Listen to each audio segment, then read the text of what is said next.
Commentaries on Living, First Series, from the Notebooks of J. Krishnamurti. Originally published in 1956, 3 pious egoists. The other day 3 pious egoists came to see me. The first was a sannyasi, a man who had renounced the world. The second was an Orientalist and a great believer in brotherhood, and the third was a confirmed worker for a marvelous utopia.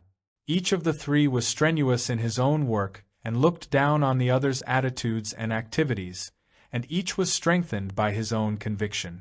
Each was ardently attached to his particular form of belief, and all were in a strange way ruthless. They told me, especially the utopian, that they were ready to deny or sacrifice themselves and their friends for what they believed.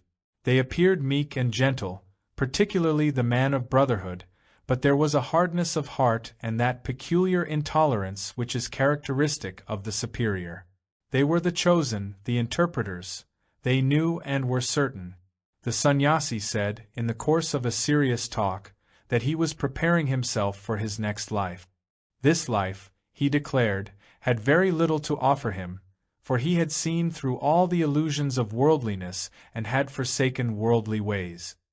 He had some personal weaknesses and certain difficulties in concentration, he added, but in his next life he would be the ideal which he had set for himself. His whole interest and vitality lay in his conviction that he was to be something in his next life. We talked at some length, and his emphasis was always on the tomorrow, on the future. The past existed, he said, but always in relation to the future. The present was merely a passage to the future, and today was interesting only because of tomorrow. If there were no tomorrow, he asked, then why make an effort? One might just as well vegetate or be like the Pacific cow. The whole of life was one continuous movement from the past through the momentary present to the future. We should use the present, he said, to be something in the future, to be wise, to be strong, to be compassionate. Both the present and the future were transient, but tomorrow ripened the fruit. He insisted that today is but a stepping stone, and that we should not be too anxious or too particular about it. We should keep clear the ideal of tomorrow and make the journey successfully. Altogether, he was impatient of the present. The man of brotherhood was more learned, and his language more poetic. He was expert in handling words, and was altogether suave and convincing. He too had carved a divine niche for himself in the future. He was to be something. This idea filled his heart, and he had gathered his disciples for that future. Death, he said, was a beautiful thing, for it brought one nearer to that divine niche which was making it possible for him to live in this sorrowful and ugly world. He was all for changing and beautifying the world, and was working ardently for the brotherhood of man. He considered that ambition, with its attendant cruelties and corruption, was inevitable in a world where you had to get things done. And unfortunately, if you wanted certain organizational activities carried on, you had to be a little bit on the hard side. The work was important because it was helping mankind, and anyone who opposed it had to be put aside, gently, of course. The organization for that work was of the utmost value and must not be hindered. Others have their paths, he said, but ours is essential, and anyone who interferes is not one of us. The utopian was a strange mixture of the idealist and the practical man. His Bible was not the old but the new. He believed in the new implicitly. He knew the outcome of the future, for the new book foretold what it was to be. His plan was to confuse, organize, and carry out. The present, he said, was corrupt, it must be destroyed, and out of this destruction the new would be built. The present was to be sacrificed for the future. The future man was all important, not the present man. We know how to create that future man, he said. We can shape his mind and heart, but we must get into power to do any good. We will sacrifice ourselves and others to bring about a new state. Anyone who stands in the way we will kill, for the means is of no consequence. The end justifies any means. For ultimate peace, any form of violence could be used. For ultimate individual freedom, tyranny in the present was inevitable. When we have the power in our hands, he declared, we will use every form of compulsion to bring about a new world without class distinctions, without priests. From our central thesis we will never move.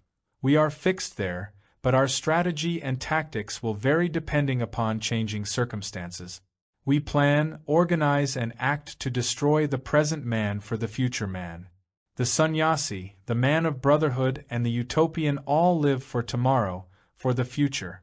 They are not ambitious in the worldly sense, they do not want high honors, wealth, or recognition, but they are ambitious in a much more subtle way.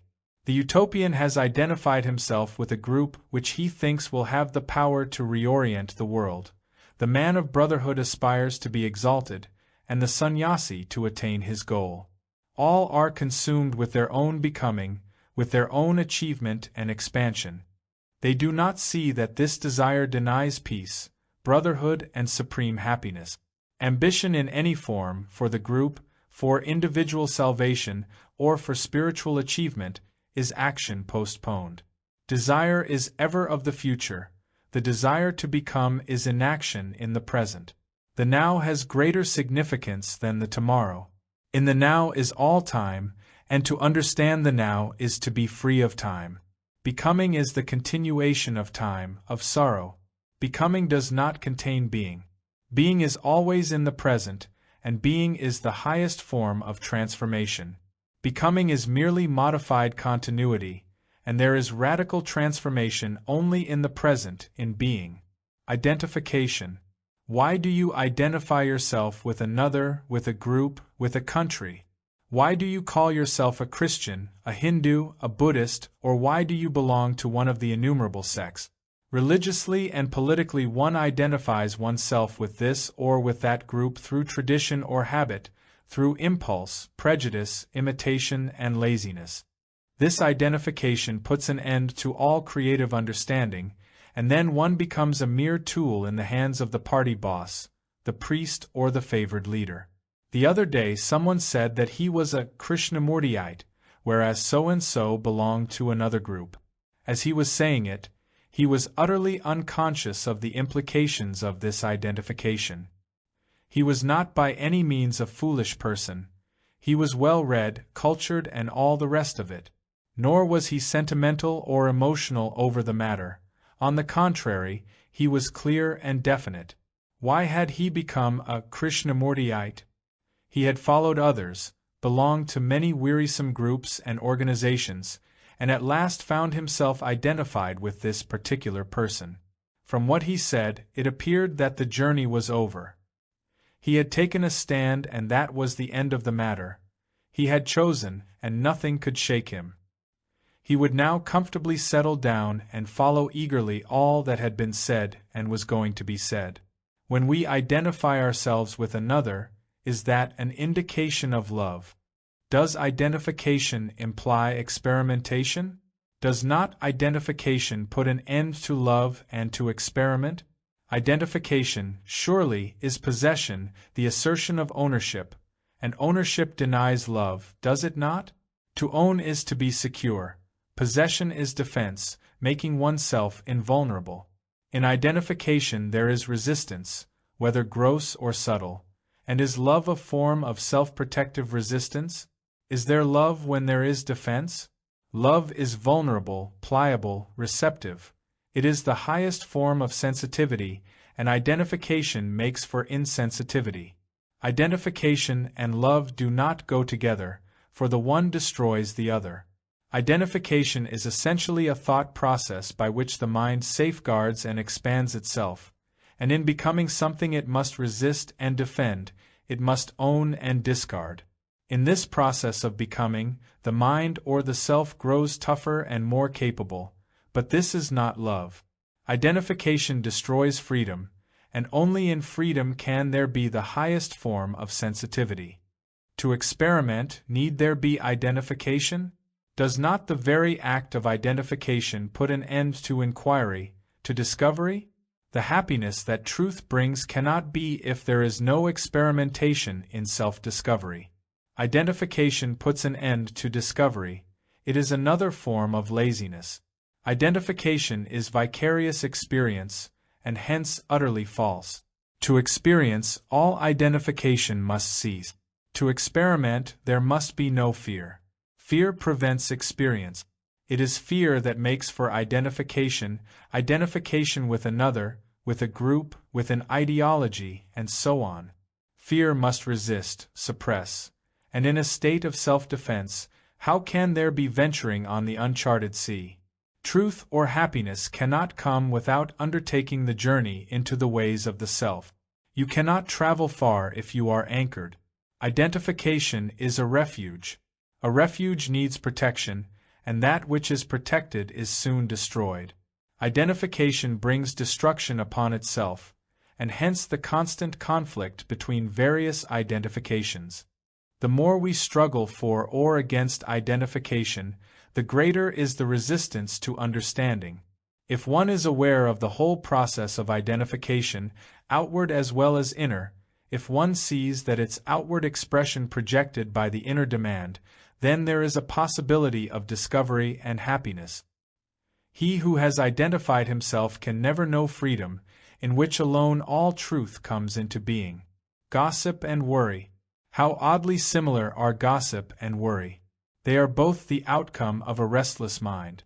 A restless mind must have a changing variety of expressions and actions, it must be occupied, it must have ever-increasing sensations, passing interests, and gossip contains the elements of all these. Gossip is the very antithesis of intensity and earnestness. To talk about another, pleasantly or viciously, is an escape from oneself, and escape is the cause of restlessness. Escape in its very nature is restless. Concern over the affairs of others seems to occupy most people, and this concern shows itself in the reading of innumerable magazines and newspapers with their gossip columns, their accounts of murders, divorces, and so on. As we are concerned with what others think of us, so we are anxious to know all about them, and from this arise the crude and subtle forms of snobbishness and the worship of authority. Thus we become more and more externalized and inwardly empty. The more externalized we are, the more sensations and distractions there must be, and this gives rise to a mind that is never quiet, that is not capable of deep search and discovery. Gossip is an expression of a restless mind, but merely to be silent does not indicate a tranquil mind. Tranquility does not come into being with abstinence or denial, it comes with the understanding of what is. To understand what is needs swift awareness, for what is not static. If we did not worry, most of us would feel that we were not alive. To be struggling with a problem is for the majority of us an indication of existence. We cannot imagine life without a problem, and the more we are occupied with a problem, the more alert we think we are. The constant tension over a problem which thought itself has created only dulls the mind, making it insensitive and weary. Why is there this ceaseless preoccupation with a problem? Will worry resolve the problem? Or does the answer to the problem come when the mind is quiet? But for most people, a quiet mind is a rather fearsome thing. They are afraid to be quiet, for heaven knows what they may discover in themselves, and worry is a preventive. A mind that is afraid to discover must ever be on the defensive, and restlessness is its defense. Through constant strain, through habit and the influence of circumstances, the conscious layers of the mind have become agitated and restless. Modern existence encourages this superficial activity and distraction, which is another form of self-defense. Defense is resistance, which prevents understanding. Worry, like gossip, has the semblance of intensity and seriousness, but if one observes more closely one will see that it arises from attraction and not earnestness. Attraction is ever-changing, and that is why the objects of worry and gossip change. Change is merely modified continuity. Gossip and worry can come to an end only when the restlessness of the mind is understood. Mere abstinence, control or discipline will not bring about tranquility, but only dull the mind, making it insensitive and confined. Curiosity is not the way of understanding. Understanding comes with self-knowledge. He who suffers is not curious, and mere curiosity, with its speculative overtones, is a hindrance to self-knowledge. Speculation, like curiosity, is an indication of restlessness, and a restless mind, however gifted, destroys understanding and happiness. Thought and love. Thought with its emotional and sensational content is not love. Thought invariably denies love. Thought is founded on memory, and love is not memory.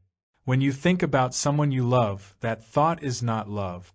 You may recall a friend's habits, manners, idiosyncrasies, and think of pleasant or unpleasant incidents in your relationship with that person, but the pictures which thought evokes are not love. By its very nature, thought is separative. The sense of time and space, of separation and sorrow, is born of the process of thought, and it is only when the thought process ceases that there can be love. Thought inevitably breeds the feeling of ownership, that possessiveness which consciously or unconsciously cultivates jealousy. Where jealousy is, obviously love is not, and yet with most people, jealousy is taken as an indication of love. Jealousy is the result of thought, it is a response of the emotional content of thought. When the feeling of possessing or being possessed is blocked, there is such emptiness that envy takes the place of love.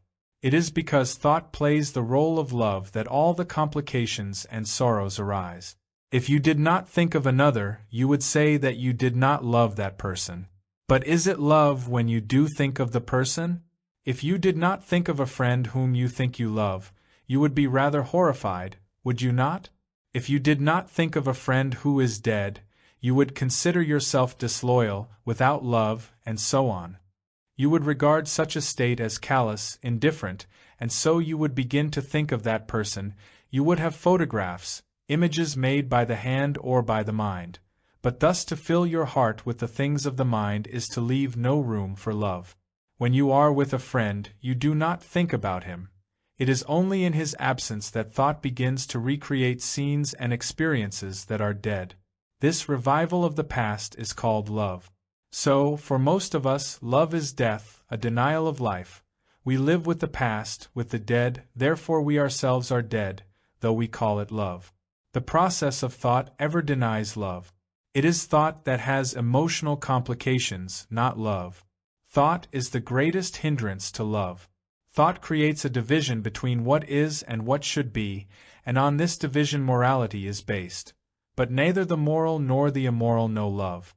This moral structure, created by the mind to hold social relationships together, is not love, but a hardening process like that of cement. Thought does not lead to love, thought does not cultivate love, for love cannot be cultivated as a plant in the garden. The very desire to cultivate love is the action of thought. If you are at all aware, you will see what an important part thought plays in your life. Thought obviously has its place, but it is in no way related to love. What is related to thought can be understood by thought, but that which is not related to thought cannot be caught by the mind. You will ask, then what is love? Love is a state of being in which thought is not. But the very definition of love is a process of thought, and so it is not love. We have to understand thought itself, and not try to capture love by thought. The denial of thought does not bring about love.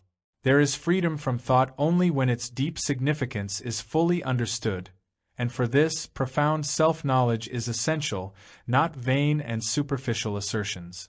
Meditation and not repetition, awareness and not definition, reveal the ways of thought. Without being aware and experiencing the ways of thought, love cannot be. Aloneness and isolation. The sun had gone down and the trees were dark and shapely against the darkening sky. The wide, strong river was peaceful and still. The moon was just visible on the horizon. She was coming up between two great trees, but she was not yet casting shadows. We walked up the steep bank of the river and took a path that skirted the green wheat field. This path was a very ancient way. Many thousands had trodden it, and it was rich in tradition and silence. It wandered among fields and mangoes, tamarinds and deserted shrines. There were large patches of garden, sweet peas deliciously scenting the air. The birds were settling down for the night, and a large pond was beginning to reflect the stars. Nature was not communicative that evening. The trees were aloof, they had withdrawn into their silence and darkness. A few chattering villagers passed by on their bicycles, and once again there was deep silence, and that peace which comes when all things are alone. This aloneness is not aching, fearsome loneliness. It is the aloneness of being. It is uncorrupted, rich, complete. That tamarind tree has no existence other than being itself. So is this aloneness. One is alone, like the fire, like the flower, but one is not aware of its purity and of its immensity. One can truly communicate only when there is aloneness. Being alone is not the outcome of denial, of self-enclosure. Aloneness is the purgation of all motives, of all pursuits of desire, of all ends. Aloneness is not an end product of the mind. You cannot wish to be alone. Such a wish is merely an escape from the pain of not being able to commune. Loneliness, with its fear and ache, is isolation, the inevitable action of the self. This process of isolation, whether expansive or narrow, is productive of confusion, conflict, and sorrow. Isolation can never give birth to aloneness. The one has to cease for the other to be. Aloneness is indivisible and loneliness is separation. That which is alone is pliable and so enduring. Only the alone can commune with that which is causeless, the immeasurable. To the alone, life is eternal. To the alone there is no death. The alone can never cease to be. The moon was just coming over the treetops, and the shadows were thick and dark.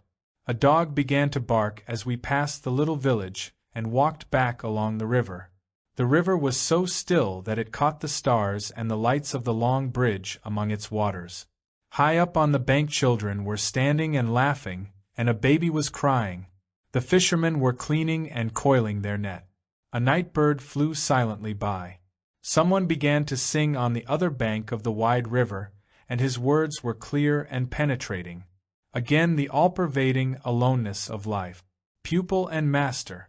You know, I have been told that I am a pupil of a certain master, he began. Do you think I am? I really want to know what you think of this.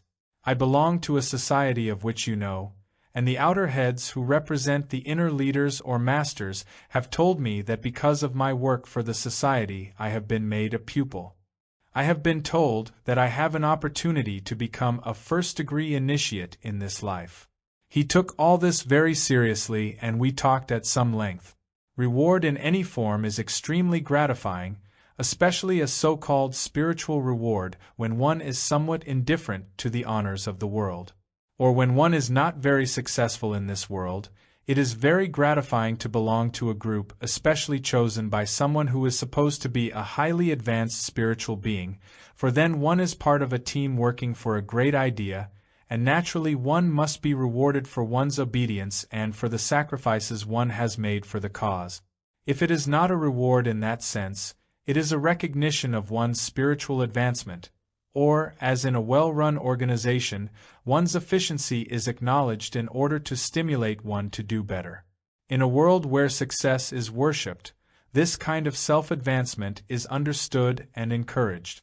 But to be told by another that you are a pupil of a master, or to think that you are, obviously leads to many ugly forms of exploitation.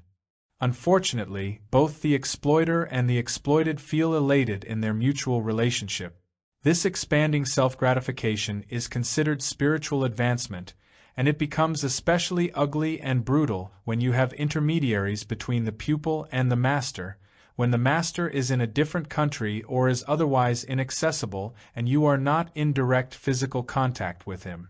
This inaccessibility and the lack of direct contact opens the door to self-deception and to grand but childish illusions, and these illusions are exploited by the cunning, by those who are after glory and power.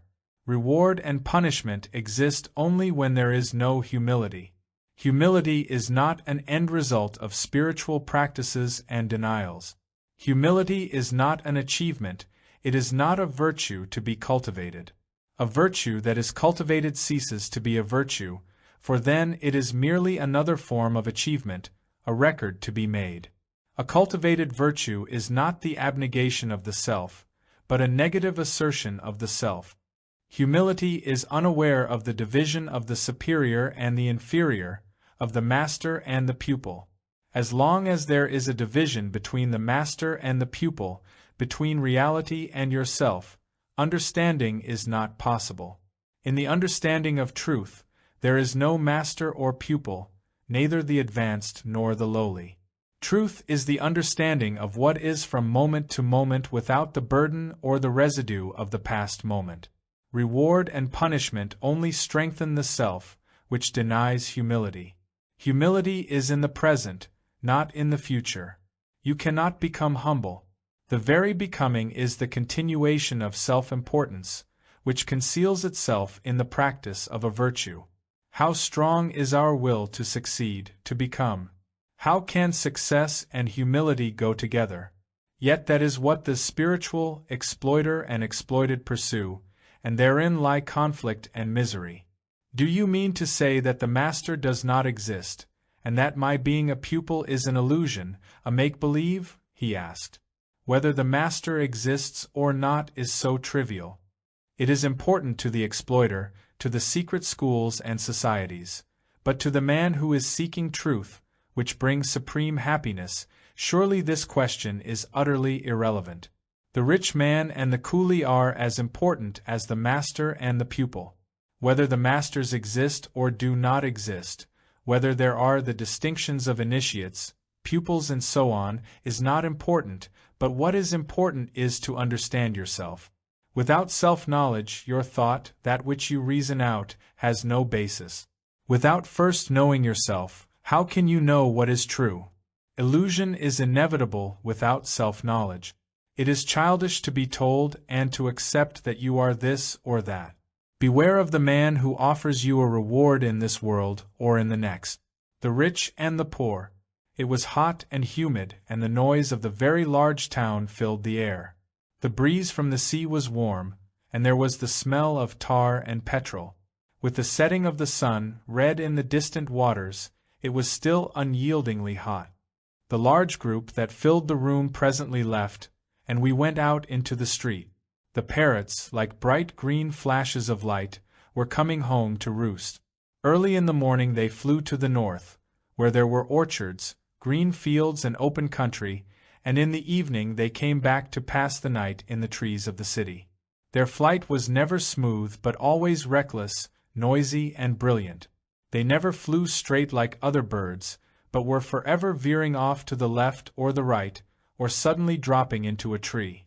They were the most restless birds in flight, but how beautiful they were with their red beaks and a golden green that was the very glory of light.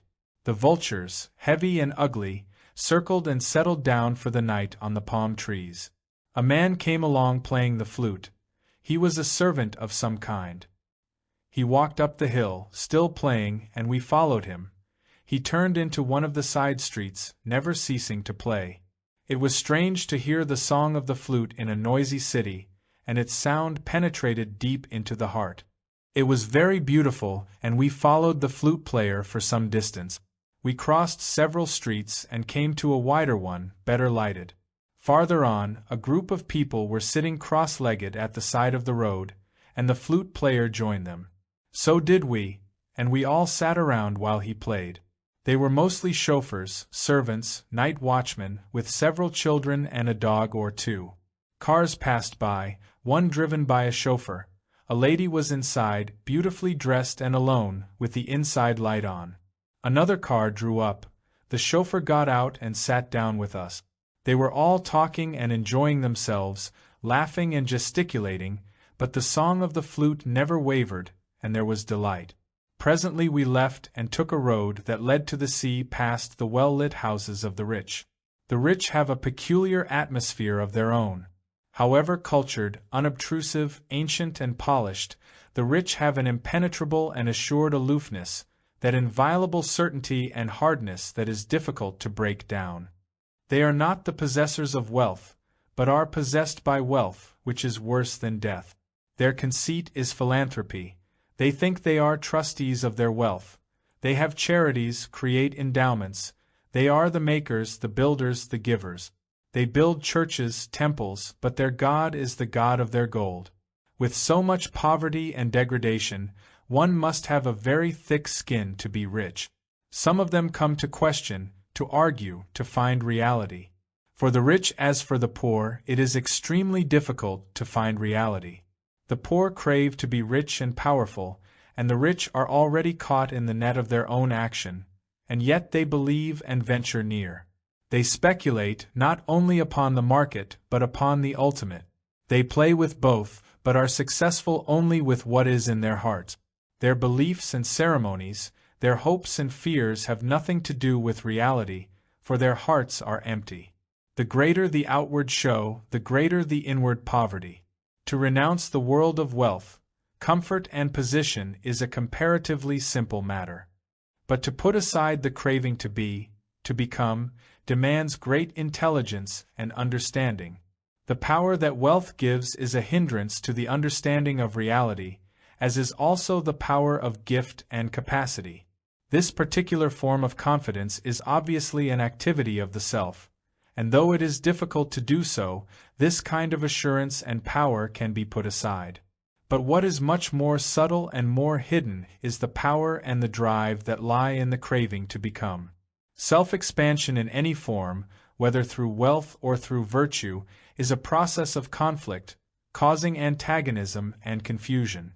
A mind burdened with becoming can never be tranquil, for tranquility is not a result either of practice or of time. Tranquility is a state of understanding, and becoming denies this understanding. Becoming creates the sense of time, which is really the postponement of understanding.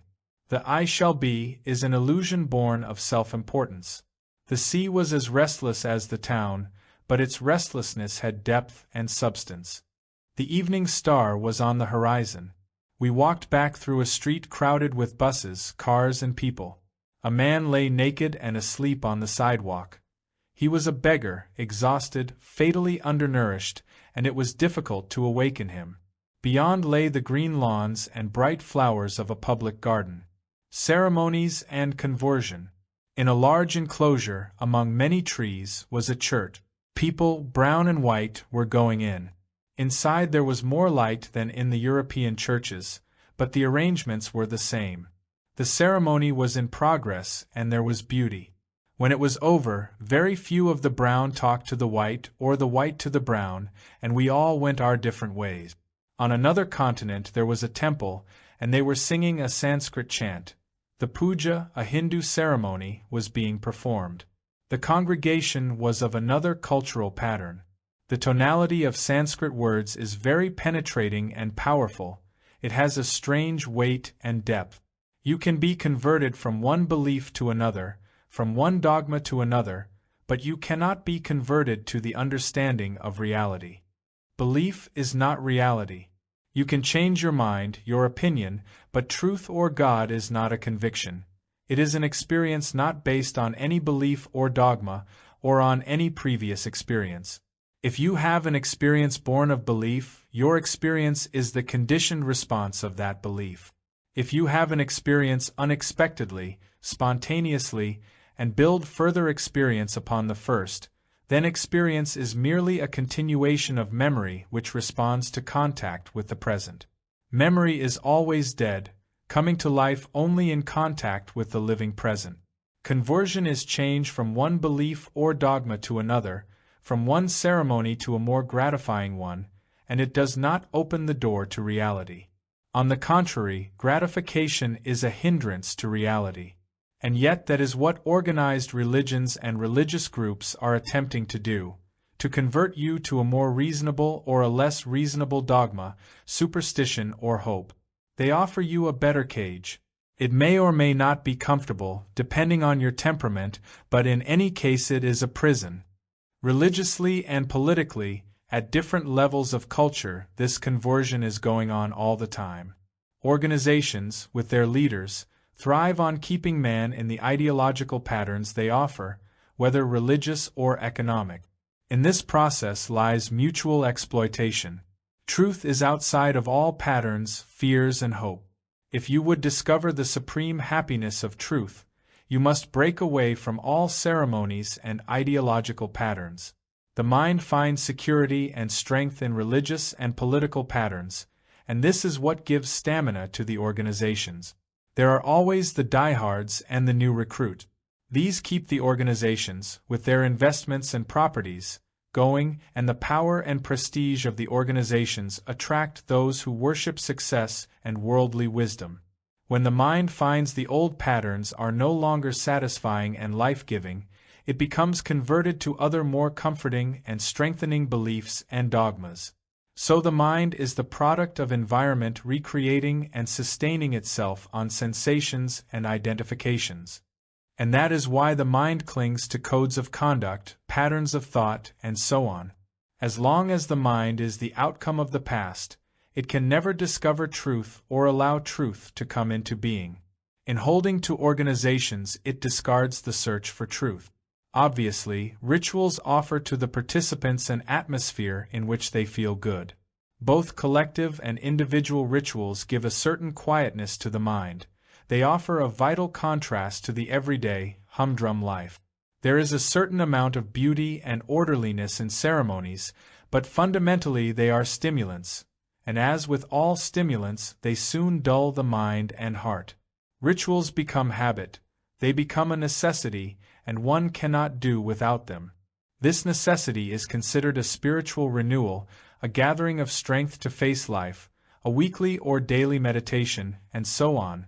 But if one looks more closely into this process, one sees that rituals are vain repetition which offer a marvelous and respectable escape from self-knowledge. Without self-knowledge, action has very little significance. The repetition of chants, of words and phrases, puts the mind to sleep, though it is stimulating enough for the time being. In this sleepy state, experiences do occur, but they are self-projected. However gratifying, these experiences are illusory. The experiencing of reality does not come about through any repetition, through any practice. Truth is not an end, a result, a goal. It cannot be invited, for it is not a thing of the mind. Knowledge. We were waiting for the train, and it was late. The platform was dirty and noisy, the air acrid. There were many people waiting, like us. Children were crying, a mother was suckling her baby, the vendors were shouting their wares, tea and coffee were being sold, and it was an altogether busy and clamorous place. We were walking up and down the platform, watching our own footsteps and the movement of life about us. A man came up to us and began to talk in broken English. He said he had been watching us, and felt impelled to say something to us. With great feeling he promised he would lead a clean life, and that from this moment he would never smoke again. He said he was not educated, as he was only a rickshaw boy. He had strong eyes and a pleasant smile. Presently the train came. In the carriage a man introduced himself. He was a well-known scholar.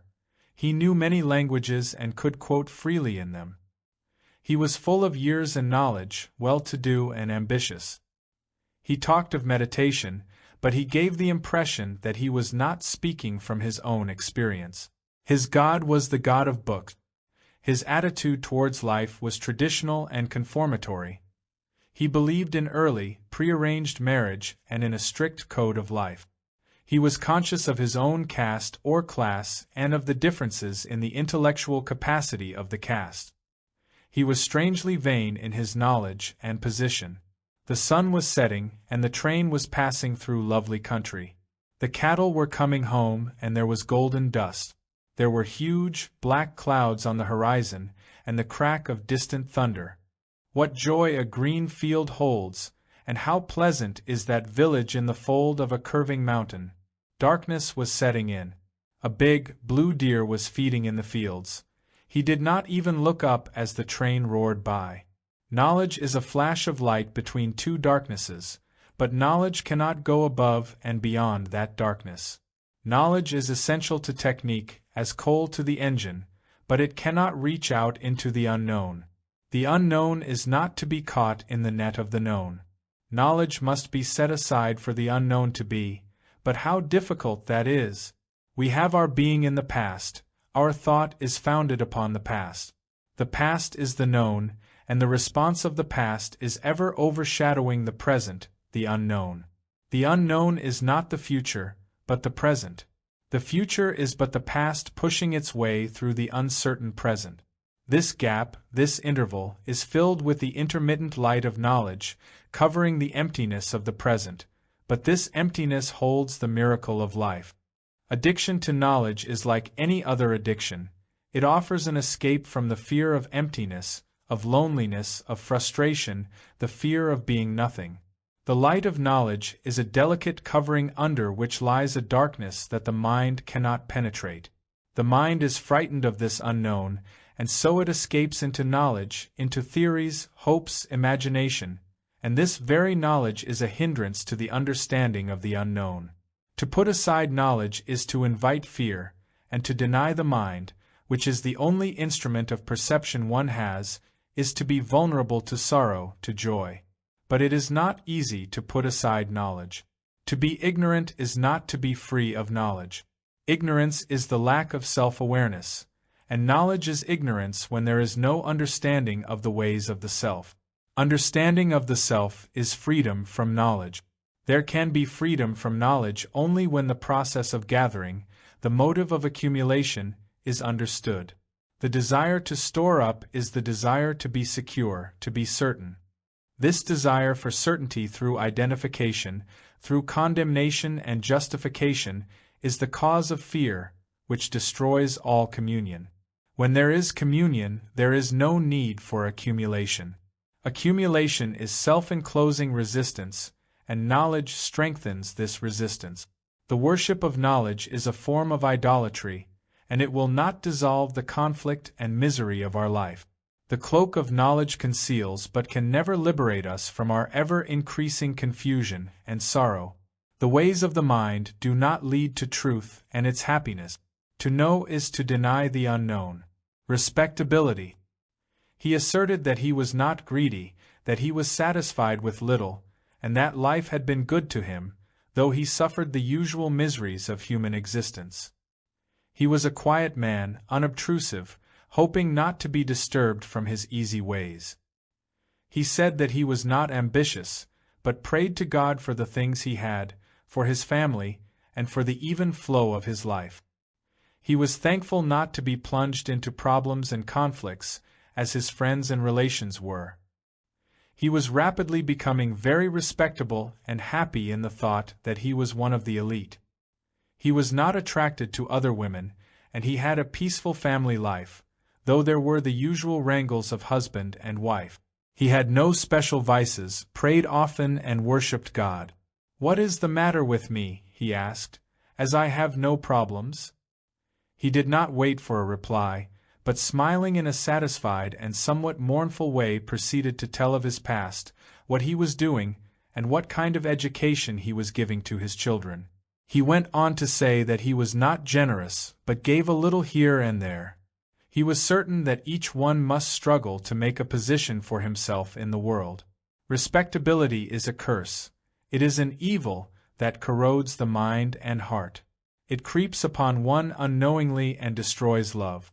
To be respectable is to feel successful, to carve for oneself a position in the world, to build around oneself a wall of certainty, of that assurance which comes with money, power, success, capacity, or virtue. This exclusiveness of assurance breeds hatred and antagonism in human relationship, which is society. The respectable are always the cream of society, and so they are ever the cause of strife and misery. The respectable, like the despised, are always at the mercy of circumstances. The influences of environment and the weight of tradition are vastly important to them, for these hide their inward poverty. The respectable are on the defensive, fearful and suspicious. Fear is in their hearts, so anger is their righteousness. Their virtue and piety are their defense. They are as the drum, empty within but loud when beaten. The respectable can never be open to reality, for, like the despised, they are enclosed in the concern for their own self-improvement. Happiness is denied to them, for they avoid truth. To be non-greedy and not to be generous are closely related. Both are a self-enclosing process, a negative form of self-centeredness. To be greedy, you must be active, outgoing. You must strive, compete, be aggressive. If you have not this drive, you are not free of greed, but only self-enclosed. Outgoing is a disturbance, a painful struggle, so self-centeredness is covered over by the word non-greedy. To be generous with the hand is one thing, but to be generous of heart is another. Generosity of the hand is a fairly simple affair, depending upon the cultural pattern and so on, but generosity of the heart is of vastly deeper significance, demanding extensional awareness and understanding. Not to be generous is again a pleasant and blind self-absorption, in which there is no outward going. This self-absorbed state has its own activities, like those of a dreamer, but they never wake you up. The waking up process is a painful one, and so, young or old, you would rather be left alone to become respectable, to die. Like generosity of the heart, generosity of the hand is an outgoing movement, but it is often painful, deceptive, and self-revealing. Generosity of the hand is easy to come by, but generosity of heart is not a thing to be cultivated, it is freedom from all accumulation. To forgive, there must have been a wound, and to be wounded, there must have been the gatherings of pride. There is no generosity of heart as long as there is a referential memory, the me and the mine. Politics. High up in the mountains it had been raining all day. It was not a soft, gentle rain, but one of those torrential downpours that wash out roads and uproot trees on the hillside, causing landslides and noisy streams which become quiet in a few hours. A little boy, soaked to the skin, was playing in a shallow pool and paying not the least attention to the angry and high-pitched voice of his mother. A cow was coming down the muddy road as we climbed it. The clouds seemed to open and cover the land with water. We were wet through and removed most of our clothing, and the rain was pleasant on the skin. The house was way up on the mountainside, and the town lay below. A strong wind was blowing from the west, bringing more dark and furious clouds. There was a fire in the room, and several people were waiting to talk things over. The rain, beating on the windows, had made a large puddle on the floor, and the water even came down the chimney, making the fire sputter. He was a very famous politician, realistic, intensely sincere, and ardently patriotic. Neither narrow-minded nor self-seeking, his ambition was not for himself, but for an idea and for the people. He was not a mere eloquent tub-thumper or vote-catcher. He had suffered for his cause and, strangely, was not bitter. He seemed more of a scholar than a politician. But politics was the bread of his life, and his party obeyed him, though rather nervously. He was a dreamer, but he had put all that aside for politics. His friend, the leading economist, was also there. He had intricate theories and facts concerning the distribution of enormous revenues. He seemed to be familiar with the economists of both the left and the right, and he had his own theories for the economic salvation of mankind. He talked easily, and there was no hesitation for words. Both of them had harangued huge crowds. Have you noticed, in newspapers and magazines, the amount of space given to politics, to the sayings of politicians and their activities? Of course, other news is given, but political news predominates. The economic and political life has become all-important. The outward circumstances, comfort, money, position, and power seem to dominate and shape our existence. The external show, the title, the garb, the salute, the flag, has become increasingly significant, and the total process of life has been forgotten or deliberately set aside.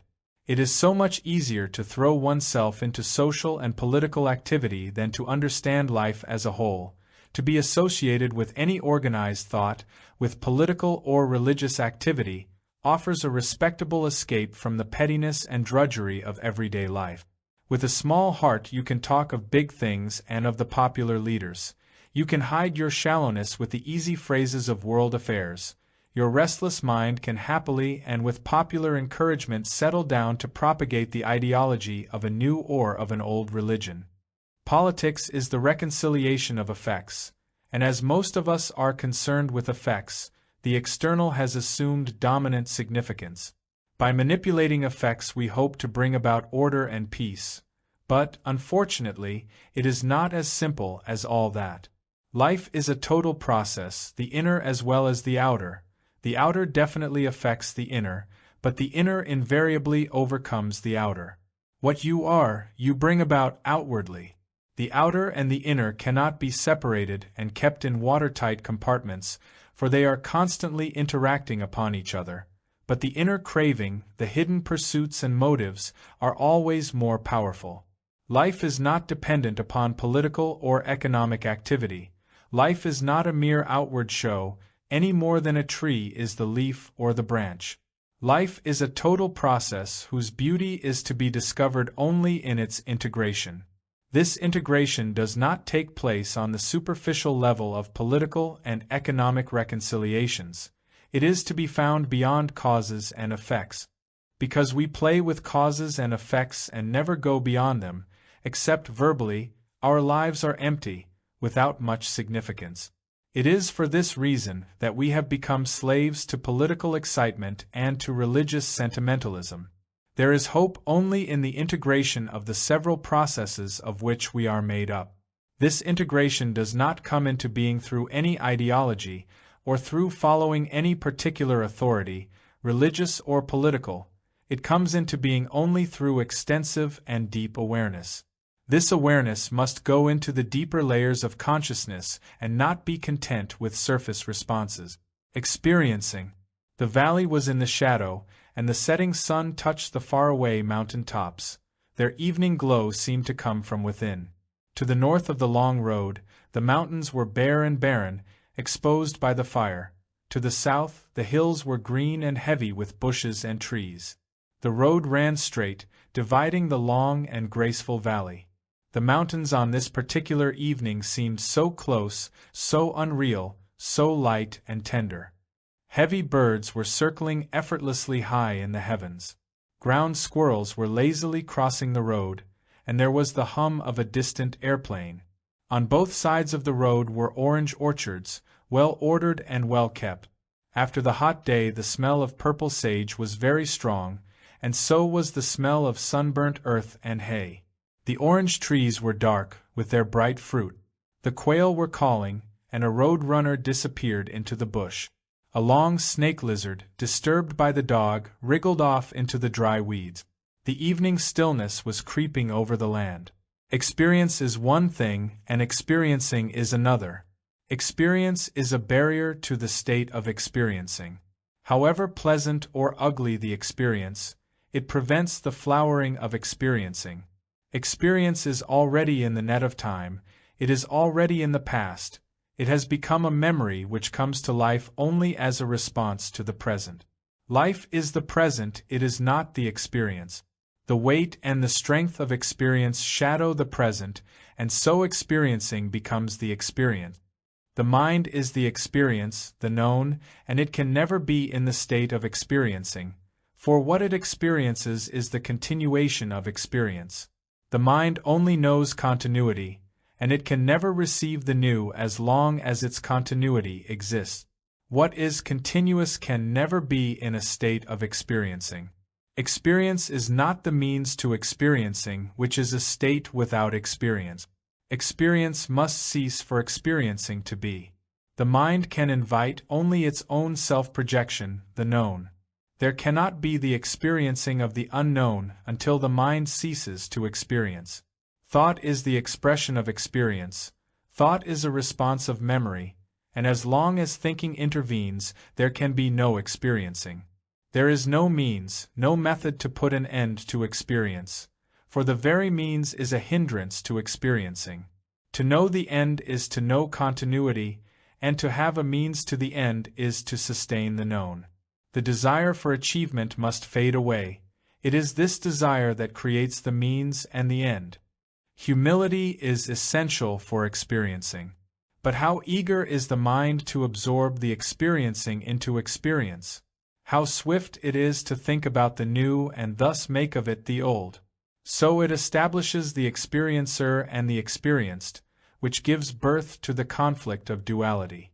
In the state of experiencing, there is neither the experiencer nor the experienced.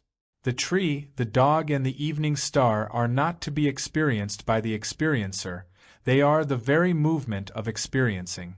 There is no gap between the observer and the observed. There is no time, no spatial interval for thought to identify itself.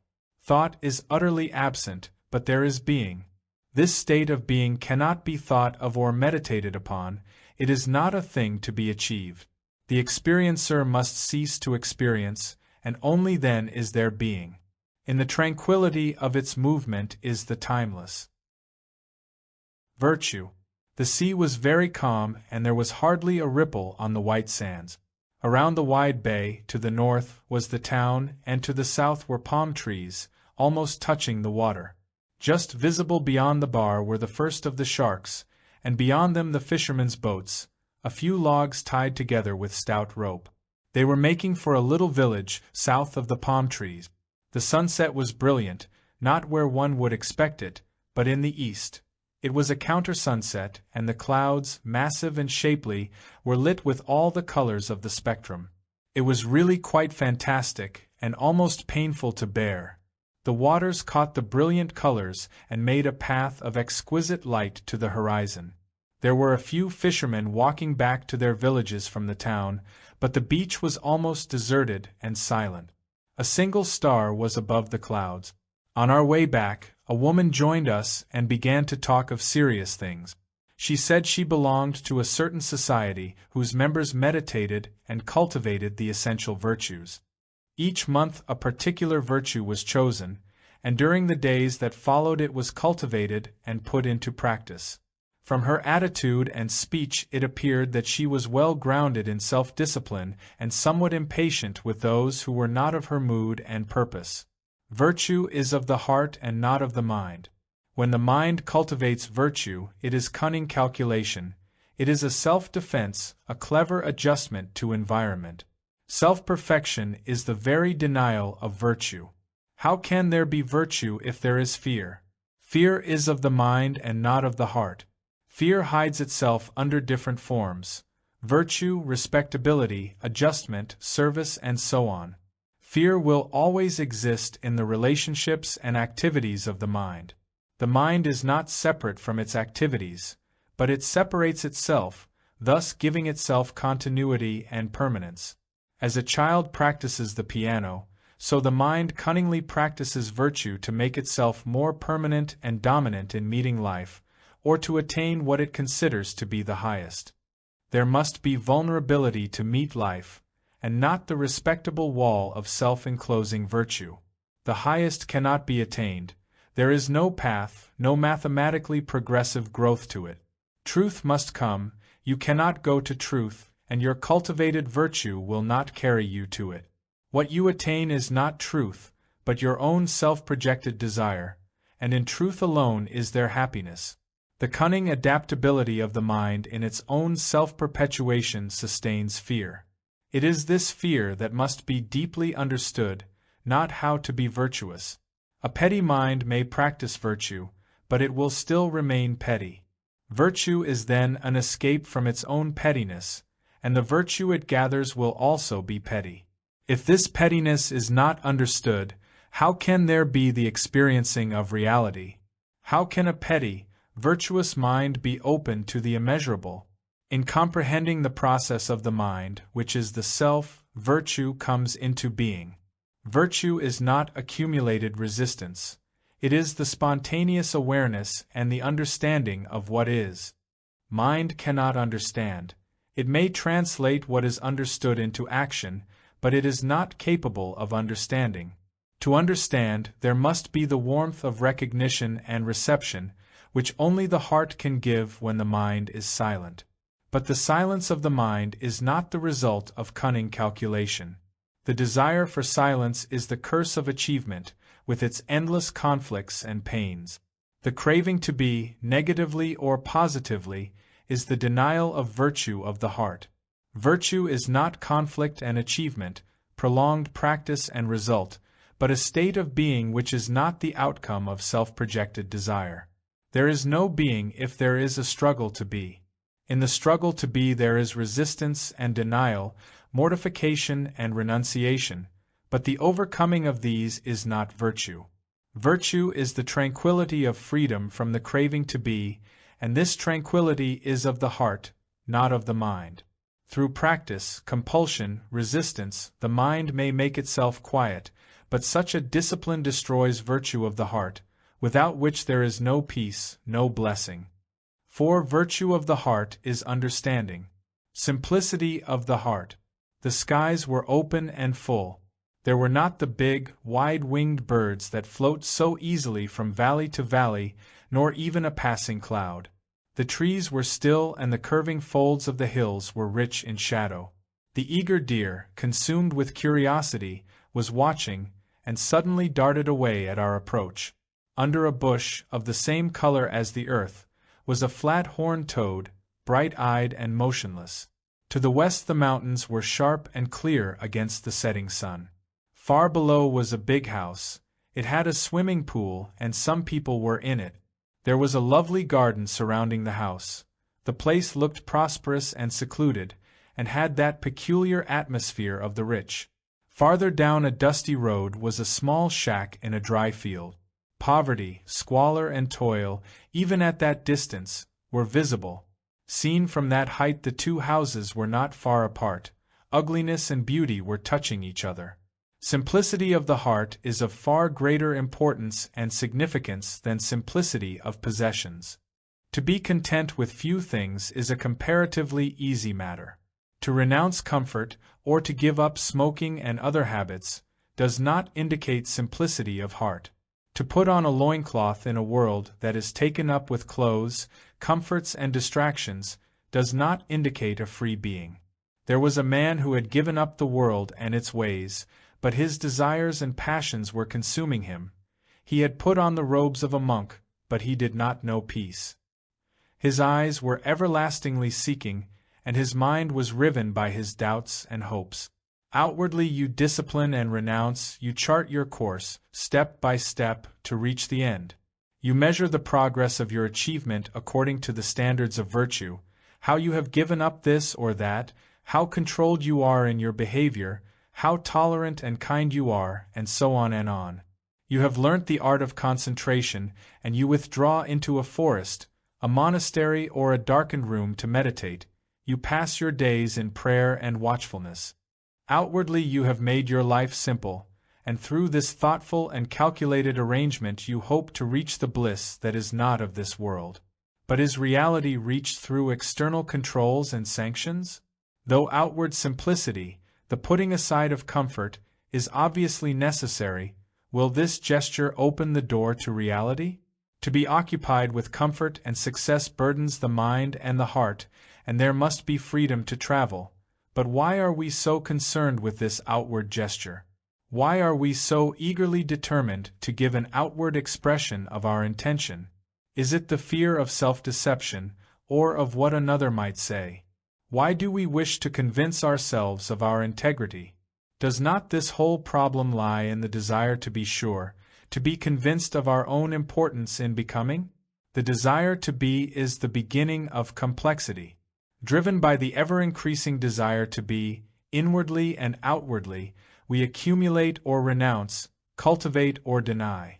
Seeing that time steals all things, we cling to the timeless. This struggle to be, positively or negatively, through attachment or detachment, can never be resolved by any outward gesture, discipline or practice, but the understanding of this struggle will bring about, naturally and spontaneously, the freedom from outward and inward accumulation with their conflicts. Reality is not to be reached through detachment. It is unattainable through any means. All means and ends are a form of attachment, and they must cease for the being of reality. Facets of the individual. He came to see us surrounded by his disciples. They were of every kind, the well-to-do and the poor, the high governmental official and the widow, the fanatic and the young man with a smile. They were a pleasant and happy lot, and the shadows were dancing on the White House. In the thick foliage, parrots were screeching and a noisy lorry went by. The young man was eager and insisted on the importance of the guru, the teacher. The others were in accord with him and smiled with delight as he made his points, clearly and objectively. The sky was very blue, and a white-throated eagle was circling just above us with hardly a flutter of the wing. It was a very beautiful day. How we destroy each other, the pupil the guru, and the guru the pupil. How we conform, break away to take shape again. A bird was pulling out a long worm from the moist earth. We are many and not one. The one does not come into being till the many cease. The clamorous many are at war with each other day and night, and this war is the pain of life. We destroy one, but another rises in its place, and this seemingly endless process is our life. We try to impose the one on the many, but the one soon becomes the many. The voice of the many is the voice of the one, and the one voice assumes authority, but it is still the chattering of a voice. We are the voices of the many, and we try to catch the still voice of the one. The one is the many if the many are silent to hear the voice of the one. The many can never find the one. Our problem is not how to hear the one voice but to understand the composition, the make-up of the many which we are. One facet of the many cannot understand the many. One entity cannot understand the many entities which we are. Though one facet tries to control, discipline, shape the other facets, its efforts are ever self-enclosing, narrowing. The whole cannot be understood through the part, and that is why we never understand. We never get the view of the whole, we are never aware of the whole, because we are so occupied with the part. The part divides itself and becomes the many. To be aware of the whole, the conflict of the many, there must be the understanding of desire. There is only one activity of desire. Though there are varying and conflicting demands and pursuits, they are all the outcome of desire. Desire may not be sublimated or suppressed. It must be understood without him who understands. If the entity who understands is there, then it is still the entity of desire. To understand without the experiencer is to be free of the one and of the many. All activities of conformity and denial, of analysis and acceptance, only strengthen the experiencer. The experiencer can never understand the whole. The experiencer is the accumulated, and there is no understanding within the shadow of the past. Dependence on the past may offer a way of action, but the cultivation of a means is not understanding. Understanding is not of the mind, of thought, and if thought is disciplined into silence to capture that which is not of the mind, then that which is experienced is the projection of the past. In the awareness of this whole process there is a silence which is not of the experiencer. In this silence only does understanding come into being. Sleep. It was a cold winter and the trees were bare, their naked branches exposed to the sky. There were very few evergreen trees, and even they felt the cold winds and the frosty night. In the far distance the high mountains were covered with heavy snow, and white billowy clouds hung over them.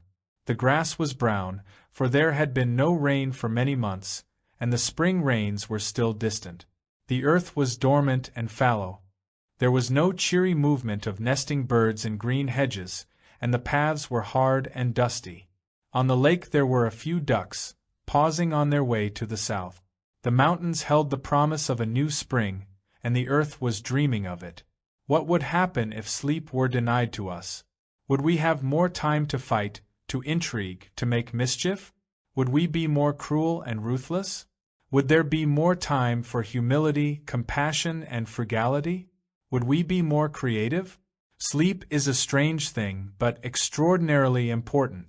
For most people, the activities of the day continue through their nocturnal slumbers.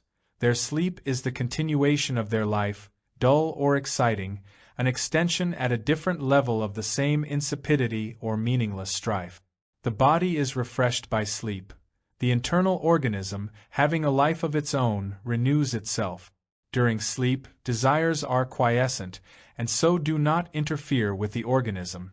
And with the body refreshed, the activities of desire have further opportunities for stimulation and expansion.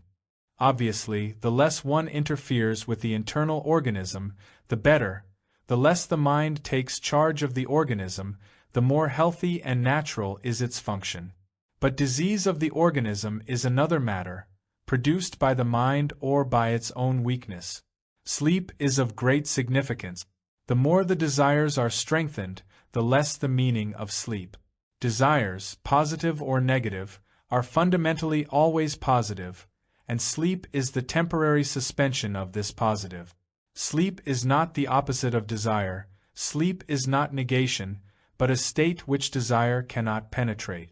The quietening of the superficial layers of consciousness takes place during sleep, and so they are capable of receiving the intimations of the deeper layers.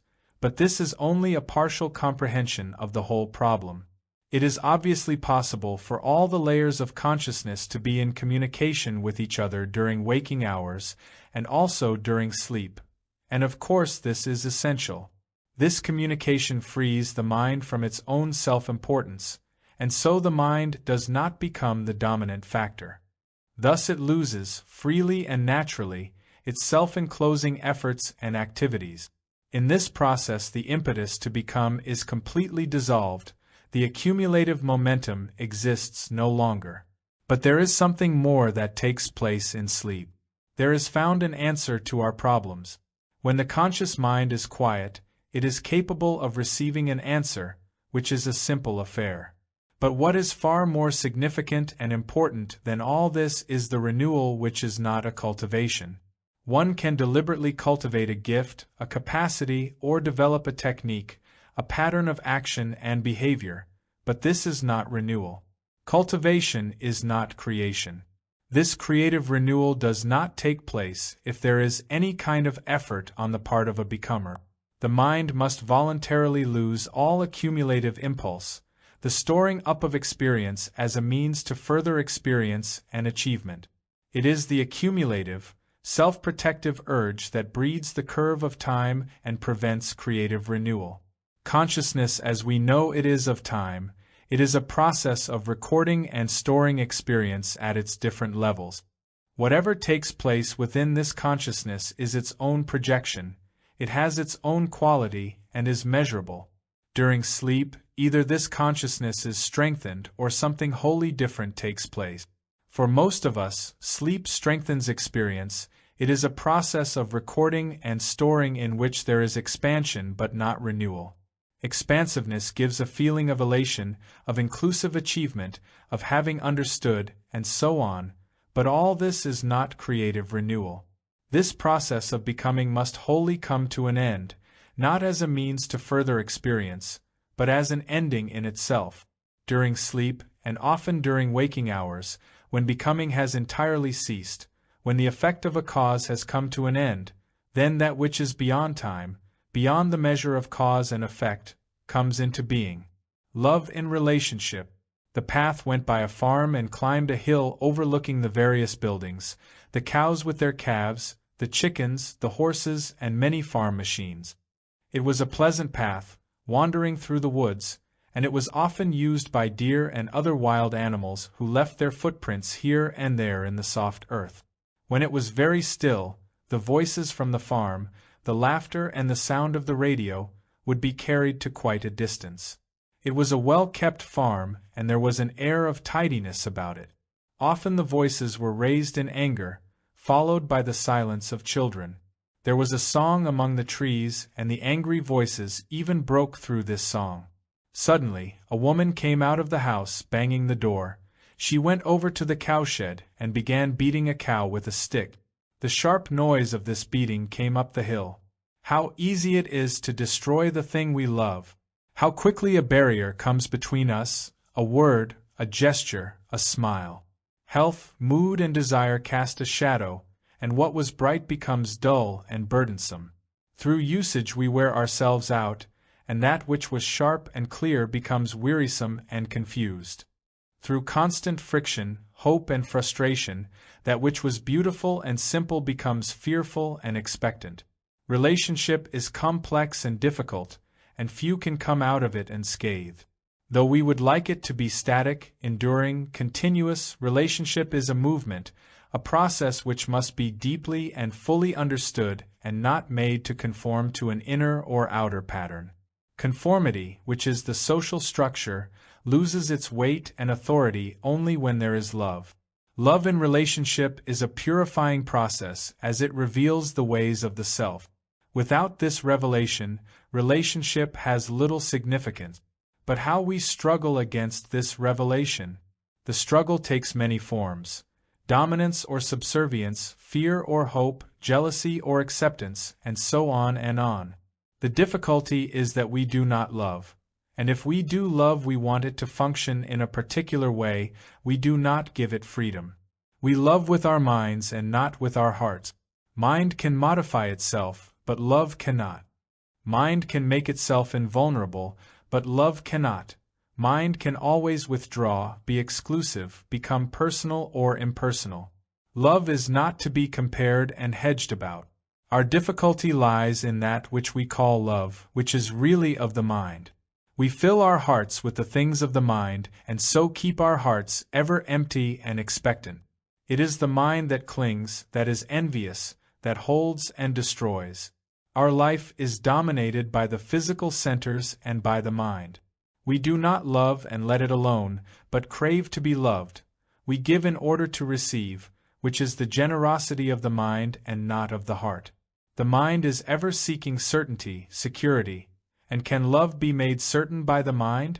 Can the mind, whose very essence is of time, catch love, which is its own eternity?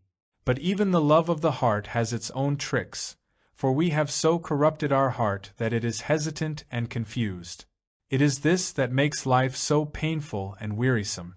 One moment we think we have love, and the next it is lost. There comes an imponderable strength, not of the mind, whose sources may not be fathomed. This strength is again destroyed by the mind, for in this battle the mind seems invariably to be the victor. This conflict within ourselves is not to be resolved by the cunning mind or by the hesitant heart. There is no means, no way to bring this conflict to an end. The very search for a means is another urge of the mind to be the master, to put away conflict in order to be peaceful, to have love, to become something. Our greatest difficulty is to be widely and deeply aware that there is no means to love as a desirable end of the mind. When we understand this really and profoundly, then there is a possibility of receiving something that is not of this world. Without the touch of that something, do what we will, there can be no lasting happiness in relationship. If you have received that benediction and I have not, naturally you and I will be in conflict. You may not be in conflict, but I will be. And in my pain and sorrow I cut myself off. Sorrow is as exclusive as pleasure, and until there is that love which is not of my making, relationship is pain. If there is the benediction of that love, you cannot but love me whatever I may be, for then you do not shape love according to my behavior. Whatever tricks the mind may play, you and I are separate. Though we may be in touch with each other at some points, integration is not with you, but within myself. This integration is not brought about by the mind at any time. It comes into being only when the mind is utterly silent, having reached the end of its own tether. Only then is there no pain in relationship. The known and the unknown.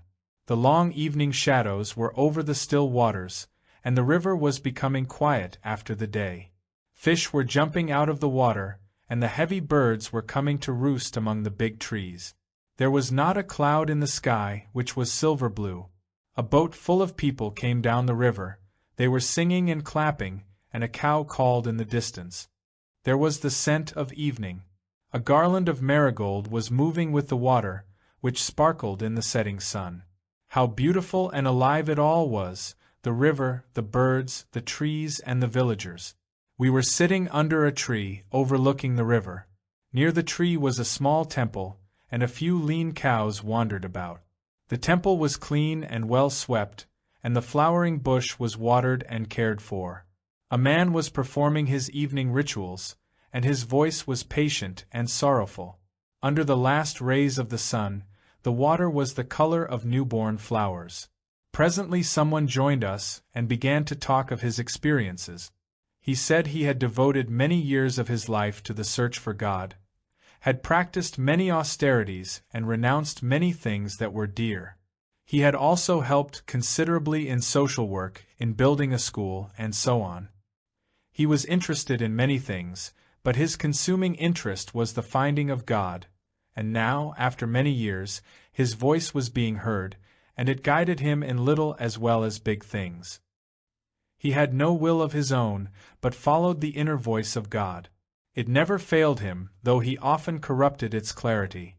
His prayer was ever for the purification of the vessel, that it might be worthy to receive. Can that which is immeasurable be found by you and me? Can that which is not of time be searched out by that thing which is fashioned of time? Can a diligently practiced discipline lead us to the unknown? Is there a means to that which has no beginning and no end? Can that reality be caught in the net of our desires? What we can capture is the projection of the known, but the unknown cannot be captured by the known. That which is named is not the unnameable, and by naming we only awaken the conditioned responses. These responses, however noble and pleasant, are not of the real. We respond to stimulants, but reality offers no stimulant. It is.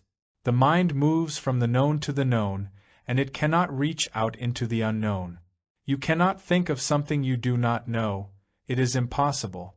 What you think about comes out of the known, the past, whether that past be remote, or the second that has just gone by.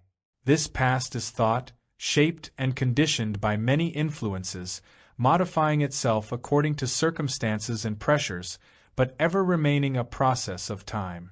Thought can only deny or assert, it cannot discover or search out the new. Thought cannot come upon the new, but when thought is silent, then there may be the new, which is immediately transformed into the old, into the experienced by thought. Thought is ever shaping, modifying, coloring according to a pattern of experience. The function of thought is to communicate but not to be in the state of experiencing. When experiencing ceases, then thought takes over and terms it within the category of the known. Thought cannot penetrate into the unknown, and so it can never discover or experience reality. Disciplines, renunciations, detachment, rituals, the practice of virtue, all these, however noble, are the process of thought. And thought can only work towards an end, towards an achievement, which is ever the known. Achievement is security, the self-protective certainty of the known. To seek security in that which is nameless is to deny it. The security that may be found is only in the projection of the past, of the known. For this reason the mind must be entirely and deeply silent, but this silence cannot be purchased through sacrifice, sublimation or suppression. This silence comes when the mind is no longer seeking, no longer caught in the process of becoming. This silence is not cumulative, it may not be built up through practice. This silence must be as unknown to the mind as the timeless, for if the mind experiences the silence, then there is the experiencer who is the result of past experiences, who is cognizant of a past silence, and what is experienced by the experiencer is merely a self-projected repetition. The mind can never experience the new, and so the mind must be utterly still. The mind can be still only when it is not experiencing, that is, when it is not terming or naming, recording or storing up in memory. This naming and recording is a constant process of the different layers of consciousness, not merely of the upper mind. But when the superficial mind is quiet, the deeper mind can offer up its intimations.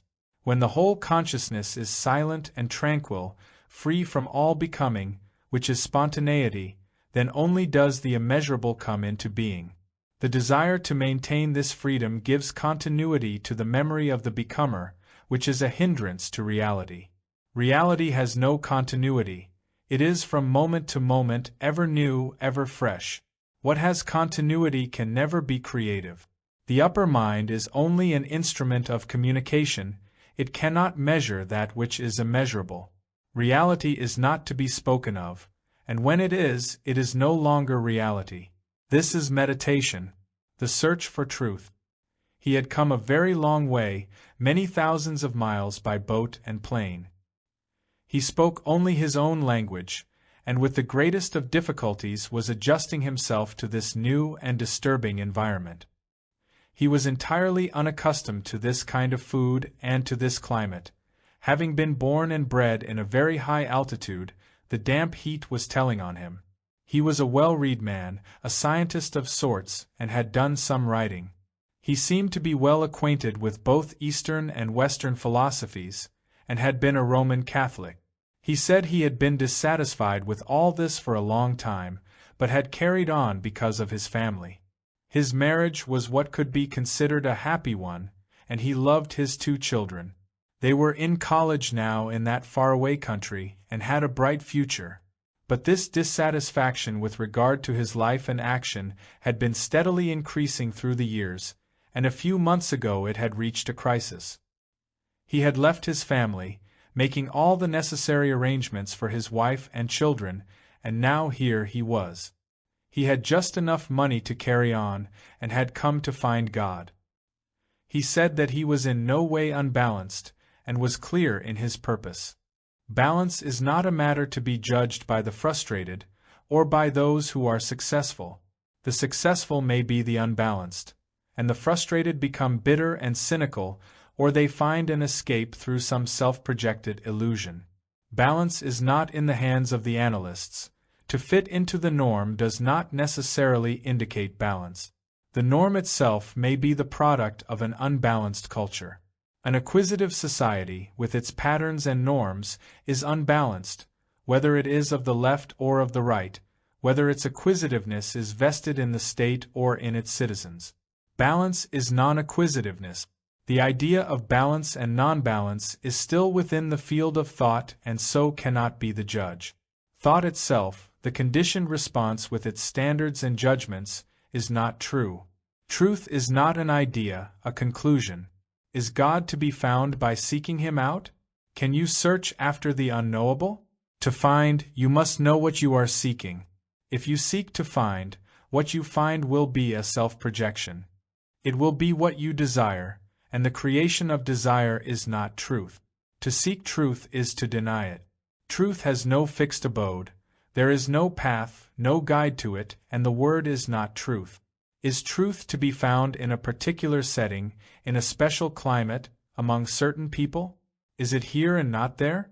Is that one the guide to truth, and not another? Is there a guide at all? When truth is sought, what is found can only come out of ignorance, for the search itself is born of ignorance. You cannot search out reality, you must cease for reality to be. But can I not find the nameless? I have come to this country because here there is a greater feeling for that search. Physically one can be more free here, one need not have so many things. Possessions do not overpower one here as elsewhere. That is partly why one goes to a monastery. But there are psychological escapes in going to a monastery, and as I do not want to escape into ordered isolation, I am here, living my life to find the nameless. Am I capable of finding it? Is it a matter of capacity? Does not capacity imply the following of a particular course of action, a predetermined path, with all the necessary adjustments? When you ask that question, are you not asking whether you, an ordinary individual, have the necessary means of gaining what you long for? Surely, your question implies that only the exceptional find truth, and not the everyday man. Is truth granted only to the few, to the exceptionally intelligent? Why do we ask whether we are capable of finding it? We have the pattern, the example of the man who is supposed to have discovered truth, and the example, being elevated far above us, creates uncertainty in ourselves. The example thus assumes great significance, and there is competition between the example and ourselves. We also long to be the record breaker. Does not this question, have I the capacity, arise out of one's conscious or unconscious comparison of what one is with what one supposes the example to be? Why do we compare ourselves with the ideal? And does comparison bring understanding? Is the ideal different from ourselves? Is it not a self-projection, a home-made thing, and does it not therefore prevent the understanding of ourselves as we are? Is not comparison an evasion of the understanding of ourselves? There are so many ways of escaping from ourselves, and comparison is one of them. Surely, without the understanding of oneself, the search for so-called reality is an escape from oneself. Without self-knowledge, the God that you seek is the God of illusion, and illusion inevitably brings conflict and sorrow. Without self-knowledge, there can be no right thinking, and then all knowledge is ignorance which can only lead to confusion and destruction. Self-knowledge is not an ultimate end, it is the only opening wedge to the inexhaustible. Is not self-knowledge extremely difficult to acquire, and will it not take a very long time? The very conception that self-knowledge is difficult to acquire is a hindrance to self-knowledge. If I may suggest, do not suppose that it will be difficult, or that it will take time. Do not predetermine what it is and what it is not. Begin. Self-knowledge is to be discovered in the action of relationship, and all action is relationship. Self-knowledge does not come about through self-isolation, through withdrawal. The denial of relationship is death. Death is the ultimate resistance. Resistance, which is suppression, substitution or sublimation in any form, is a hindrance to the flow of self-knowledge.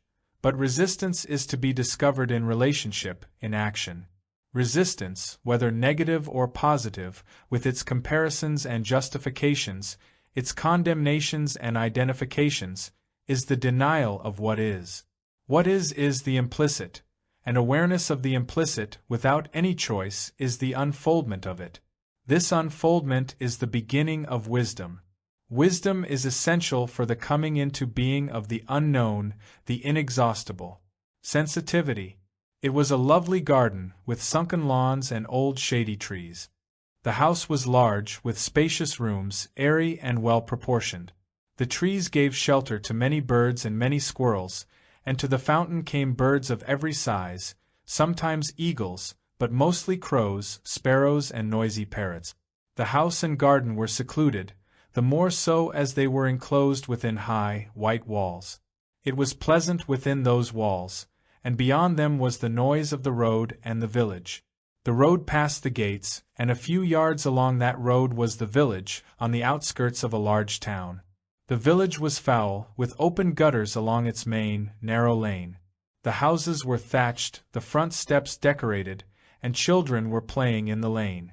Some weavers had stretched out long strands of gay-colored threads to make cloth, and a group of children were watching them at work. It was a cheerful scene, bright, noisy, and smelly. The villagers were freshly washed, and they had very little on, for the climate was warm. Towards evening some of them got drunk and became loud and rough. It was only a thin wall that separated the lovely garden from the pulsating village. To deny ugliness and to hold to beauty is to be insensitive. The cultivation of the opposite must ever narrow the mind and limit the heart. Virtue is not an opposite, and if it has an opposite, it ceases to be virtue. To be aware of the beauty of that village is to be sensitive to the green, flowering garden. We want to be aware only of beauty, and we shut ourselves off from that which is not beautiful. This suppression merely breeds insensitivity, it does not bring about the appreciation of beauty. The good is not in the garden, away from the village, but in the sensitivity that lies beyond both. To deny or to identify leads to narrowness, which is to be insensitive. Sensitivity is not a thing to be carefully nurtured by the mind, which can only divide and dominate.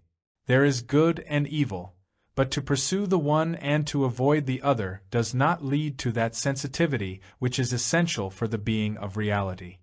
Reality is not the opposite of illusion, of the false, and if you try to approach it as an opposite, it will never come into being. Reality can be only when the opposites cease. To condemn or identify breeds the conflict of the opposites, and conflict only engenders further conflict. A fact approached unemotionally, without denying or justifying, does not bring about conflict. A fact in itself has no opposite. It has an opposite only when there is a pleasurable or defensive attitude.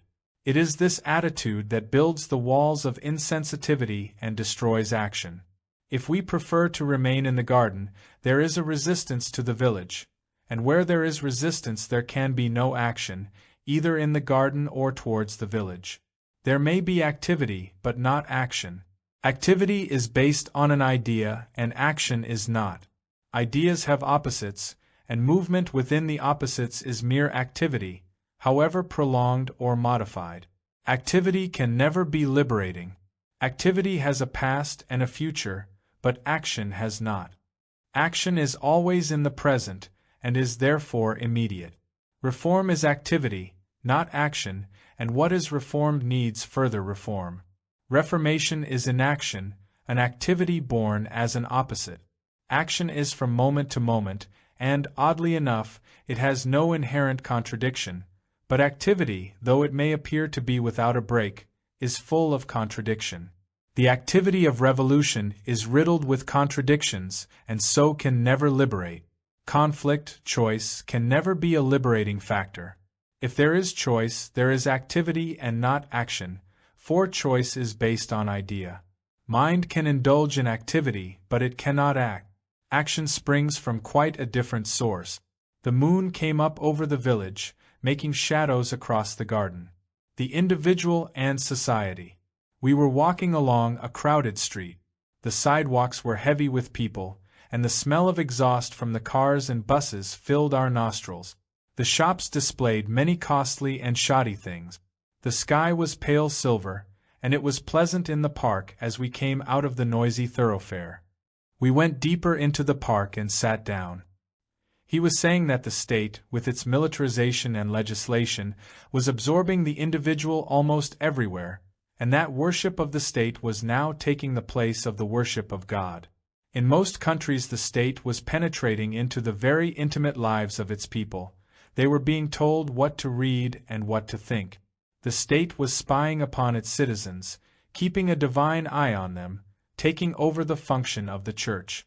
It was the new religion. Man used to be a slave to the church, but was now a slave of the state.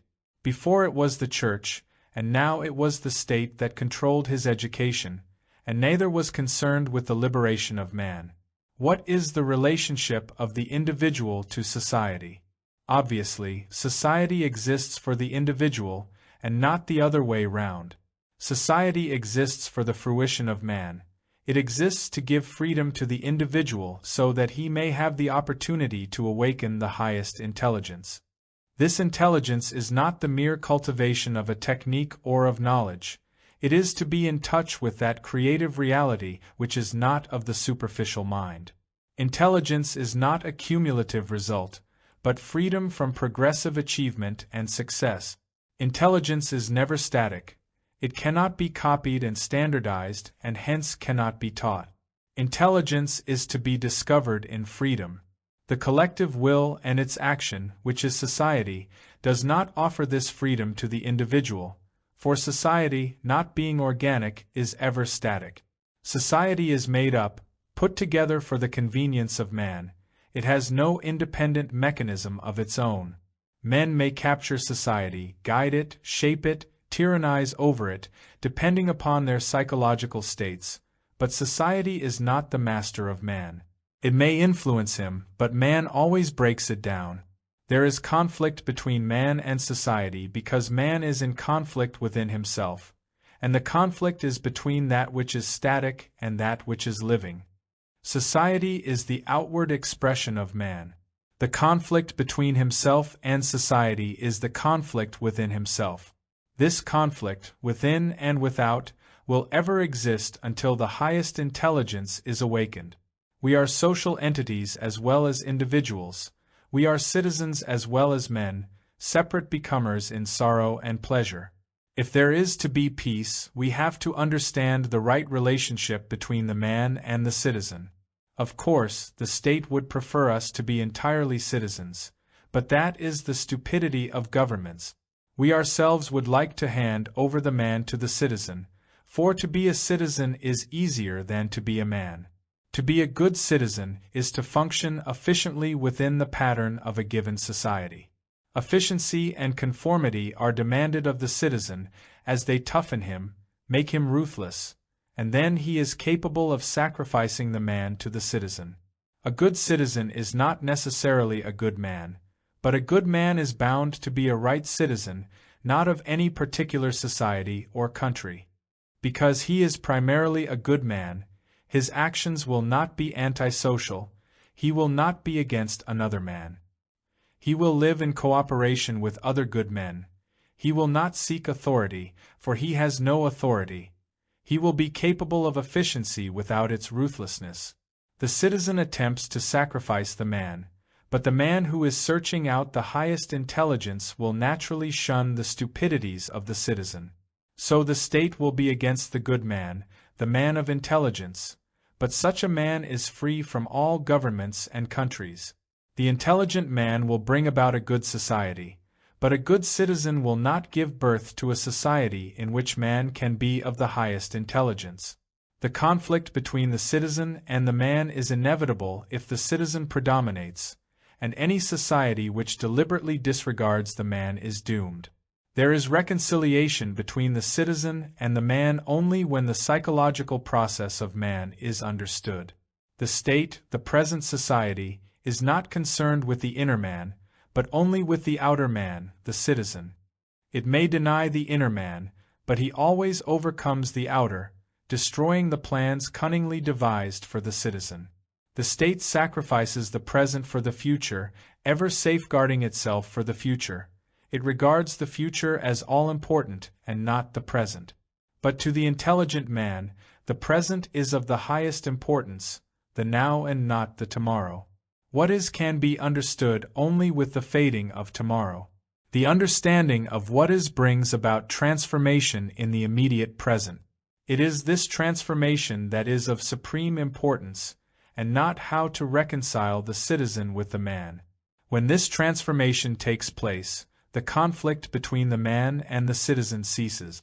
The self. In the opposite seat sat a man of position and authority. He was well aware of this, for his looks, his gestures, his attitude proclaimed his importance. He was very high up in the government, and the people about him were very obsequious. He was saying in a loud voice to somebody that it was outrageous to disturb him about some minor official task. He was rumbling about the doings of his workers, and the listeners looked nervous and apprehensive. We were flying far above the clouds, 18,000 feet, and through the gaps in the clouds was the blue sea. When the clouds somewhat opened up, there were the mountains covered with snow, the islands and the wide, open bays. How far away and how beautiful were the solitary houses and the small villages! A river came down to the sea from the mountains. It flowed past a very large town, smoky and dull, where its waters became polluted, but a little farther on they were again clean and sparkling. A few seats away was an officer in uniform, his chest covered with ribbons, confident and aloof. He belonged to a separate class that exists all over the world. Why is it that we crave to be recognized, to be made much of, to be encouraged? Why is it that we are such snobs? Why is it that we cling to our exclusiveness of name, position, acquisition? Is anonymity degrading, and to be unknown despicable? Why do we pursue the famous, the popular? Why is it that we are not content to be ourselves? Are we frightened and ashamed of what we are, that name, position and acquisition become so all-important? It is curious how strong is the desire to be recognized, to be applauded. In the excitement of a battle, one does incredible things for which one is honored. One becomes a hero for killing a fellow man. Through privilege, cleverness, or capacity and efficiency, one arrives somewhere near the top, though the top is never the top, for there is always more and more in the intoxication of success. The country or the business is yourself. On you depend the issues, you are the power. Organized religion offers position, prestige and honor. There too you are somebody, apart and important. Or again you become the disciple of a teacher, of a guru or master, or you cooperate with them in their work. You are still important, you represent them, you share their responsibility, you give and others receive. Though in their name, you are still the means. You may put on a loincloth or the monk's robe, but it is you who are making the gesture, It is you who are renouncing. In one way or another, subtly or grossly, the self is nourished and sustained. Apart from its antisocial and harmful activities, why has the self to maintain itself? Though we are in turmoil and sorrow, with passing pleasures, why does the self cling to outer and inner gratifications, to pursuits that inevitably bring pain and misery? The thirst for positive activity as opposed to negation makes us strive to be. Our striving makes us feel that we are alive, that there is a purpose to our life, that we shall progressively throw off the causes of conflict and sorrow. We feel that if our activity stopped, we would be nothing, we would be lost, life would have no meaning at all. So we keep going in conflict, in confusion, in antagonism. But we are also aware that there is something more, that there is an otherness which is above and beyond all this misery. Thus we are in constant battle within ourselves. The greater the outward show, the greater the inward poverty, but freedom from this poverty is not the loincloth. The cause of this inward emptiness is the desire to become, and, do what you will, this emptiness can never be filled. You may escape from it in a crude way, or with refinement, but it is as near to you as your shadow. You may not want to look into this emptiness, but nevertheless it is there. The adornments and the renunciations that the self assumes can never cover this inward poverty. By its activities, inner and outer, the self tries to find enrichment, calling it experience or giving it a different name according to its convenience and gratification. The self can never be anonymous. It may take on a new robe, assume a different name, but identity is its very substance. This identifying process prevents the awareness of its own nature. The cumulative process of identification builds up the self, positively or negatively, and its activity is always self-enclosing, however wide the enclosure. Every effort of the self to be or not to be is a movement away from what it is. Apart from its name, attributes, idiosyncrasies, possessions, what is the self? Is there the I, the self, when its qualities are taken away? It is this fear of being nothing that drives the self into activity, but it is nothing, it is an emptiness. If we are able to face that emptiness, to be with that aching loneliness, then fear altogether disappears and a fundamental transformation takes place. For this to happen, there must be the experiencing of that nothingness, which is prevented if there is an experiencer. If there is a desire for the experiencing of that emptiness in order to overcome it, to go above and beyond it, then there is no experiencing, for the self, as an identity, continues. If the experiencer has an experience, there is no longer the state of experiencing. It is the experiencing of what is without naming it that brings about freedom from what is. Belief. We were high up in the mountains and it was very dry.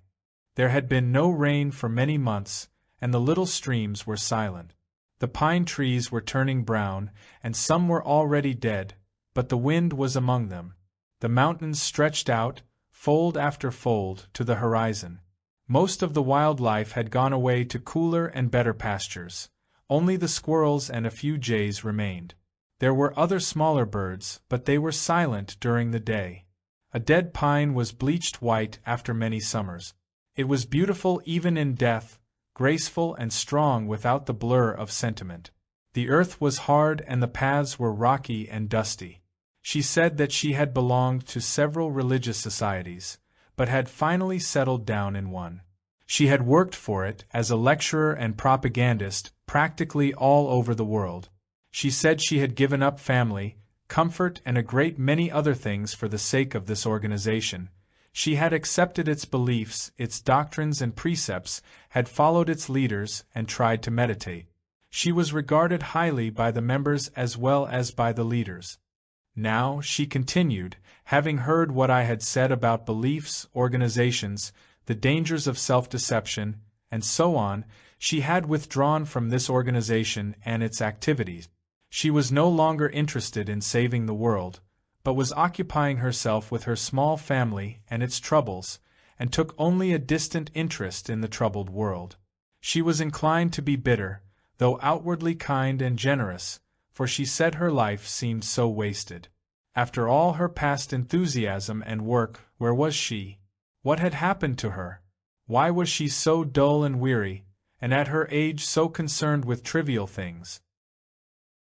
How easily we destroy the delicate sensitivity of our being. The incessant strife and struggle, the anxious escapes and fears, soon dull the mind and the heart, and the cunning mind quickly finds substitutes for the sensitivity of life.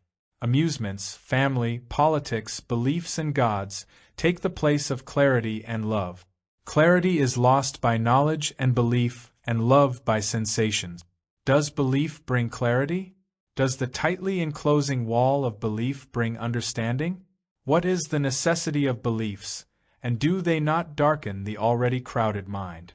The understanding of what is does not demand beliefs, but direct perception, which is to be directly aware without the interference of desire.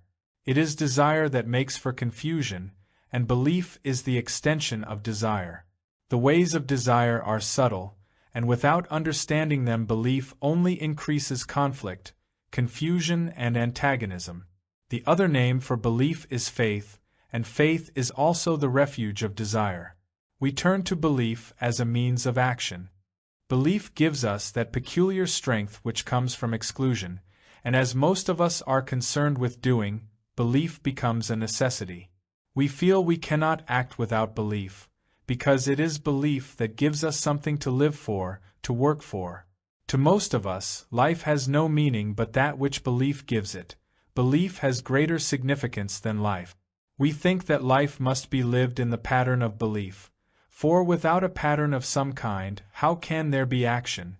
So our action is based on idea, or is the outcome of an idea, and action, then, is not as important as idea. Can the things of the mind, however brilliant and subtle, ever bring about the completeness of action, a radical transformation in one's being and so in the social order? Is idea the means of action? Idea may bring about a certain series of actions, but that is mere activity, and activity is wholly different from action.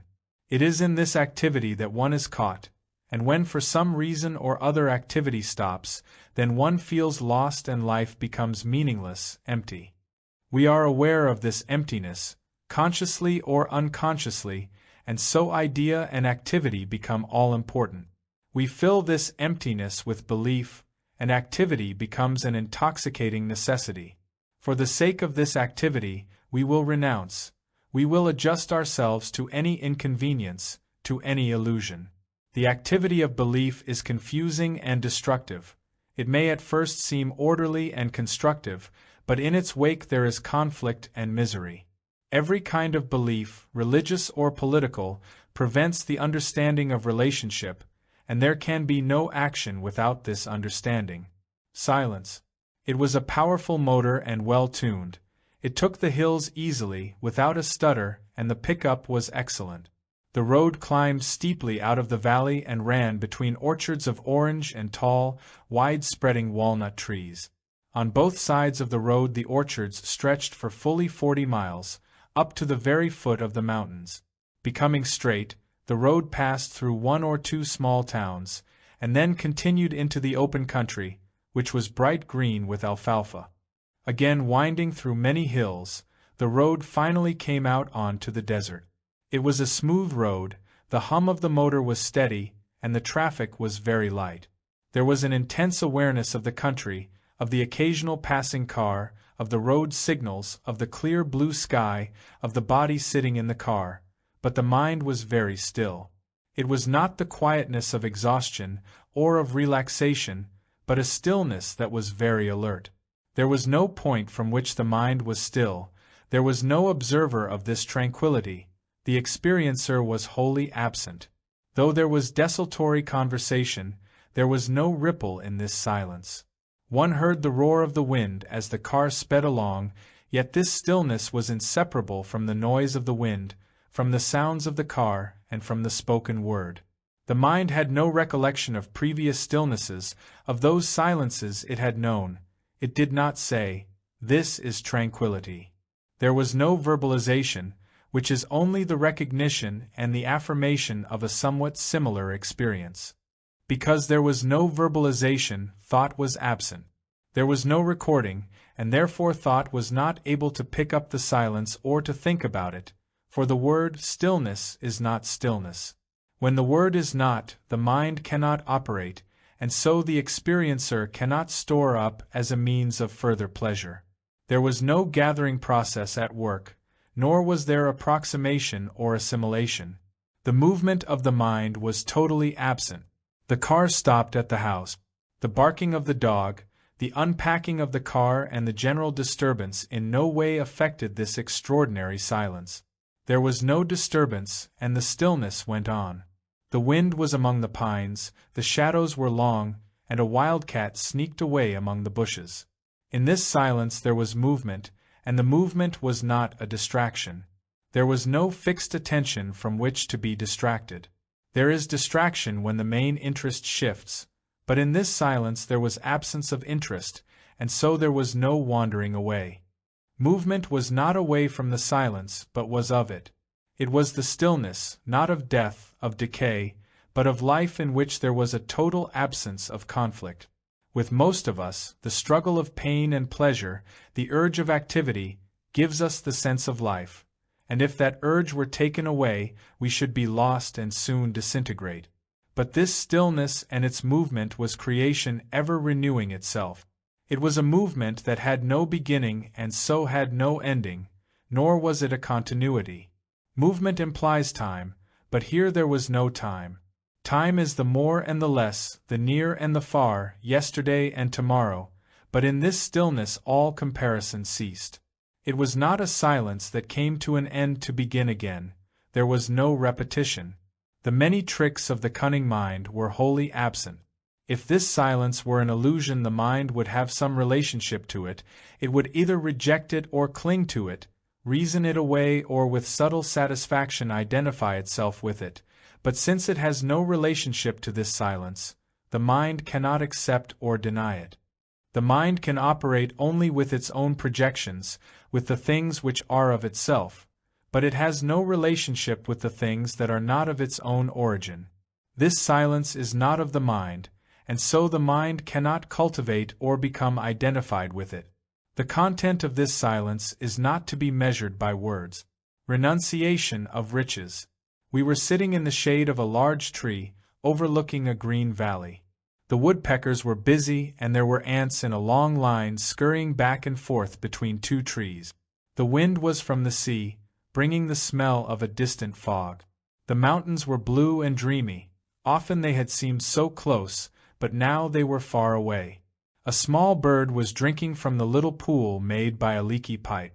Two gray squirrels with large bushy tails were chasing each other up and down a tree. They would climb to the top and come spinning down with mad speed almost to the ground, and then go up again. He was once a very rich man and had renounced his riches.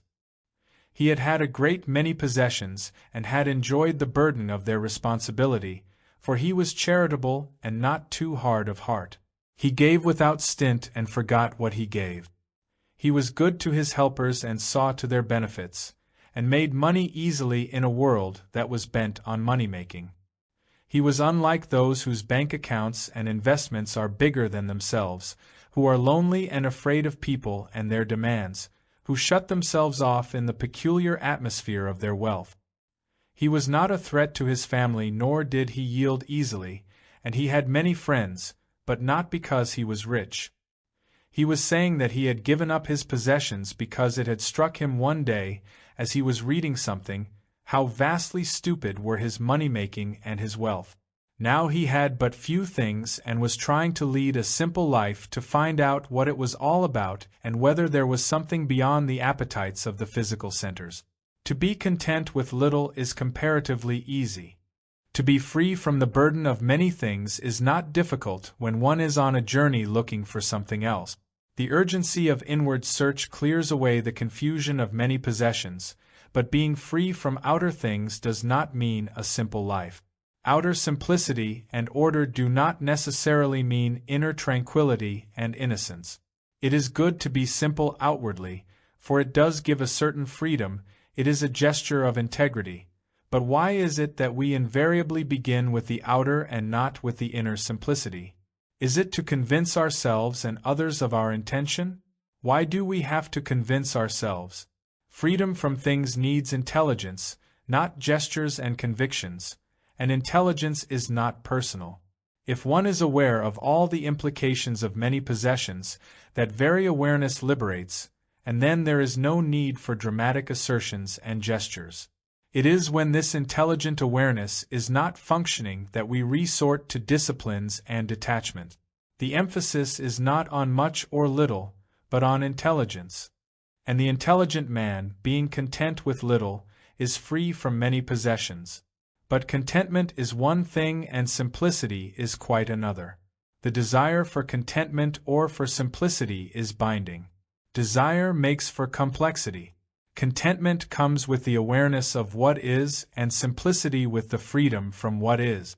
It is well to be outwardly simple, but it is far more important to be inwardly simple and clear. Clarity does not come through a determined and purposeful mind. The mind cannot create it. The mind can adjust itself, can arrange and put its thoughts in order, but this is not clarity or simplicity. The action of will makes for confusion, because will, however sublimated, is still the instrument of desire. The will to be, to become, however worthwhile and noble, may give a directive, may clear a way amidst confusion, but such a process leads to isolation, and clarity cannot come through isolation. The action of will may temporarily light up the immediate foreground, necessary for mere activity, but it can never clear up the background. For will itself is the outcome of this very background.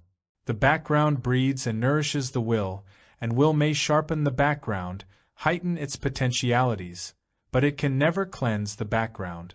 Simplicity is not of the mind. A planned simplicity is only a cunning adjustment, a defense against pain and pleasure. It is a self-enclosing activity which breeds various forms of conflict and confusion. It is conflict that brings darkness within and without. Conflict and clarity cannot exist together, and it is freedom from conflict that gives simplicity, not the overcoming of conflict. What is conquered has to be conquered again, and so conflict is made endless. The understanding of conflict is the understanding of desire. Desire may abstract itself as the observer, the one who understands, but this sublimation of desire is only postponement and not understanding.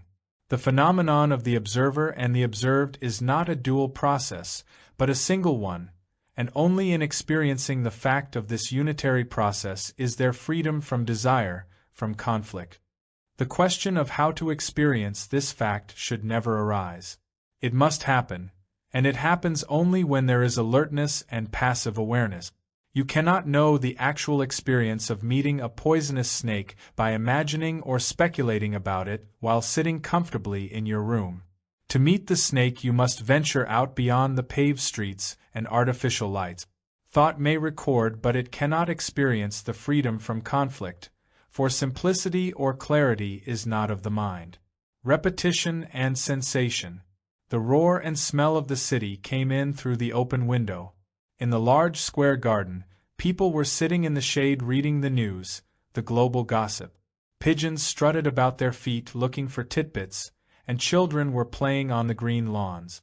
The sun made beautiful shadows. He was a reporter, quick and intelligent. He not only wanted an interview, but also wanted to discuss some of his own problems. When the interview for his newspaper was over, he talked of his career and what it was worth, not financially, but its significance in the world.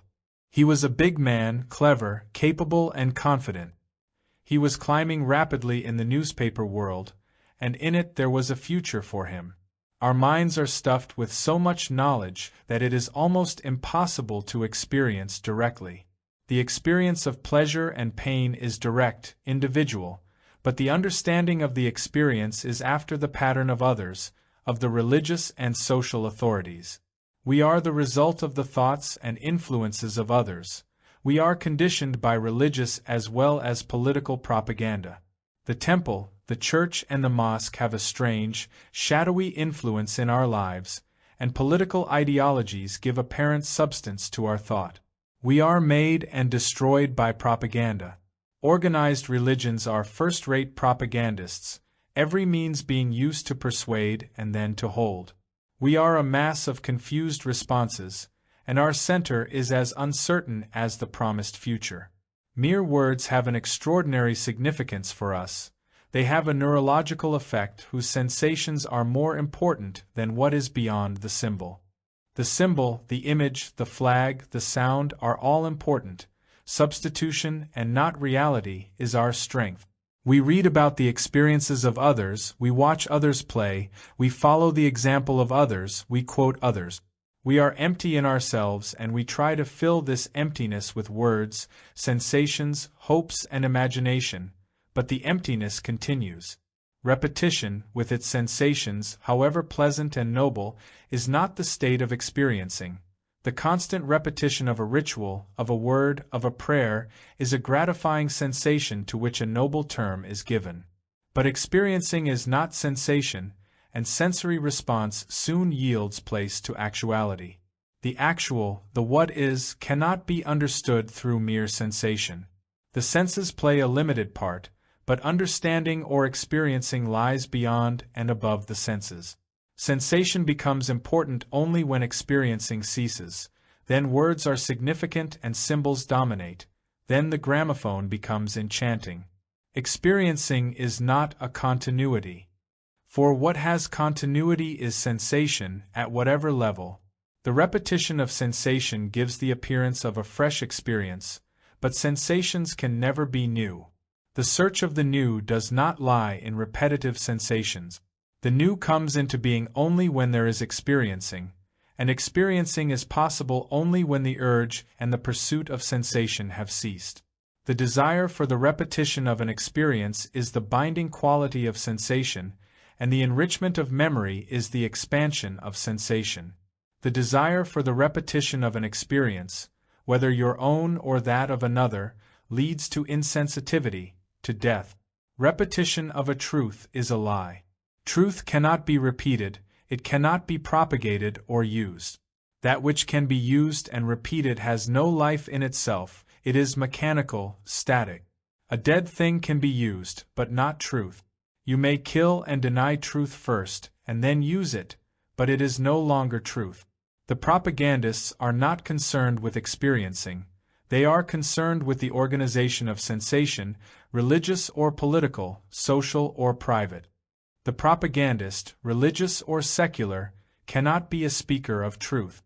Experiencing can come only with the absence of the desire for sensation. The naming, the terming must cease. There is no thought process without verbalization, and to be caught in verbalization is to be a prisoner to the illusions of desire. The radio and music. It is obvious that radio music is a marvelous escape. Next door, they kept the thing going all day long and far into the night. The father went off to his office fairly early. The mother and daughter worked in the house or in the garden, and when they worked in the garden the radio blared louder. Apparently the son also enjoyed the music and the commercials, for when he was at home the radio went on just the same.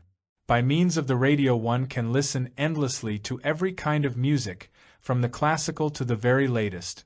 One can hear mystery plays, news, and all the things that are constantly being broadcast. There need be no conversation, no exchange of thought, for the radio does almost everything for you. The radio, they say, helps students to study, and there is more milk if at milking time the cows have music. The odd part about all this is that the radio seems to alter so little the course of life. It may make some things a little more convenient. We may have global news more quickly and hear murders described most vividly, but information is not going to make us intelligent. The thin layer of information about the horrors of atomic bombing, about international alliances, research into chlorophyll, and so on, does not seem to make any fundamental difference in our lives. We are as war-minded as ever, we hate some other group of people, we despise this political leader and support that, we are duped by organized religions, we are nationalistic, and our miseries continue, and we are intent on escapes, the more respectable and organized the better. To escape collectively is the highest form of security. In facing what is, we can do something about it, but to take flight from what is inevitably makes us stupid and dull, slaves to sensation and confusion. Does not music offer us, in a very subtle way, a happy release from what is? Good music takes us away from ourselves, from our daily sorrows, pettiness and anxieties. It makes us forget, or it gives us strength to face life. It inspires, invigorates and pacifies us. It becomes a necessity in either case, whether as a means of forgetting ourselves or as a source of inspiration. Dependence on beauty and avoidance of the ugly is an escape which becomes a torturing issue when our escape is cut off. When beauty becomes necessary to our well-being, then experiencing ceases and sensation begins. The moment of experiencing is totally different from the pursuit of sensation. In experiencing there is no awareness of the experiencer and his sensations. When experiencing comes to an end, then begin the sensations of the experiencer, and it is these sensations that the experiencer demands and pursues. When sensations become a necessity, then music, the river, the painting are only a means to further sensation. Sensations become all dominant and not experiencing. The longing to repeat an experience is the demand for sensation, and while sensations can be repeated, experiencing cannot. It is the desire for sensation that makes us cling to music, possess beauty. Dependence on outward line and form only indicates the emptiness of our own being, which we fill with music, with art, with deliberate silence.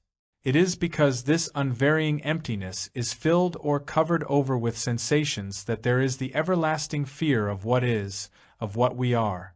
Sensations have a beginning and an end, they can be repeated and expanded, but experiencing is not within the limits of time. What is essential is experiencing, which is denied in the pursuit of sensation.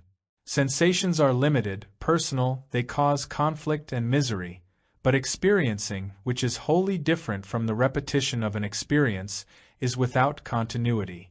Only in experiencing is there renewal, transformation. Authority. The shadows were dancing on the green lawn.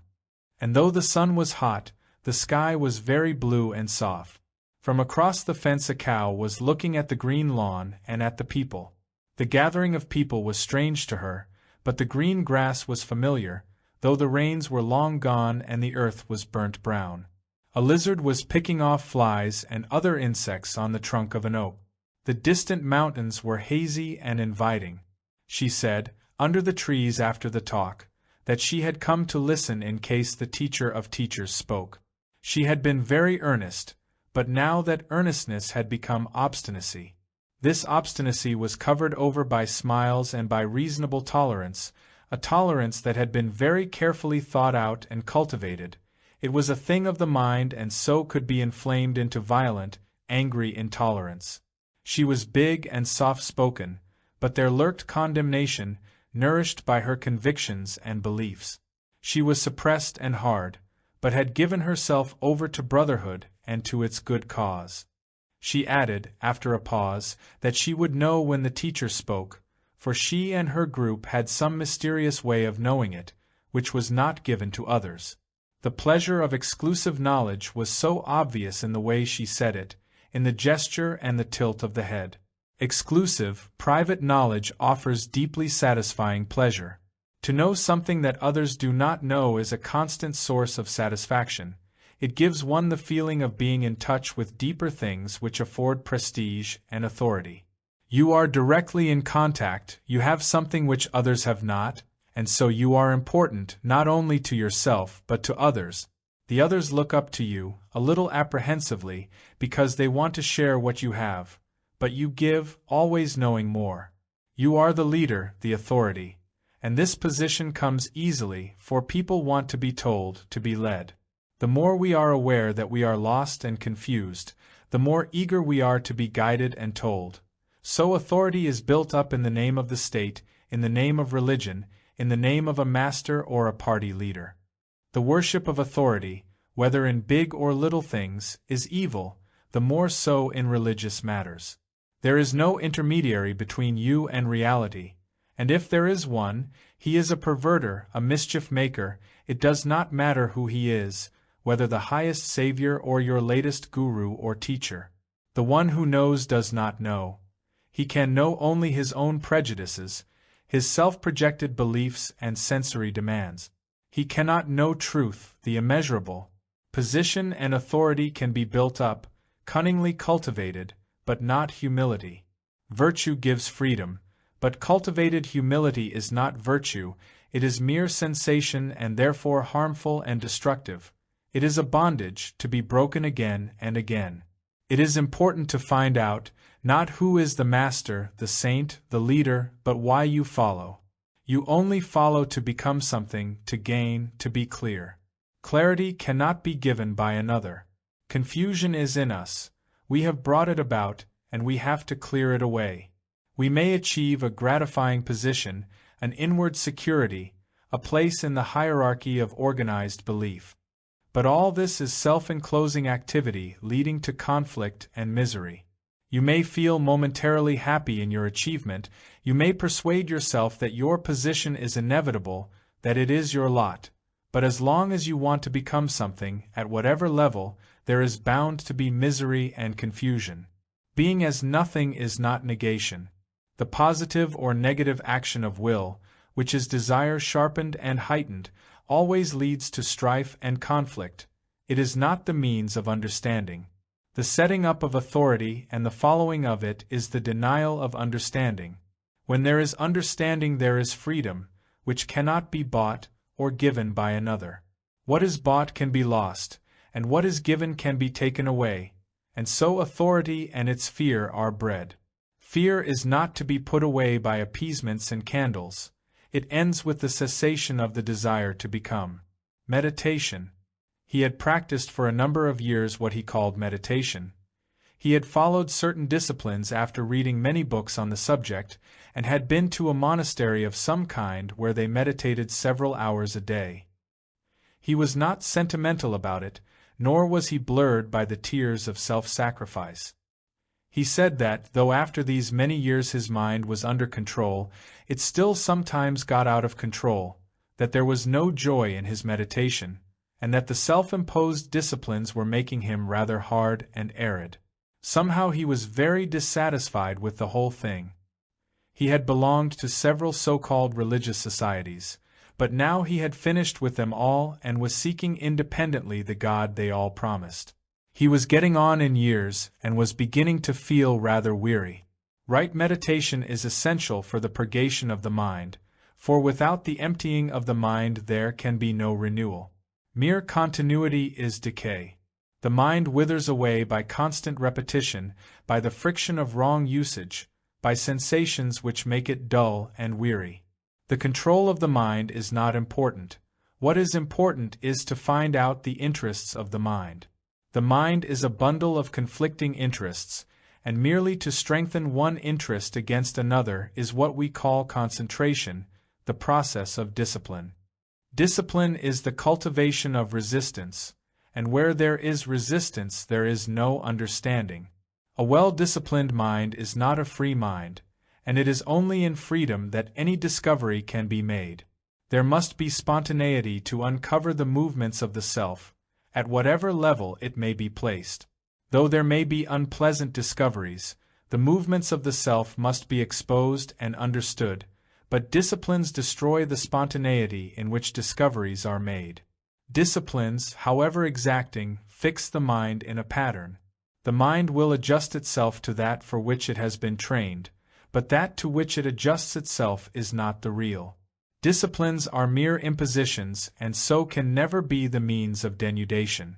Through self-discipline the mind can strengthen itself in its purpose, but this purpose is self-projected and so it is not the real. The mind creates reality in its own image, and disciplines merely give vitality to that image. Only in discovery can there be joy, the discovery from moment to moment of the ways of the self. The self, at whatever level it is placed, is still of the mind. Whatever the mind can think about is of the mind. The mind cannot think about something which is not of itself. It cannot think of the unknown. The self at any level is the known, and though there may be layers of the self of which the superficial mind is not aware, they are still within the field of the known. The movements of the self are revealed in the action of relationship, and when relationship is not confined within a pattern, it gives an opportunity for self-revelation. Relationship is the action of the self, and to understand this action there must be awareness without choice, for to choose is to emphasize one interest against another. This awareness is the experiencing of the action of the self, and in this experiencing there is neither the experiencer nor the experienced. Thus the mind is emptied of its accumulations. There is no longer the me, the gatherer. The accumulations, the stored-up memories are the me. The me is not an entity apart from the accumulations. The me separates itself from its characteristics as the observer, the watcher, the controller, in order to safeguard itself, to give itself continuity amidst impermanency. The experiencing of the integral, unitary process frees the mind from its dualism. Thus the total process of the mind, the open as well as the hidden, is experienced and understood, not piece by piece, activity by activity, but in its entirety. Then dreams and everyday activities are ever an emptying process. The mind must be utterly empty to receive, but the craving to be empty in order to receive is a deep-seated impediment, and this also must be understood completely, not at any particular level. The craving to experience must wholly cease, which happens only when the experiencer is not nourishing himself on experiences and their memories. The purgation of the mind must take place not only on its upper levels, but also in its hidden depths, and this can happen only when the naming or terming process comes to an end. Naming only strengthens and gives continuity to the experiencer, to the desire for permanency, to the characteristic of particularizing memory. There must be silent awareness of naming, and so the understanding of it. We name not only to communicate, but also to give continuity and substance to an experience, to revive it and to repeat its sensations. This naming process must cease, not only on the superficial levels of the mind, but throughout its entire structure. This is an arduous task, not to be easily understood or lightly experienced, for our whole consciousness is a process of naming or terming experience, and then storing or recording it. It is this process that gives nourishment and strength to the illusory entity, the experiencer as distinct and separate from the experience. Without thoughts there is no thinker. Thoughts create the thinker, who isolates himself to give himself permanency, for thoughts are always impermanent. There is freedom when the entire being, the superficial as well as the hidden, is purged of the past.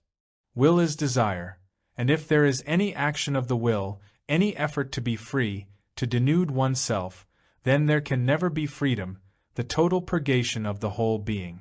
When all the many layers of consciousness are quiet, utterly still, only then is there the immeasurable, the bliss that is not of time, the renewal of creation.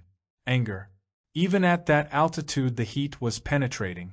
The window panes felt warm to the touch. The steady hum of the plane's motors was soothing, and many of the passengers were dozing. The earth was far below us, shimmering in the heat, an unending brown with an occasional patch of green. Presently we landed, and the heat became all but unbearable.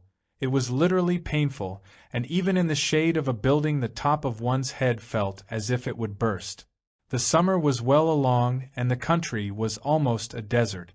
We took off again, and the plane climbed, seeking the cool winds. 2 new passengers sat in the opposite seats, and they were talking loudly. It was impossible not to overhear them. They began quietly enough, but soon anger crept into their voices, the anger of familiarity and resentment. In their violence they seemed to have forgotten the rest of the passengers. They were so upset with each other that they alone existed, and none else. Anger has that peculiar quality of isolation. Like sorrow, it cuts one off, and for the time being, at least, all relationship comes to an end. Anger has the temporary strength and vitality of the isolated. There is a strange despair in anger, for isolation is despair. The anger of disappointment, of jealousy, of the urge to wound, gives a violent release whose pleasure is self-justification. We condemn others, and that very condemnation is a justification of ourselves. Without some kind of attitude, whether of self-righteousness or self-abasement, what are we? We use every means to bolster ourselves up, and anger, like hate, is one of the easiest ways. Simple anger, a sudden flare-up which is quickly forgotten, is one thing, but the anger that is deliberately built up, that has been brewed and that seeks to hurt and destroy, is quite another matter. Simple anger may have some physiological cause which can be seen and remedied, but the anger that is the outcome of a psychological cause is much more subtle and difficult to deal with. Most of us do not mind being angry, we find an excuse for it. Why should we not be angry when there is ill treatment of another or of ourselves? So we become righteously angry. We never just say we are angry and stop there, we go into elaborate explanations of its cause. We never just say that we are jealous or bitter, but justify or explain it. We ask how there can be love without jealousy, or say that someone else's actions have made us bitter, and so on. It is the explanation, the verbalization, whether silent or spoken, that sustains anger, that gives it scope and depth. The explanation, silent or spoken, acts as a shield against the discovery of ourselves as we are. We want to be praised or flattered, we expect something, and when these things do not take place, we are disappointed, we become bitter or jealous. Then, violently or softly, we blame someone else. We say the other is responsible for our bitterness. You are of great significance because I depend upon you for my happiness, for my position or prestige.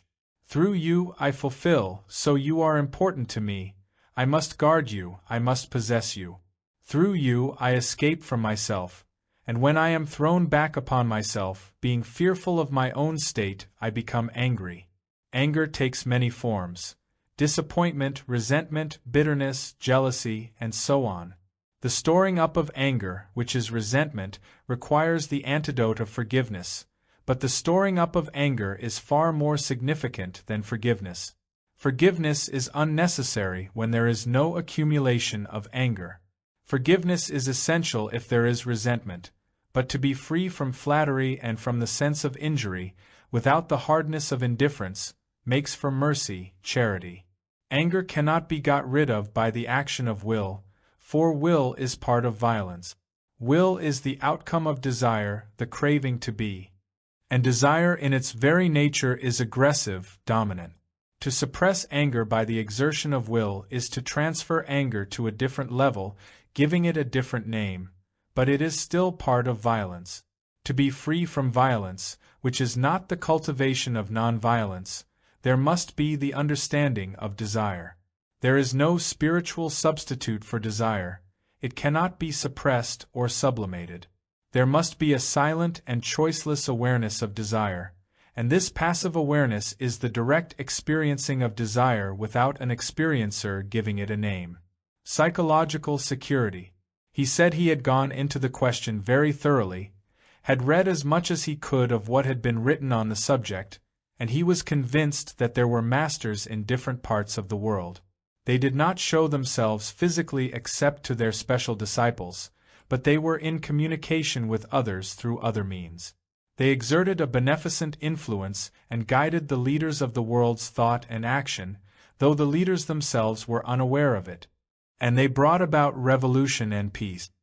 He was convinced, he said, that each continent had a group of masters, shaping its destiny and giving it their blessing.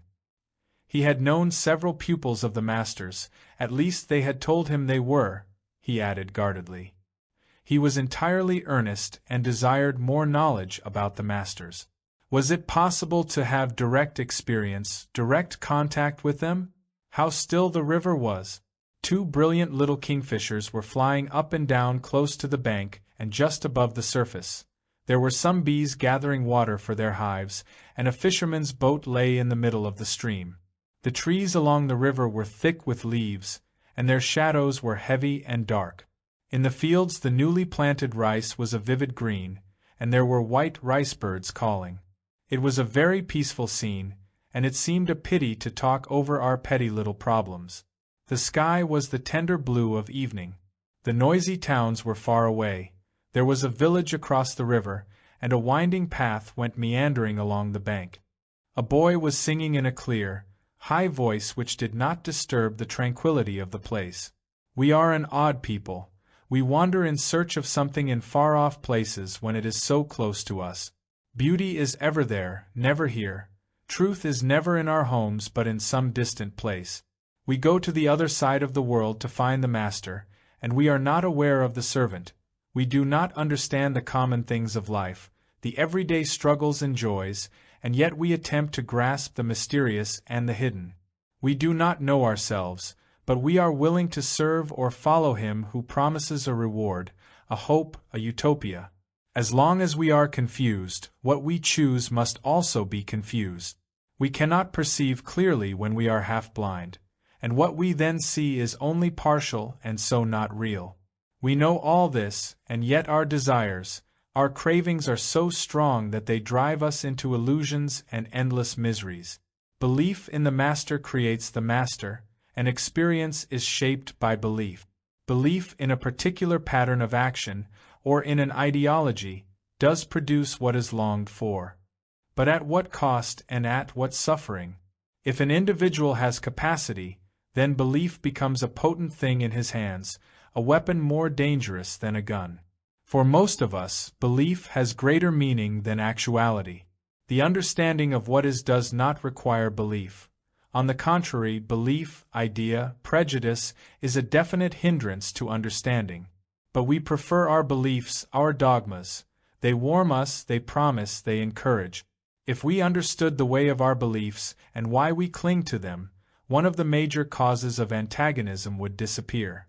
The desire to gain, individually or for a group, leads to ignorance and illusion, to destruction and misery. This desire is not only for more and more physical comforts, but also for power, the power of money, of knowledge, of identification. The craving for more is the beginning of conflict and misery. We try to escape from this misery through every form of self-deception, through suppression, substitution and sublimation, but craving continues, perhaps at a different level. Craving at any level is still conflict and pain. One of the easiest of escapes is the guru, the master. Some escape through a political ideology with its activities, others through the sensations of ritual and discipline, and still others through the master. Then the means of escape become all-important, and fear and obstinacy guard the means. Then it does not matter what you are. It is the master who is important. You are important only as a server, whatever that may mean, or as a disciple. To become one of these, you have to do certain things, conform to certain patterns, undergo certain hardships. You are willing to do all this and more, for identification gives pleasure and power. In the name of the master, pleasure and power have become respectable. You are no longer lonely, confused, lost. You belong to him, to the party, to the idea. You are safe. After all, that is what most of us want.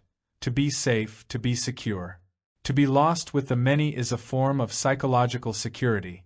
To be identified with a group or with an idea, secular or spiritual, is to feel safe. That is why most of us cling to nationalism, even though it brings increasing destruction and misery. That is why organized religion has such a strong hold on people, even though it divides and breeds antagonism.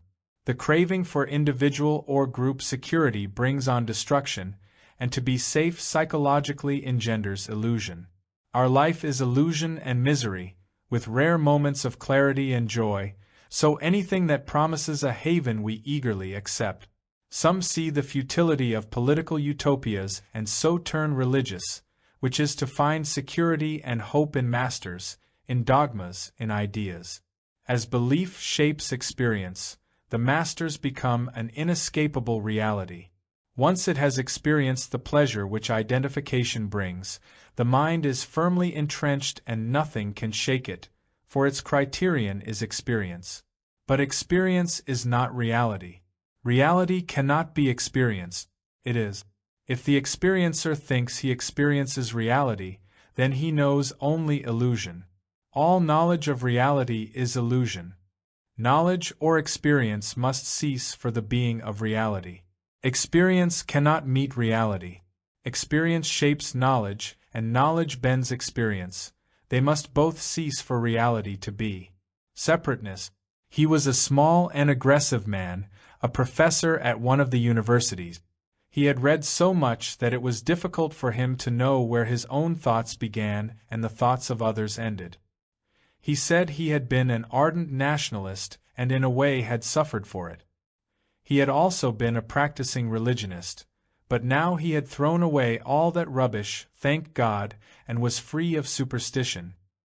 He asserted vehemently that all this psychological talk and discussion was misleading the people, and that what was of the greatest importance was the economic reorganization of man, for man lived by bread first, and after that everything else came to him.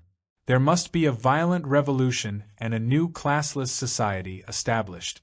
The means did not matter if the end were achieved. If necessary, they would foment chaos, and then take over and establish order of the right kind. Collectivism was essential, and all individual exploitation must be stamped out. He was very explicit about the future, and as man was the product of environment, they would shape man for the future. They would sacrifice everything for the future, for the world that is to be. The liquidation of present man was of little importance, for they knew the future. We may study history and translate historical fact according to our prejudices, but to be certain of the future is to be in illusion. Man is not the result of one influence only, he is vastly complex, and to emphasize one influence while minimizing others is to breed an imbalance which will lead to yet greater chaos and misery. Man is a total process. The totality must be understood and not merely a part, however temporarily important the part may be. The sacrificing of the present for the future is the insanity of those who are power-mad, and power is evil.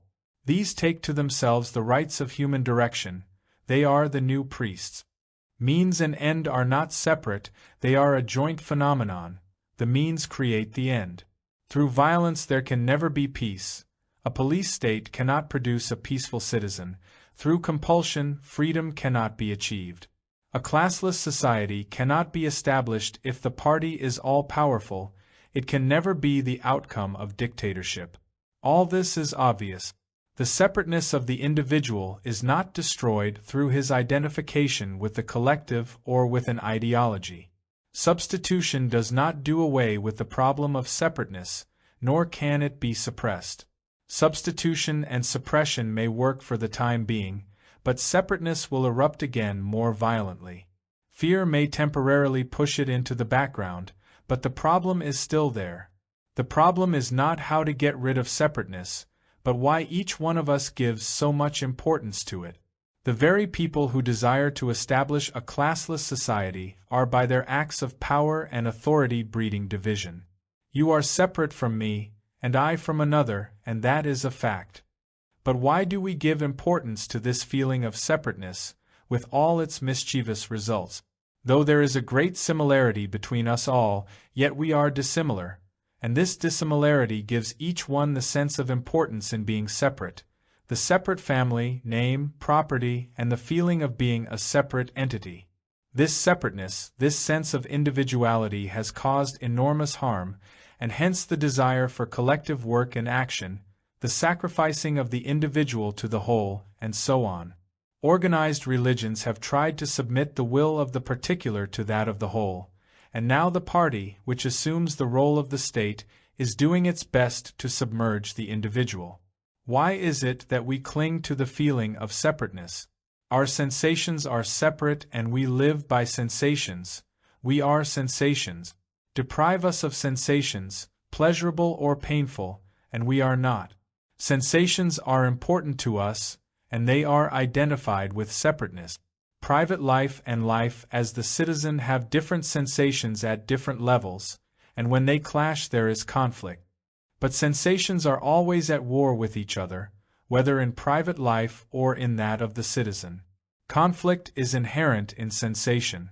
As long as I want to be powerful or humble, there must be the conflicts of sensation, which bring about private and social misery.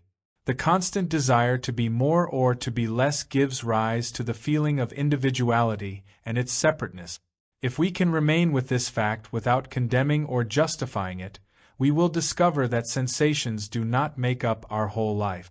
Then the mind as memory, which is sensation, becomes calm, no longer torn by its own conflicts, and only then, when the mind is silent and tranquil, is there a possibility of loving without the me and the mine. Without this love, collective action is merely compulsion, breeding antagonism and fear, from which arise private and social conflicts. Power. He was a very poor man, but capable and clever. He was content, or at least appeared so, with what little he possessed, and he had no family burdens. He often came to talk things over, and he had great dreams for the future. He was eager and enthusiastic, simple in his pleasures, and delighted in doing little things for others.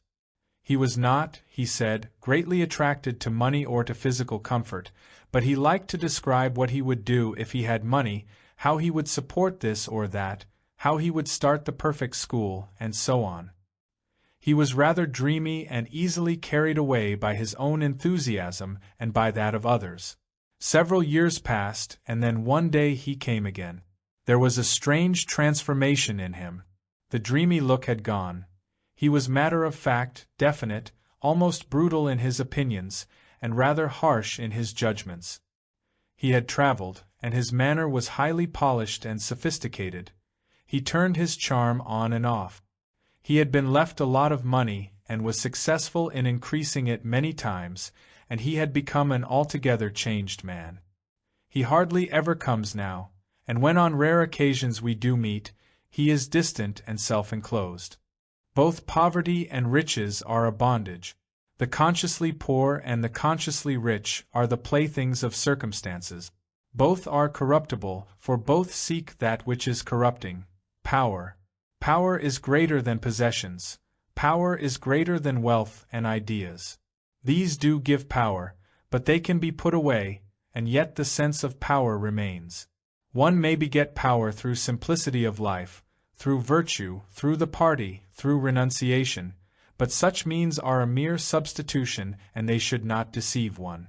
The desire for position, prestige, and power, the power that is gained through aggression and humility, through asceticism and knowledge, through exploitation and self-denial, is subtly persuasive and almost instinctive. Success in any form is power, and failure is merely the denial of success. To be powerful, to be successful is to be slavish, which is the denial of virtue. Virtue gives freedom, but it is not a thing to be gained. Any achievement, whether of the individual or of the collective, becomes a means to power. Success in this world, and the power that self-control and self-denial bring, are to be avoided, for both distort understanding. It is the desire for success that prevents humility, and without humility how can there be understanding? The man of success is hardened, self-enclosed. He is burdened with his own importance, with his responsibilities, achievements, and memories. There must be freedom from self-assumed responsibilities and from the burden of achievement, for that which is weighed down cannot be swift, and to understand requires a swift and pliable mind. Mercy is denied to the successful, for they are incapable of knowing the very beauty of life, which is love.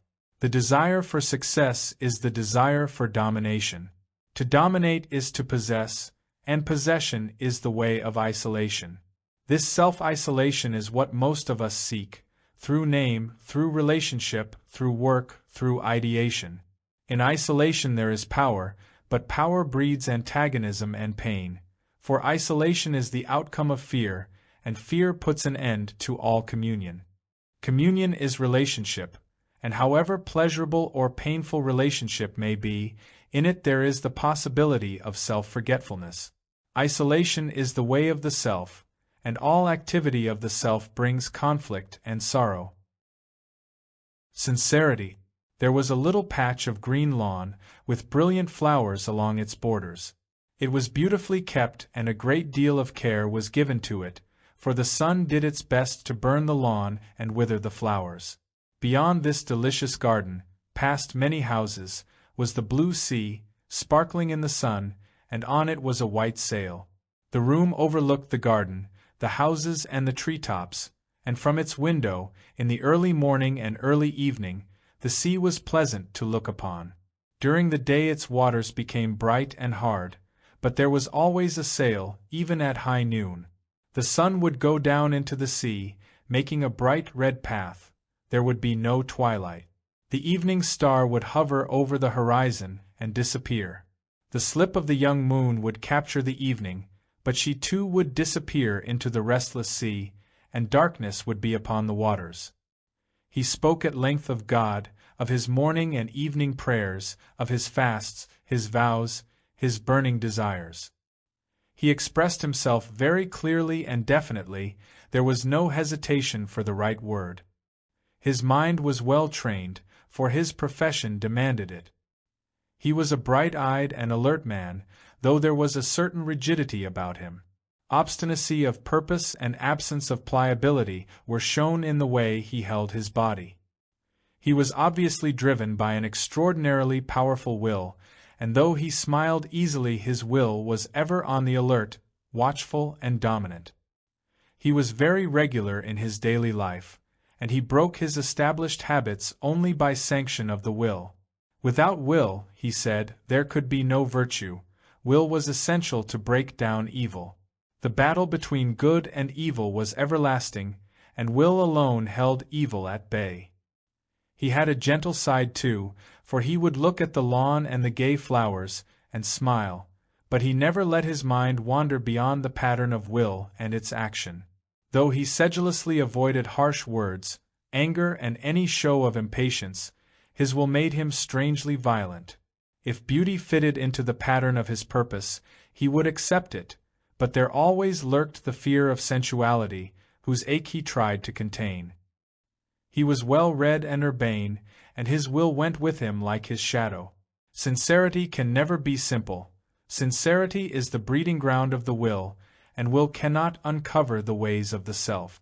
Self-knowledge is not the product of will.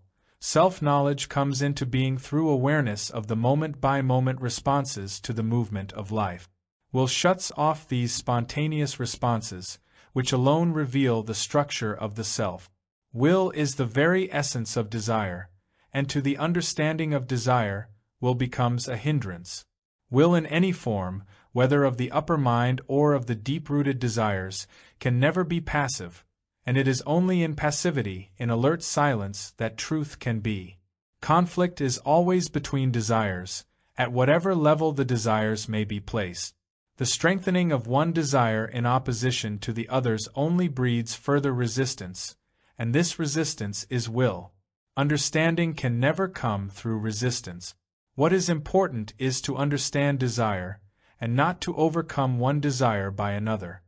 The desire to achieve, to gain is the basis of sincerity, and this urge, however superficial or deep, makes for conformity, which is the beginning of fear. Fear limits self-knowledge to the experienced, and so there is no possibility of transcending the experienced. Thus limited, self-knowledge only cultivates wider and deeper self-consciousness, the me becoming more and more at different levels and at different periods. So conflict and pain continue. You may deliberately forget or lose yourself in some activity, in cultivating a garden or an ideology, in whipping up in a whole people the raging fervor for war, but you are now the country, the idea, the activity, the God. The greater the identification, the more your conflict and pain are covered over, and so the everlasting struggle to be identified with something. This desire to be one with a chosen object brings the conflict of sincerity, which utterly denies simplicity. You may put ashes on your head, or wear a simple cloth, or wander as a beggar. But this is not simplicity. Simplicity and sincerity can never be companions. He who is identified with something, at whatever level, may be sincere, but he is not simple. The will to be is the very antithesis of simplicity. Simplicity comes into being with freedom from the acquisitive drive of the desire to achieve. Achievement is identification, and identification is will. Simplicity is the alert, passive awareness in which the experiencer is not recording the experience. Self-analysis prevents this negative awareness. In analysis there is always a motive, to be free, to understand, to gain, and this desire only emphasizes self-consciousness. Likewise, introspective conclusions arrest self-knowledge. Fulfillment. She was married, but had no children. In the worldly way, she said, she was happy. Money was no problem, and there were cars, good hotels, and wide travel. Her husband was a successful businessman whose chief interest was to adorn his wife, to see that she was comfortable and had everything she desired. They were both quite young and friendly. She was interested in science and art, and had dabbled in religion, but now, she said, the things of the spirit were pushing everything else aside. She was familiar with the teachings of the various religions, but being dissatisfied with their organized efficiency, their rituals and dogmas, she wanted seriously to go in search of real things. She was intensely discontented, and had been to teachers in different parts of the world, but nothing had given her lasting satisfaction. Her discontent, she said, did not arise from her having had no children. She had gone into all that pretty thoroughly. Nor was the discontent caused by any social frustrations. She had spent some time with one of the prominent analysts, but there was still this inward ache and emptiness. To seek fulfillment is to invite frustration. There is no fulfillment of the self, but only the strengthening of the self through possessing what it craves for. Possession, at whatever level, makes the self feel potent, rich, active, and this sensation is called fulfillment. But as with all sensations, it soon fades, to be replaced by yet another gratification. We are all familiar with this process of replacement or substitution, and it is a game with which most of us are content. There are some, however, who desire a more enduring gratification, one that will last for the whole of one's life, and having found it, they hope never to be disturbed again. But there is a constant, unconscious fear of disturbance, and subtle forms of resistance are cultivated behind which the mind takes shelter, and so the fear of death is inevitable. Fulfillment and the fear of death are the two sides of one process, the strengthening of the self. After all, fulfillment is complete identification with something, with children, with property, with ideas. Children and property are rather risky, but ideas offer greater safety and security. Words, which are ideas and memories, with their sensations, become important, and fulfillment or completeness then becomes the word. There is no self-fulfillment, but only self-perpetuation, with its ever-increasing conflicts, antagonisms and miseries. To seek lasting gratification at any level of our being is to bring about confusion and sorrow, for gratification can never be permanent. You may remember an experience which was satisfying, but the experience is dead, and only the memory of it remains. This memory has no life in itself, but life is given to it through your inadequate response to the present. You are living on the dead, as most of us do. Ignorance of the ways of the self leads to illusion, and once caught in the net of illusion, it is extremely hard to break through it. It is difficult to recognize an illusion, for, having created it, the mind cannot be aware of it. It must be approached negatively, indirectly. Unless the ways of desire are understood, illusion is inevitable. Understanding comes, not through the exertion of will, but only when the mind is still. The mind cannot be made still, for the Maker himself is a product of the mind, of desire. There must be an awareness of this total process, a choiceless awareness. Then only is there a possibility of not breeding illusion. Illusion is very gratifying, and hence our attachment to it. Illusion may bring pain, but this very pain exposes our incompleteness and drives us to be wholly identified with the illusion. Thus illusion has great significance in our lives. It helps to cover up what is, not externally but inwardly. This disregard of the inward what is leads to wrong interpretation of what is outwardly, which brings about destruction and misery. The covering up of what is prompted by fear. Fear can never be overcome by an act of will, for will is the outcome of resistance. Only through passive yet alert awareness is there freedom from fear. Words. He had read extensively, and though he was poor, he considered himself rich in knowledge, which gave him a certain happiness. He spent many hours with his books and a great deal of time by himself. His wife was dead, and his 2 children were with some relatives, and he was rather glad to be out of the mess of all relationship, he added. He was oddly self-contained, independent and quietly assertive. He had come a long way, he said, to go into the question of meditation, and especially to consider the use of certain chants and phrases, whose constant repetition was highly conducive to the pacification of the mind. Also, in the words themselves there was a certain magic. The words must be pronounced rightly and chanted correctly. These words were handed down from ancient times, and the very beauty of the words, with their rhythmic cadence, brought about an atmosphere that was helpful to concentration. And forthwith he began to chant. He had a pleasant voice, and there was a mellowness born of the love of the words and their meaning. He chanted with the ease of long practice and devotion. The moment he began to chant, he was lost to everything. From across the field came the sound of a flute. It was haltingly played, but the tone was clear and pure. The player was sitting in the rich shadow of a large tree, and beyond him in the distance were the mountains. The silent mountains, the chant, and the sound of the flute seemed to meet and disappear, to begin again. The noisy parrots flashed by, and once again there were the notes of the flute and the deep, powerful chant. It was early in the morning, and the sun was coming over the trees. People were going from their villages to the town, chatting and laughing. The flute and the chant were insistent, and a few passers-by stopped to listen. They sat down on the path and were caught up in the beauty of the chant and the glory of the morning, which were not in any way disturbed by the whistle of a distant train. On the contrary, all sounds seemed to mingle and fill the earth. Even the loud calling of a crow was not jarring. How strangely we are caught in the sound of words, and how important the words themselves have become to us. Country, God, priest, democracy, revolution. We live on words and delight in the sensations they produce, and it is these sensations that have become so important. Words are satisfying because their sounds reawaken forgotten sensations, and their satisfaction is greater when words are substituted for the actual, for what is. We try to fill our inward emptiness with words, with sound, with noise, with activity. Music and the chant are a happy escape from ourselves, from our pettiness and boredom. Words fill our libraries, and how incessantly we talk. We hardly dare to be without a book, to be unoccupied, to be alone. When we are alone, the mind is restless, wandering all over the place, worrying, remembering, struggling. So there is never an aloneness, the mind is never still.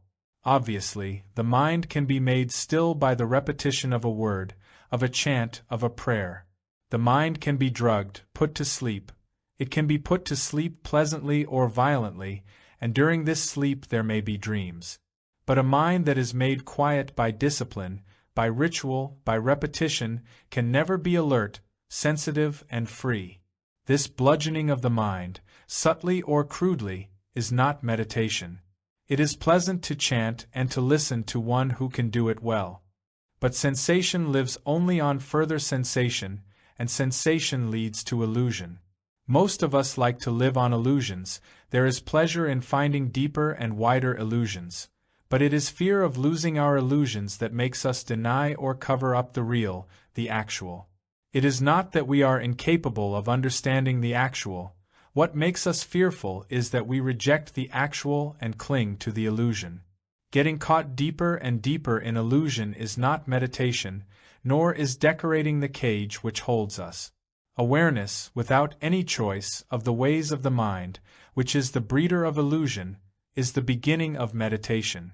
It is odd how easily we find substitutes for the real thing, and how contented we are with them. The symbol, the word, the image becomes all important, and around this symbol we build the structure of self-deception, using knowledge to strengthen it, and so experience becomes a hindrance to the understanding of the real. We name, not only to communicate, but to strengthen experience. This strengthening of experience is self-consciousness, and once caught in its process, it is extremely difficult to let go, that is, to go beyond self-consciousness. It is essential to die to the experience of yesterday and to the sensations of today, otherwise there is repetition, and the repetition of an act, of a ritual, of a word, is vain. In repetition there can be no renewal. The death of experience is creation. Idea and fact. She had been married for a number of years, but had had no children. She was unable to have them, and was gravely disturbed by this fact. Her sisters had children, and why was she cursed? She had been married quite young, as was the custom, and had seen a lot of suffering, but she had known quiet joy too. Her husband was some kind of bureaucrat in a big corporation or government department. He too was concerned about their not having children, but it appeared that he was becoming reconciled to this fact. And besides, she added, he was a very busy man. One could see that she dominated him, though not too heavily. She leaned on him, and so she could not help dominating him. Since she had no children, she was trying to fulfill herself in him, but in this she was disappointed, for he was weak and she had to take charge of things. In the office, she said smilingly, he was considered a stickler, a tyrant who threw his weight around, but at home he was mild and easy-going. She wanted him to fit into a certain pattern, and she was forcing him, of course very gently, into her mold, but he was not coming up to scratch. She had nobody to lean on and give her love to. The idea is more important to us than the fact. The concept of what one should be has more significance than what one is. The future is always more alluring than the present. The image, the symbol, is of greater worth than the actual, and on the actual we try to superimpose the idea, the pattern. So we create a contradiction between what is and what should be. What should be is the idea, the fiction, and so there is a conflict between the actual and the illusion, not in themselves but in us. We like the illusion better than the actual.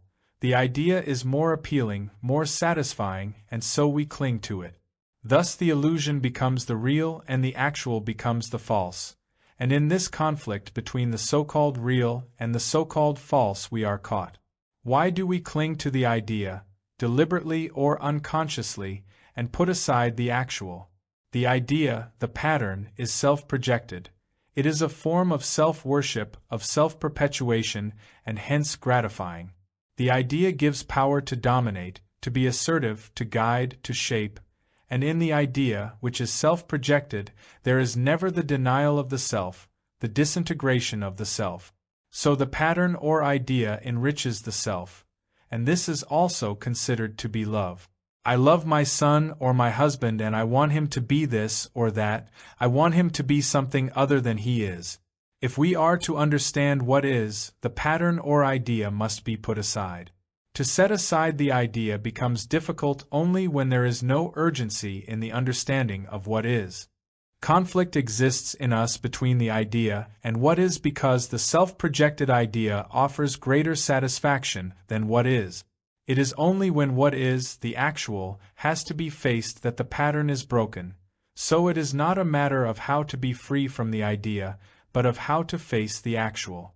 It is possible to face the actual only when there is an understanding of the process of gratification, the way of the self. We all seek self-fulfillment, though in many different ways, through money or power, through children or husband, through country or idea, through service or sacrifice, through domination or submission. But is there self-fulfillment? The object of fulfillment is ever self-projected, self-chosen, so this craving to fulfill is a form of self-perpetuation. Whether consciously or unconsciously, the way of self-fulfillment is self-chosen, it is based on the desire for gratification, which must be permanent. So the search for self-fulfillment is the search for the permanency of desire. Desire is ever transient, It has no fixed abode. It may perpetuate for a time the object to which it clings, but desire in itself has no permanency. We are instinctively aware of this, and so we try to make permanent the idea, the belief, the thing, the relationship. But as this also is impossible, there is the creation of the experiencer as a permanent essence, the I separate and different from desire, the thinker separate and different from his thoughts. This separation is obviously false, leading to illusion. The search for permanency is the everlasting cry of self-fulfillment, but the self can never fulfill, the self is impermanent, and that in which it fulfills must also be impermanent. Self-continuity is decay. In it there is no transforming element nor the breath of the new. The self must end for the new to be. The self is the idea, the pattern, the bundle of memories, and each fulfillment is the further continuity of idea, of experience. Experience is always conditioning. The experiencer is ever separating and differentiating himself from experience. So there must be freedom from experience, from the desire to experience. Fulfillment is the way of covering up inward poverty, emptiness, and in fulfillment there is sorrow and pain. Continuity. The man in the opposite seat began by introducing himself, as he wanted to ask several questions. He said that he had read practically every serious book on death and the hereafter, books from ancient times as well as the modern ones. He had been a member of the Psychical Research Society, had attended many séances with excellent and reputable mediums, and had seen many manifestations which were in no way fake. Because he had gone into this question so seriously, on several occasions he himself had seen things of a superphysical nature, but of course, he added, they might have been born of his imagination, though he considered that they were not. However, in spite of the fact that he had read extensively, had talked to many people who were well informed, and had seen undeniable physical manifestations of those who were dead, he was still not satisfied that he had understood the truth of the matter. He had seriously debated the problem of belief and non-belief. He had friends among those who firmly believed in one's continuity after death, and also among those who denied the whole thing and held that life ended with the death of the physical body. Though he had acquired considerable knowledge and experience in psychic matters, there remained in his mind an element of doubt, and as he was getting on in years he wanted to know the truth. He was not afraid of death, but the truth about it must be known. The train had come to a stop, and just then a two-wheeled carriage was passing, drawn by a horse. On the carriage was a human corpse, wrapped in an unbleached cloth and tied to two long green bamboo poles, freshly cut. From some village it was being taken to the river to be burnt. As the carriage moved over the rough road, the body was being brutally shaken, and under its cloth the head was obviously getting the worst of it. There was only one passenger in the carriage besides the driver. He must have been a near relative, for his eyes were red with much crying. The sky was the delicate blue of early spring, and children were playing and shouting in the dirt of the road. Death must have been a common sight, for everyone went on with what they were doing. Even the inquirer into death did not see the carriage and its burden. Belief conditions experience, and experience then strengthens belief. What you believe, you experience. The mind dictates and interprets experience, invites or rejects it. The mind itself is the result of experience, and it can recognize or experience only that with which it is familiar, which it knows at whatever level. The mind cannot experience what is not already known. The mind and its response are of greater significance than the experience, and to rely on experience as a means of understanding truth is to be caught in ignorance and illusion. To desire to experience truth is to deny truth, for desire conditions and belief is another cloak of desire. Knowledge, belief, conviction, conclusion, and experience are hindrances to truth. They are the very structure of the self.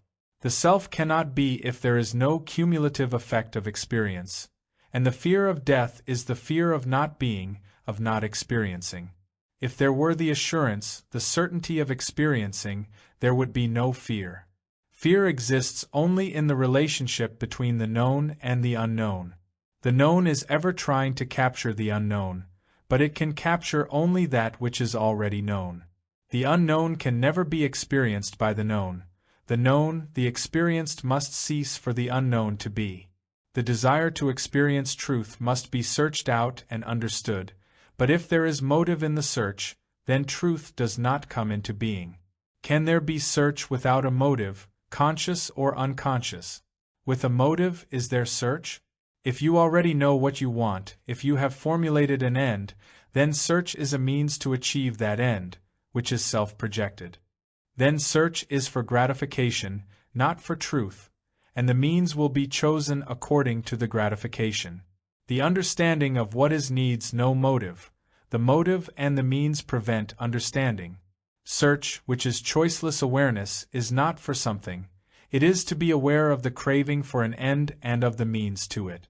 This choiceless awareness brings an understanding of what is. It is odd how we crave for permanency, for continuity. This desire takes many forms, from the crudest to the most subtle. With the obvious forms we are well acquainted: name, shape, character, and so on. But the subtler craving is much more difficult to uncover and understand. Identity as idea, as being, as knowledge, as becoming, at whatever level, is difficult to perceive and bring to light. We only know continuity and never non-continuity. We know the continuity of experience, of memory, of incidents, but we do not know that state in which this continuity is not. We call it death, the unknown, the mysterious, and so on, and through naming it we hope somehow to capture it, which again is the desire for continuity. Self-consciousness is experience, the naming of experience, and so the recording of it, and this process is going on at various depths of the mind. We cling to this process of self-consciousness in spite of its passing joys, its unending conflict, confusion, and misery. This is what we know, this is our existence, the continuity of our very being, the idea, the memory, the word. The idea continues, all or part of it, the idea that makes up the me, but does this continuity bring about freedom, in which alone there is discovery and renewal? What has continuity can never be other than that which it is, with certain modifications, but these modifications do not give it a newness. It may take on a different cloak, a different color, but it is still the idea, the memory, the word. This center of continuity is not a spiritual essence, for it is still within the field of thought, of memory, and so of time. It can experience only its own projection, and through its self-projected experience it gives itself further continuity. Thus, as long as it exists, it can never experience beyond itself. It must die, it must cease to give itself continuity through idea, through memory, through word. Continuity is decay, and there is life only in death. There is renewal only with the cessation of the center. Then rebirth is not continuity. Then death is as life, a renewal from moment to moment. This renewal is creation. Self-defense. He was a well-known man, and was in a position to harm others, which he did not hesitate to do. He was cunningly shallow, devoid of generosity, and worked to his own advantage. He said he was not too keen to talk things over, but circumstances had forced him to come, and here he was. From everything he said and did not say, it was fairly clear that he was very ambitious and shaped the people about him. He was ruthless when it paid, and gentle when he wanted something. He had consideration for those above him, treated his equals with condescending tolerance, and of those below him he was utterly unaware. He never so much as glanced at the chauffeur who brought him. His money made him suspicious, and he had few friends. He talked of his children as though they were toys to amuse him, and he could not bear to be alone, he said. Someone had hurt him, and he could not retaliate because that person was beyond his reach, so he was taking it out of those he could reach. He was unable to understand why he was being unnecessarily brutal, why he wanted to hurt those whom he said he loved. As he talked, he slowly began to thaw and became almost friendly. It was the friendliness of the moment whose warmth would be shut off instantly if it were thwarted or if anything were asked of it. As nothing was being asked of him, he was free and temporarily affectionate. The desire to do harm, to hurt another, whether by a word, by a gesture, or more deeply, is strong in most of us. It is common and frighteningly pleasant. The very desire not to be hurt makes for the hurting of others. To harm others is a way of defending oneself. This self-defense takes peculiar forms, depending on circumstances and tendencies. How easy it is to hurt another, and what gentleness is needed not to hurt. We hurt others because we ourselves are hurt. We are so bruised by our own conflicts and sorrows. The more we are inwardly tortured, the greater the urge to be outwardly violent. Inward turmoil drives us to seek outward protection, and the more one defends oneself, the greater the attack on others. What is it that we defend, that we so carefully guard? Surely it is the idea of ourselves, at whatever level. If we did not guard the idea, the center of accumulation, there would be no me and mine. We would then be utterly sensitive, vulnerable to the ways of our own being, the conscious as well as the hidden. But as most of us do not desire to discover the process of the me, we resist any encroachment upon the idea of ourselves. The idea of ourselves is wholly superficial, but as most of us live on the surface, we are content with illusions. The desire to do harm to another is a deep instinct. We accumulate resentment, which gives a peculiar vitality, a feeling of action and life. And what is accumulated must be expended through anger, insult, depreciation, obstinacy, and through their opposites. It is this accumulation of resentment that necessitates forgiveness, which becomes unnecessary if there is no storing up of the hurt. Why do we store up flattery and insult, hurt and affection? Without this accumulation of experiences and their responses, we are nothing if we have no name, no attachment, no belief. It is the fear of being nothing that compels us to accumulate, and it is this very fear, whether conscious or unconscious, that, in spite of our accumulative activities, brings about our disintegration and destruction.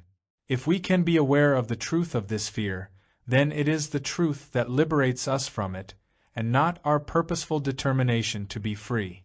You are nothing.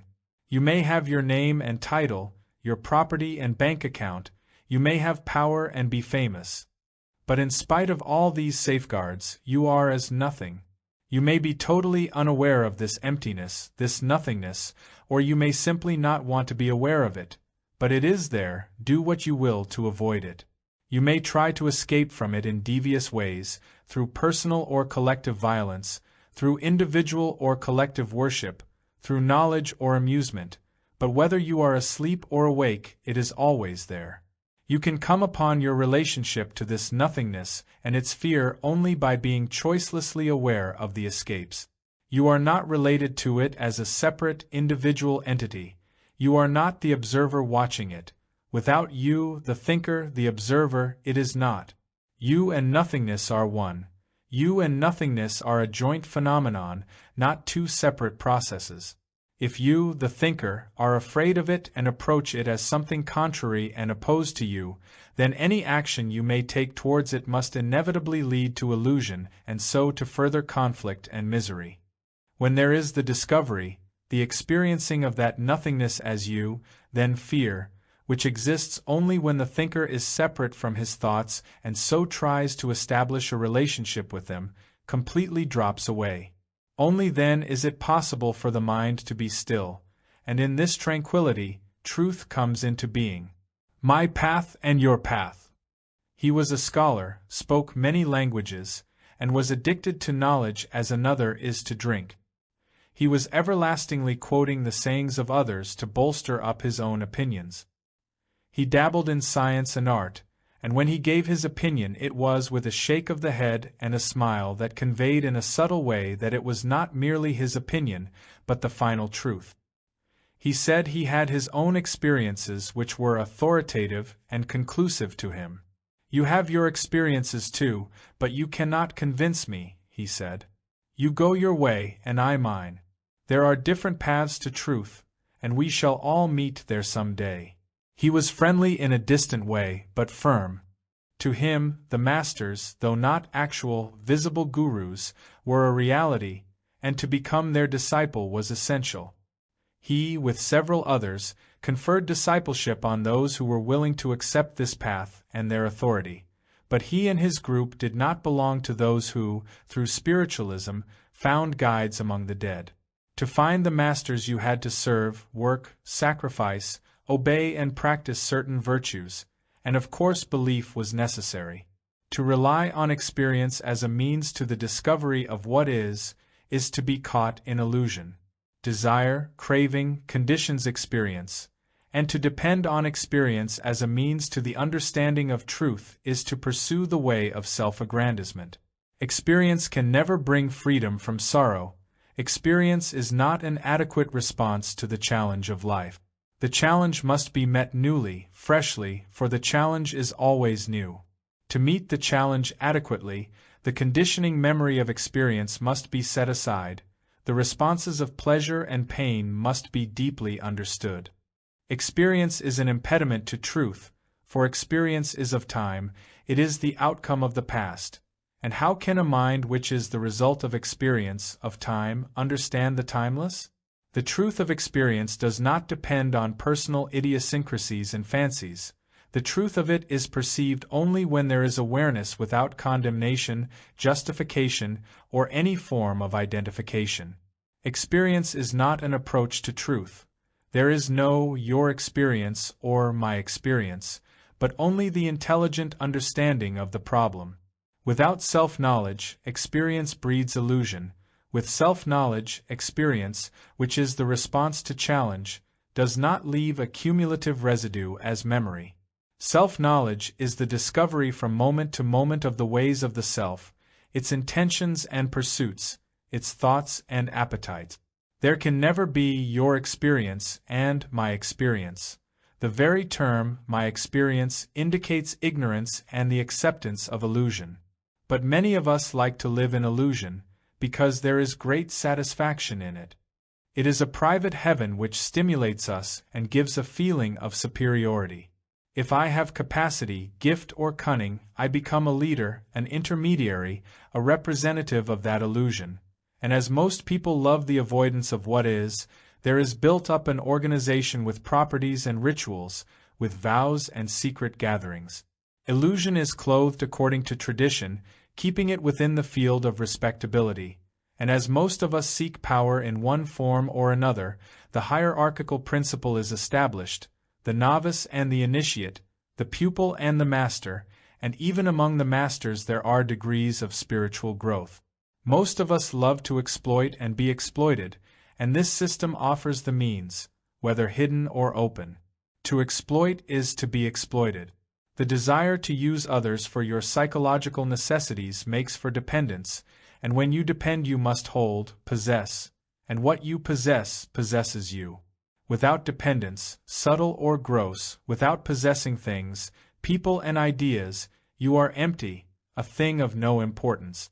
You want to be something, and to avoid the gnawing fear of being nothing you belong to this or that organization, to this or that ideology, to this church or that temple. So you are exploited and you in your turn exploit. This hierarchical structure offers an excellent opportunity for self-expansion. You may want brotherhood, but how can there be brotherhood if you are pursuing spiritual distinctions?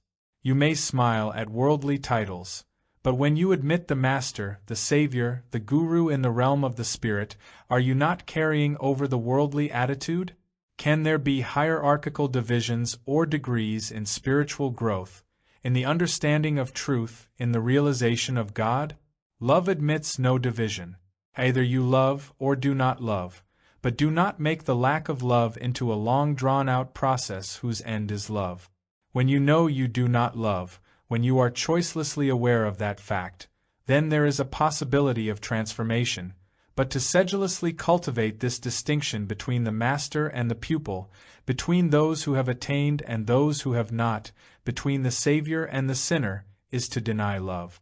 The exploiter, who is in turn exploited, finds a happy hunting ground in this darkness and illusion. Separation between God or reality and yourself is brought about by you, by the mind that clings to the known, to certainty, to security. This separation cannot be bridged over. There is no ritual, no discipline, no sacrifice that can carry you across it. There is no savior, no master, no guru who can lead you to the real or destroy this separation. The division is not between the real and yourself. It is in yourself, it is the conflict of opposing desires. Desire creates its own opposite, and transformation is not a matter of being centered in one desire, but of being free from the conflict which craving brings. Craving at any level of one's being breeds further conflict, and from this we try to escape in every possible manner, which only increases the conflict both within and without. This conflict cannot be dissolved by someone else, however great, nor through any magic or ritual. These may put you pleasantly to sleep, but on waking the problem is still there. But most of us do not want to wake up, and so we live in illusion. With the dissolution of conflict, there is tranquility, and then only can reality come into being. Masters, saviors and gurus are unimportant, but what is essential is to understand the increasing conflict of desire, and this understanding comes only through self-knowledge and constant awareness of the movements of the self. Self-awareness is arduous, and since most of us prefer an easy, illusory way, we bring into being the authority that gives shape and pattern to our life.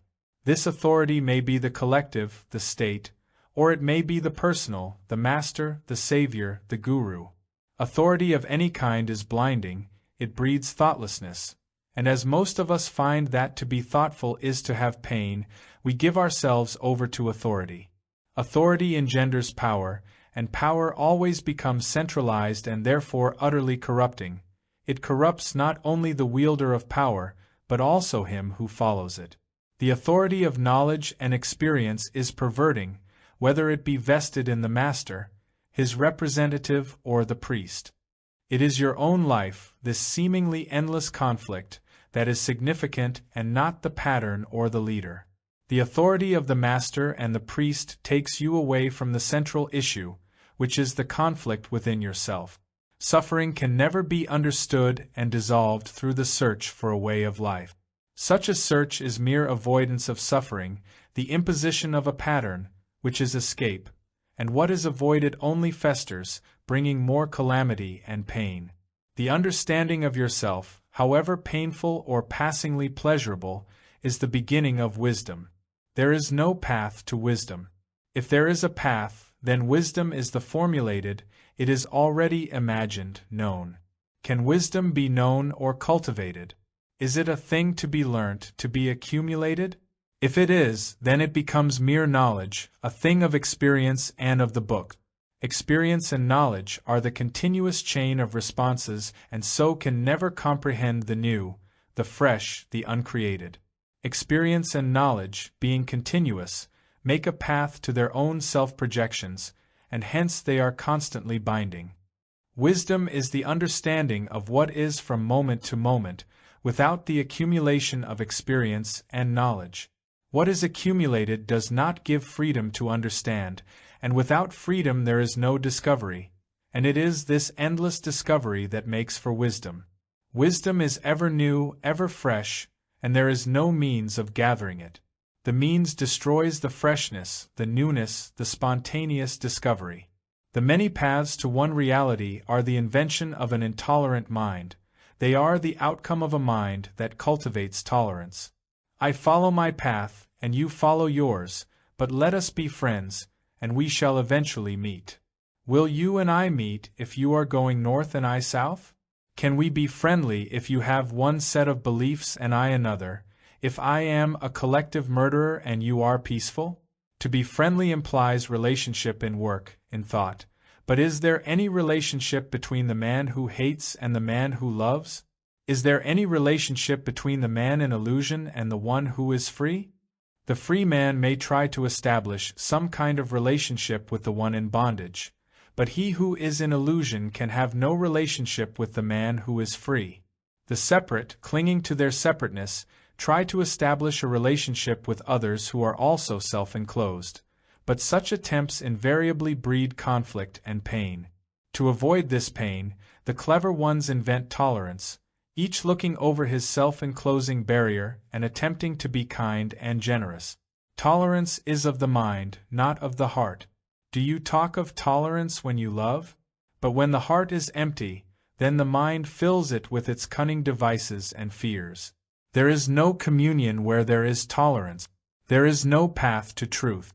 Truth must be discovered, but there is no formula for its discovery. What is formulated is not true. You must set out on the uncharted sea, and the uncharted sea is yourself. You must set out to discover yourself, but not according to any plan or pattern, for then there is no discovery.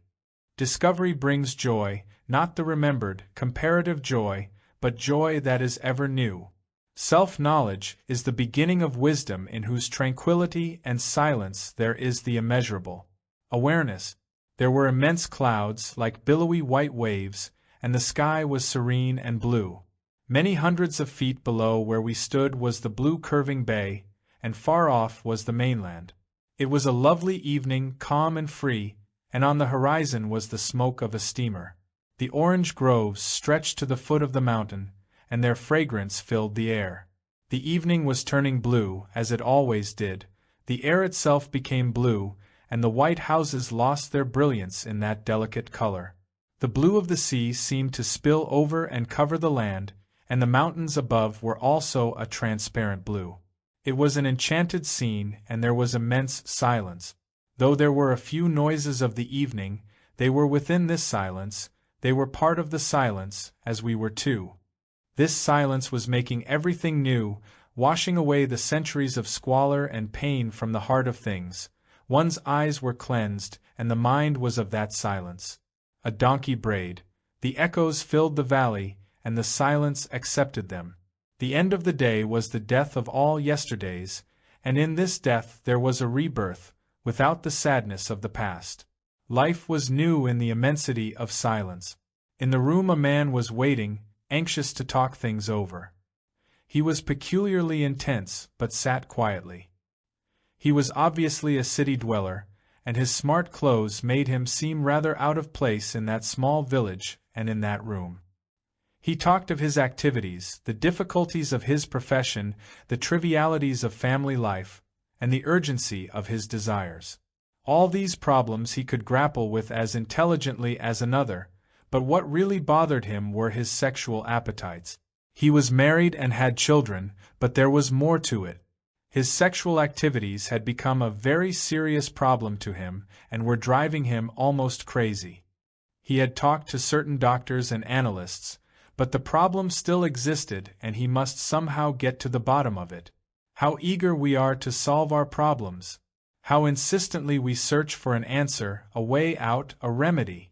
We never consider the problem itself, but with agitation and anxiety grope for an answer which is invariably self-projected. Though the problem is self-created, we try to find an answer away from it. To look for an answer is to avoid the problem, which is just what most of us want to do. Then the answer becomes all-significant, and not the problem. The solution is not separate from the problem. The answer is in the problem, not away from it. If the answer is separate from the main issue, then we create other problems. The problem of how to realize the answer, how to carry it out, how to put it into practice, and so on. As the search for an answer is the avoidance of the problem, we get lost in ideals, convictions, experiences, which are self-projections. We worship these homemade idols and so get more and more confused and weary. To come to a conclusion is comparatively easy, but to understand a problem is arduous. It demands quite a different approach, an approach in which there is no lurking desire for an answer. Freedom from the desire for an answer is essential to the understanding of a problem. This freedom gives the ease of full attention. The mind is not distracted by any secondary issues. As long as there is conflict with or opposition to the problem, there can be no understanding of it, for this conflict is a distraction. There is understanding only when there is communion, and communion is impossible as long as there is resistance or contention, fear or acceptance. One must establish right relationship with the problem, which is the beginning of understanding. But how can there be right relationship with a problem when you are only concerned with getting rid of it, which is to find a solution for it? Right relationship means communion, and communion cannot exist if there is positive or negative resistance. The approach to the problem is more important than the problem itself. The approach shapes the problem, the end. The means and the end are not different from the approach. The approach decides the fate of the problem. How you regard the problem is of the greatest importance, because your attitude and prejudices, your fears and hopes will color it. Choiceless awareness of the manner of your approach will bring right relationship with the problem. The problem is self-created, so there must be self-knowledge. You and the problem are one, not two separate processes. You are the problem. The activities of the self are frighteningly monotonous. The self is a bore. It is intrinsically enervating, pointless, futile. Its opposing and conflicting desires, its hopes and frustrations, its realities and illusions are enthralling, and yet empty. Its activities lead to its own weariness. The self is ever climbing and ever falling down, ever pursuing and ever being frustrated, ever gaining and ever losing. And from this weary round of futility it is ever trying to escape.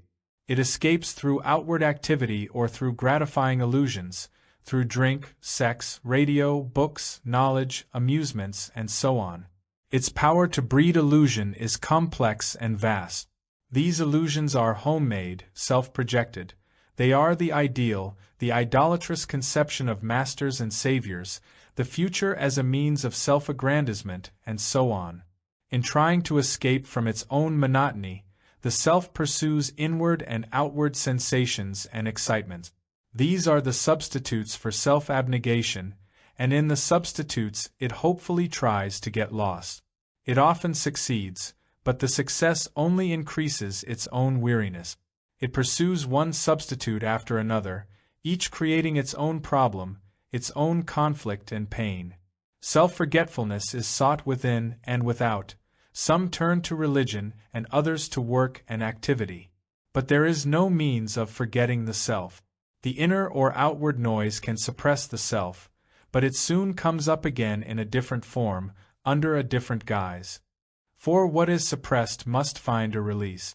Self-forgetfulness through drink or sex, through worship or knowledge, makes for dependence, and that on which you depend creates a problem. If you depend for release, for self-forgetfulness, for happiness, on drink or on a master, then they become your problem. Dependence breeds possessiveness, envy, fear, and then fear and the overcoming of it become your anxious problem. In the search for happiness we create problems, and in them we get caught. We find a certain happiness in the self-forgetfulness of sex, and so we use it as a means to achieve what we desire. Happiness through something must invariably beget conflict, for then the means is vastly more significant and important than happiness itself. If I get happiness through the beauty of that chair, then the chair becomes all important to me, and I must guard it against others. In this struggle, the happiness which I once felt in the beauty of the chair is utterly forgotten, lost, and I am left with the chair. In itself, the chair has little value, but I have given it an extraordinary value, for it is the means of my happiness. So the means becomes a substitute for happiness. When the means of my happiness is a living person, then the conflict and confusion, the antagonism and pain are far greater. If relationship is based on mere usage, is there any relationship, except the most superficial, between the user and the used? If I use you for my happiness, am I really related to you?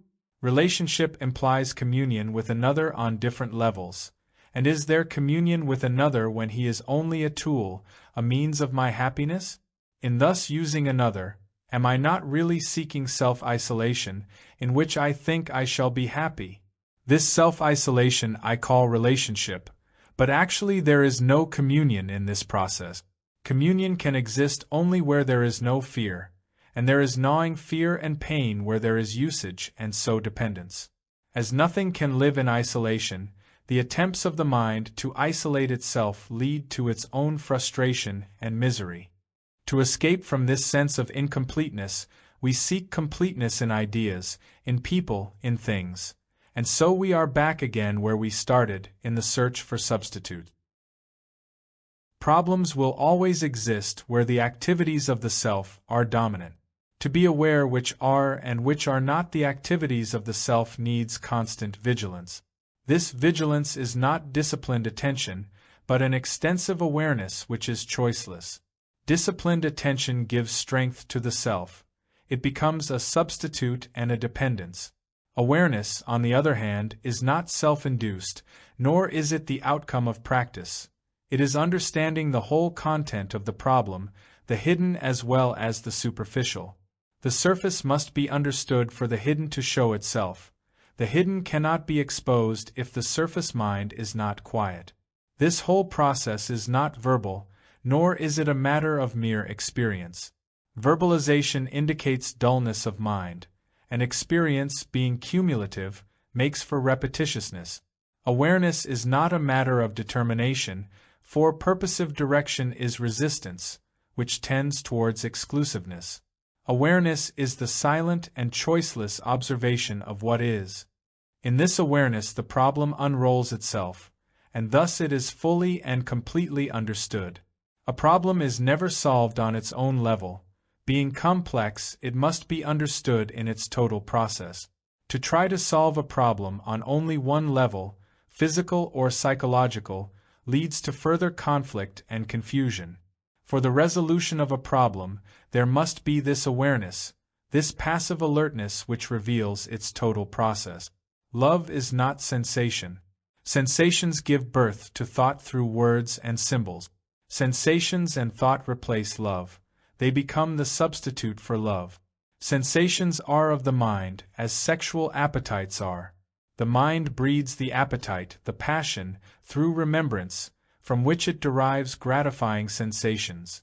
The mind is composed of different and conflicting interests or desires, with their exclusive sensations, and they clash when one or other begins to predominate, thus creating a problem.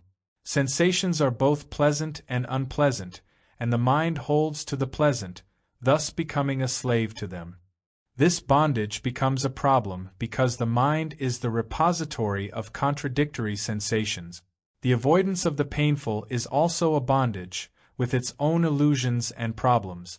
The mind is the maker of problems, and so cannot resolve them. Love is not of the mind, but when the mind takes over there is sensation, which it then calls love. It is this love of the mind that can be thought about, that can be clothed and identified. The mind can recall or anticipate pleasurable sensations, and this process is appetite, no matter at what level it is placed. Within the field of the mind, love cannot be. Mind is the area of fear and calculation, envy and domination, comparison and denial, and so love is not. Jealousy, like pride, is of the mind, but it is not love. Love and the processes of the mind cannot be bridged over, cannot be made one. When sensations predominate, there is no space for love, so the things of the mind fill the heart. Thus love becomes the unknown, to be pursued and worshipped. It is made into an ideal, to be used and believed in, and ideals are always self-projected. So the mind takes over completely, and love becomes a word, a sensation. Then love is made comparative. I love more and you love less. But love is neither personal nor impersonal. Love is a state of being in which sensation as thought is wholly absent. Loneliness. Her son had recently died, and she said she did not know what to do now. She had so much time on her hands, she was so bored and weary and sorrowful that she was ready to die. She had brought him up with loving care and intelligence, and he had gone to one of the best schools and to college. She had not spoiled him, though he had had everything that was necessary. She had put her faith and hope in him, and had given him all her love, for there was no one else to share it with, she and her husband having separated long ago.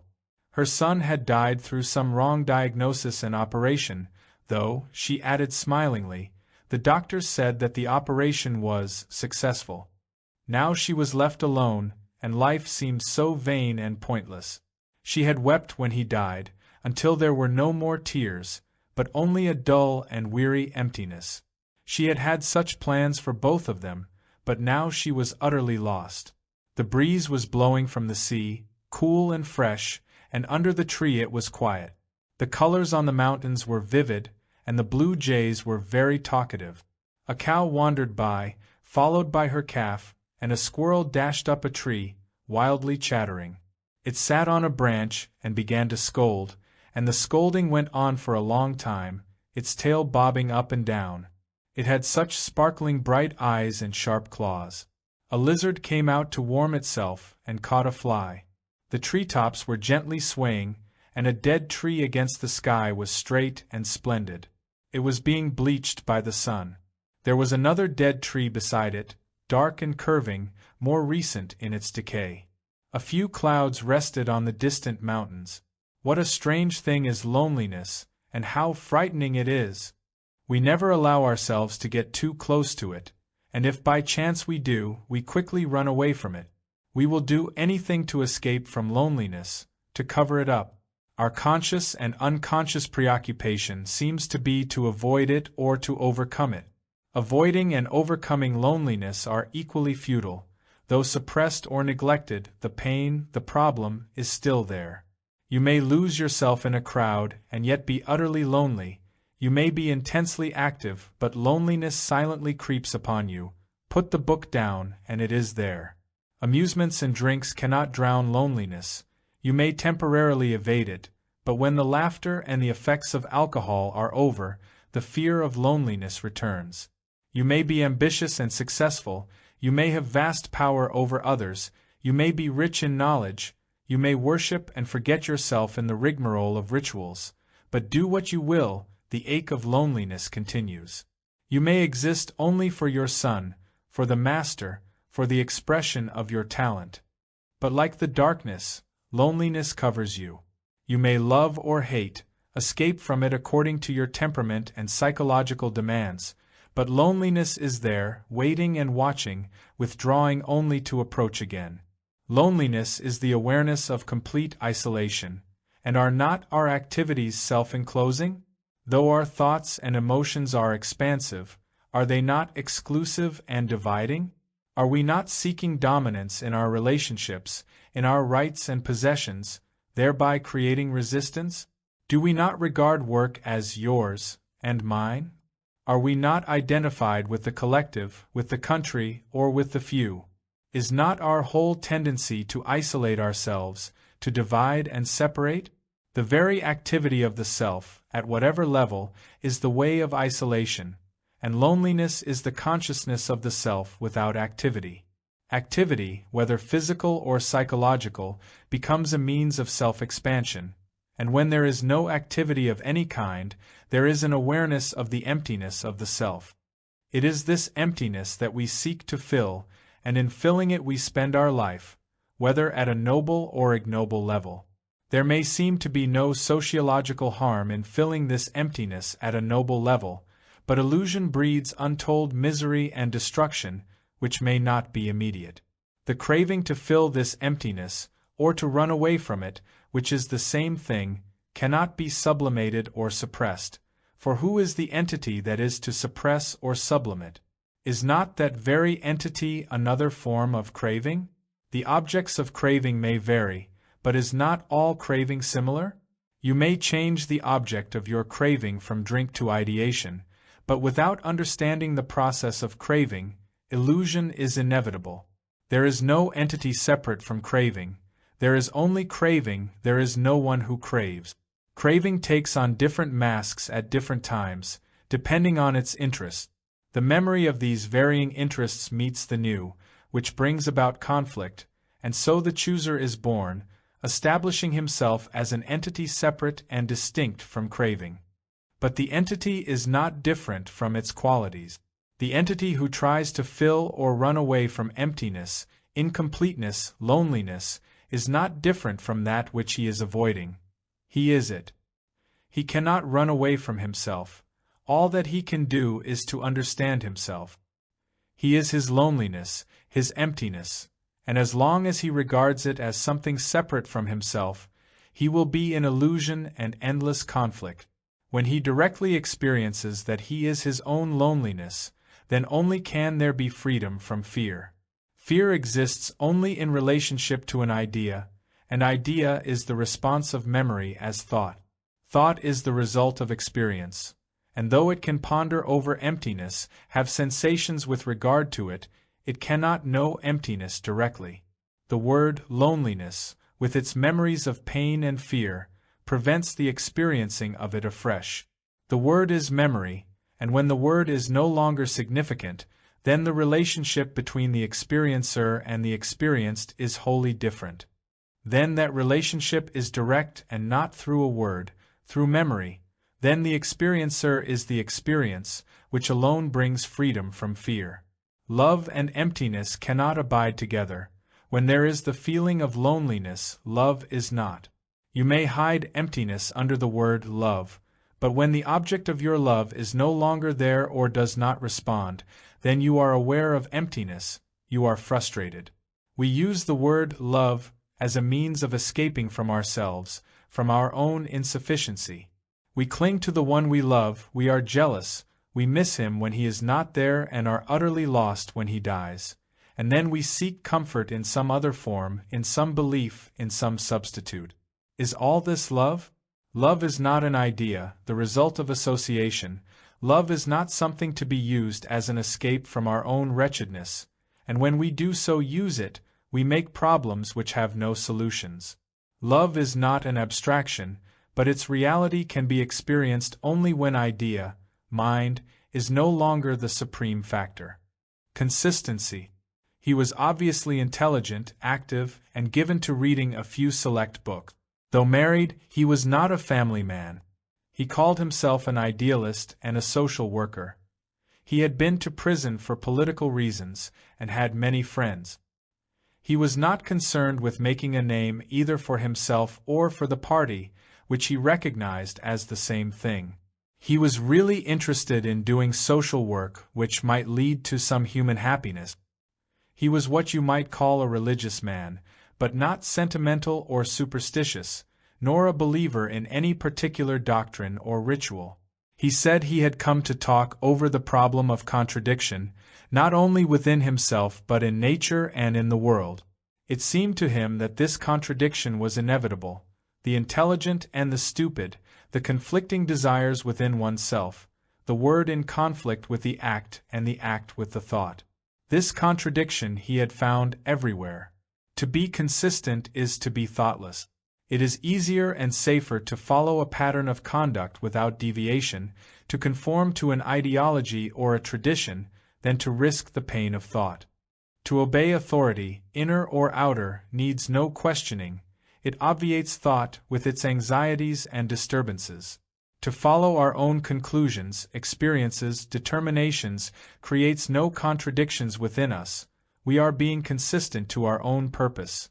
We choose a particular path and follow it, unyielding and determined.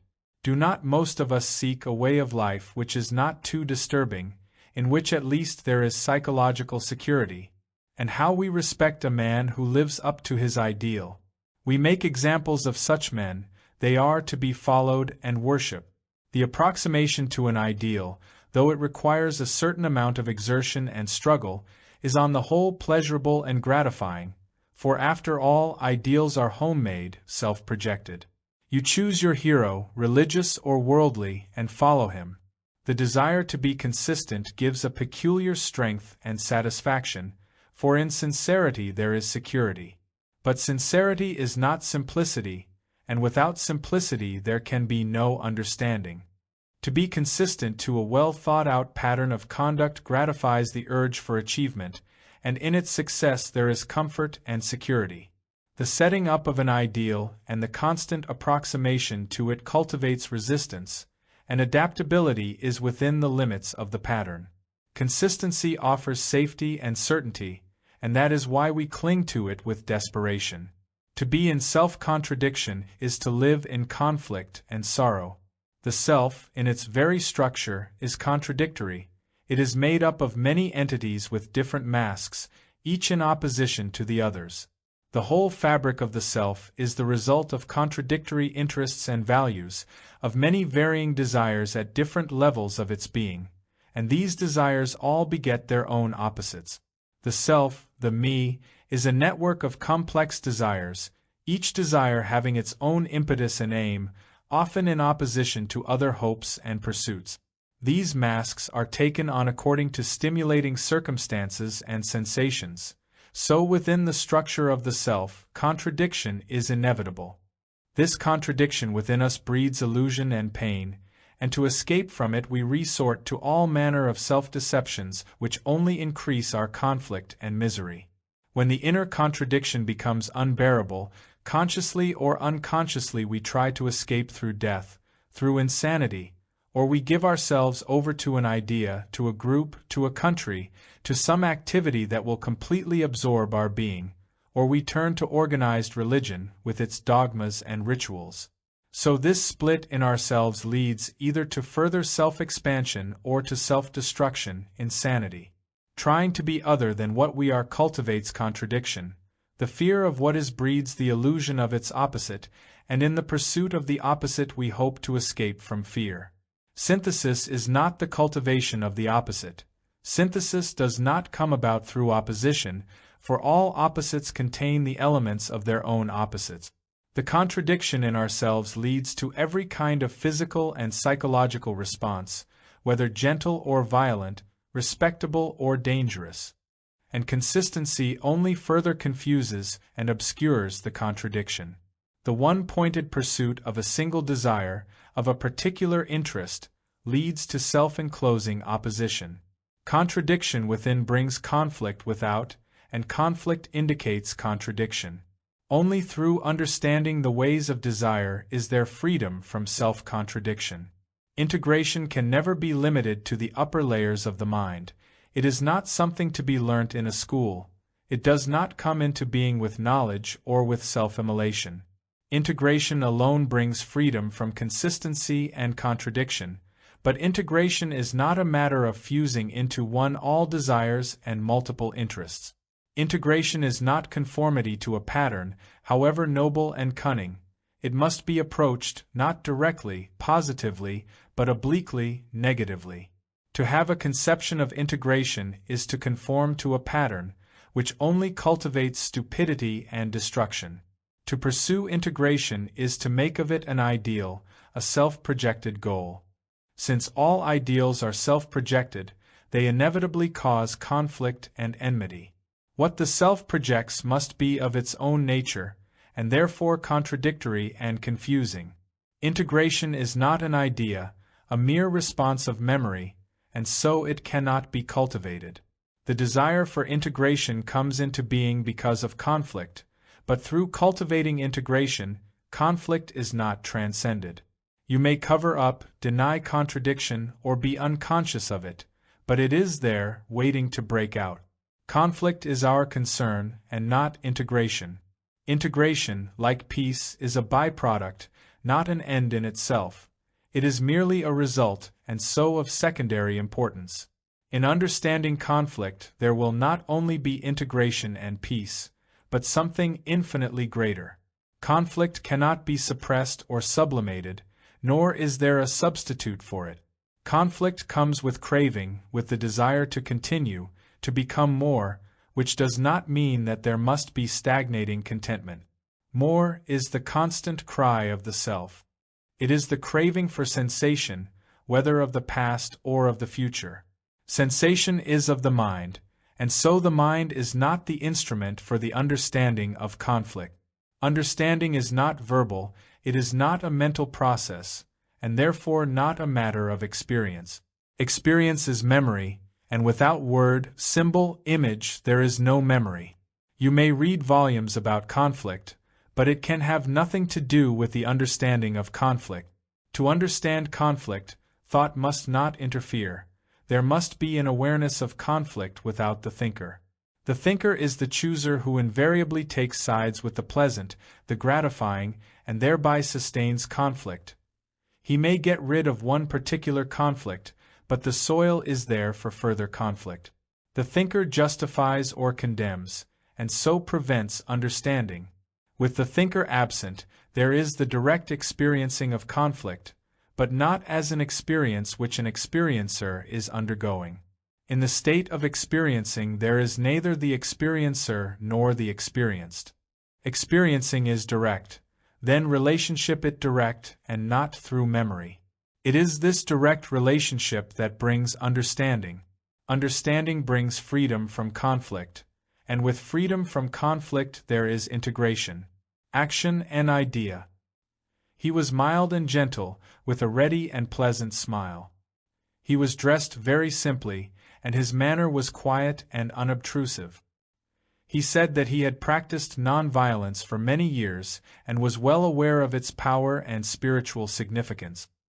He had written several books concerning it, and had brought one of them along. He explained that he had not voluntarily killed anything for many years, and was a strict vegetarian. He went into the details of his vegetarianism, and said that his shoes and sandals were made from the hides of animals that had died naturally. He had made his life as simple as possible, had studied dietetics and ate only what was essential. He asserted that he had not been angry for several years now, though he was on occasions impatient, which was merely the response of his nerves. His speech was controlled and gentle. The power of non-violence would transform the world, he said, and he had dedicated his life to it. He was not the kind of man who talked about himself easily, but on the subject of non-violence he was quite eloquent and words seemed to flow without effort. He had come, he added, to go more deeply into his favorite subject. Across the way the large pool was tranquil. Its waters had been very agitated, as there had been a strong breeze, but now it was quite still and was reflecting the large leaves of a tree. 1 or 2 lilies floated quietly on its surface, and a bud was just showing itself above the water. Birds began to come, and several frogs came out and jumped into the pool. The ripples soon died away, and once more the waters were still. On the very top of a tall tree sat a bird, preening itself and singing. It would fly in a curve and come back to its high and solitary perch. It was so delighted with the world and with itself. Nearby sat a fat man with a book, but his mind was far away. He would try to read, but his mind raced off again and again. Ultimately he gave up the struggle and let the mind have its way. A lorry was coming up the hill slowly and wearily, and again the gears had to be changed.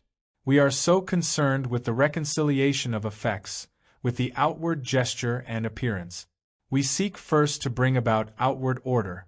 Outwardly we regulate our life according to our resolutions, the inner principles that we have established.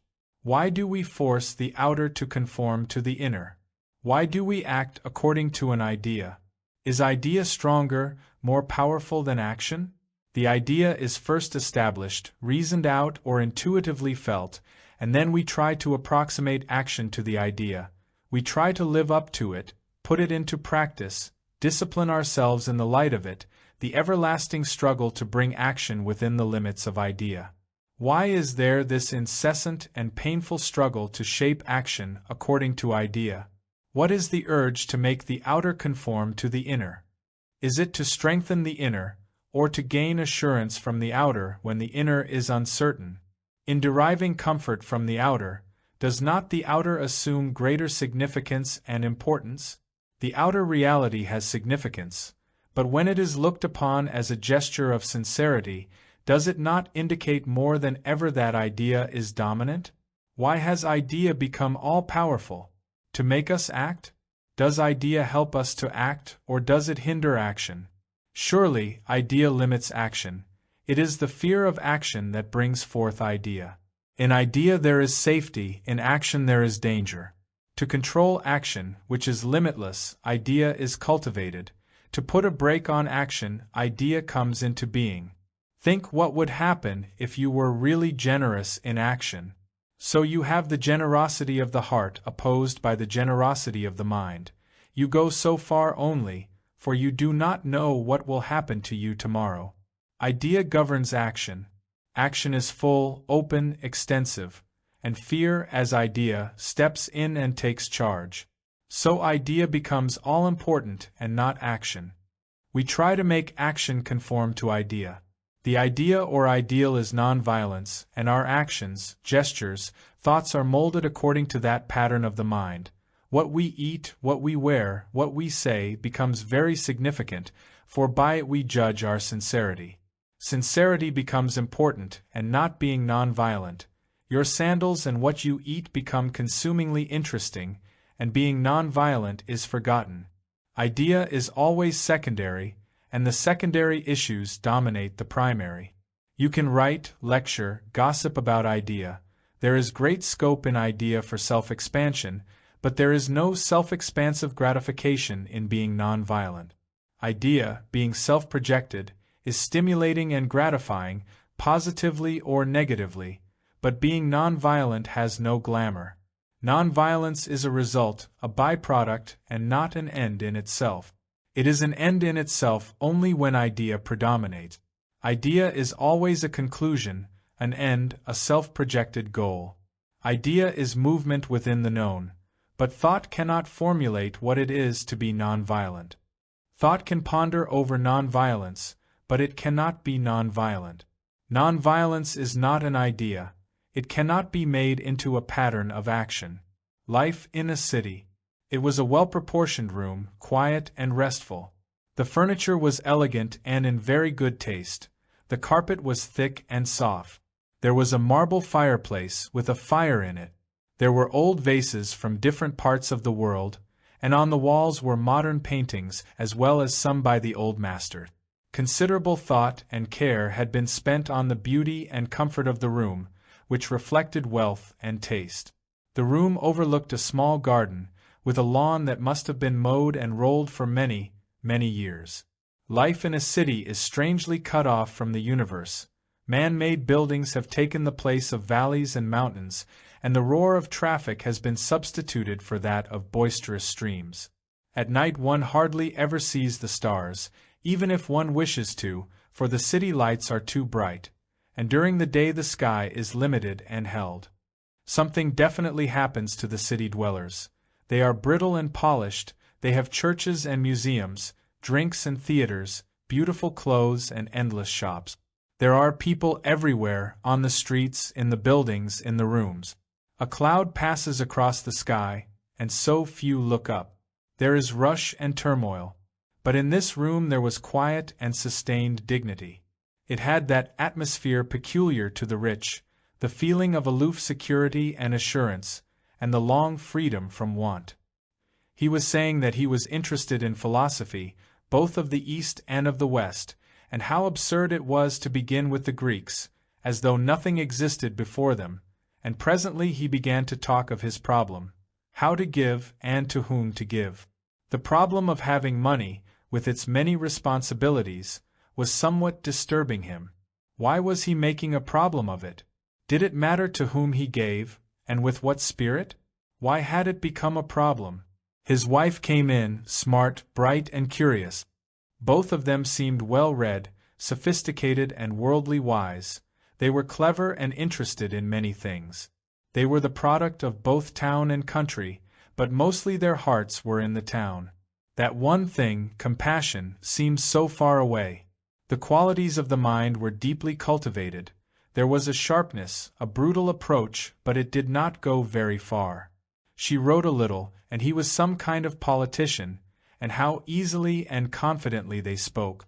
Hesitancy is so essential to discovery, to further understanding, but how can there be hesitancy when you know so much, when the self-protective armor is so highly polished and all the cracks are sealed from within? Line and form become extraordinarily important to those who are in bondage to the sensate. Then beauty is sensation, goodness a feeling, and truth a matter of intellection. When sensations dominate, comfort becomes essential, not only to the body, but also to the psyche. And comfort, especially that of the mind, is corroding, leading to illusion. We are the things we possess, we are that to which we are attached. Attachment has no nobility. Attachment to knowledge is not different from any other gratifying addiction. Attachment is self-absorption, whether at the lowest or at the highest level. Attachment is self-deception, it is an escape from the hollowness of the self. The things to which we are attached, property, people, ideas, become all important, for without the many things which fill its emptiness, the self is not. The fear of not being makes for possession, and fear breeds illusion, the bondage to conclusions. Conclusions, material or ideational, prevent the fruition of intelligence, the freedom in which alone reality can come into being, and without this freedom, cunning is taken for intelligence. The ways of cunning are always complex and destructive. It is this self-protective cunning that makes for attachment, and when attachment causes pain, it is this same cunning that seeks detachment and finds pleasure in the pride and vanity of renunciation. The understanding of the ways of cunning, the ways of the self, is the beginning of intelligence. Obsession. He said he was obsessed by stupid little things, and that these obsessions constantly changed. He would worry over some imaginary physical defect, and within a few hours his worry would have fixed itself upon another incident or thought. He seemed to live from one anxious obsession to another. To overcome these obsessions, he continued, he would consult books, or talk over his problem with a friend, and he had also been to a psychologist, but somehow he had found no relief. Even after a serious and absorbing meeting, these obsessions would immediately come on. If he found the cause, would it put an end to them? Does discovery of a cause bring freedom from the effect? Will knowledge of the cause destroy the result? We know the causes, both economic and psychological, of war, yet we encourage barbarity and self-destruction. After all, our motive in searching for the cause is the desire to be rid of the effect. This desire is another form of resistance or condemnation, and when there is condemnation, there is no understanding. Then what is one to do? He asked. Why is the mind dominated by these trivial and stupid obsessions? To ask why is not to search for the cause as something apart from yourself which you have to find. It is merely to uncover the ways of your own thinking. So, why is the mind occupied in this manner? Is it not because it is superficial, shallow, petty, and therefore concerned with its own attractions? Yes, he replied, that appears to be true, but not entirely, for I am a serious person.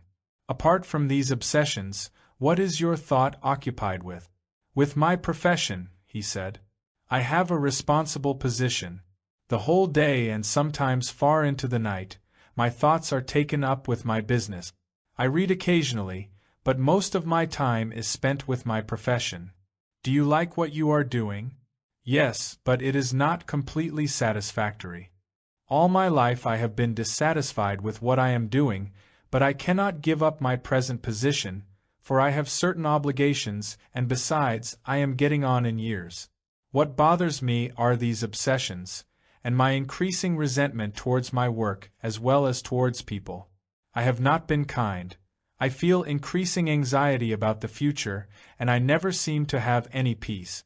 I do my work well, but why are you struggling against what is?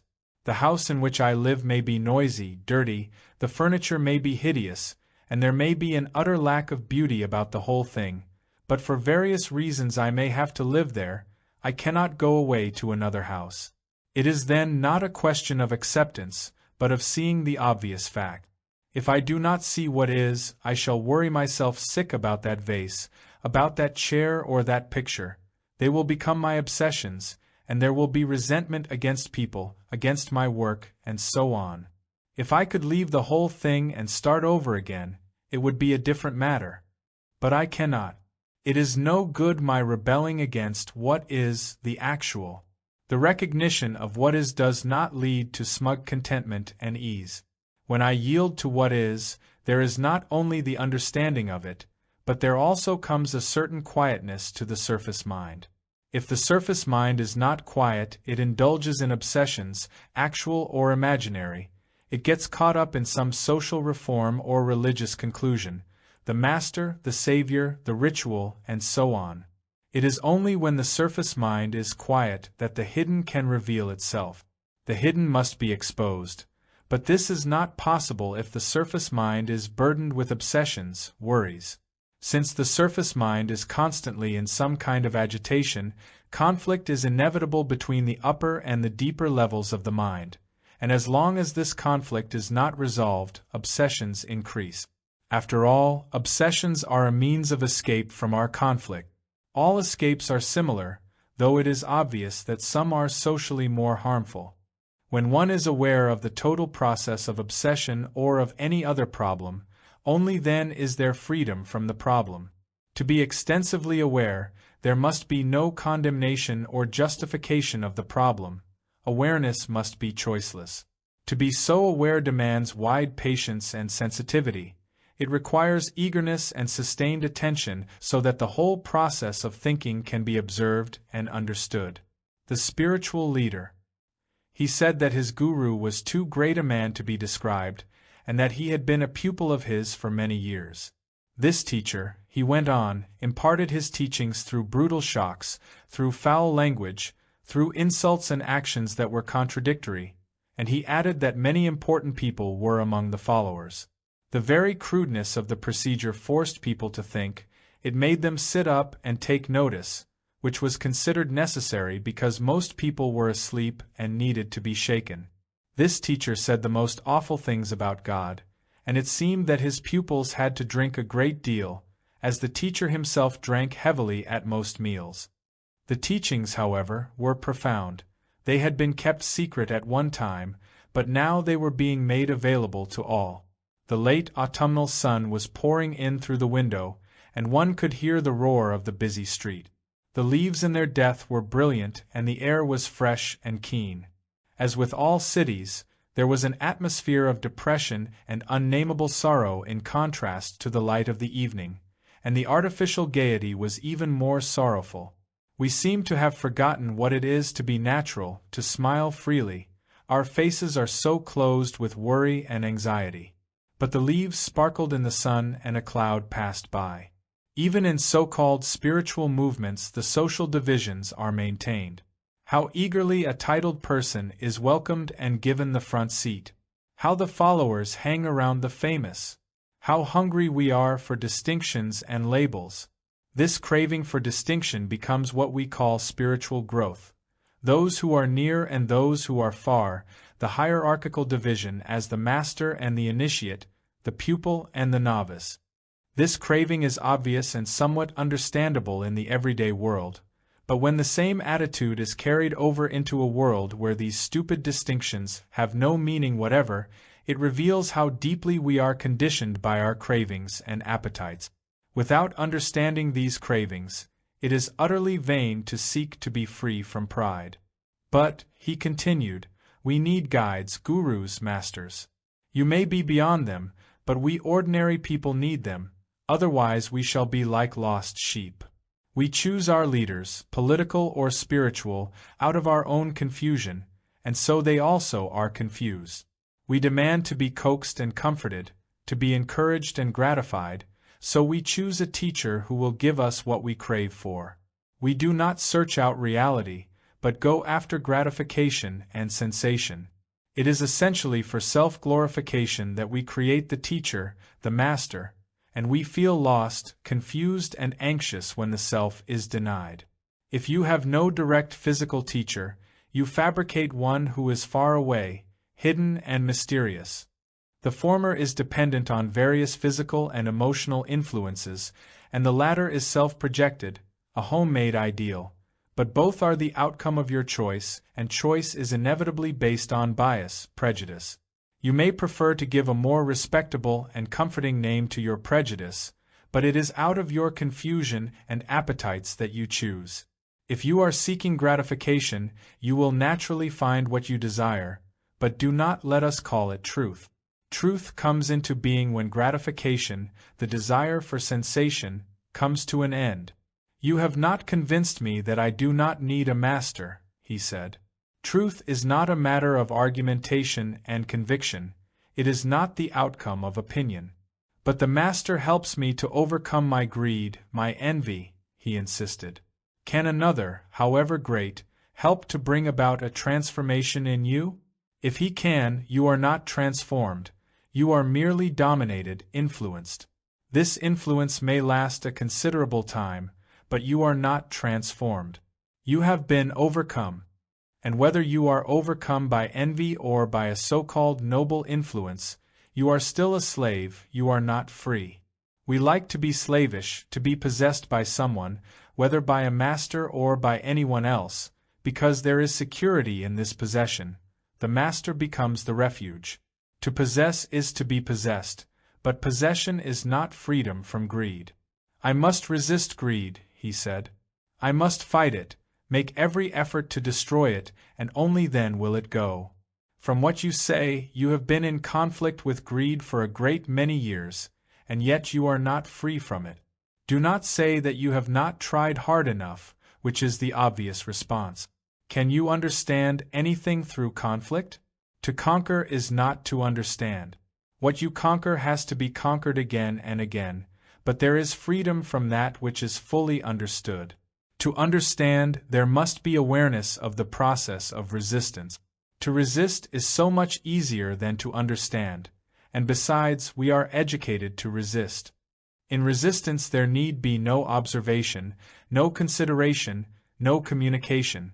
Resistance is an indication of the dullness of the mind. A mind that resists is self-enclosed and so is incapable of sensitivity, of understanding. To understand the ways of resistance is far more important than to get rid of greed. Actually, you are not listening to what is being said.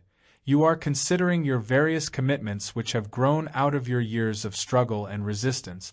You are now committed, and around your commitments, which you have probably lectured and written about, you have gathered friends. You have an investment in your master, who has helped you to resist. So your past is preventing you from listening to what is being said. I both agree and disagree with you, he remarked, which shows that you are not listening. You are weighing your commitments against what is being said, which is not to listen. You are afraid to listen, and so you are in conflict, agreeing and at the same time disagreeing. You are probably right, he said, but I cannot let go of all that I have gathered, my friends, my knowledge, my experience. I know that I must let go, but I simply cannot, and there it is. The conflict within him will now be greater than ever, for when once you are aware of what is, however reluctantly, and deny it because of your commitments, deep contradiction is set going. This contradiction is duality. There can be no bridging over of opposing desires, and if a bridge is created, it is resistance, which is consistency. Only in understanding what is there freedom from what is. It is an odd fact that followers like to be bullied and directed, whether softly or harshly. They think the harsh treatment is part of their training in spiritual success. The desire to be hurt, to be rudely shaken, is part of the pleasure of hurting, and this mutual degradation of the leader and the follower is the outcome of the desire for sensation. It is because you want greater sensation that you follow and so create a leader, a guru. And for this new gratification you will sacrifice, put up with discomfort, insults, and discouragement. All this is part of mutual exploitation. It has nothing whatever to do with reality, and will never lead to happiness. Stimulation. The mountains have made me silent, she said. I went to the Engadine, and its beauty made me utterly silent. I was speechless at the wonder of it all. It was a tremendous experience. I wish I could hold that silence, that living, vibrant, moving silence. When you talk of silence, I suppose you mean this extraordinary experience I have had. I really would like to know if you are referring to the same quality of silence as I experienced. The effect of this silence lasted for a considerable period, and now I go back to it. I try to recapture and live in it. You are made silent by the Engadine, another by a beautiful human form, and another by a master, by a book, or by drink. Through outward stimulation one is reduced to a sensation which one calls silence, and which is extremely pleasurable. The effect of beauty and grandeur is to drive away one's daily problems and conflicts, which is a release. Through outward stimulation, the mind is made temporarily quiet. It is perhaps a new experience, a new delight, and the mind goes back to it as a remembrance when it is no longer experiencing it. To remain in the mountains is probably not possible, as one has to be back for business, but it is possible to seek that state of quietness through some other form of stimulation, through drink, through a person, or through an idea, which is what most of us do. These various forms of stimulation are the means through which the mind is made still, so the means become significant, important, and we become attached to them. Because the means give us the pleasure of silence, they become dominant in our lives. They are our vested interest, a psychological necessity which we defend and for which, if necessary, we destroy each other. The means take the place of experience, which is now only a memory.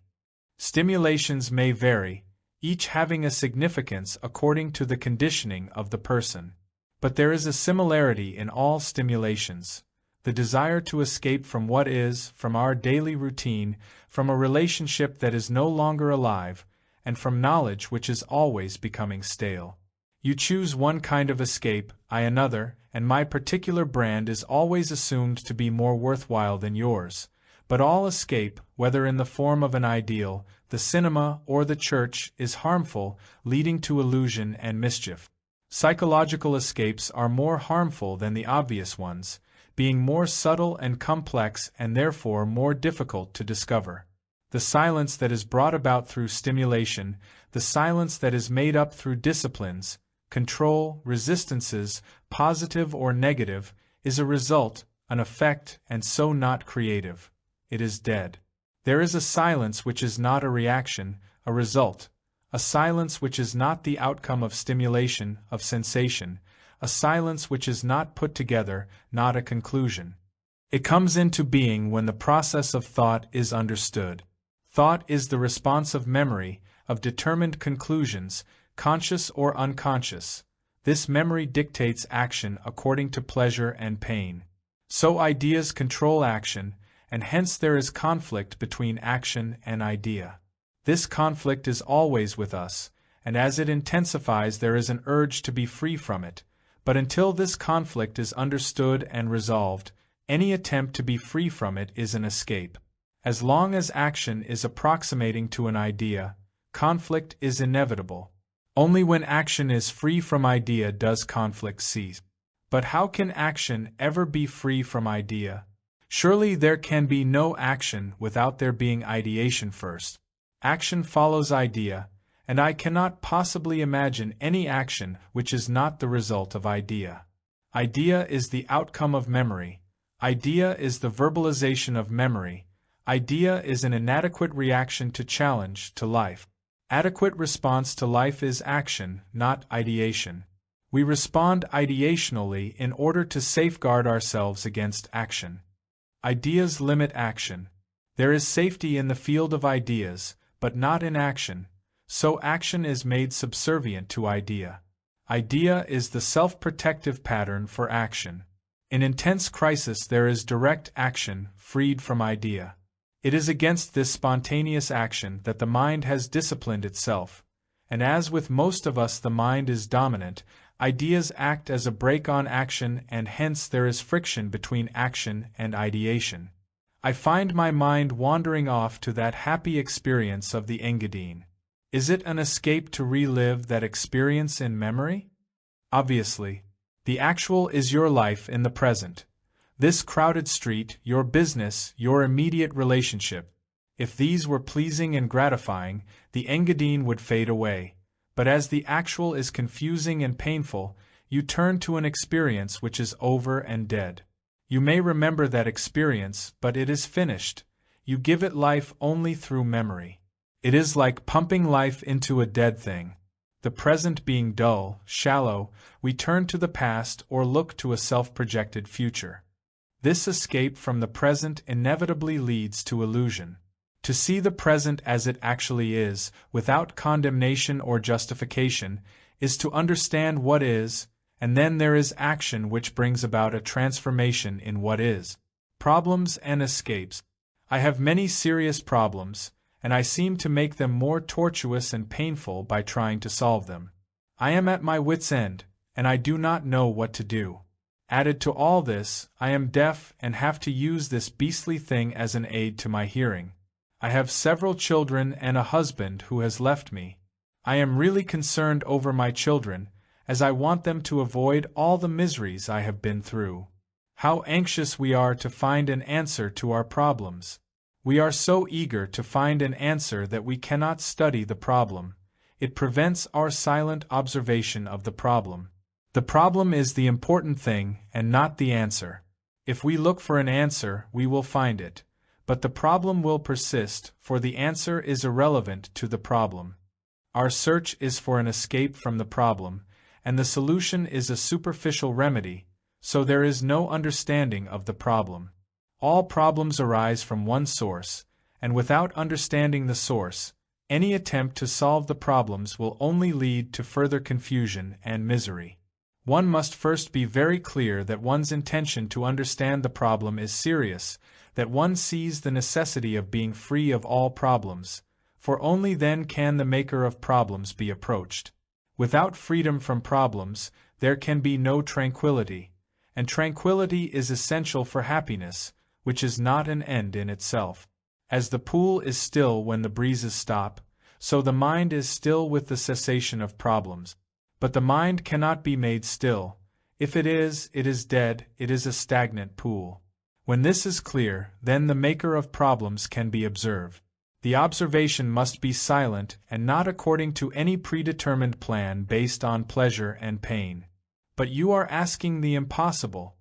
Our education trains the mind to distinguish, to compare, to judge, to choose, and it is very difficult not to condemn or justify what is observed.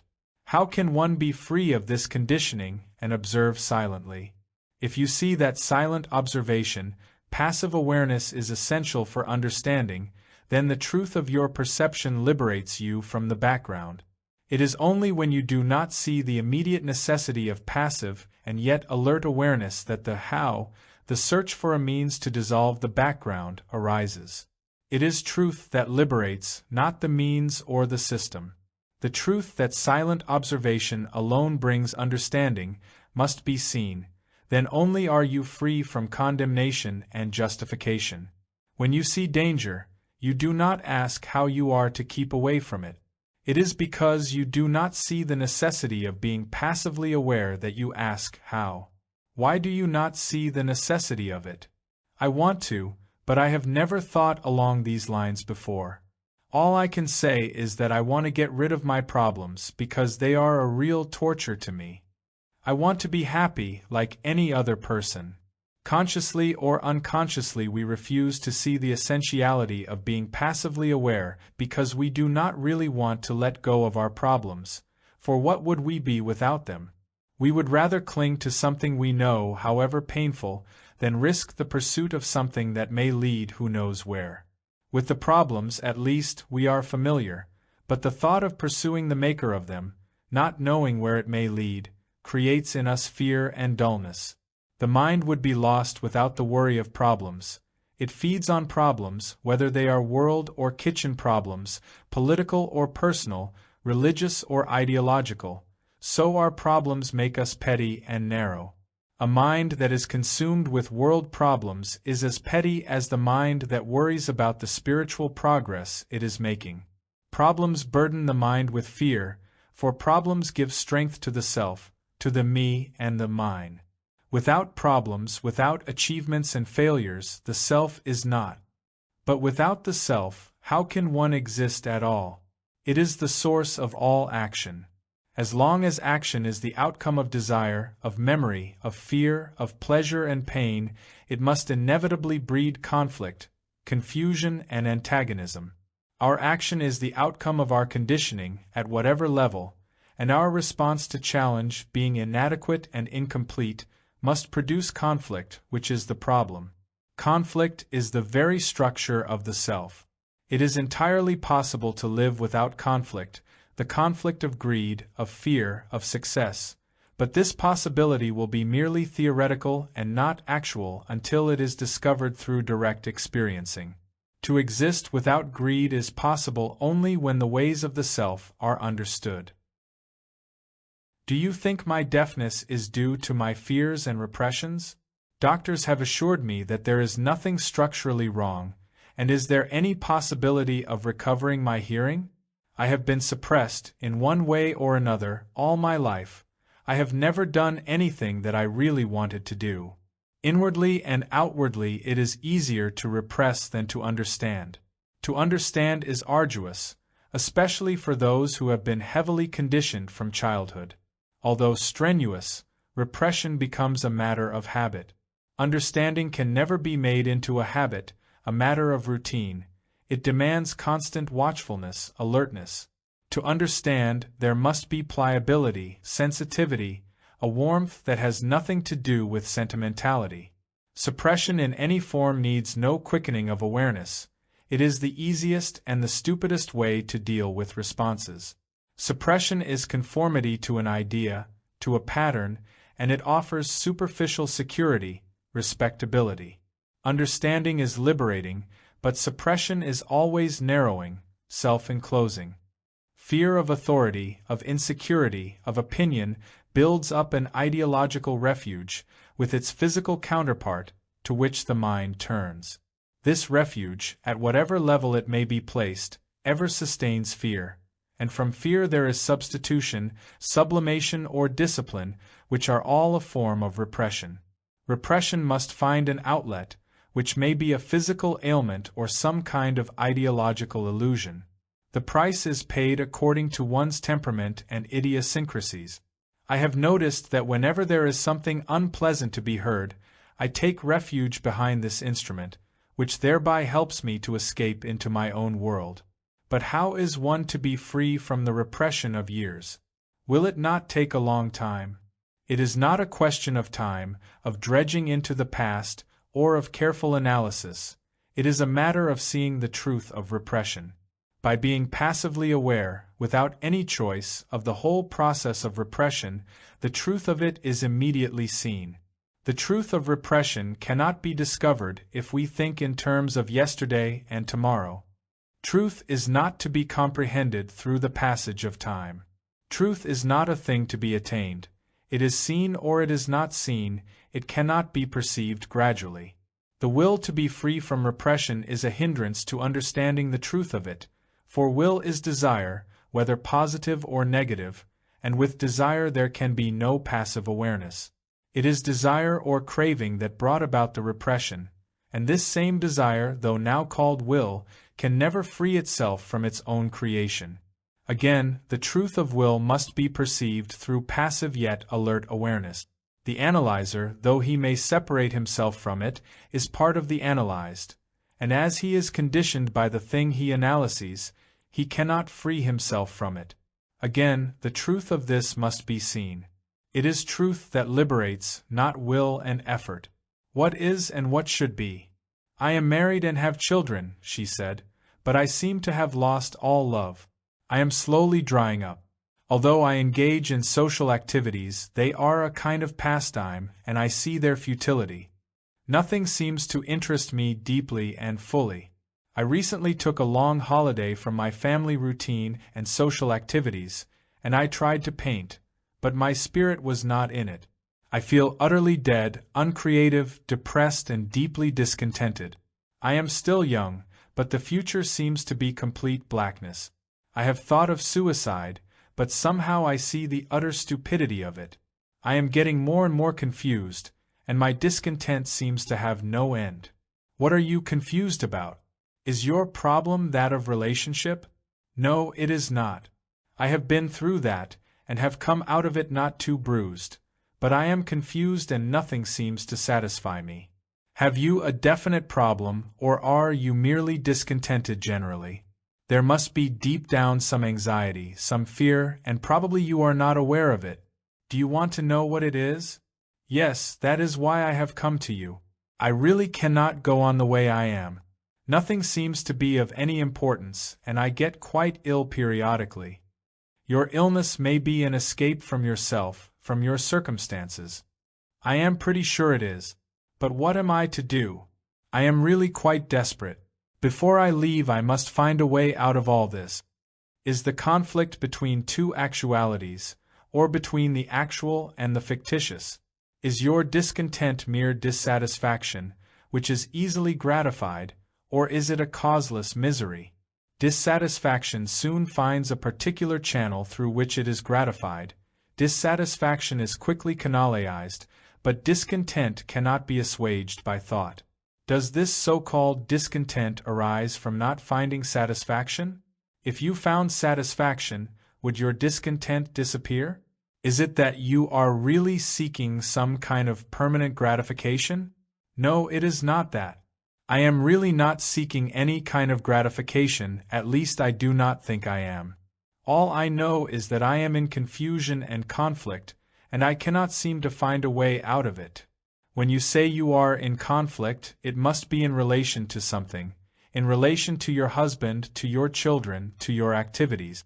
If, as you say, your conflict is not with any of these, then it can only be between what you are and what you want to be, between the actual and the ideal, between what is and the myth of what should be. You have an idea of what you should be, and perhaps the conflict and confusion arise from the desire to fit into this self-projected pattern. You are struggling to be something which you are not. Is that it? I am beginning to see where I am confused. I think what you say is true. The conflict is between the actual and the myth, between that which you are and that which you would like to be. The pattern of the myth has been cultivated from childhood and has progressively widened and deepened, growing in contrast to the actual, and being constantly modified by circumstances.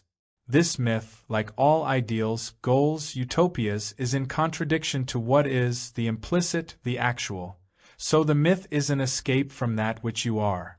This escape inevitably creates the barren conflict of the opposites. And all conflict, inward or outward, is vain, futile, stupid, creating confusion and antagonism.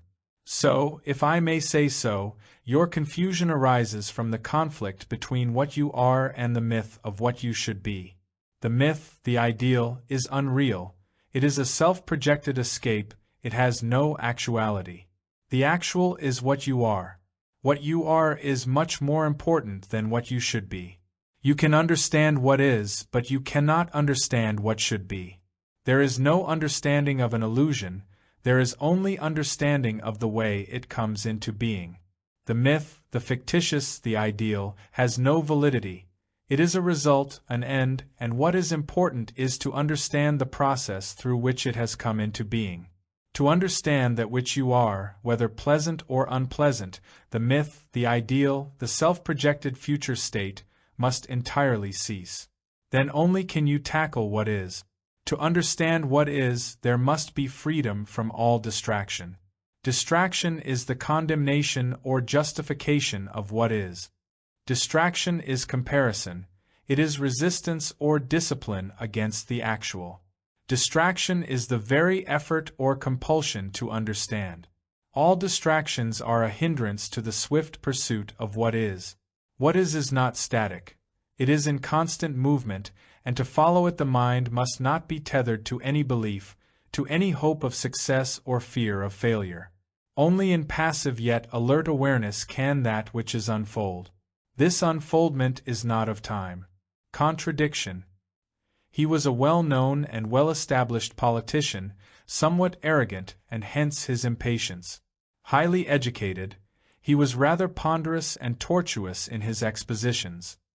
He could not afford to be subtle, for he was too much involved with appeasement. He was the public, the state, the power. He was a fluent speaker, and the very fluency was its own misfortune. He was incorruptible, and therein lay his hold on the public. He was oddly uncomfortable sitting in that room. The politician was far away, but the man was there, nervous and aware of himself. The bluster, the cocksureness was gone, and there was anxious inquiry, consideration, and self-exposure. The late afternoon sun was coming through the window, and so also the noise of the traffic. The parrots, bright green flashes of light, were returning from their day's outing to settle for the night in safety among the trees of the town, those very large trees that are found along roads and in private gardens. As they flew, the parrots uttered hideous screeches. They never flew in a straight line but dropped, rose, or moved sideways, always chattering and calling. Their flight and their cries were in contradiction to their own beauty. Far away on the sea there was a single white sail. A small group of people filled the room, a contrast of color and thought. A little dog came in, looked around and went out, scarcely noticed, and a temple bell was ringing. "Why is there contradiction in our life?" he asked. "We talk of the ideals of peace, of non-violence, and yet lay the foundation stone of war. We must be realists and not dreamers. We want peace, and yet our daily activities ultimately lead to war. We want light, and yet we close the window. Our very thought process is a contradiction, want and not want. This contradiction is probably inherent in our nature, and it is therefore rather hopeless to try to be integrated, to be whole. Love and hate always seem to go together. Why is there this contradiction? Is it inevitable? Can one avoid it? Can the modern state be wholly for peace? Can it afford to be entirely one thing? It must work for peace and yet prepare for war. The goal is peace through preparedness for war. Why do we have a fixed point, an ideal, since deviation from it creates contradiction? If there were no fixed point, no conclusion, there would be no contradiction. We establish a fixed point and then wander away from it, which is considered a contradiction. We come to a conclusion through devious ways and at different levels, and then try to live in accordance with that conclusion or ideal. As we cannot, a contradiction is created, and then we try to build a bridge between the fixed, the ideal, the conclusion, and the thought or act which contradicts it. This bridging is called consistency. And how we admire a man who is consistent, who sticks to his conclusion, to his ideal. Such a man we consider a saint. But the insane are also consistent, they also stick to their conclusions. There is no contradiction in a man who feels himself to be Napoleon. He is the embodiment of his conclusion, and a man who is completely identified with his ideal is obviously unbalanced. The conclusion which we call an ideal may be established at any level, and it may be conscious or unconscious, and having established it, we try to approximate our action to it, which creates contradiction. What is important is not how to be consistent with the pattern, with the ideal, but to discover why we have cultivated this fixed point, this conclusion, for if we had no pattern, then contradiction would disappear. So, why have we the ideal, the conclusion? Does not the ideal prevent action? Does not the ideal come into being to modify action, to control action? Is it not possible to act without the ideal? The ideal is the response of the background, of conditioning, and so it can never be the means of liberating man from conflict and confusion. On the contrary, the ideal, the conclusion, increases division between man and so hastens the process of disintegration. If there is no fixed point, no ideal from which to deviate, there is no contradiction with its urge to be consistent. Then there is only action from moment to moment, and that action will always be complete and true. The true is not an ideal, a myth, but the actual. The actual can be understood and dealt with. The understanding of the actual cannot breed enmity, whereas ideals do. Ideals can never bring about a fundamental revolution, but only a modified continuity of the old. There is fundamental and constant revolution only in action from moment to moment which is not based on an ideal and so is free of conclusion. But a state cannot be run on this principle. There must be a goal, a planned action, a concentrated effort on a particular issue. What you say may be applicable to the individual, and I see in it great possibilities for myself, but it will not work in collective action. Planned action needs constant modification, there must be adjustment to changing circumstances. Action according to a fixed blueprint will inevitably fail if you do not take into consideration the physical facts and psychological pressures. If you plan to build a bridge, you must not only make a blueprint of it, but you have to study the soil, the terrain where it is going to be built, otherwise your planning will not be adequate. There can be complete action only when all the physical facts and psychological stresses of man's total process are understood, and this understanding does not depend on any blueprint. It demands swift adjustment, which is intelligence, and it is only when there is no intelligence that we resort to conclusions, ideals, goals. The state is not static.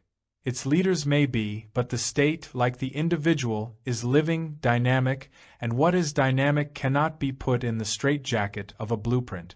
We generally build walls around the state, walls of conclusions, ideals, hoping to tie it down, but a living thing cannot be tied down without killing it, so we proceed to kill the state and then mold it according to our blueprint, according to the ideal. Only a dead thing can be forced to conform to a pattern, and as life is in constant movement, there is contradiction the moment we try to fit life into a fixed pattern or conclusion. Conformity to a pattern is the disintegration of the individual and so of the state. The ideal is not superior to life, and when we make it so there is confusion, antagonism, and misery. Jealousy. The sun was bright on the white wall opposite, and its glare made the faces obscure. A little child, without the prompting of the mother, came and sat close by, wide-eyed and wondering what it was all about. She was freshly washed and clothed, and had some flowers in her hair. She was keenly observing everything, as children do, without recording too much. Her eyes were sparkling, and she did not quite know what to do, whether to cry, to laugh, or to jump. Instead, she took my hand and looked at it with absorbing interest. Presently she forgot all those people in the room, relaxed and went to sleep with her head in my lap. Her head was of good shape and well balanced. She was spotlessly clean. Her future was as confused and as miserable as that of the others in the room. Her conflict and sorrow were as inevitable as that sun on the wall, for to be free of pain and misery needs supreme intelligence, and her education and the influences about her would see to it that she was denied this intelligence. Love is so rare in this world, that flame without smoke. The smoke is overpowering, all-suffocating, bringing anguish and tears.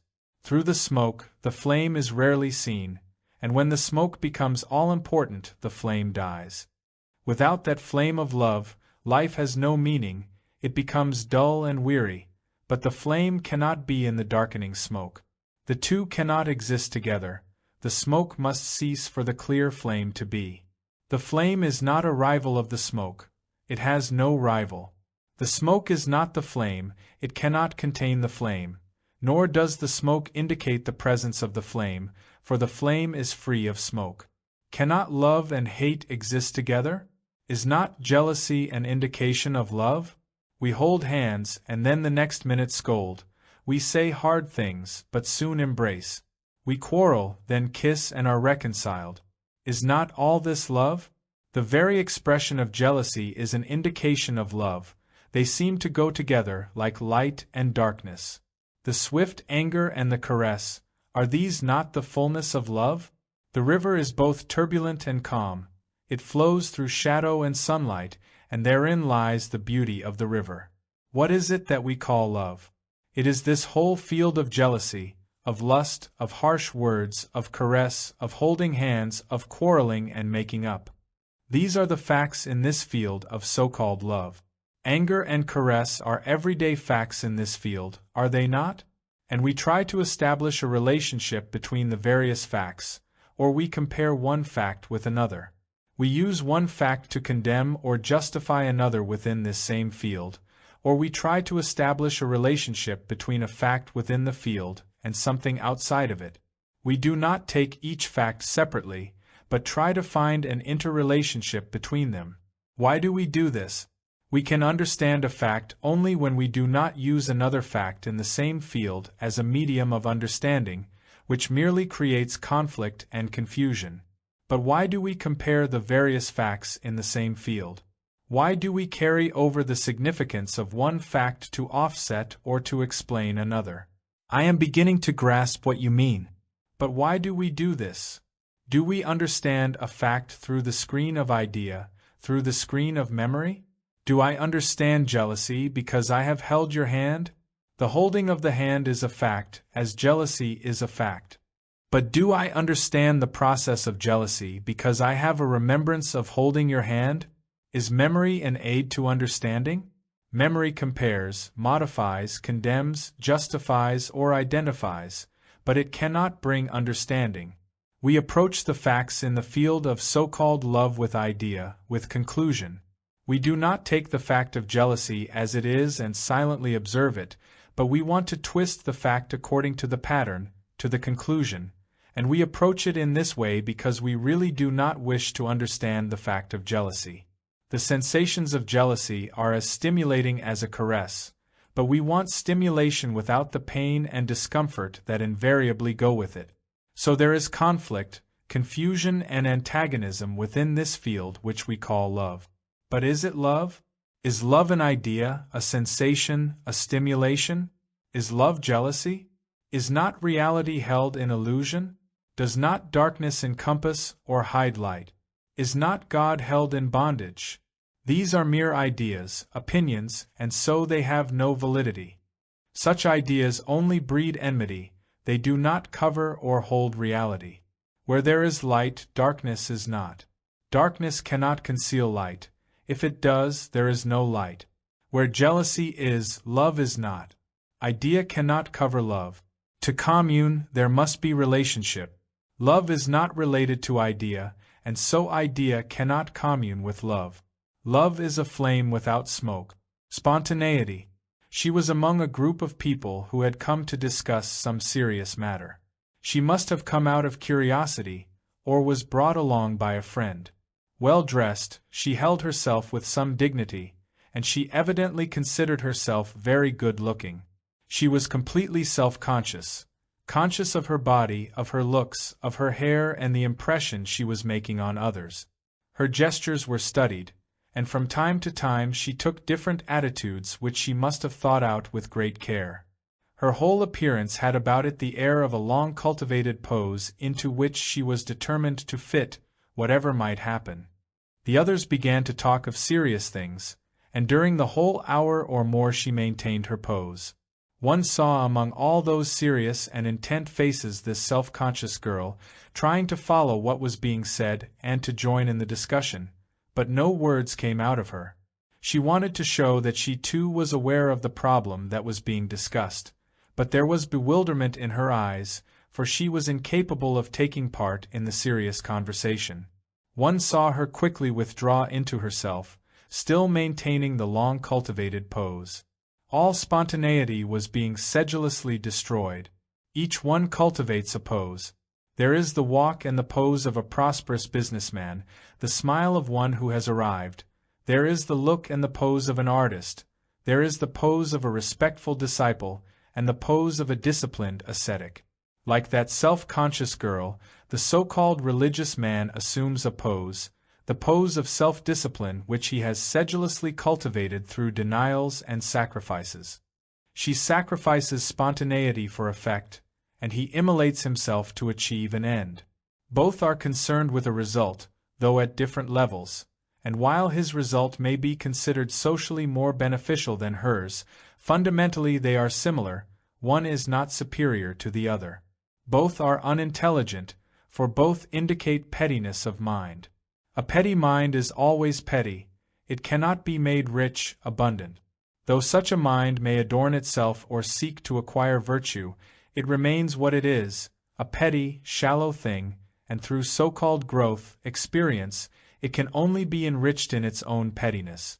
An ugly thing cannot be made beautiful. The god of a petty mind is a petty god. A shallow mind does not become fathomless by adorning itself with knowledge and clever phrases, by quoting words of wisdom, or by decorating its outward appearance. Adornments, whether inward or outward, do not make a fathomless mind, and it is this fathomlessness of the mind that gives beauty, not the jewel or the acquired virtue. For beauty to come into being, the mind must be choicelessly aware of its own pettiness. There must be an awareness in which comparison has wholly ceased. The cultivated pose of the girl, and the disciplined pose of the so-called religious ascetic, are equally the tortured results of a petty mind, for both deny essential spontaneity. Both are fearful of the spontaneous, for it reveals them as they are, to themselves and to others. Both are bent on destroying it, and the measure of their success is the completeness of their conformity to a chosen pattern or conclusion. But spontaneity is the only key that opens the door to what is. The spontaneous response uncovers the mind as it is, but what is discovered is immediately adorned or destroyed, and so spontaneity is put an end to. The killing of spontaneity is the way of a petty mind, which then decorates the outer, at whatever level, and this decoration is the worship of itself. Only in spontaneity, in freedom, can there be discovery. A disciplined mind cannot discover. It may function effectively and hence ruthlessly, but it cannot uncover the fathomless. It is fear that creates the resistance called discipline, but the spontaneous discovery of fear is freedom from fear. Conformity to a pattern, at whatever level, is fear, which only breeds conflict, confusion and antagonism, but a mind that is in revolt is not fearless, for the opposite can never know the spontaneous, the free. Without spontaneity, there can be no self-knowledge. Without self-knowledge, the mind is shaped by passing influences. These passing influences can make the mind narrow or expansive, but it is still within the sphere of influence. What is put together can be unmade, and that which is not put together can be known only through self-knowledge. The self is put together, and it is only in undoing the self that that which is not the result of influence, which has no cause, can be known. The conscious and the unconscious. He was a businessman as well as a politician, and was very successful in both. He laughingly said that business and politics were a good combination, yet he was an earnest man in an odd, superstitious way. Whenever he had time he would read sacred books and repeat over and over again certain words which he considered beneficial. They brought peace to the soul, he said. He was advanced in years and very wealthy, but he was not generous either with the hand or with the heart. One could see that he was cunning and calculating, and yet there was an urge for something more than physical success. Life had scarcely touched him, for he had very studiously guarded himself against any exposure. He had made himself invulnerable, physically as well as psychologically. Psychologically he had refused to see himself as he was, and he could well afford to do this, but it was beginning to tell on him. When he was not watchful, there was about him a deep haunted look. Financially he was safe, at least as long as the present government lasted and there was no revolution. He also wanted a safe investment in the so-called spiritual world, and that was why he played with ideas, mistaking ideas for something spiritual, real. He had no love except for his many possessions. He clung to them as a child clings to its mother, for he had nothing else. It was slowly dawning on him that he was a very sad man. Even this realization he was avoiding as long as he could, but life was pressing him. When a problem is not consciously soluble, does the unconscious take over and help to solve it? What is the conscious and what is the unconscious? Is there a definite line where the one ends and the other begins? Has the conscious a limit beyond which it cannot go? Can it limit itself to its own boundaries? Is the unconscious something apart from the conscious? Are they dissimilar? When one fails, does the other begin to function? What is it that we call the conscious? To understand what it is made up of, we must observe how we consciously approach a problem. Most of us try to seek an answer to the problem. We are concerned with the solution, and not with the problem. We want a conclusion, we are looking for a way out of the problem. We want to avoid the problem through an answer, through a solution. We do not observe the problem itself, but grope for a satisfactory answer. Our whole conscious concern is with the finding of a solution, a satisfying conclusion. Often we do find an answer that gratifies us, and then we think we have solved the problem. What we have actually done is to cover over the problem with a conclusion, with a satisfactory answer, but under the weight of the conclusion, which has temporarily smothered it, the problem is still there. The search for an answer is an evasion of the problem. When there is no satisfactory answer, the conscious or upper mind stops looking, and then the so-called unconscious, the deeper mind, takes over and finds an answer. The conscious mind is obviously seeking a way out of the problem, and the way out is a satisfying conclusion. Is not the conscious mind itself made up of conclusions, whether positive or negative, and is it capable of seeking anything else? Is not the upper mind a storehouse of conclusions which are the residue of experiences, the imprints of the past? Surely, the conscious mind is made up of the past, it is founded on the past, for memory is a fabric of conclusions, and with these conclusions the mind approaches a problem. It is incapable of looking at the problem without the screen of its conclusions. It cannot study, be silently aware of the problem itself. It knows only conclusions, pleasant or unpleasant, and it can only add to itself further conclusions, further ideas, further fixations. Any conclusion is a fixation, and the conscious mind inevitably seeks a conclusion. When it cannot find a satisfactory conclusion, the conscious mind gives up the search, and thereby it becomes quiet, and into the quiet upper mind, the unconscious pops an answer. Now, is the unconscious, the deeper mind, different in its makeup from the conscious mind? Is not the unconscious also made up of racial, group, and social conclusions, memories? Surely, the unconscious is also the result of the past, of time, only it is submerged and waiting, and when called upon it throws up its own hidden conclusions. If they are satisfactory, the upper mind accepts them, and if they are not, it flounders about, hoping by some miracle to find an answer. If it does not find an answer, it wearily puts up with the problem, which gradually corrodes the mind. Disease and insanity follow.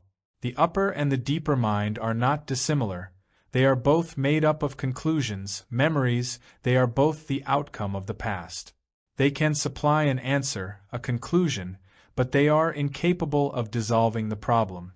The problem is dissolved only when both the upper and the deeper mind are silent, when they are not projecting positive or negative conclusions. There is freedom from the problem only when the whole mind is utterly still, choicelessly aware of the problem, for only then the maker of the problem is not. Challenge and response. The river was full and sweeping, in some places several miles wide, and to see so much water was a delight. To the north were the green hills, fresh after the storm. It was splendid to see the great curve of the river with the white sails on it. The sails were large and triangular, and in the early morning light there was an enchantment about them, they seemed to come out of the water. The noise of the day had not yet begun, and the song of a boatman almost on the other side of the river came floating across the waters. At that hour his song seemed to fill the earth, and all other sounds were silenced. Even the whistle of a train became soft and bearable. Gradually the noise of the village began, the loud quarrels at the water fountain, the bleating of goats, the cows asking to be milked, the heavy carts on the road, the shrill call of the crows, the cries and laughter of children. And so another day was born. The sun was over the palm trees, and the monkeys were sitting on the wall, their long tails almost touching the earth. They were large, but very timid. You called to them, and they jumped to the ground and ran to a big tree in the field. They were black-faced and black-pawed, and they looked intelligent, but they were not as clever and mischievous as the little ones. Why is thought so persistent? It seems so restless, so exasperatingly insistent. Do what you will, it is always active, like those monkeys, and its very activity is exhausting. You cannot escape from it, it pursues you relentlessly. You try to suppress it, and a few seconds later it pops up again. It is never quiet, never in repose. It is always pursuing, always analyzing, always torturing itself. Sleeping or waking, thought is in constant turmoil, and it seems to have no peace, no rest. Can thought ever be at peace? It can think about peace and attempt to be peaceful, forcing itself to be still. But can thought in itself be tranquil? Is not thought in its very nature restless? Is not thought the constant response to constant challenge? There can be no cessation to challenge, because every movement of life is a challenge, and if there is no awareness of challenge, then there is decay, death.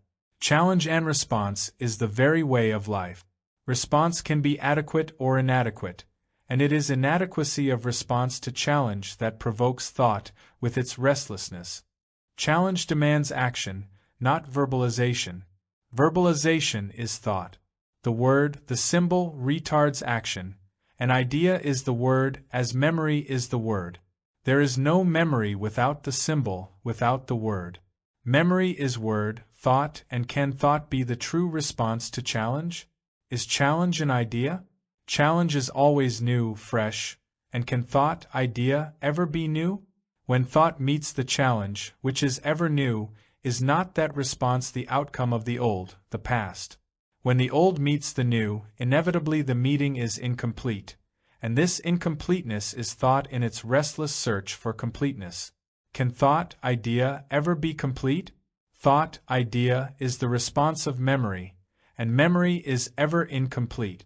Experience is the response to challenge. This response is conditioned by the past, by memory. Such response only strengthens the conditioning. Experience does not liberate, it strengthens belief, memory, and it is this memory that responds to challenge. So experience is the conditioner. But what place has thought? Do you mean what place has thought in action? Has idea any function in action? Idea becomes a factor in action in order to modify it, to control it, to shape it, but idea is not action. Idea, belief, is a safeguard against action. It has a place as a controller, modifying and shaping action. Idea is the pattern for action. Can there be action without the pattern? Not if one is seeking a result. Action towards a predetermined goal is not action at all, but conformity to belief, to idea. If one is seeking conformity, then thought, idea, has a place. The function of thought is to create a pattern for so-called action, and thereby to kill action. Most of us are concerned with the killing of action, and idea, belief, dogma help to destroy it. Action implies insecurity, vulnerability to the unknown, and thought, belief, which is the known, is an effective barrier to the unknown. Thought can never penetrate into the unknown, it must cease for the unknown to be. The action of the unknown is beyond the action of thought, and thought, being aware of this, consciously or unconsciously clings to the known. The known is ever responding to the unknown, to the challenge, and from this inadequate response arise conflict, confusion, and misery. It is only when the known, the idea, ceases that there can be the action of the unknown, which is measureless. Possessiveness. He had brought along his wife, for he said that it was their mutual problem. She had bright eyes and was small, sprightly, and rather disturbed. They were simple, friendly people. He spoke English fairly well, and she could just manage to understand it and ask simple questions. When it got a little difficult, she would turn to her husband and he would explain in their own language. He said that they had been married for over 25 years, and had several children, and that their problem was not the children, but the struggle between themselves. He explained that he had a job which gave him a modest income, and went on to say how difficult it was to live peacefully in this world, especially when you are married. He wasn't grumbling, he added, but there it was. He had been everything that a husband should be, at least he hoped so, but it was not always easy. It was difficult for them to come to the point, and they talked for some time about various things. The education of their children, the marriage of their daughters, the waste of money on ceremonies, a recent death in the family, and so on. They felt at ease and unhurried, for it was good to talk to someone who would listen and who perhaps might understand. Who cares to listen to the troubles of another? We have so many problems of our own that we have no time for those of others. To make another listen, you have to pay either in coin, in prayer, or in belief. The professional will listen, it is his job, but in that there is no lasting release. We want to unburden ourselves freely, spontaneously, without any regrets afterwards. The purification of confession does not depend on the one who listens, but on him who desires to open his heart. To open one's heart is important, and it will find someone, a beggar perhaps, to whom it can pour itself out. Introspective talk can never open the heart. It is enclosing, depressing, and utterly useless. To be open is to listen not only to yourself, but to every influence, to every movement about you. It may or may not be possible to do something tangibly about what you hear, but the very fact of being open brings about its own action. Such hearing purifies your own heart, cleansing it of the things of the mind. Hearing with the mind is gossip, and in it there is no release either for you or for the other. It is merely a continuation of pain, which is stupidity. Unhurriedly they were coming to the point. We have come to talk about our problem. We are jealous, I am not, but she is. Though she used not to be as openly jealous as she is now, there has always been a whisper of it. I don't think I have ever given her any reason to be jealous, but she finds a reason. Do you think there is any reason to be jealous? Is there a cause for jealousy? And will jealousy disappear when the cause is known? Have you not noticed that even when you know the cause, jealousy continues? Do not let us look for the reason, but let us understand jealousy itself. As you say, one might pick up almost anything to be envious about. Envy is the thing to understand and not what it is about. Jealousy has been with me for a long time. I didn't know my husband very well when we married, and you know how it all happens.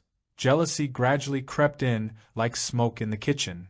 Jealousy is one of the ways of holding the man or the woman, is it not? The more we are jealous, the greater the feeling of possession. To possess something makes us happy.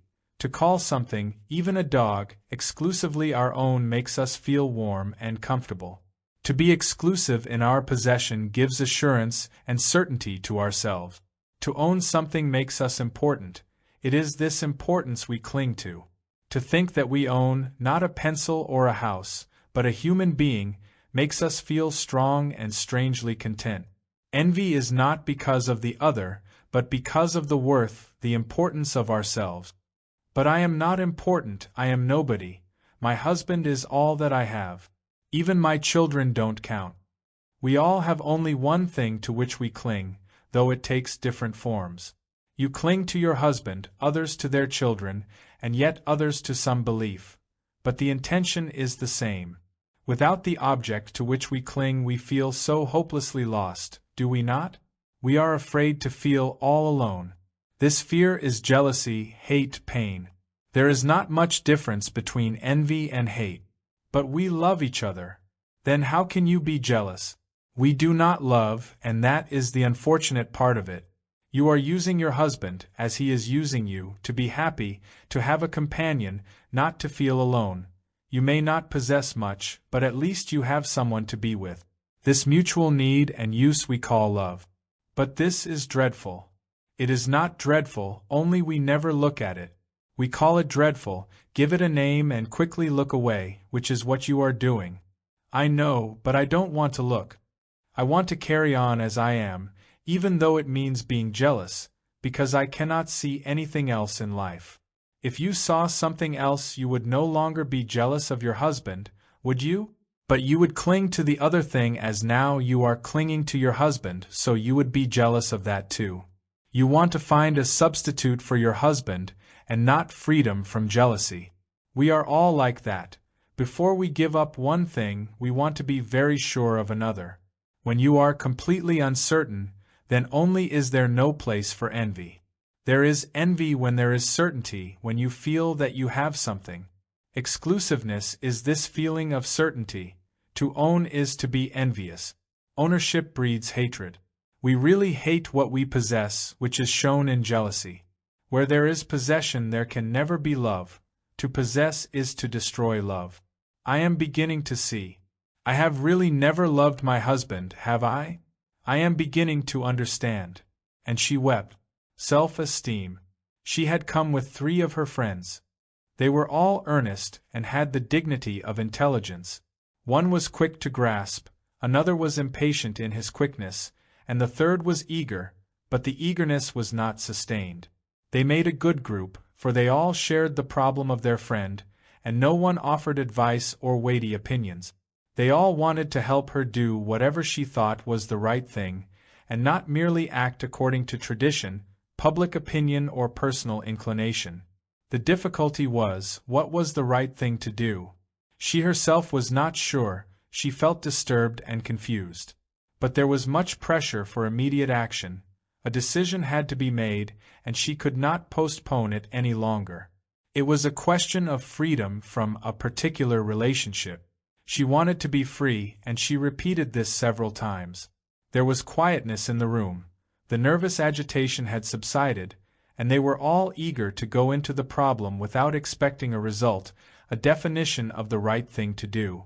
The right action would emerge, naturally and fully, as the problem was exposed. The discovery of the content of the problem was important, and not the end result, for any answer would only be another conclusion, another opinion, another piece of advice, which would in no way solve the problem. The problem itself had to be understood, and not how to respond to the problem or what to do about it. The right approach to the problem was important, because the problem itself held the right action. The waters of the river were dancing, for the sun had made on them a path of light. A white sail crossed the path, but the dance was not disturbed. It was a dance of pure delight. The trees were full of birds, scolding, preening, flying away only to come back again. Several monkeys were tearing off the tender leaves and stuffing them in their mouths. Their weight bent the delicate branches into long curves, yet they held on lightly and were unafraid. With what ease they moved from branch to branch. Though they jumped, it was a flow, the taking off and the landing were one movement. They would sit with their tails hanging and reach for the leaves. They were high up, and took no notice of the people passing below. As darkness approached, the parrots came by the hundred to settle down for the night among the thick leaves. One saw them come and disappear into the foliage. The new moon was just visible. Far away a train whistled as it was crossing the long bridge around the curve of the river. This river was sacred, and people came from far distances to bathe in it, that their sins might be washed away. Every river is lovely and sacred, and the beauty of this one was its wide, sweeping curve and the islands of sand between deep stretches of water, and those silent white sails that went up and down the river every day. "I want to be free from a particular relationship," she said. "What do you mean by wanting to be free? When you say, 'I want to be free,' you imply that you are not free. In what way are you not free?" "I am free physically. I am free to come and go, because physically I am no longer the wife. But I want to be completely free. I do not want to have anything to do with that particular person." "In what way are you related to that person, if you are already physically free? Are you related to him in any other way?" "I do not know, but I have great resentment against him. I do not want to have anything to do with him." "You want to be free, and yet you have resentment against him? Then you are not free of him. Why have you this resentment against him?" "I have recently discovered what he is. His meanness, his real lack of love, his complete selfishness. I cannot tell you what a horror I have discovered in him. To think that I was jealous of him, that I idolized him, that I submitted to him, finding him to be stupid and cunning when I thought him an ideal husband, loving and kind, has made me resentful of him. To think I had anything to do with him makes me feel unclean. I want to be completely free from him." "You may be physically free from him, but as long as you have resentment against him, you are not free. If you hate him, you are tied to him. If you are ashamed of him, you are still enslaved by him. Are you angry with him or with yourself? He is what he is, and why be angry with him? Is your resentment really against him? Or, having seen what is, are you ashamed of yourself for having been associated with it? Surely you are resentful, not of him, but of your own judgment, of your own actions. You are ashamed of yourself. Being unwilling to see this, you blame him for what he is. When you realize that your resentment against him is an escape from your own romantic idolization, then he is out of the picture. You are not ashamed of him, but of yourself for being associated with him. It is with yourself that you are angry and not with him. Yes, that is so. If you really see this, experience it as a fact, then you are free of him.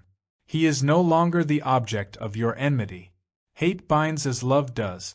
But how am I to be free from my own shame, from my own stupidity? I see very clearly that he is what he is, and is not to be blamed.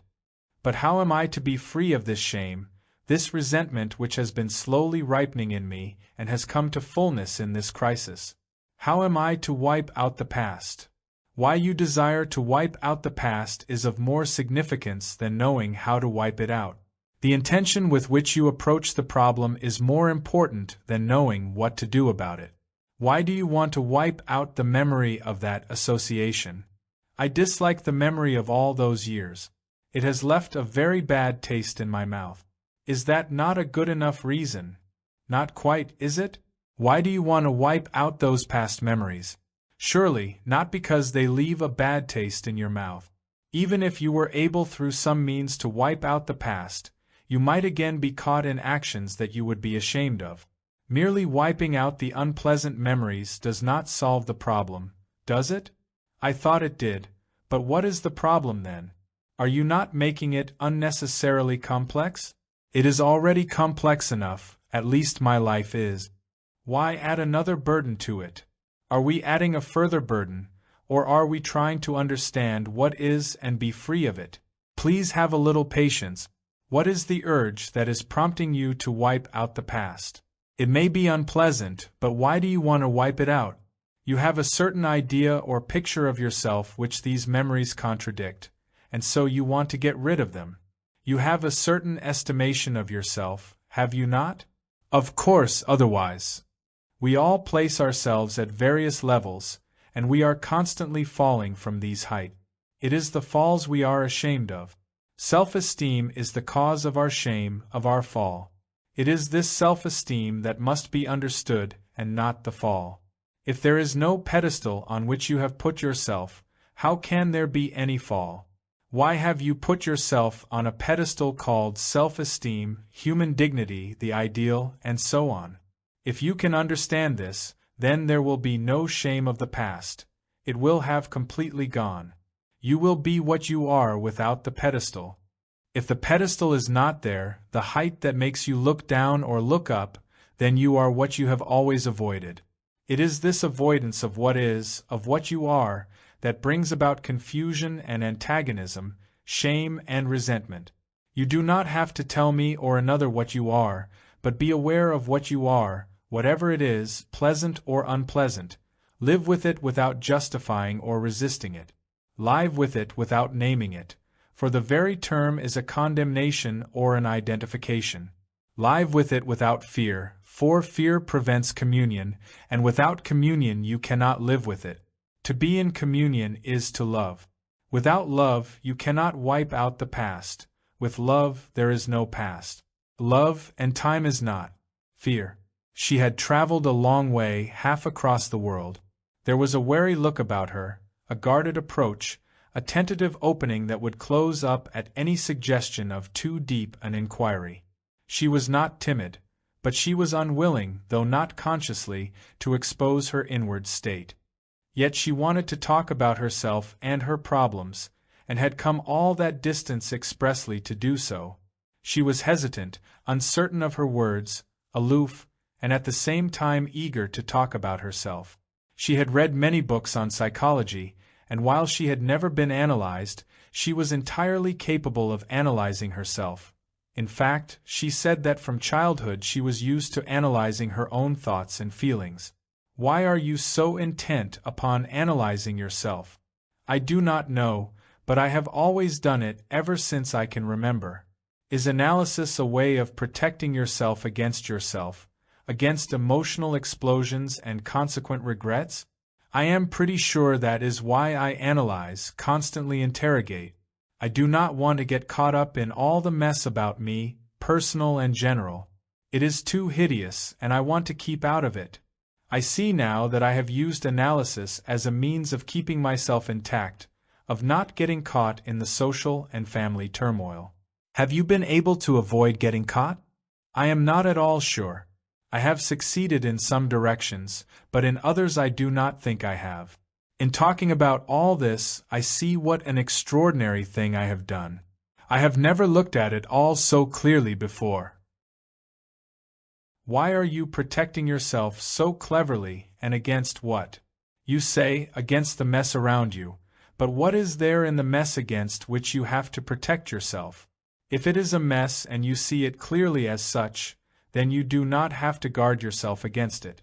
One guards oneself only when there is fear and not understanding. So what are you afraid of? I do not think I am afraid.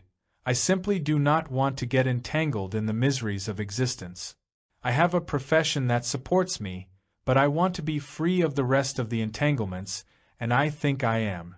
If you are not afraid, then why do you resist entanglements? One resists something only when one does not know how to deal with it. If you know how a motor works, you are free of it. If anything goes wrong, you can put it right. We resist that which we do not understand. We resist confusion, evil, misery, only when we do not know its structure, how it is put together. You resist confusion because you are not aware of its structure, of its makeup. Why are you not aware of it? But I have never thought about it that way. It is only when you are in direct relationship with the structure of confusion that you can be aware of the working of its mechanism. It is only when there is communion between two people that they understand each other. If they resist each other, there is no understanding. Communion or relationship can exist only when there is no fear. I see what you mean. Then what are you afraid of? What do you mean by fear? Fear can exist only in relationship. Fear cannot exist by itself, in isolation. There is no such thing as abstract fear. There is fear of the known or the unknown, fear of what one has done or what one may do, fear of the past or of the future. The relationship between what one is and what one desires to be causes fear. Fear arises when one interprets the fact of what one is in terms of reward and punishment. Fear comes with responsibility and the desire to be free from it. There is fear in the contrast between pain and pleasure. Fear exists in the conflict of the opposite. The worship of success brings the fear of failure. Fear is the process of the mind in the struggle of becoming. In becoming good, there is the fear of evil. In becoming complete, there is the fear of loneliness. In becoming great, there is the fear of being small. Comparison is not understanding. It is prompted by fear of the unknown in relation to the known. Fear is uncertainty in search of security. The effort to become is the beginning of fear, the fear of being or not being. The mind, the residue of experience, is always in fear of the unnamed, the challenge. The mind, which is name, word, memory, can function only within the field of the known. And the unknown, which is challenge from moment to moment, is resisted or translated by the mind in terms of the known. This resistance or translation of the challenge is fear, for the mind can have no communion with the unknown. The known cannot commune with the unknown. The known must cease for the unknown to be.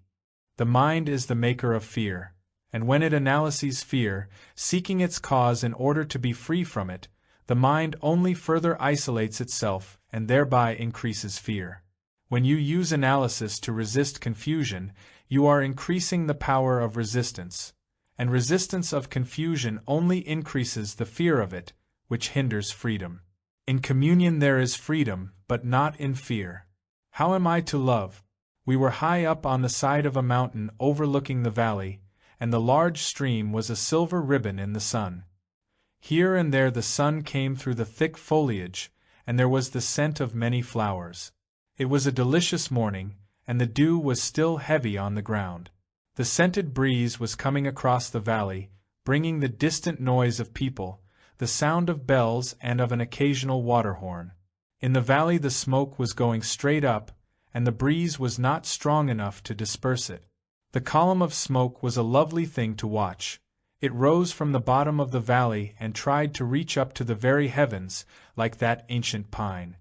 A large black squirrel which had been scolding us gave it up at last and came down the tree to investigate further, and then, partially satisfied, went bounding away. A tiny cloud was forming, but otherwise the sky was clear, a soft, pale blue. He had no eyes for all this. He was consumed with his immediate problem, as he had been consumed with his problems before. The problems moved and had their being around himself. He was a very rich man. He was lean and hard, but had an easy air with a ready smile. He was now looking across the valley, but the quickening beauty had not touched him. There was no softening of the face, the lines were still hard and determined. He was still hunting, not for money, but for what he called God. He was forever talking about love and God. He had hunted far and wide, and had been to many teachers, and as he was getting on in years, the hunt was becoming more keen. He had come several times to talk over these matters, but there was always a look of cunning and calculation. He was constantly weighing how much it would cost to find his God, how expensive the journey would be.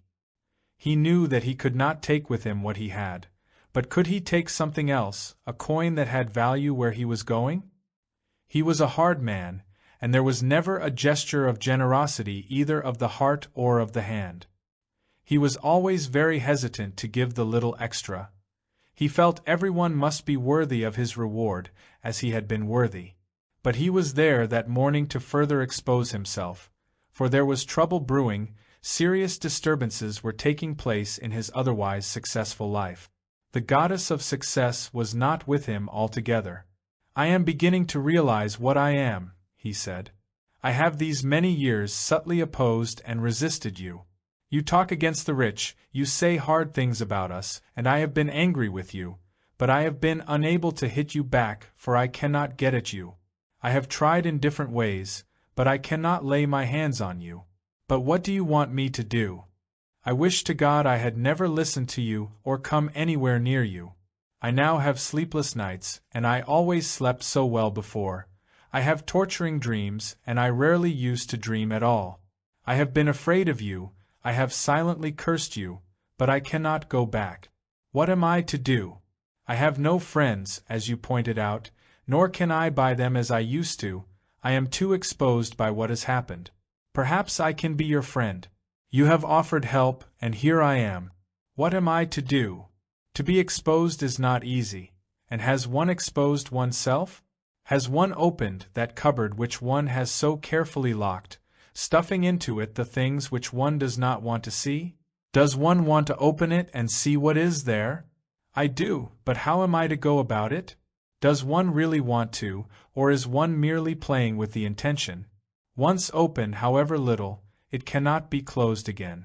The door will always remain open. Day and night its contents will be spilling out. One may try to run away, as one always does. But it will be there, waiting and watching.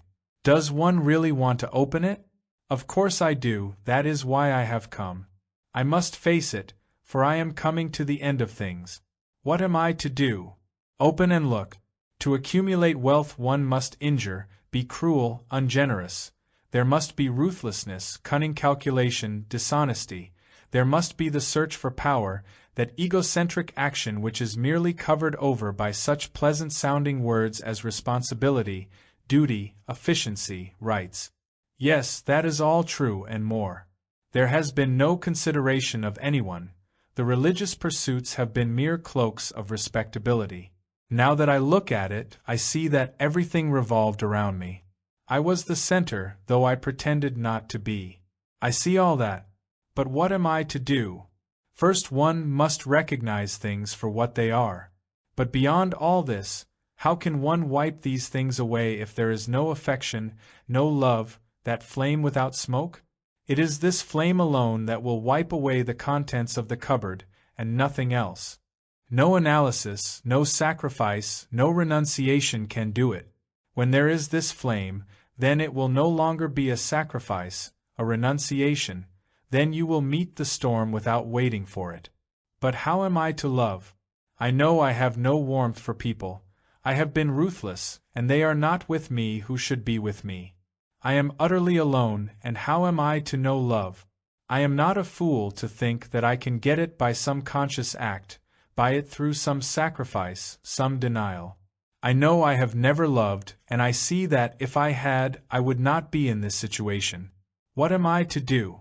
Should I give up my properties, my wealth? If you find the garden that you have so carefully cultivated has produced only poisonous weeds, you have to tear them out by the roots.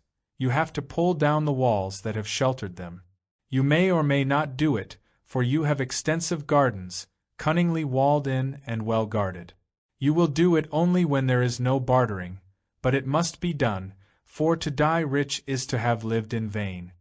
But beyond all this, there must be the flame that cleanses the mind and the heart, making all things new.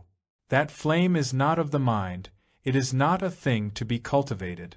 The show of kindliness can be made to shine, but it is not the flame. The activity called service, though beneficial and necessary, is not love. The much practiced and disciplined tolerance, the cultivated compassion of the church and temple, the gentle speech, the soft manner, the worship of the Savior, of the image, of the ideal, none of this is love. I have listened and observed, and I am aware that there is no love in any of these things. But my heart is empty, and how is it to be filled? What am I to do? Attachment denies love. Love is not to be found in suffering. Though jealousy is strong, it cannot bind love. Sensation and its gratification is ever coming to an end, but love is inexhaustible. These are mere words to me. I am starving, feed me. To be fed, there must be hunger. If you are hungry, you will find food. Are you hungry, or merely greedy for the taste of some other food? If you are greedy, you will find that which will gratify, but it will soon come to an end, and it will not be love. But what am I to do? You keep on repeating that question. What you are to do is not important, but it is essential to be aware of what you are doing. You are concerned with future action, and that is one way of avoiding immediate action. You do not want to act, and so you keep on asking what you are to do. You are again being cunning, deceiving yourself, and so your heart is empty. You want to fill it with the things of the mind, but love is not of the mind. Let your heart be empty. Do not fill it with words, with the actions of the mind. Let your heart be wholly empty, then only will it be filled. The futility of result. They had come from different parts of the world, and had been discussing some of the problems that confront most of us. It is good to talk things over, but mere words, clever arguments and wide knowledge do not bring freedom from aching problems. Cleverness and knowledge may and often do show their own futility, and the discovery of their futility makes the mind silent. In that silence, understanding of the problem comes, but to seek that silence is to breed another problem, another conflict. Explanations, the uncovering of causes, analytical dissections of the problem, do not in any way resolve it, for it cannot be resolved by the ways of the mind. The mind can only breed further problems. It can run away from the problem through explanations, ideals, intentions, but do what it will, the mind cannot free itself from the problem. The mind itself is the field in which problems, conflicts, grow and multiply. Thought cannot silence itself. It can put on a cloak of silence, but that is only concealment and pose. Thought can kill itself by disciplined action towards a predetermined end, but death is not silent. Death is more vociferous than life. Any movement of the mind is a hindrance to silence. Through the open windows came a confusion of sounds, the loud talk and quarreling in the village, an engine letting off steam, the cries of children and their free laughter, the rumble of a passing lorry, the buzzing of bees, the strident call of the crows. And amidst all this noise, a silence was creeping into the room, unsought and uninvited. Through words and arguments, through misunderstandings and struggles, that silence was spreading its wings. The quality of that silence is not the cessation of noise, of chatter and word. To include that silence, the mind must lose its capacity to expand. That silence is free from all compulsions, conformities, efforts. It is inexhaustible and so ever new, ever fresh. But the word is not that silence. Why is it that we seek results, goals? Why is it that the mind is ever pursuing an end? And why should it not pursue an end? In coming here, are we not seeking something, some experience, some delight? We are tired and fed up with the many things that we have been playing with. We have turned away from them, and now we want a new toy to play with. We go from one thing to another, like a woman who goes window shopping, till we find something that is entirely satisfying, and then we settle down to stagnate. We are forever craving something, and having tasted many things which were mostly unsatisfactory, we now want the ultimate thing. God, truth, or what you will. We want a result, a new experience, a new sensation that will endure in spite of everything. We never see the futility of result, but only of a particular result. So we wander from one result to another, hoping always to find the one that will end all search. The search for result, for success, is binding, limiting. It is ever coming to an end. Gaining is a process of ending. To arrive is death. Yet that is what we are seeking, is it not? We are seeking death, only we call it result, goal, purpose. We want to arrive. We are tired of this everlasting struggle, and we want to get there, placed at whatever level. We do not see the wasteful destructiveness of struggle, but desire to be free of it through gaining a result. We do not see the truth of struggle, of conflict, and so we use it as a means of getting what we want, the most satisfying thing, and that which is most satisfying is determined by the intensity of our discontent. This desire for result always ends in gain, but we want a never-ending result. So, what is our problem? How to be free from the craving for results, is that it? I think that is it. The very desire to be free is also a desire for a result, is it not? We shall get thoroughly entangled if we pursue that line. Is it that we cannot see the futility of result, at whatever level we may place it? Is that our problem? Let us see our problem clearly, and then perhaps we shall be able to understand it. Is it a question of seeing the futility of one result and so discarding all desire for results? If we perceive the uselessness of one escape, then all escapes are vain. Is that our problem? Surely it is not quite that, is it? Perhaps we can approach it differently. Is not experience a result also? If we are to be free from results, must we not also be free from experience? For is not experience an outcome, an end? The end of what? The end of experiencing. Experience is the memory of experiencing, is it not? When experiencing ends there is experience, the result. While experiencing there is no experience. Experience is but the memory of having experienced. As the state of experiencing fades, experience begins. Experience is ever hindering experiencing, living. Results, experiences, come to an end, but experiencing is inexhaustible. When the inexhaustible is hindered by memory, then the search for results begins. The mind, the result, is always seeking an end, a purpose, and that is death. Death is not when the experiencer is not. Only then is there the inexhaustible. The desire for bliss. The single tree on the wide green lawn was the center of the little world which included the woods, the house and the small lake. The whole surrounding area seemed to flow towards the tree, which was high and spreading. It must have been very old, but there was a freshness about it, as though it had just come into being. There were hardly any dead branches, and its leaves were spotless, glistening in the morning sun. Because it was alone, all things seemed to come to it. Deer and pheasants, rabbits and cattle congregated in its shade, especially at midday. The symmetrical beauty of that tree gave a shape to the sky, and in the early morning light the tree appeared to be the only thing that was living. From the woods the tree seemed far away, but from the tree, the woods, the house and even the sky seemed close. One often felt one could touch the passing clouds. We had been seated under the tree for some time, when he came to join us. He was seriously interested in meditation, and said that he had practiced it for many years. He did not belong to any particular school of thought, and though he had read many of the Christian mystics, he was more attracted to the meditations and disciplines of the Hindu and Buddhist saints. He had realized early, he continued, the immaturity of asceticism, with its peculiar fascination and cultivation of power through abstinence, and he had from the beginning avoided all extremes. He had, however, practiced discipline, an unvarying self-control, and was determined to realize that which lay through and beyond meditation. He had led what was considered to be a strict moral life, but that was only a minor incident, nor was he attracted to the ways of the world. He had once played with worldly things, but the play was over some years ago. He had a job of sorts, but that too was quite incidental. The end of meditation is meditation itself.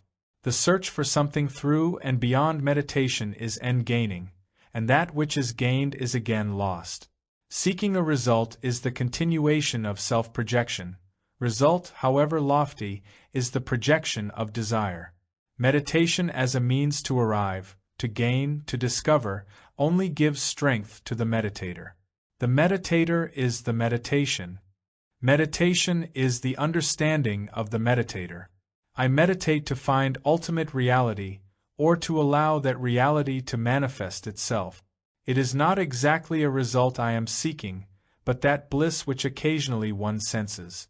It is there, and as a thirsty man craves for water, I want that inexpressible happiness. That bliss is infinitely greater than all joy, and I pursue it as my most cherished desire. That is, you meditate to gain what you want. To attain what you desire, you strictly discipline yourself, follow certain rules and regulations. You lay out and follow a course in order to have that which is at the end of it. You hope to achieve certain results, certain well-marked stages, depending upon your persistence of effort, and progressively experience greater and greater joy. This well-laid-out course assures you of the final result. So your meditation is a very calculated affair, is it not? When you put it that way, it does seem, in the superficial sense, rather absurd. But deeply, what is wrong with it? What is wrong essentially with seeking that bliss? I suppose I do want a result for all my efforts, but again, why shouldn't one? This desire for bliss implies that bliss is something final, everlasting, does it not? All other results have been unsatisfactory. One has ardently pursued worldly goals and has seen their transient nature, and now one wants the everlasting state, an end that has no ending. The mind is seeking a final and imperishable refuge, so it disciplines and trains itself, practices certain virtues to gain what it wants. It may once have experienced that bliss, and now it is panting after it. Like other pursuers of results, you are pursuing yours, only you have placed it at a different level. You may call it higher, but that is irrelevant. A result means an ending. Arrival implies another effort to become. The mind is never at rest, it is always striving, always achieving, always gaining, and, of course, always in fear of losing. This process is called meditation. Can a mind which is caught in endless becoming be aware of bliss? Can a mind that has imposed discipline upon itself ever be free to receive that bliss? Through effort and struggle, through resistance and denials, the mind makes itself insensitive. And can such a mind be open and vulnerable? Through the desire for that bliss, have you not built a wall around yourself which the imponderable, the unknown, cannot penetrate? Have you not effectively shut yourself off from the new? Out of the old, you have made a path for the new. And can the new be contained in the old? The mind can never create the new. The mind itself is a result, and all results are the outcome of the old. Results can never be new. The pursuit of a result can never be spontaneous. That which is free cannot pursue an end. The goal, the ideal, is always a projection of the mind, and surely that is not meditation. Meditation is the freeing of the meditator. In freedom alone is there discovery, sensitivity to receive. Without freedom there can be no bliss, but freedom does not come through discipline. Discipline makes the pattern of freedom, but the pattern is not freedom. The pattern must be broken for freedom to be. The breaking of the mold is meditation. But this breaking of the mold is not a goal, an ideal. The mold is broken from moment to moment. The broken moment is the forgotten moment. It is the remembered moment that gives shape to the mold, and only then does the maker of the mold come into being, the creator of all problems, conflicts, miseries. Meditation is freeing the mind of its own thoughts at all levels.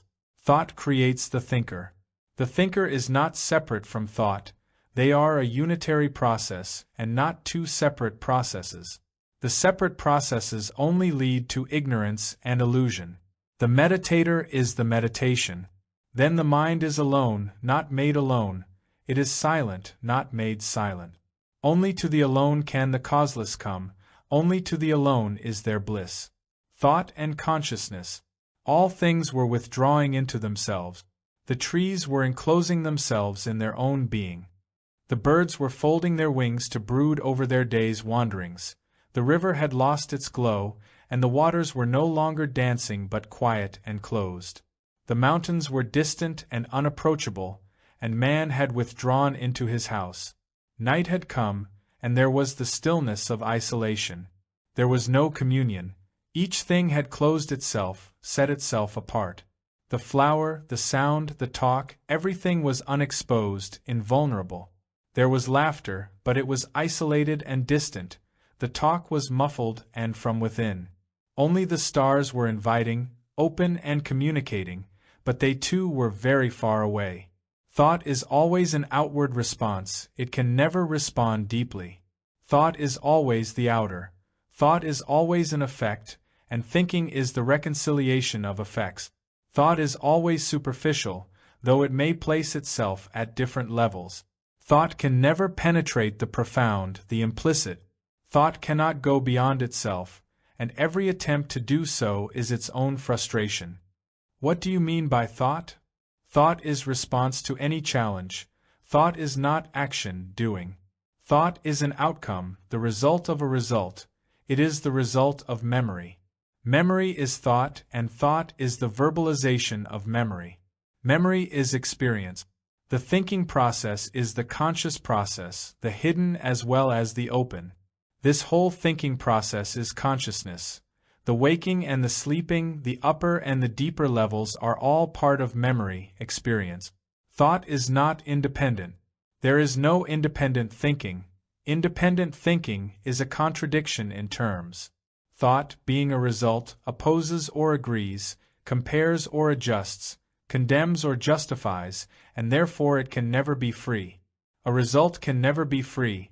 It can twist about, manipulate, wander, go a certain distance, but it cannot be free from its own mooring. Thought is anchored to memory, and it can never be free to discover the truth of any problem. Do you mean to say that thought has no value at all? It has value in the reconciliation of effects, but it has no value in itself as a means to action. Action is revolution, not the reconciliation of effect. Action freed from thought, idea, belief, is never within a pattern. There can be activity within the pattern, and that activity is either violent, bloody, or the opposite, but it is not action. The opposite is not action, it is a modified continuation of activity. The opposite is still within the field of result, and in pursuing the opposite, thought is caught within the net of its own responses. Action is not the result of thought. Action has no relation to thought. Thought, the result, can never create the new. The new is from moment to moment, and thought is always the old, the past, the conditioned. It has value but no freedom. All value is limitation, it binds. Thought is binding, for it is cherished. What relationship is there between consciousness and thought? Are they not the same? Is there any difference between thinking and being conscious? Thinking is a response, and is being conscious not also a response? When one is conscious of that chair, it is a response to a stimulus, and is not thought the response of memory to a challenge. It is this response that we call experience. Experiencing is challenge and response. and this experiencing together with the naming or recording of it, this total process at different levels is consciousness, is it not? Experience is the result, the outcome of experiencing. The result is given a term. The term itself is a conclusion, one of the many conclusions which constitute memory. This concluding process is consciousness. The conclusion, the result, is self-consciousness. The self is memory, the many conclusions, and thought is the response of memory. Thought is always a conclusion. Thinking is concluding, and therefore it can never be free. Thought is always the superficial, the conclusion. Consciousness is the recording of the superficial.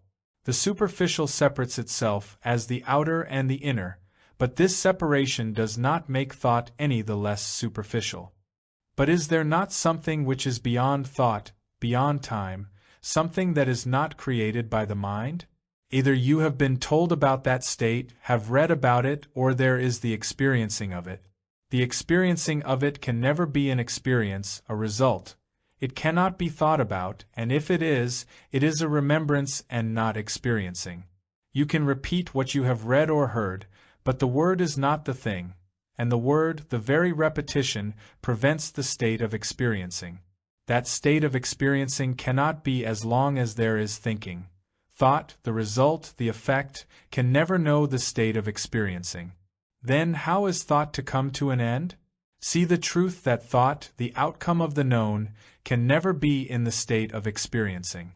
Experiencing is always the new, thinking is always of the old. See the truth of this, and truth brings freedom, freedom from thought, the result. Then there is that which is beyond consciousness, which is neither sleeping nor waking, which is nameless. It is self-sacrifice. He was rather fat and very pleased with himself. He had been to prison several times and had been beaten by the police, and now he was a well-known politician on his way to becoming a minister. He was at several of the meetings, sitting unobtrusively, one among the many, but the many were aware of him, and he was conscious of them. When he spoke, he had the authoritative voice of the platform. Many of the people looked at him, and his voice came down to their level. Though he was among them, he had set himself apart. He was the big politician, known and looked up to, but the regard only went to a certain point, and no further. One was aware of all this as the discussion began, and there was that peculiar atmosphere that comes when a well-known figure is among the audience, an atmosphere of surprise and expectation, of camaraderie and suspicion, of condescending aloofness and pleasure. He had come with a friend, and the friend began to explain who he was, the number of times he had been to prison, the beatings he had had, and the immense sacrifices he had made for the cause of the freedom of his country. He had been a wealthy man, thoroughly Europeanized, with a large house and gardens, several cars, and so on. As the friend was narrating the big man's exploits, his voice became more and more admiring and respectful, but there was an undercurrent, a thought that seemed to say, "He may not be all that he should be, but after all, look at the sacrifices he has made, at least that is something." The big man himself talked of improvement, of hydroelectrical development, of bringing prosperity to the people, of the current threat of communism, of vast schemes and goals. Man was forgotten, but plans and ideologies remained. Renunciation to gain an end is barter. In it there is no giving up, but only exchange. Self-sacrifice is an extension of the self. The sacrifice of the self is a refinement of the self, and however subtle the self may make itself, it is still enclosed, petty, limited. Renunciation for a cause, however great, however extensive and significant, is substitution of the cause for the self. The cause or the idea becomes the self, the me and the mine. Conscious sacrifice is the expansion of the self, giving up in order to gather again. Conscious sacrifice is negative assertion of the self. To give up is another form of acquisition. You renounce this in order to gain that. This is put at a lower level, that at a higher level, and to gain the higher you give up the lower. In this process there is no giving up, but only a gaining of greater satisfaction. and the search for greater satisfaction has no element of sacrifice. Why use a righteous-sounding word for a gratifying activity in which all indulge? You gave up your social position in order to gain a different kind of position, and presumably you have it now. So your sacrifice has brought you the desired reward. Some want their reward in heaven, others here and now. This reward has come in the course of events, but consciously I never sought reward when I first joined the movement. The very joining of a popular or an unpopular movement is its own reward, is it not? One may not consciously join for a reward, but the inward promptings that compel one to join are complex, and without understanding them one can hardly say that one has not sought reward. Surely, what is important is to understand this urge to renounce, to sacrifice, is it not? Why do we want to give up? To answer that, must we not first find out why we are attached? It is only when we are attached that we talk about detachment. There would be no struggle to be detached if there were no attachment. There would be no renunciation if there were no possession. We possess, and then renounce in order to possess something else. This progressive renunciation is looked upon as being noble and edifying. Yes, that is so. If there were no possession, of course there would be no need of renunciation.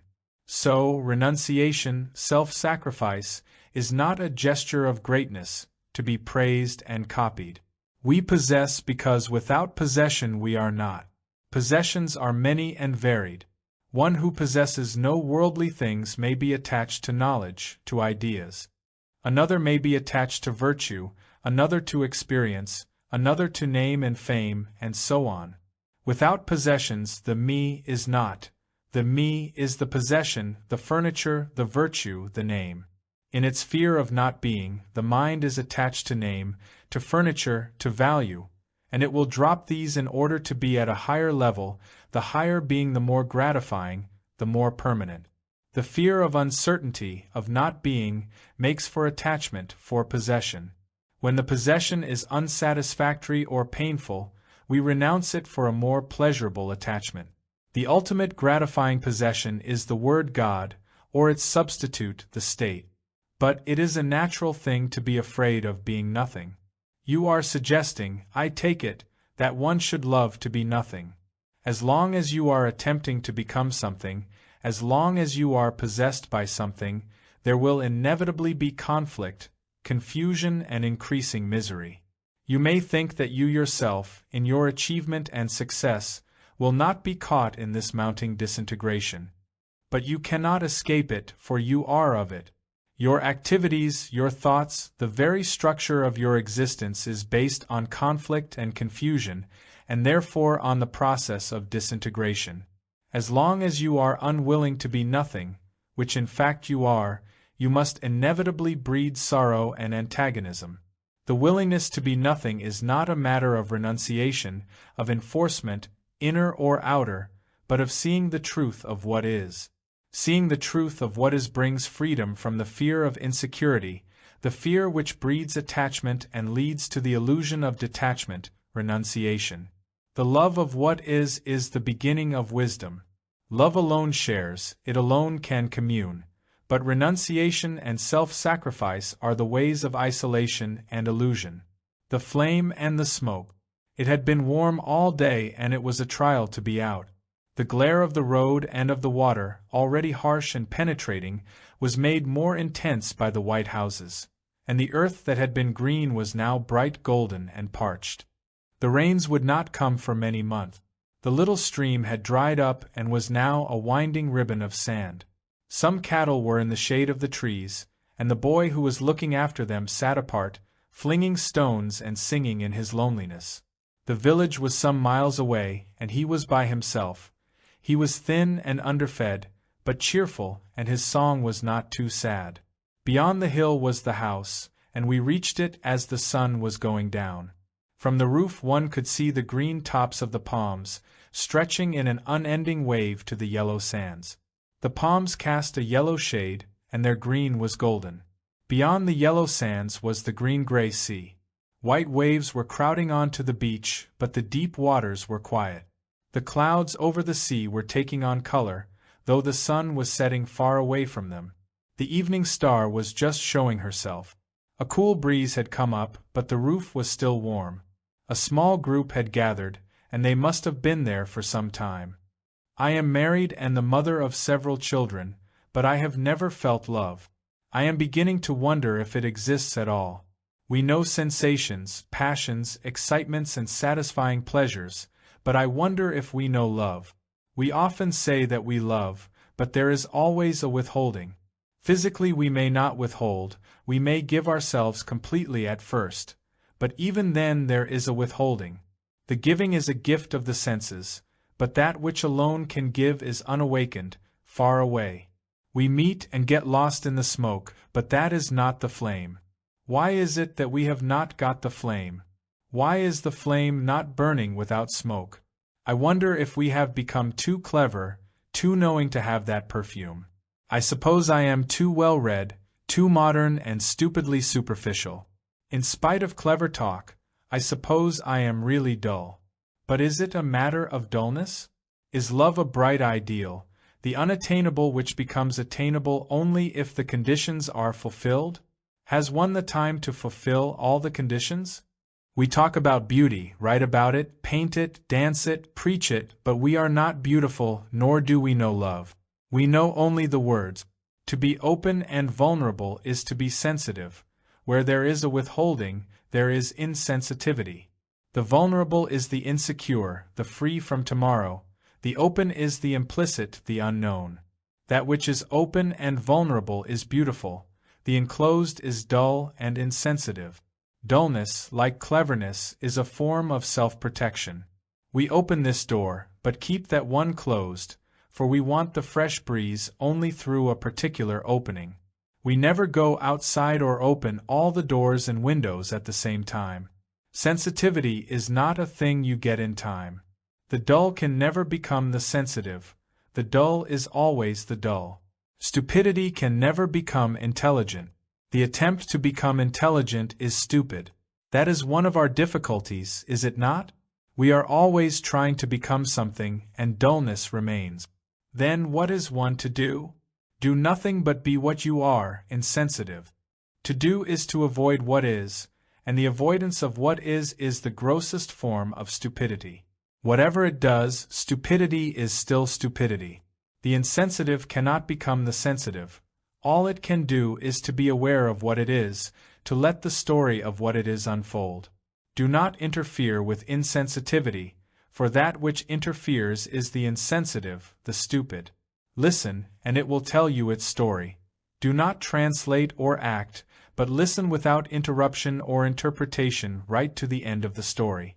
Then only will there be action. The doing is not important, but the listening is. To give, there must be the inexhaustible. The withholding that gives is the fear of ending, and only in ending is there the inexhaustible. Giving is not ending. Giving is from the much or the little, and the much or the little is the limited, the smoke, the giving and taking. The smoke is desire as jealousy, anger, disappointment. The smoke is the fear of time. The smoke is memory, experience. There is no giving, but only extending the smoke.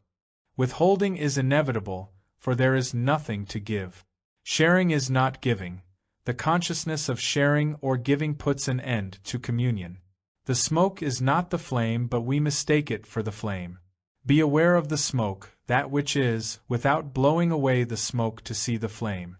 Is it possible to have that flame, or is it only for the few? Whether it is for the few or the many is not the point, is it? If we pursue that path, it can only lead to ignorance and illusion. Our concern is with the flame. Can you have that flame without smoke? Find out, observe the smoke silently and patiently. You cannot dispel the smoke, for you are the smoke. As the smoke goes, the flame will come. This flame is inexhaustible. Everything has a beginning and an ending. It is soon exhausted, worn out. When the heart is empty of the things of the mind, and the mind is empty of thought, then is there love. That which is empty is inexhaustible. The battle is not between the flame and the smoke, but between the different responses within the smoke. The flame and the smoke can never be in conflict with each other. To be in conflict, they must be in relationship, and how can there be relationship between them? The one is when the other is not. Occupation of the mind.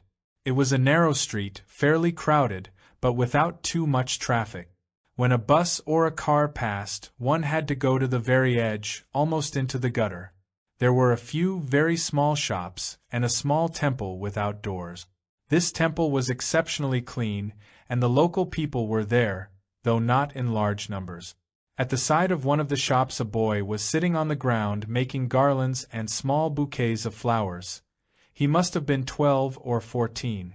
The thread was in a small jar of water, and in front of him, spread in little heaps on a damp cloth, were jasmine, a few roses, marigold and other flowers. With the string in one hand he would pick up with the other an assortment of flowers, and with a quick, deft twist of the string they would be tied and a bouquet would be made.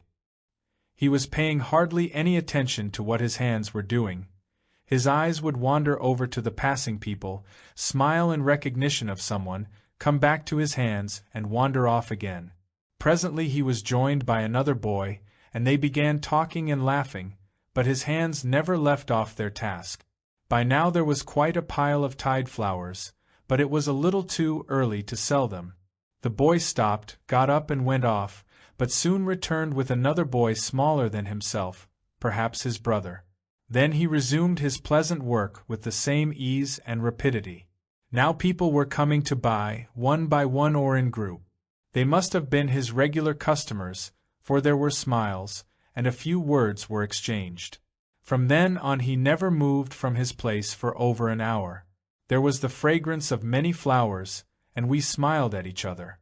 The road led to a path, and the path to the house. How we are bound to the past! But we are not bound to the past, we are the past.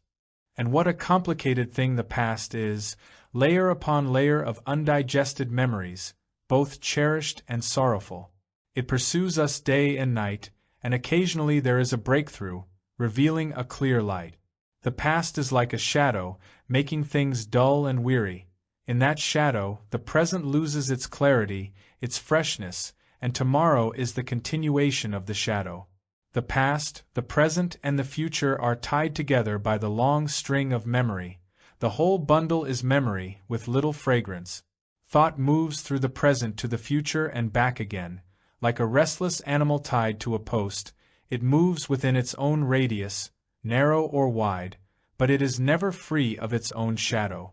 This movement is the occupation of the mind with the past, the present, and the future. The mind is the occupation.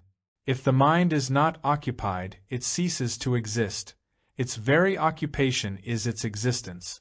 The occupation with insult and flattery, with God and drink, with virtue and passion, with work and expression, with storing up and giving, is all the same. It is still occupation, worry, restlessness. To be occupied with something, whether with furniture or God, is a state of pettiness, shallowness. Occupation gives to the mind a feeling of activity, of being alive. That is why the mind stores up or renounces. It sustains itself with occupation. The mind must be busy with something. What it is busy with is of little importance. The important thing is that it be occupied, and the better occupations have social significance. To be occupied with something is the nature of the mind, and its activity springs from this. To be occupied with God, with the state, with knowledge, is the activity of a petty mind. Occupation with something implies limitation, and the God of the mind is a petty God, however high it may place him. Without occupation, the mind is not, and the fear of not being makes the mind restless and active. This restless activity has the appearance of life, but it is not life. It leads always to death, a death which is the same activity in another form. The dream is another occupation of the mind, a symbol of its restlessness. Dreaming is the continuation of the conscious state, the extension of what is not active during the waking hours. The activity of both the upper and the deeper mind is occupational. Such a mind can be aware of an end only as a continued beginning. It can never be aware of ending, but only of a result, and result is ever continuous. The search for a result is the search for continuity. The mind, the occupation, has no ending, and only to that which ends can there be the new, only to that which dies can there be life. The death of occupation, of the mind, is the beginning of silence, of total silence. There is no relationship between this imponderable silence and the activity of the mind.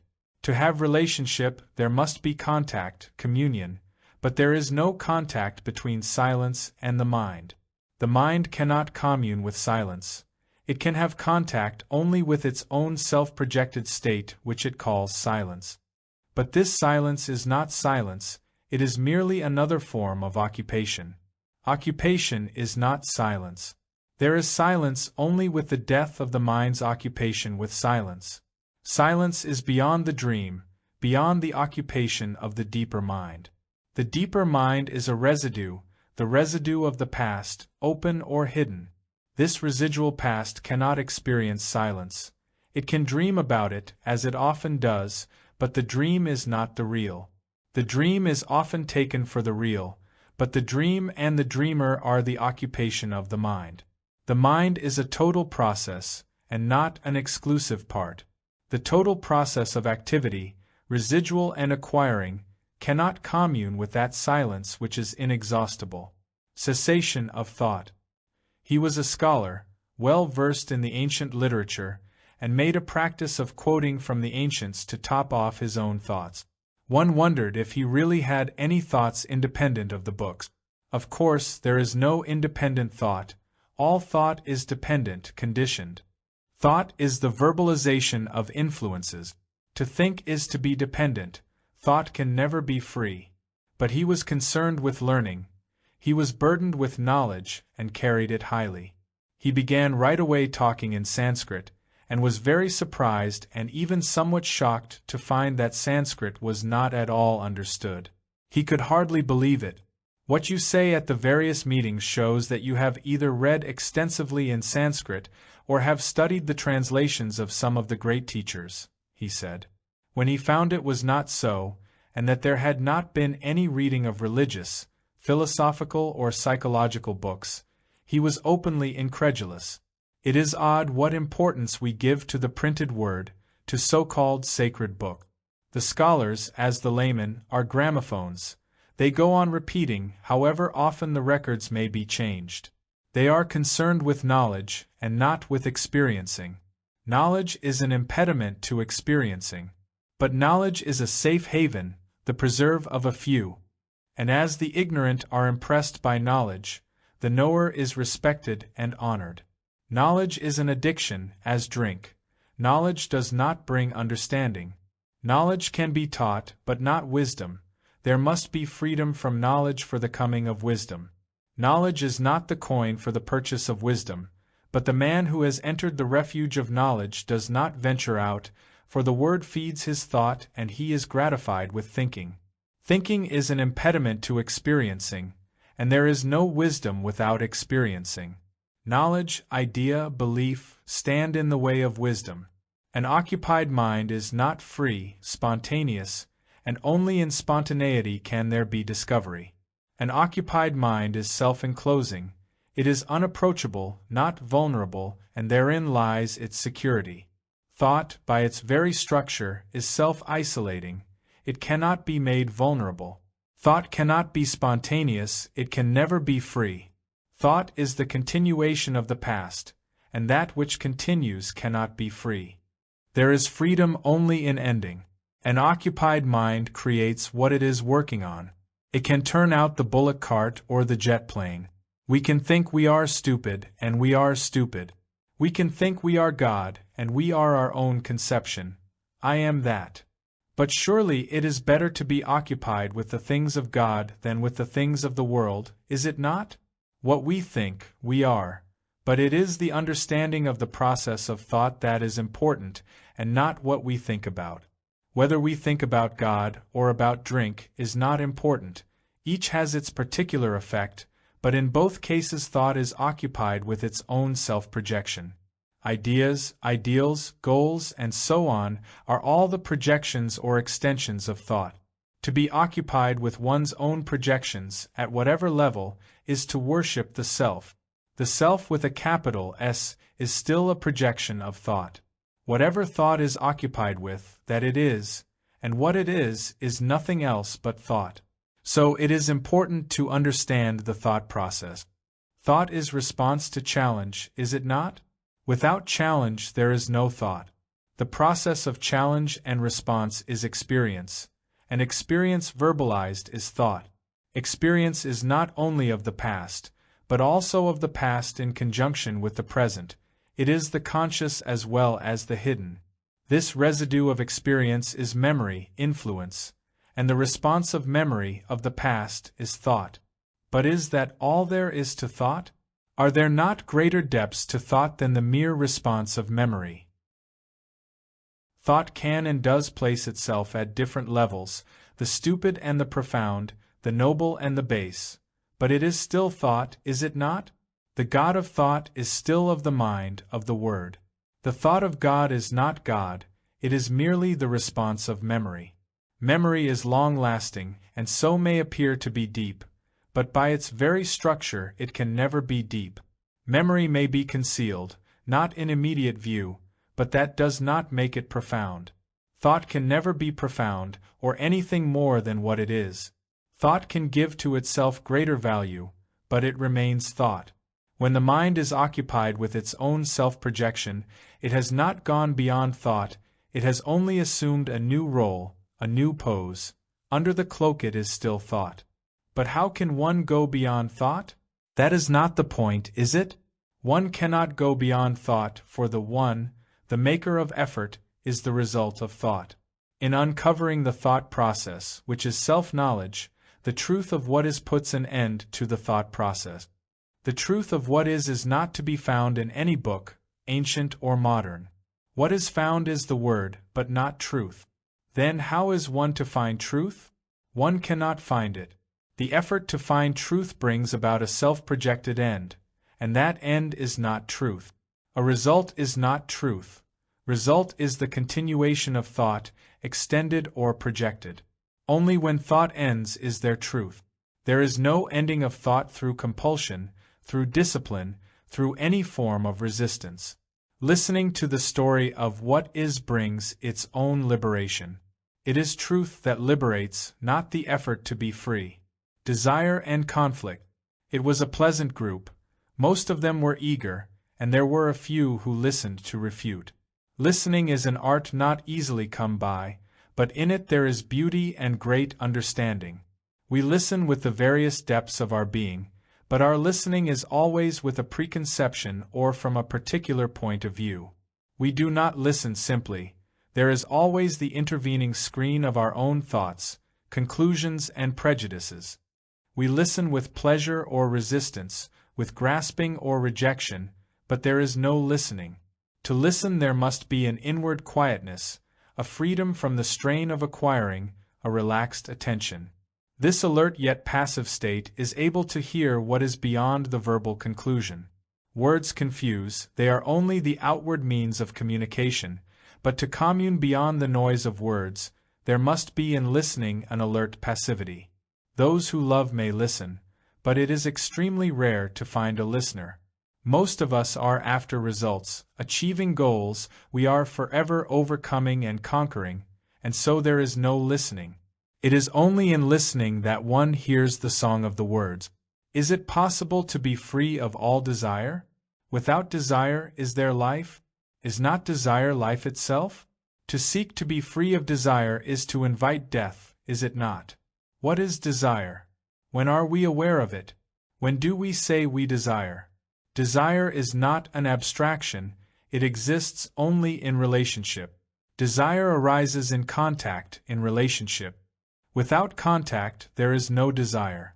Contact may be at any level, but without it there is no sensation, no response, no desire. We know the process of desire, the way it comes into being: perception, contact, sensation, desire. But when are we aware of desire? When do I say I have a desire? only when there is the disturbance of pleasure or of pain. It is when there is an awareness of conflict, of disturbance, that there is the cognizance of desire. Desire is the inadequate response to challenge. The perception of a beautiful car gives rise to the disturbance of pleasure. This disturbance is the consciousness of desire. The focusing of disturbance, caused by pain or by pleasure, is self-consciousness. Self-consciousness is desire. We are conscious when there is the disturbance of inadequate response to challenge. Conflict is self-consciousness. Can there be freedom from this disturbance, from the conflict of desire? Do you mean freedom from the conflict of desire, or from desire itself?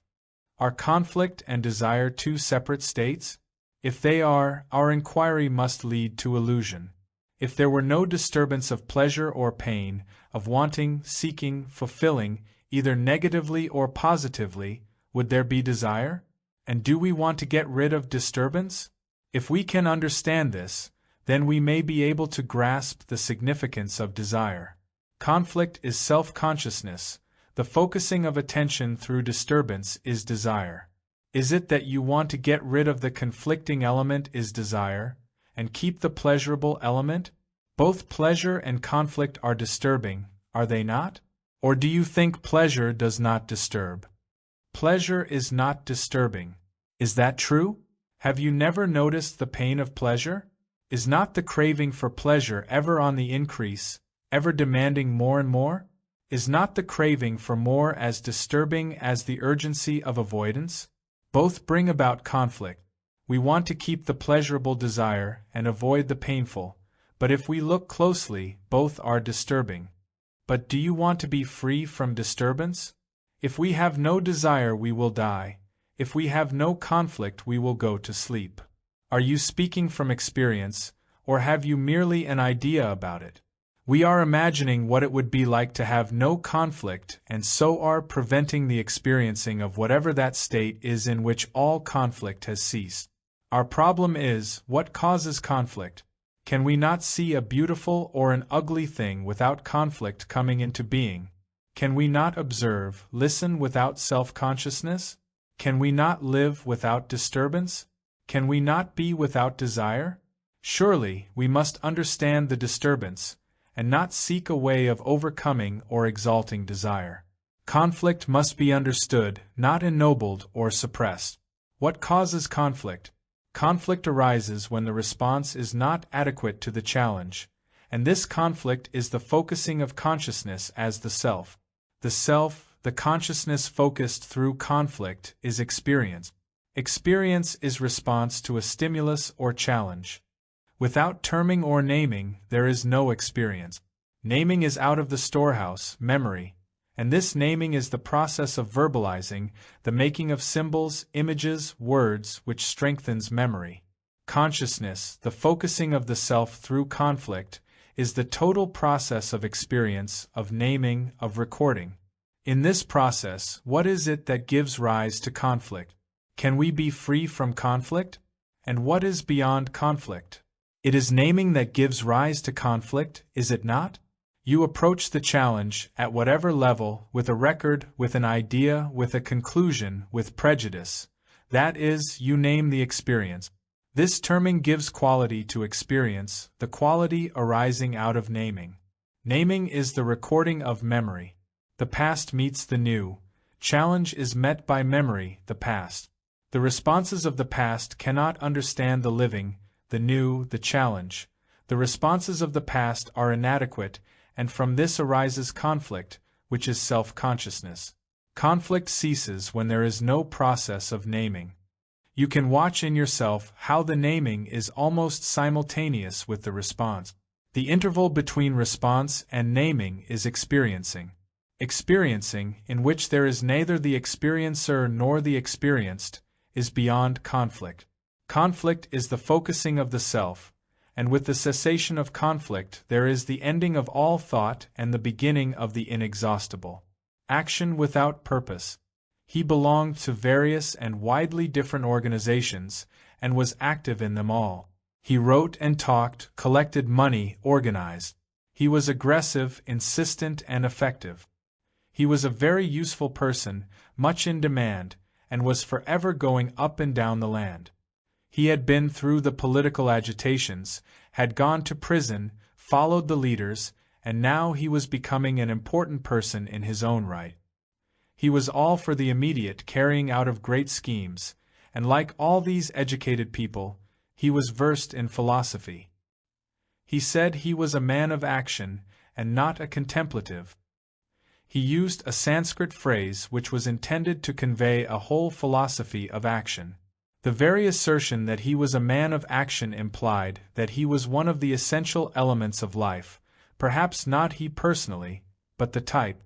He had classified himself and thereby blocked the understanding of himself. Labels seem to give satisfaction. We accept the category to which we are supposed to belong as a satisfying explanation of life. We are worshippers of words and labels. We never seem to go beyond the symbol, to comprehend the worth of the symbol. By calling ourselves this or that, we insure ourselves against further disturbance and settle back. One of the curses of ideologies and organized beliefs is the comfort, the deadly gratification they offer. They put us to sleep, and in the sleep we dream, and the dream becomes action. How easily we are distracted! And most of us want to be distracted. Most of us are tired out with incessant conflict, and distractions become a necessity. They become more important than what is. We can play with distractions, but not with what is. Distractions are illusions, and there is a perverse delight in them. What is action? What is the process of action? Why do we act? Mere activity is not action, surely. To keep busy is not action, is it? The housewife is busy, and would you call that action? No, of course not. She is only concerned with everyday, petty affairs. A man of action is occupied with larger problems and responsibilities. Occupation with wider and deeper issues may be called action, not only political but spiritual. It demands capacity, efficiency, organized effort, a sustained drive towards a purpose. Such a man is not a contemplative, a mystic, a hermit. He is a man of action. Occupation with wider issues you would call action. What are wider issues? Are they separate from everyday existence? Is action apart from the total process of life?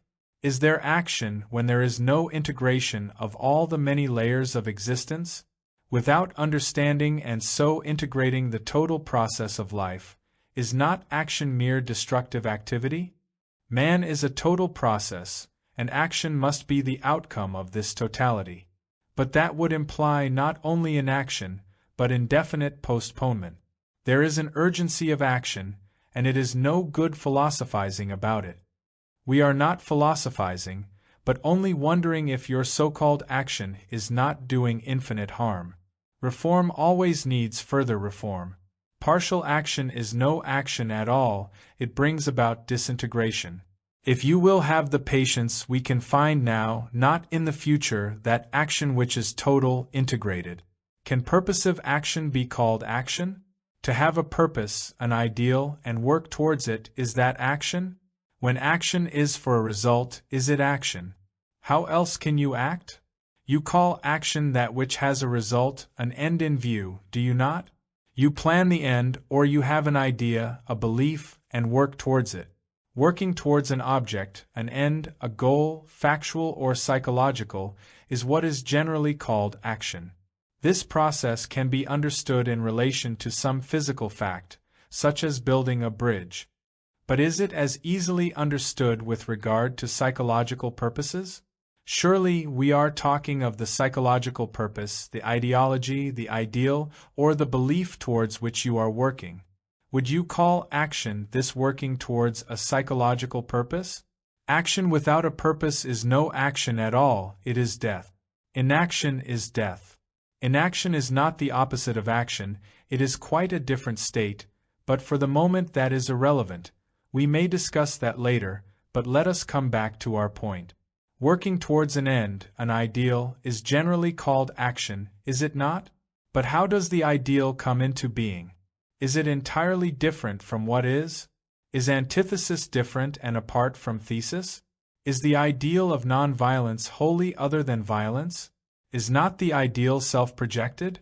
Is it not homemade? In acting towards a purpose, an ideal, you are pursuing a self-projection, are you not? Is the ideal a self-projection? You are this and you want to become that. Surely that is the outcome of your thought. It may not be the outcome of your own thought, but it is born of thought, is it not? Thought projects the ideal. The ideal is part of thought. The ideal is not something beyond thought, it is thought itself. What's wrong with thought? Why shouldn't thought create the ideal? You are this, which does not satisfy, so you want to be that. If there were an understanding of this, would that come into being? Because you do not understand this, you create that, hoping through that to understand or to escape from this. Thought creates the ideal as well as the problem. The ideal is a self-projection, and your working towards that self-projection is what you call action, action with a purpose. So your action is within the limits of your own projection, whether God or the state. This movement within your own bounds is the activity of the dog chasing its tail. And is that action? But is it possible to act without a purpose? Of course it is. If you see the truth of action with a purpose, then there is just action. Such action is the only effective action, it is the only radical revolution. You mean action without the self, don't you? Yes, action without the idea. The idea is the self identified with God or with the state. Such identified action only creates more conflict, more confusion and misery. But it is hard for the man of so-called action to put aside the idea. Without the ideology he feels lost, and he is. So he is not a man of action, but a man caught in his own self-projections whose activities are the glorification of himself. His activities contribute to separation, to disintegration. Then what is one to do? Understand what your activity is, and only then is there action. Cause and effect. I know you have healed, he said, and will you not heal my son? He is nearly blind. I have seen a few doctors, and they can do nothing. They advise me to take him to Europe or America, but I am not a rich man and I cannot afford it. Will you not please do something? He is our only child, and my wife is heart-stricken. He was a petty official, poor but educated, and like all of his group he knew Sanskrit and its literature. He kept on saying that it was the boy's karma that he should suffer, and theirs too. What had they done to deserve this punishment? What evil had they committed, in a previous life or in the earlier part of this one, to have to bear such pain? There must be a cause for this calamity, hidden in some past action. There may be an immediate cause for this blindness which the physicians have not yet discovered. Some inherited disease may have brought it about.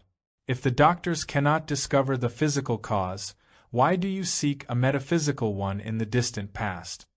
By seeking the cause, I may be better able to understand the effect. Do you understand anything by knowing its cause? By knowing why one is afraid, is one free of fear? One may know the cause, but does that in itself bring understanding? When you say that you will understand the effect by knowing the cause, you mean that you will take comfort in knowing how this thing has come about, do you not? Of course, that is why I want to know what action in the past has produced this blindness. It will certainly be most comforting. Then you want comfort and not understanding. But are they not the same thing? To understand is to find comfort. What is the good of understanding if there is no joy in it? Understanding a fact may cause disturbance, it does not necessarily bring joy. You want comfort, and that is what you are seeking. You are disturbed by the fact of your son's ailment, and you want to be pacified. This pacification you call understanding. You start out not to understand, but to be comforted. Your intention is to find a way to quiet your disturbance, and this you call the search for the cause. Your chief concern is to be put to sleep, to be undisturbed, and you are seeking a way to do it. We put ourselves to sleep through various ways. God, rituals, ideals, drink, and so on. We want to escape from disturbance, and one of the escapes is this search for the cause. Why shouldn't one seek freedom from disturbance? Why shouldn't one avoid suffering? Through avoidance is there freedom from suffering? You may shut the door on some ugly thing, on some fear, but it is still there behind the door, is it not? What is suppressed, resisted, is not understood, is it? You may suppress or discipline your child, but surely that does not yield the understanding of him. You are seeking the cause in order to avoid the pain of disturbance. With that intention you look, and naturally you will find what you are seeking. There is a possibility of being free of suffering only when one observes its process, when one is aware of every phase of it, cognizant of its whole structure. To avoid suffering is only to strengthen it. The explanation of the cause is not the understanding of the cause. Through explanation you are not freed from suffering. The suffering is still there, only you have covered it over with words, with conclusions, either your own or those of another. The study of explanations is not the study of wisdom. When explanations cease, then only is wisdom possible. You are anxiously seeking explanations which will put you to sleep, and you find them, but explanation is not truth. Truth comes when there is observation without conclusions, without explanations, without words. The observer is built out of words, the self is made up of explanations, conclusions, condemnations, justifications, and so on. There is communion with the observed only when the observer is not, and only then is there understanding, freedom from the problem. I think I see this, but is there not such a thing as karma? What do you mean by that word? Present circumstances are the result of previous actions, immediately past or long removed. This process of cause and effect, with all its ramifications, is more or less what is meant by karma. That is only an explanation, but let us go beyond the words. Is there a fixed cause producing a fixed effect? When cause and effect are fixed, is there not death?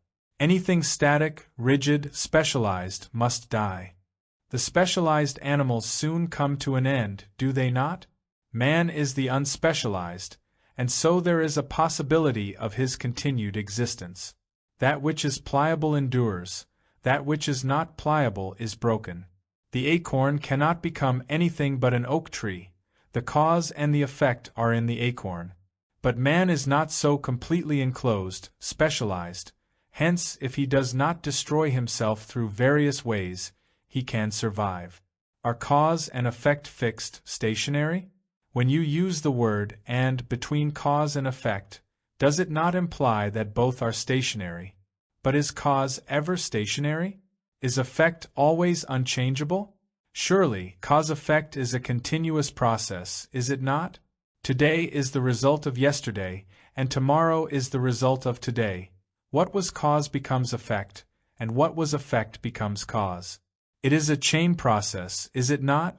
One thing flows into another, and at no point is there a halt. It is a constant movement with no fixation.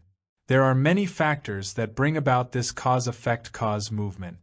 Explanations, conclusions are stationary, whether they are of the right or of the left, or of the organized belief called religion. When you try to cover the living with explanations, there is death to the living, and that is what most of us desire. We want to be put to sleep by word, by idea, by thought. Rationalization is merely another way to quiet the disturbed state, but the very desire to be put to sleep, to find the cause, to seek conclusions, brings disturbance, and so thought is caught in a net of its own making. Thought cannot be free, nor can it ever make itself free. Thought is the result of experience, and experience is always conditioning. Experience is not the measure of truth. Awareness of the false as the false is the freedom of truth. Dullness. When the train started there was still light, but the shadows were lengthening. The town wound itself around the railway line. People came out to watch the train go by, and passengers waved to their friends. With a great roar we began to cross the bridge over a broad, curving river.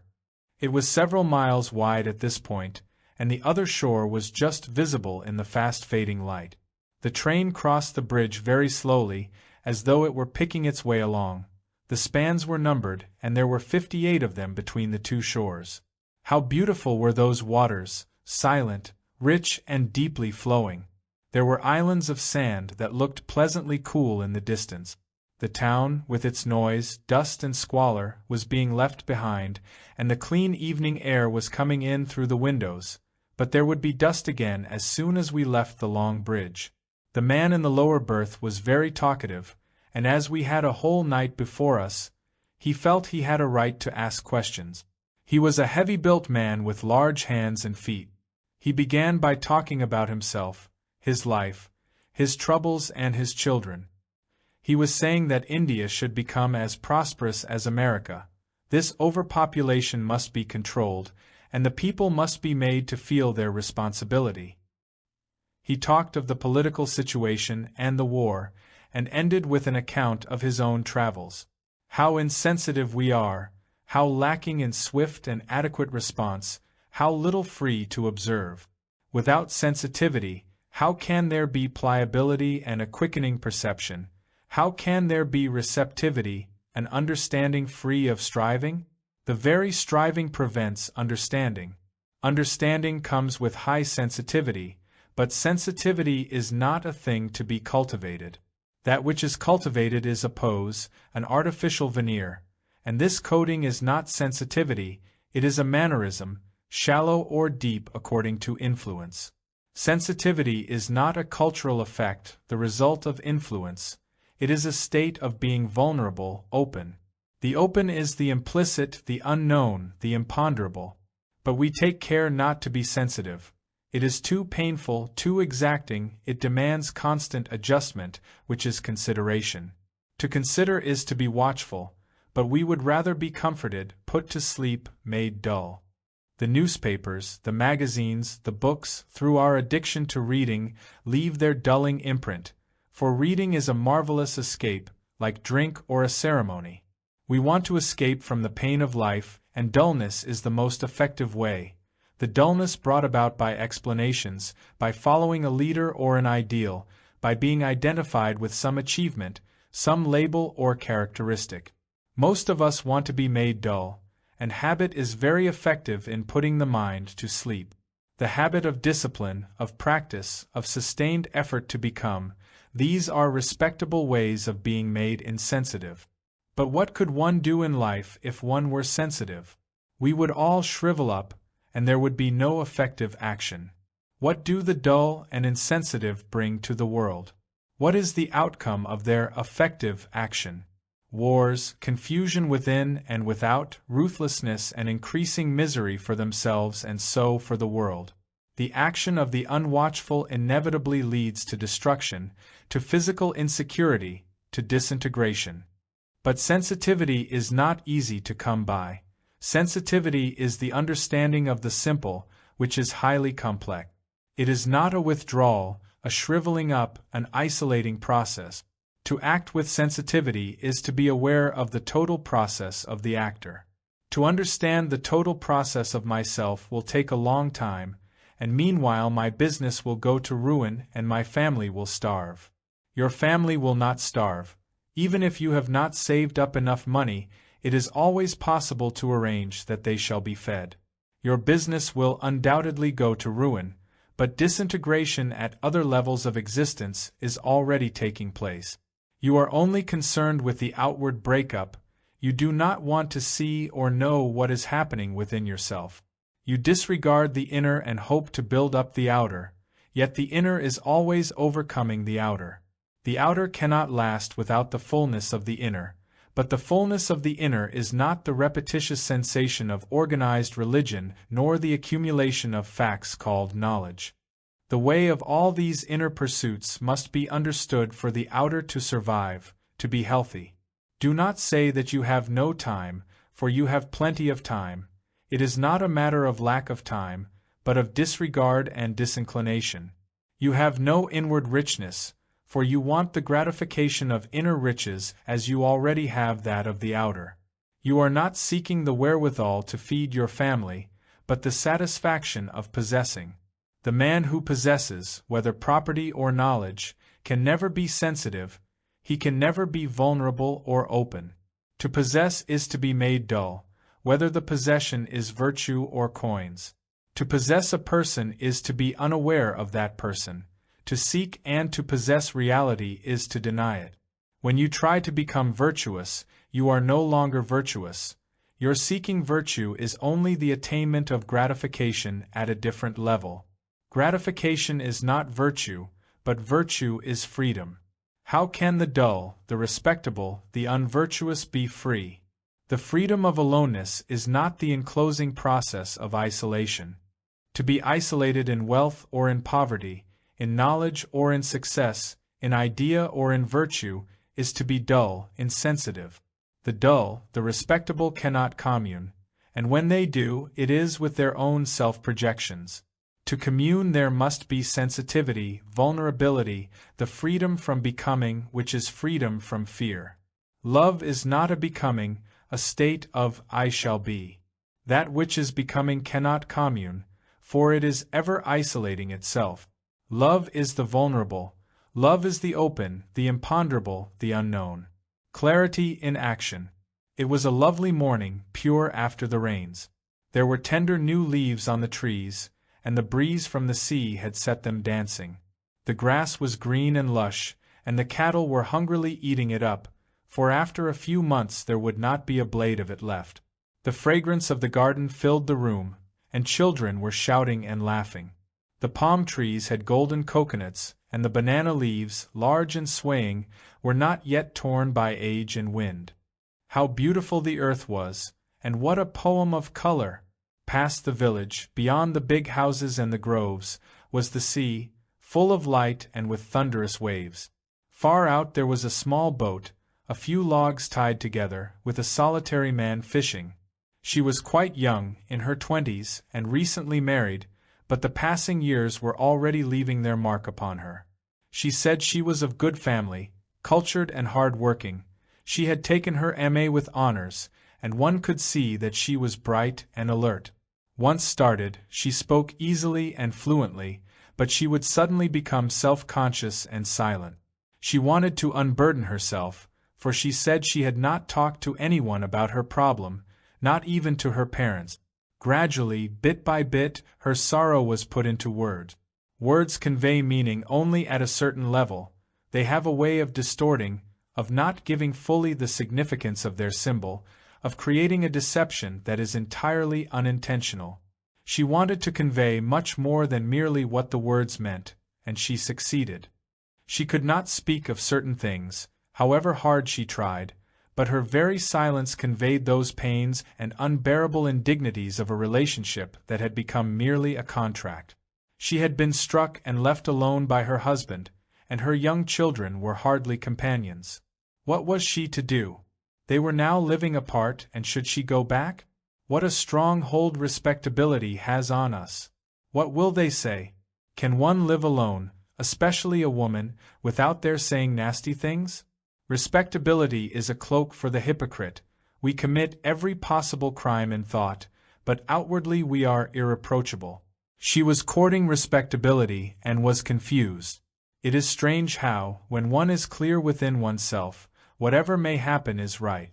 When there is this inward clarity, the right is not according to one's desire, but whatever is right. Contentment comes with the understanding of what is. But how difficult it is to be clear. How am I to be clear about what I should do? Action does not follow clarity. Clarity is action. You are concerned with what you should do, and not with being clear.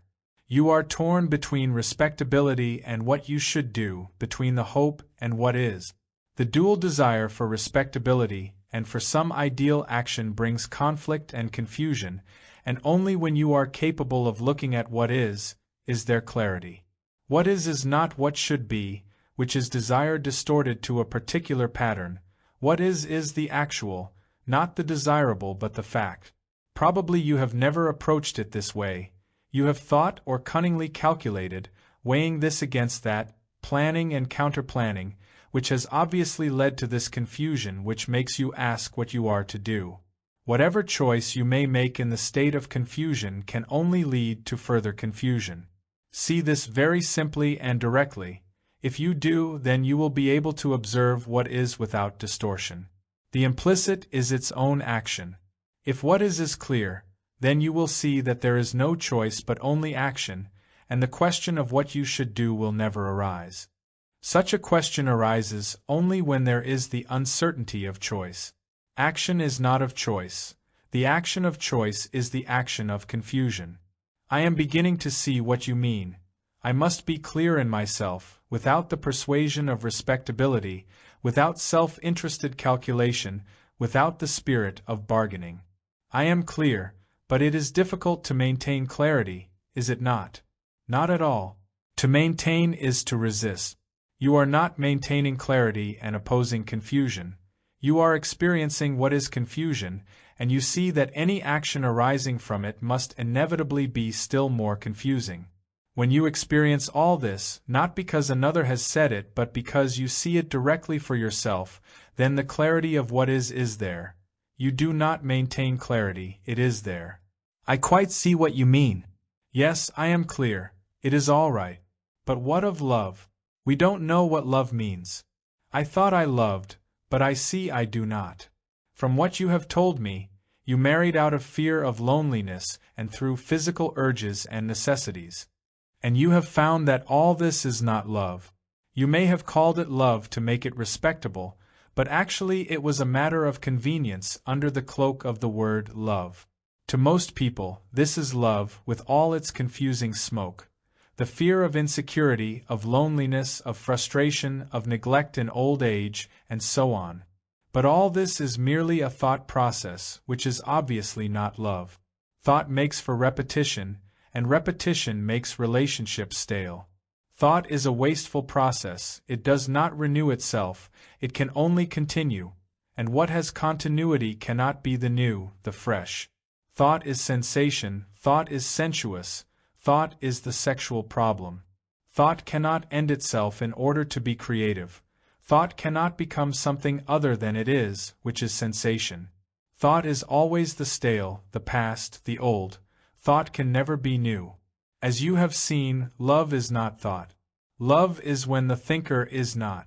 The thinker is not an entity different from thought. Thought and the thinker are one. The thinker is the thought. Love is not sensation. It is a flame without smoke. You will know love when you as the thinker are not. You cannot sacrifice yourself, the thinker, for love. There can be no deliberate action for love, because love is not of the mind. The discipline, the will to love, is the thought of love, and the thought of love is sensation.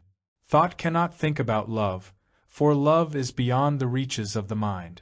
Thought is continuous, and love is inexhaustible. That which is inexhaustible is ever new, and that which has continuance is ever in the fear of ending. That which ends knows the eternal beginning of love. Ideology. All this talk about psychology, the inner workings of the mind, is a waste of time. People want work and food. Are you not deliberately misleading your audiences when it is obvious that the economic situation must first be attacked? What you say may ultimately be effective, but what is the good of all this stuff when people are starving? You can't think or do anything without having a full stomach. One must of course have something in the stomach to be able to carry on. But to have food for all, there must be a fundamental revolution in the ways of our thinking, and hence the importance of attacking the psychological front. To you, an ideology is far more important than the production of food. You may talk about feeding the poor and of having consideration for them, but are you not much more concerned with an idea, with an ideology? Yes, we are. But an ideology is only a means of gathering people together for collective action. Without an idea there can be no collective action. The idea, the plan comes first, and then action follows. So you also are concerned with psychological factors first, and from that what you call action will follow. You do not mean, then, that to talk of psychological factors is deliberately to mislead the people. What you mean is that you have the only rational ideology, so why bother to consider further? You want to act collectively for your ideology, and that is why you say any further consideration of the psychological process is not only a waste of time but also a deviation from the main issue, which is the setting up of a classless society with work for all and so on. Our ideology is the result of wide historical study. It is history interpreted according to facts. It is a factual ideology, not like the superstitious beliefs of religion. Our ideology has direct experience behind it, not mere visions and illusions. The ideologies or dogmas of organized religions are also based on experience, perhaps that of the one who has given out the teachings. They also are founded on historical fact. Your ideology may be the outcome of study, of comparison, of accepting certain facts and denying others, and your conclusions may be the product of experience. But why reject the ideologies of others as being illusory when they also are the result of experience? You gather a group around your ideology, as do others around theirs. You want collective action, and so do they in a different way. In each case, what you call collective action springs from an idea. You are both concerned with ideas, positive or negative, to bring about collective action. Each ideology has experience behind it. Only you refute the validity of their experience, and they refute the validity of yours. They say that your system is impractical, will lead to slavery, and so on, and you call them warmongers and say that their system must inevitably lead to economic disaster. So both of you are concerned with ideologies, not with feeding people or bringing about their happiness. The two ideologies are at war and man is forgotten. Man is forgotten to save man. We sacrifice the present man to save the future man. You liquidate the present for the future. You assume the power of providence in the name of the state as the Church has done in the name of God. You both have your gods and your holy book.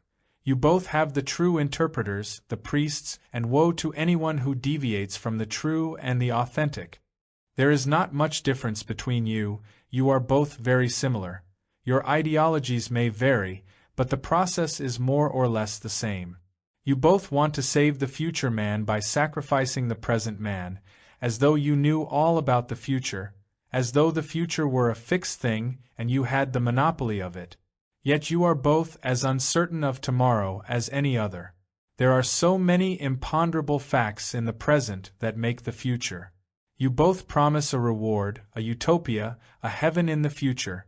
But the future is not an ideological conclusion. Ideas are always concerned with the past or the future, but never with the present. You cannot have an idea about the present, for the present is action, the only action there is. All other action is delay, postponement, and so no action at all. It is an avoidance of action. Action based on an idea, either of the past or of the future, is inaction. Action can only be in the present, in the now. Idea is of the past or of the future, and there can be no idea of the present. To an ideologist the past or the future is a fixed state, for he himself is of the past or of the future. An ideologist is never in the present.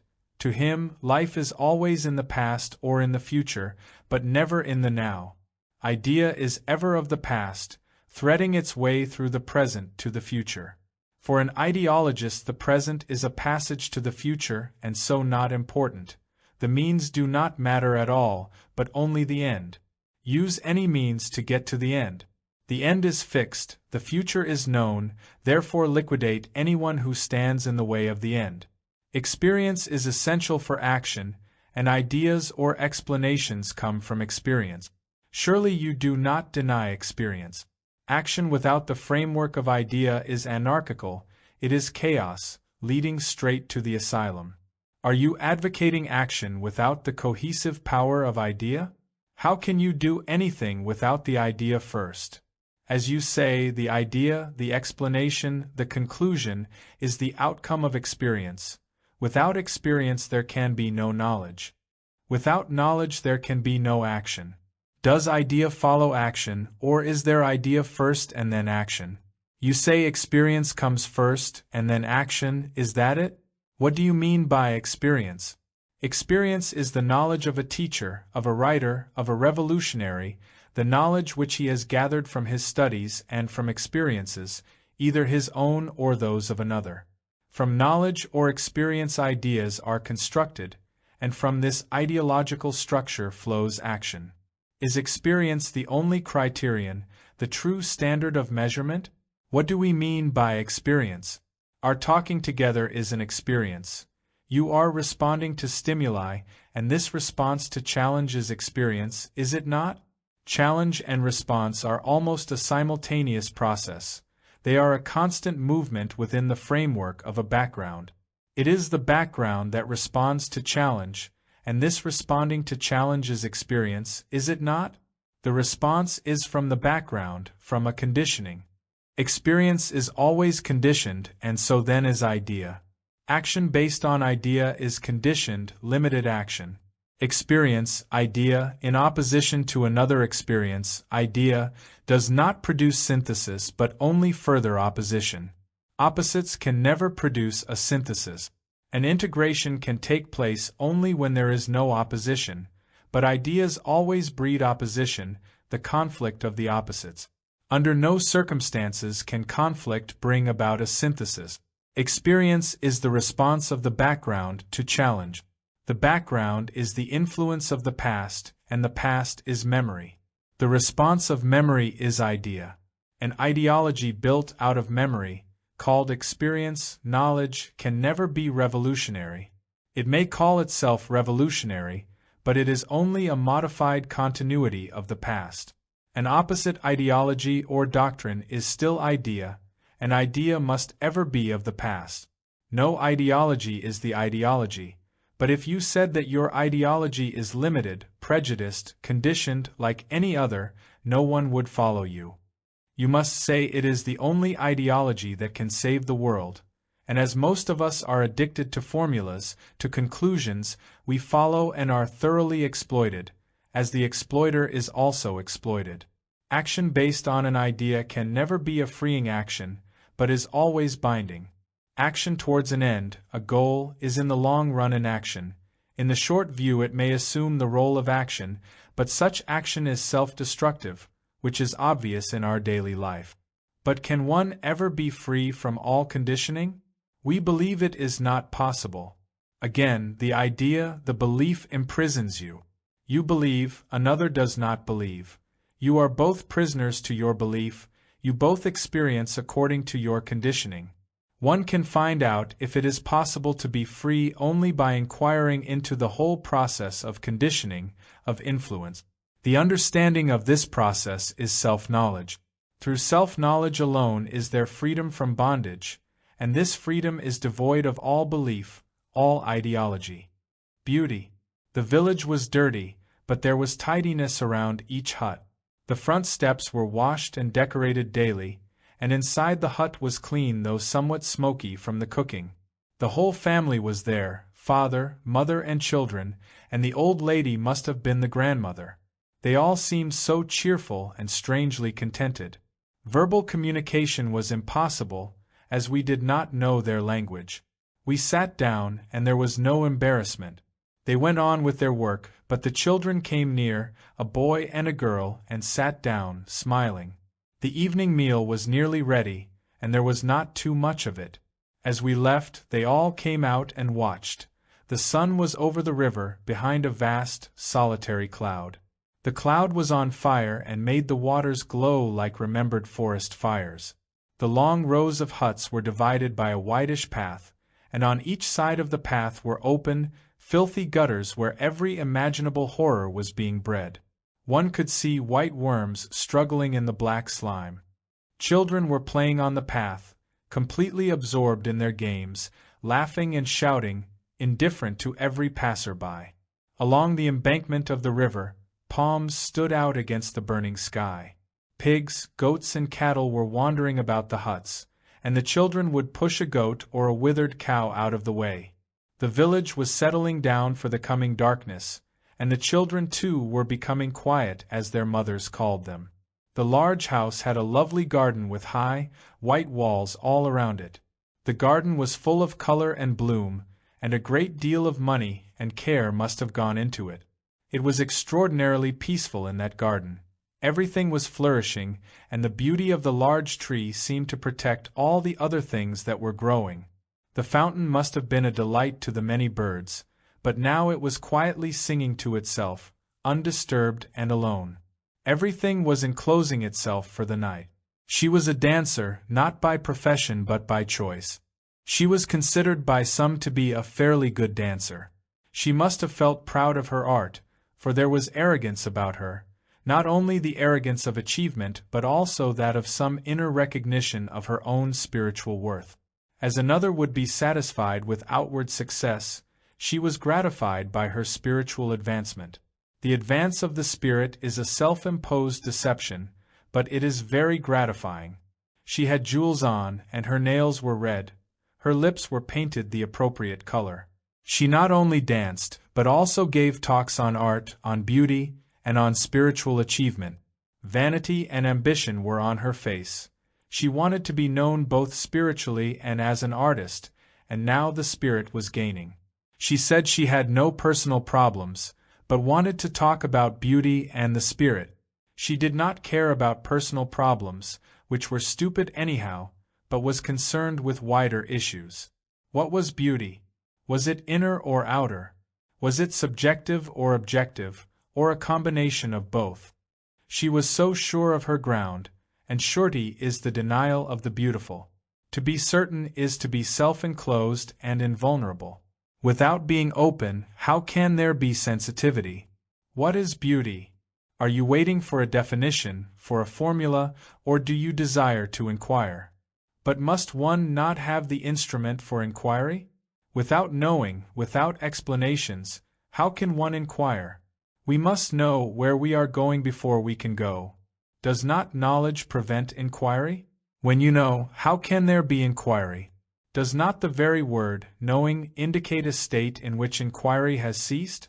To know is not to inquire, so you are merely asking for a conclusion, a definition. Is there a measure for beauty? Is beauty the approximation to a known or an imaginary pattern? Is beauty an abstraction without a frame? Is beauty exclusive, and can the exclusive be the integrated? Can the outer be beautiful without inner freedom? Is beauty decoration, adornment? Is the outward show of beauty an indication of sensitivity? What is it that you are seeking? A combination of the outer and the inner? How can there be outer beauty without the inner? On which do you lay emphasis? I lay emphasis on both. Without the perfect form, how can there be perfect life? Beauty is the combination of the outer and the inner. So you have a formula for becoming beautiful. The formula is not beauty, but only a series of words.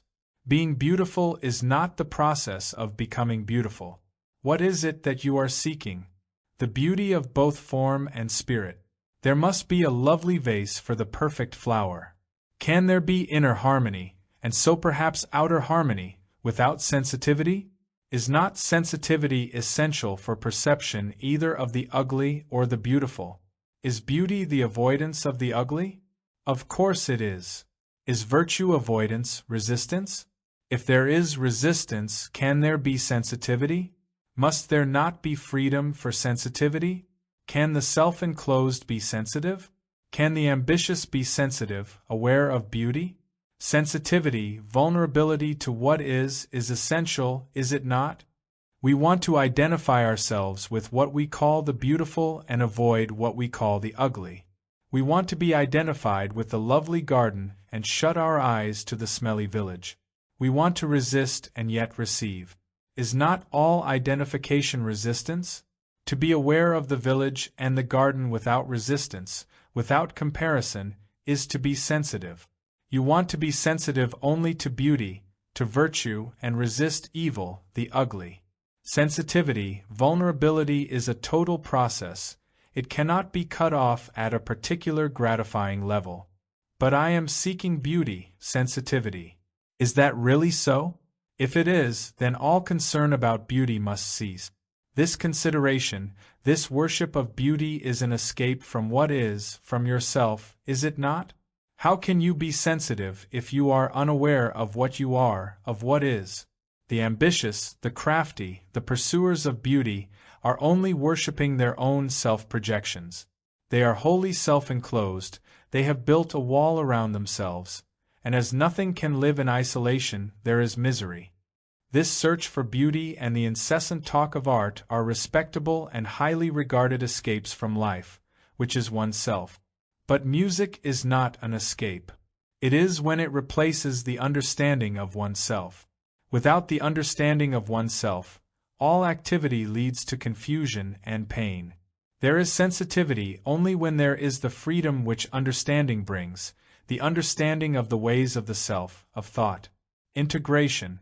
The little puppies were plump and clean, and were playing in the warm sand. There were 6 of them, all white and light brown. The mother was lying a little away from them in the shade. She was thin and worn out, and so mangy that she had hardly a hair on her. There were several wounds on her body, but she wagged her tail and was so proud of those round puppies. She probably would not survive for more than a month or so. She was one of those dogs that prowl about, picking up what they can from the filthy streets or around a poor village, always hungry and always on the run. Human beings threw stones at her, chased her from their door, and they were to be avoided. But here in the shade the memories of yesterday were distant, and she was exhausted. Besides, the puppies were being petted and talked to. It was late afternoon. The breeze from across the wide river was fresh and cooling, and for the moment there was contentment. Where she would get her next meal was another matter, but why struggle now? Past the village, along the embankment, beyond the green fields and then down a dusty and noisy road, was the house in which people were waiting to talk things over. They were of every type. The thoughtful and the eager, the lazy and the argumentative, the quick-witted and those who lived according to definitions and conclusions. The thoughtful were patient, and the quick-witted were sharp with those who dragged, but the slow had to come with the fast. Understanding comes in flashes, and there must be intervals of silence for the flashes to take place, but the quick are too impatient to allow space for these flashes. Understanding is not verbal, nor is there such a thing as intellectual understanding. Intellectual understanding is only on the verbal level, and so no understanding at all. Understanding does not come as a result of thought, for thought, after all, is verbal. There is no thought without memory, and memory is the word, the symbol, the process of image-making. At this level there is no understanding. Understanding comes in the space between 2 words, in that interval before the word shapes thought. Understanding is neither for the quick-witted nor for the slow, but for those who are aware of this measureless space. What is disintegration? We see the rapid disintegration of human relationship in the world, but more so in ourselves. How can this falling apart be stopped? How can we integrate? There is integration if we can be watchful of the ways of disintegration. Integration is not on 1 or 2 levels of our existence, it is the coming together of the whole. Before that can be, we must find out what we mean by disintegration, must we not? Is conflict an indication of disintegration? We are not seeking a definition, but the significance behind that word. Is not struggle inevitable? All existence is struggle. Without struggle there would be decay. If I did not struggle towards a goal, I would degenerate. To struggle is as essential as breathing. A categorical statement stops all inquiry. We are trying to find out what are the factors of disintegration, and perhaps conflict, struggle, is one of them. What do we mean by conflict, struggle? Competition, striving, making an effort, the will to achieve, discontent, and so on. Struggle is not only at one level of existence, but at all levels. The process of becoming is struggle, conflict, is it not? The clerk becoming the manager, the vicar becoming the bishop, the pupil becoming the master, this psychological becoming is effort, conflict. Can we do without this process of becoming? Is it not a necessity? How can one be free of conflict? Is there not fear behind this effort? We are trying to find out, to experience, not merely at the verbal level, but deeply, what makes for disintegration, and not how to be free of conflict or what lies behind it. Living and becoming are two different states, are they not? Existence may entail effort, but we are considering the process of becoming, the psychological urge to be better, to become something, the struggle to change what is into its opposite. This psychological becoming may be the factor that makes everyday living painful, competitive, a vast conflict. What do we mean by becoming? The psychological becoming of the priest who wants to be the bishop, of the disciple who wants to be the master, and so on. In this process of becoming there is effort, positive or negative. It is the struggle to change what is into something else, is it not? I am this, and I want to become that, and this becoming is a series of conflict. When I have become that, there is still another that, and so on endlessly. The this becoming that is without end, and so conflict is without end. Now, why do I want to become something other than what I am? Because of our conditioning, because of social influences, because of our ideals. We cannot help it, it is our nature. Merely to say that we cannot help it puts an end to discussion. It is a sluggish mind that makes this assertion and just puts up with suffering, which is stupidity. Why are we so conditioned? Who conditions us? Since we submit to being conditioned, we ourselves make those conditions.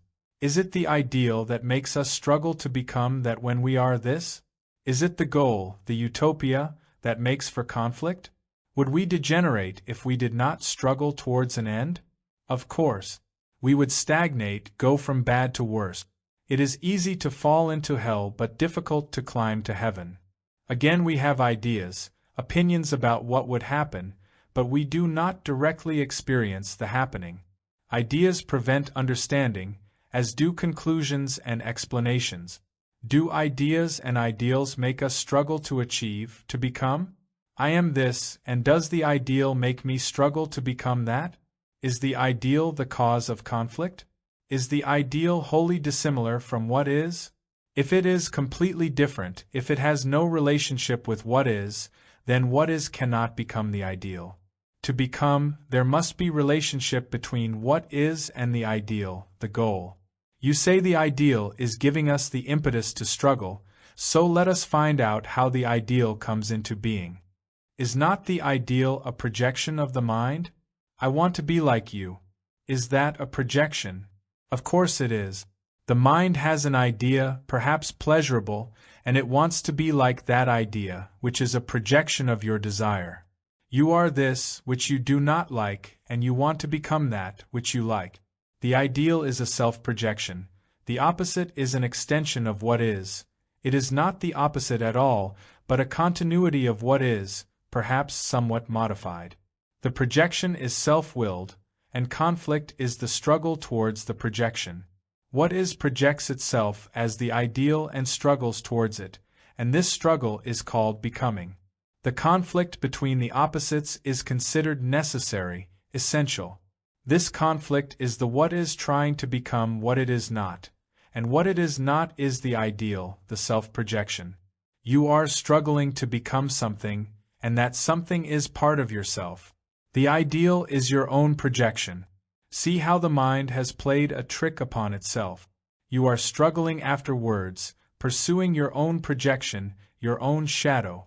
You are violent and you are struggling to become non-violent, the ideal. But the ideal is a projection of what is, only under a different name. This struggle is considered necessary, spiritual, evolutionary, and so on, but it is wholly within the cage of the mind and only leads to illusion. When you are aware of this trick which you have played upon yourself, then the false as the false is seen. The struggle towards an illusion is the disintegrating factor. All conflict, all becoming is disintegration. When there is an awareness of this trick that the mind has played upon itself, then there is only what is. When the mind is stripped of all becoming, of all ideals, of all comparison and condemnation, when its own structure has collapsed, then the what is has undergone complete transformation. As long as there is the naming of what is, there is relationship between the mind and what is, But when this naming process, which is memory, the very structure of the mind, is not, then what is not. In this transformation alone is there integration. Integration is not the action of will, it is not the process of becoming integrated. When disintegration is not, when there is no conflict, no struggle to become, only then is there the being of the whole, the complete. Fear and escape. We were steadily climbing, without any perceptible movement.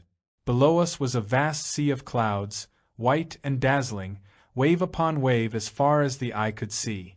They looked so astonishingly solid and inviting. Occasionally, as we climbed higher in a wide circle, there were breaks in this brilliant foam, and far below was the green earth.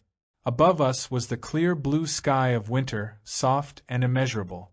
A massive range of snow-covered mountains stretched from north to south, sparkling in the brilliant sun. These mountains reached an elevation of over 14,000 feet, but we had risen above them and were still climbing.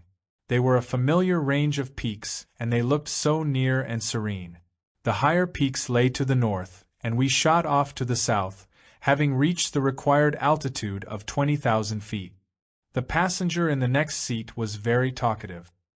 He was unfamiliar with those mountains, and had dozed as we climbed, but now he was awake and eager for a talk. It appeared that he was going out on some business for the first time. He seemed to have many interests, and spoke with considerable information about them. The sea was now below us, dark and distant, and a few ships were dotted here and there. There was not a tremor of the wings, and we passed one lighted town after another along the coast.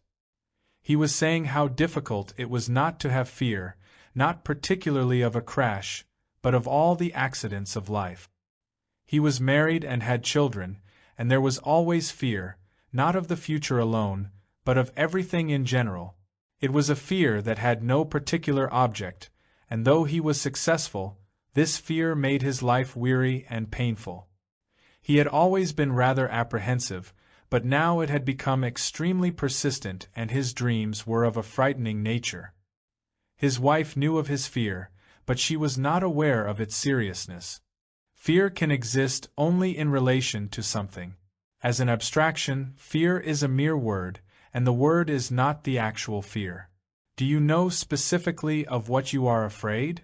I have never been able to lay my finger on it, and my dreams too are very vague, but threading through them all there is fear. I have talked to friends and doctors about it, but they have either laughed it off or otherwise not been of much help. It has always eluded me, and I want to be free of the beastly thing. Do you really want to be free, or is that just a phrase? I may sound casual, but I would give a great deal to be rid of this fear. I am not a particularly religious person, but strangely enough I have prayed to have it taken away from me. When I am interested in my work, or in a game, it is often absent, but like some monster it is ever waiting, and soon we are companions again. Have you that fear now? Are you aware now that it is somewhere about? Is the fear conscious or hidden? I can sense it, but I do not know whether it is conscious or unconscious. Do you sense it as something far away or near, not in space or distance, but as a feeling? When I am aware of it, it seems to be quite close. But what has that got to do with it? Fear can come into being only in relation to something. That something may be your family, your work, your preoccupation with the future, with death. Are you afraid of death? Not particularly, though I would like to have a quick death and not a long drawn-out one. I don't think it is my family that I have this anxiety about, nor is it my job. Then it must be something deeper than the superficial relationships that is causing this fear. One may be able to point out what it is, but if you can discover it for yourself, it will have far greater significance. Why are you not afraid of the superficial relationships? My wife and I love each other. She wouldn't think of looking at another man, and I am not attracted to other women. We find completeness in each other. The children are an anxiety, and what one can do, one does. But with all this economic mess in the world, one cannot give them financial security, and they will have to do the best they can. My job is fairly secure, but there is the natural fear of anything happening to my wife. So you are sure of your deeper relationship. Why are you so certain? I don't know, but I am. One has to take some things for granted, hasn't one? That's not the point. Shall we go into it?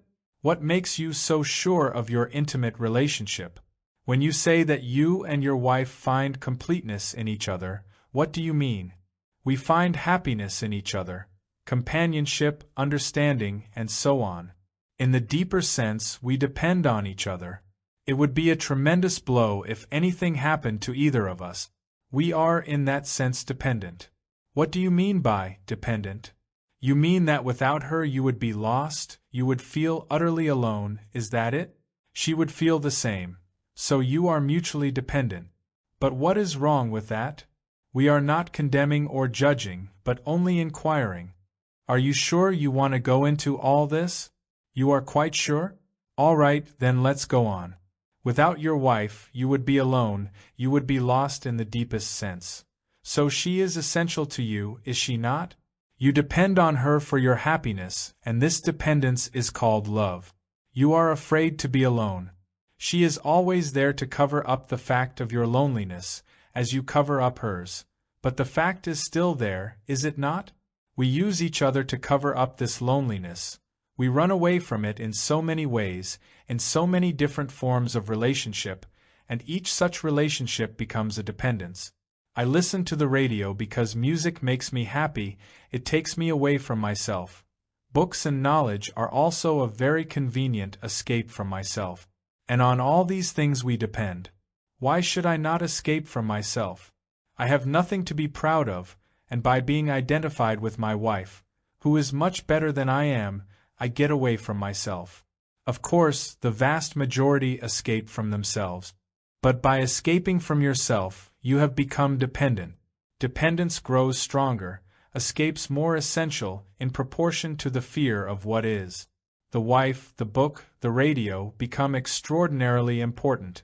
Escapes come to be all significant, of the greatest value. I use my wife as a means of running away from myself, so I am attached to her. I must possess her, I must not lose her, and she likes to be possessed, for she is also using me. There is a common need to escape, and mutually we use each other. This usage is called love. You do not like what you are, and so you run away from yourself, from what is. That is fairly clear. I see something in that, it makes sense. But why does one run away? What is one escaping from?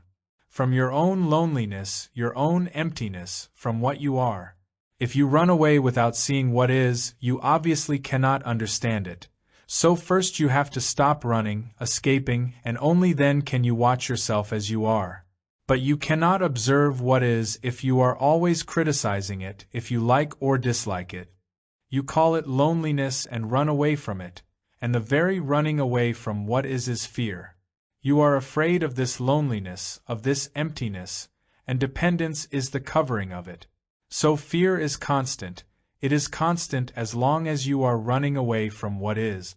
To be completely identified with something, with a person or an idea, is not a guarantee of final escape, for this fear is always in the background.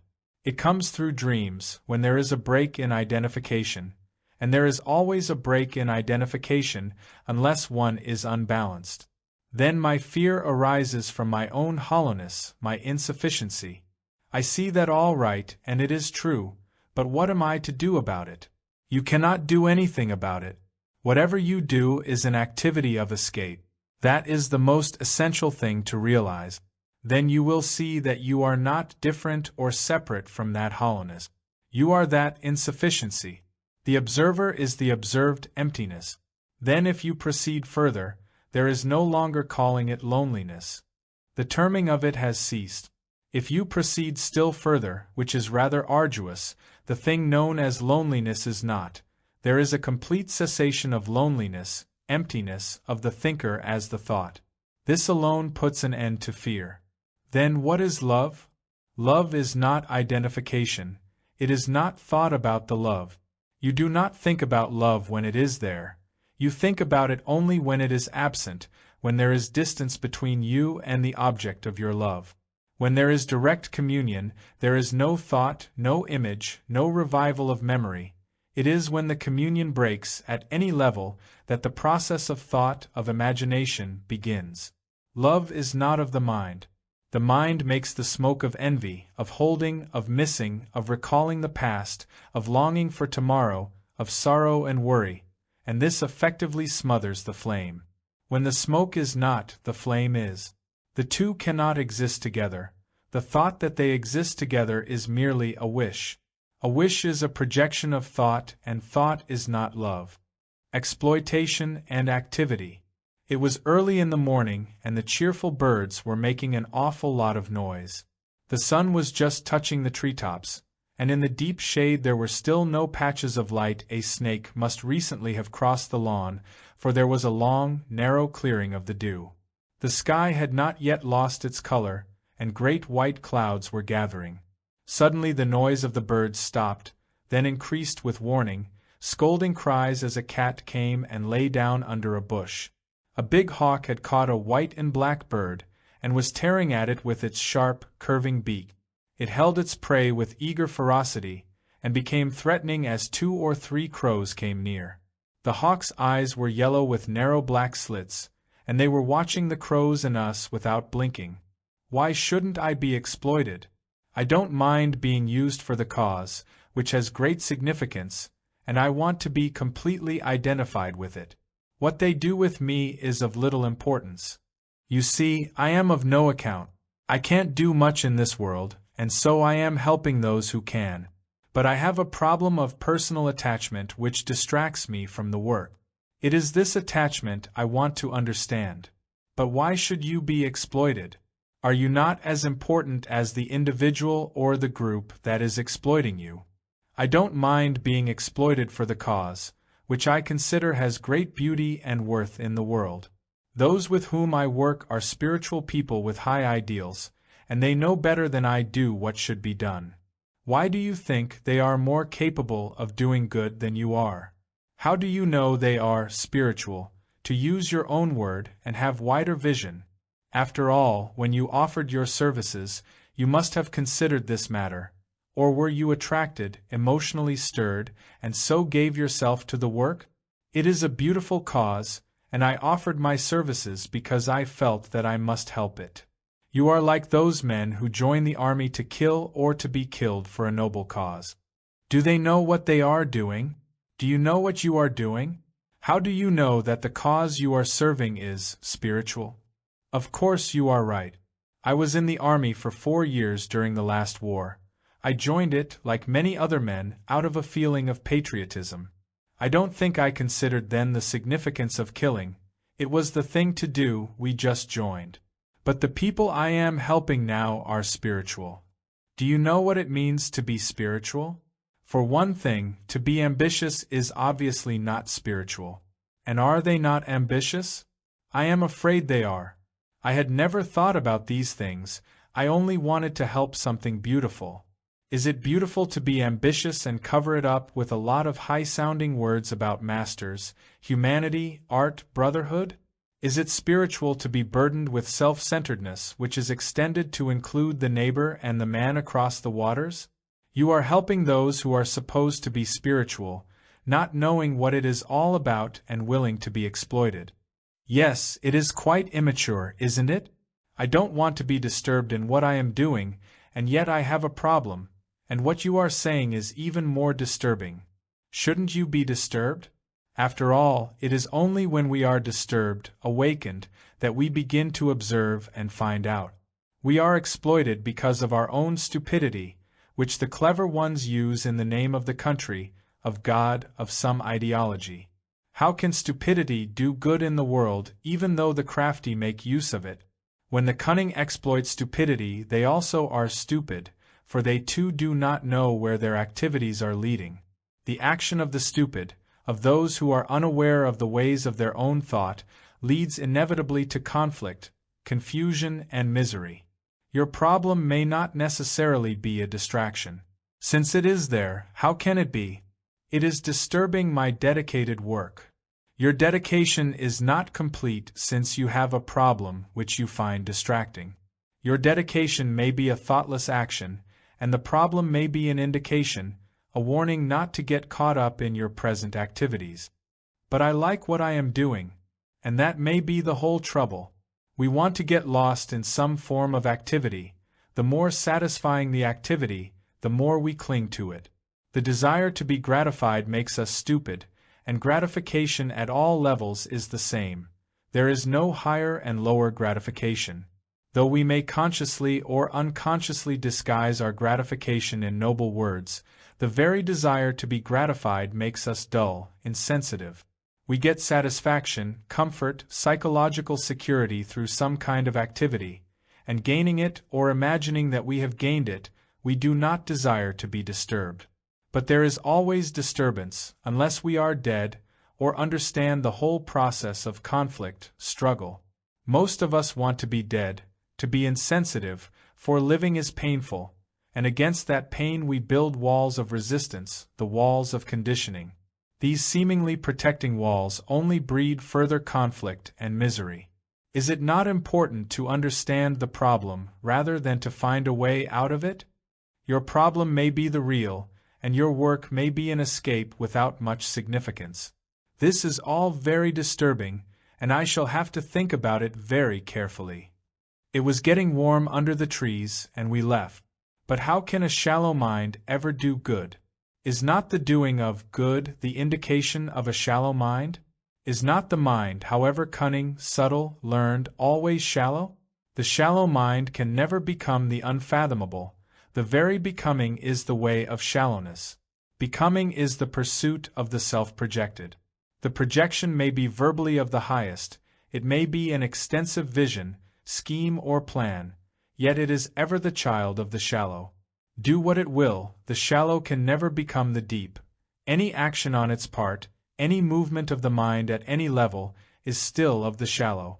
It is very hard for the shallow mind to see that its activities are vain, useless. It is the shallow mind that is active, and this very activity keeps it in that state. Its activity is its own conditioning. The conditioning, conscious or hidden, is the desire to be free from conflict, from struggle, and this desire builds walls against the movement of life, against unknown breezes. And within these walls of conclusions, beliefs, explanations, ideologies, the mind stagnates. Only the shallow stagnate, die. The very desire to take shelter through conditioning breeds more strife, more problems. For conditioning is separating, and the separate, the isolated, cannot live. The separate, by joining itself to other separates, does not become the whole. The separate is always the isolated, though it may accumulate and gather, expand, include and identify. Conditioning is destructive, disintegrating, but the shallow mind cannot see the truth of this, for it is active in search of truth.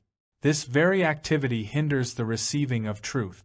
Truth is action, not the activity of the shallow, of the seeker, of the ambitious. Truth is the good, the beautiful, not the activity of the dancer, of the planner, of the spinner of words. It is truth that liberates the shallow, not his scheme to be free. The shallow, the mind can never make itself free. It can only move from one conditioning to another, thinking the other is more free. The more is never free, it is conditioning, an extension of the less. The movement of becoming, of the man who wants to become the Buddha or the manager, is the activity of the shallow.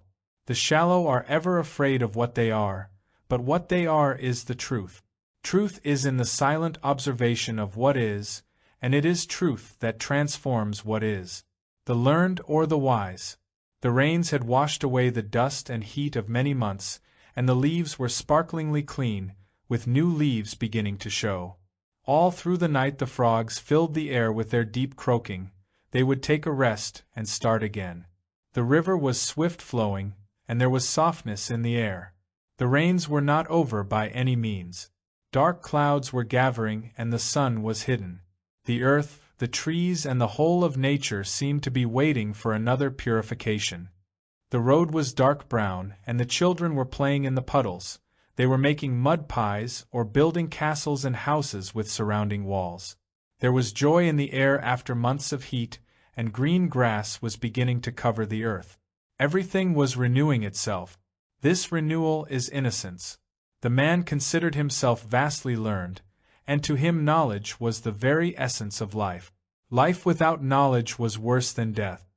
His knowledge was not about one or two things, but covered a great many phases of life. He could talk with assurance about the atom and communism, about astronomy and the yearly flow of water in the river, about diet and overpopulation. He was strangely proud of his knowledge, and, like a clever showman, he brought it to impress. It made the others silent and respectful. How frightened we are of knowledge! What awesome respect we show to the knower!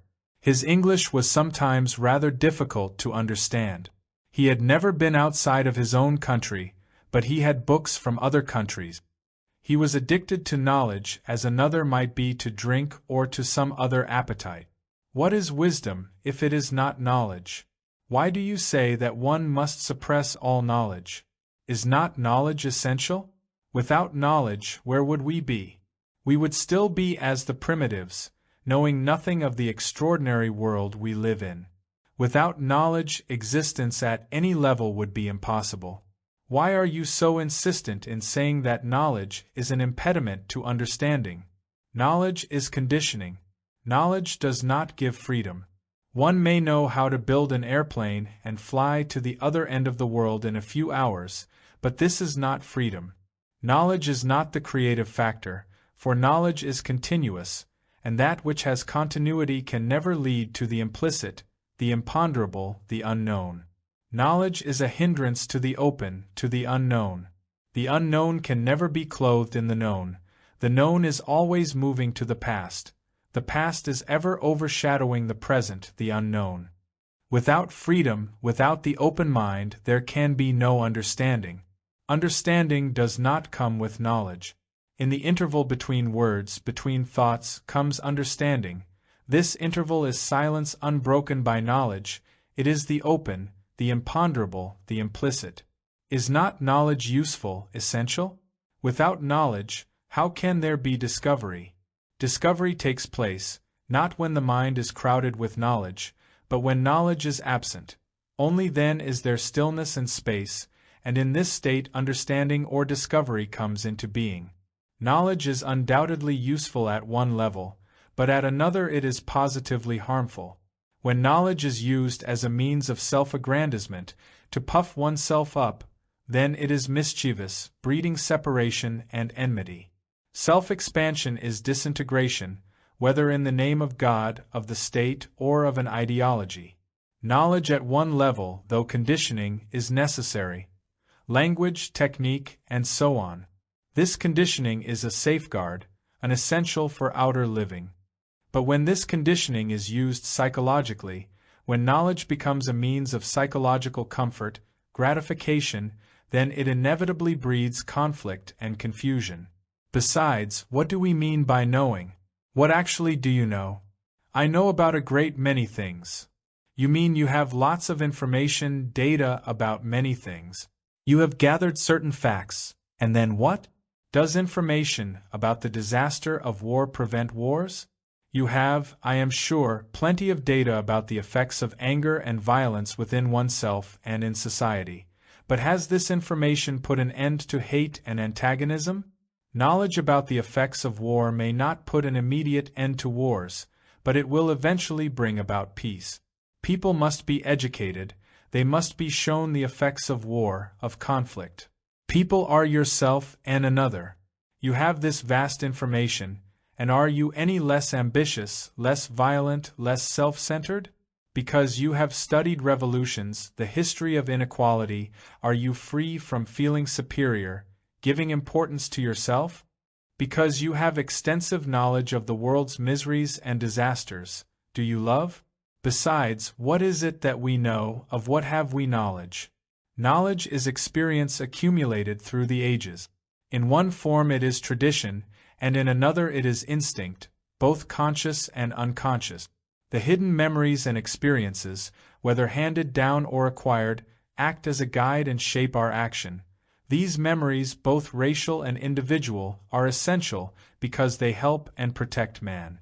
Would you do away with such knowledge? Action shaped and guided by fear is no action at all. Action which is the outcome of racial prejudices, fears, hopes, illusions is conditioned, and all conditioning, as we said, only breeds further conflict and sorrow. You are conditioned as a Brahmin in accordance with a tradition which has been going on for centuries, and you respond to stimuli, to social changes and conflicts as a Brahmin. You respond according to your conditioning, according to your past experiences, knowledge, so new experience only conditions further. Experience according to a belief, according to an ideology, is merely the continuation of that belief, the perpetuation of an idea. Such experience only strengthens belief. Idea separates, and your experience according to an idea, a pattern, makes you more separative. Experience as knowledge, as a psychological accumulation, only conditions, and experience is then another way of self-aggrandizement. Knowledge as experience at the psychological level is a hindrance to understanding. Do we experience according to our belief? That is obvious, is it not? You are conditioned by a particular society, which is yourself at a different level, to believe in God in social divisions, and another is conditioned to believe that there is no God, to follow quite a different ideology. Both of you will experience according to your beliefs, but such experience is a hindrance to the unknown.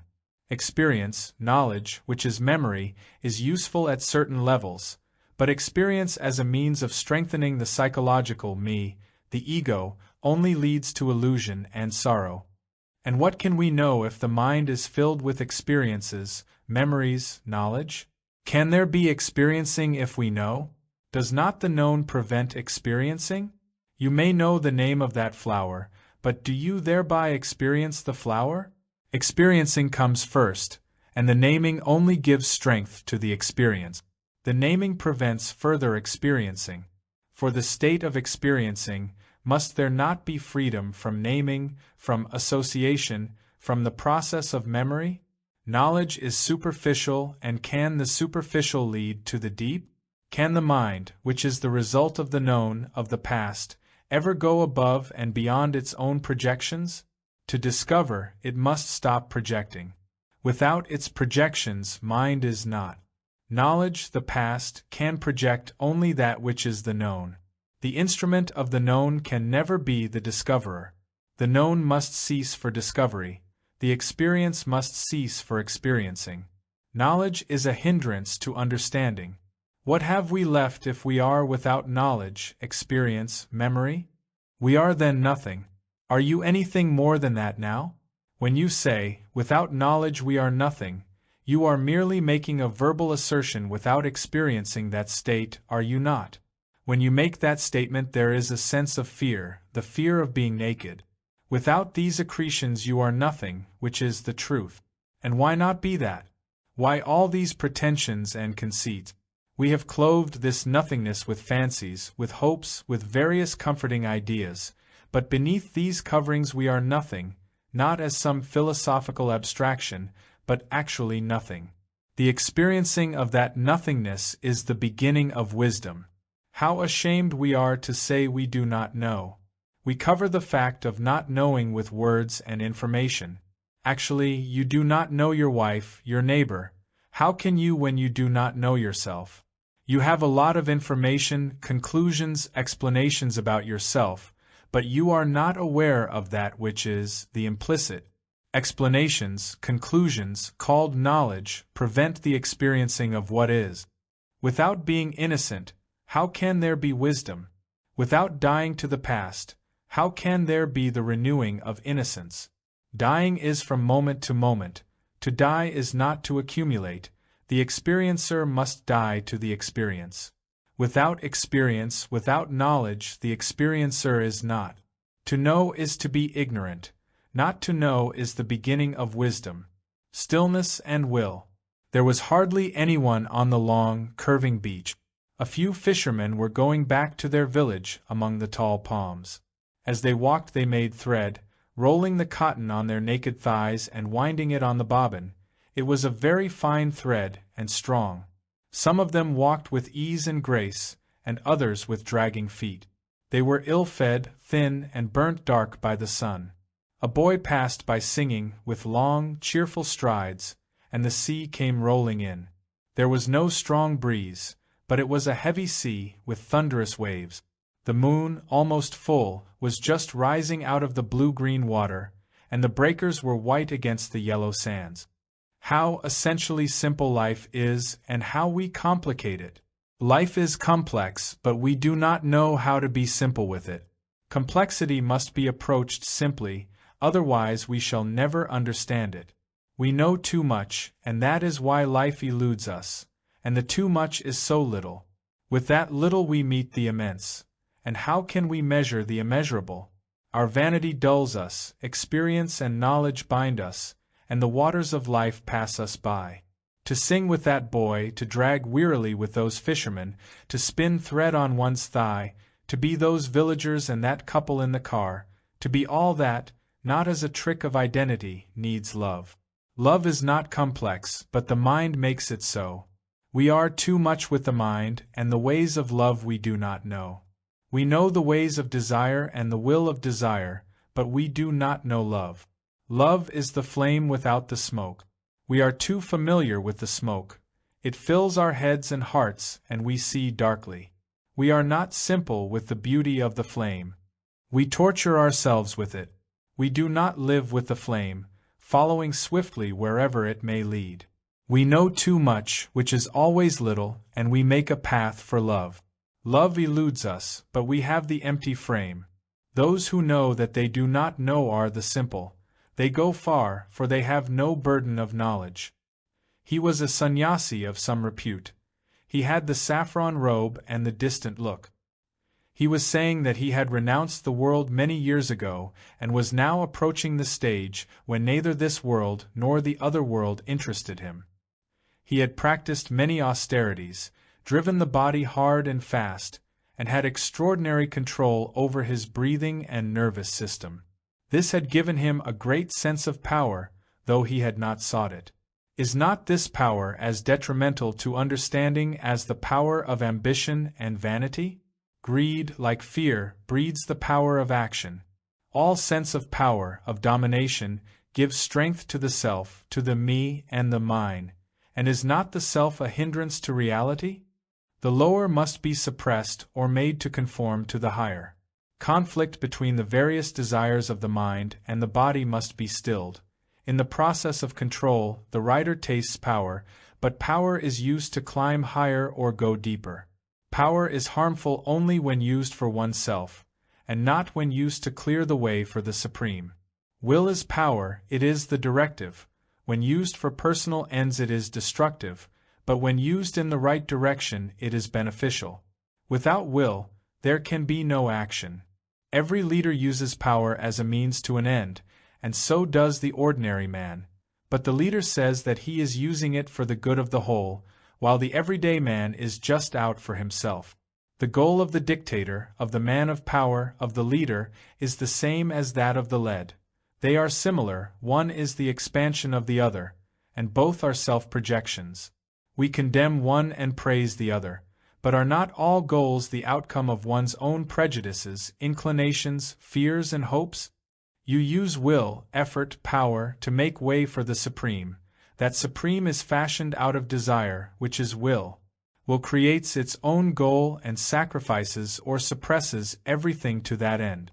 The end is itself, only it is called the supreme, or the state, or the ideology. Can conflict come to an end without the power of will? Without understanding the ways of conflict and how it comes into being, of what value is it merely to suppress or sublimate conflict, or find a substitute for it? You may be able to suppress a disease, but it is bound to show itself again in another form. Will itself is conflict, it is the outcome of struggle. Will is purposive, directed desire.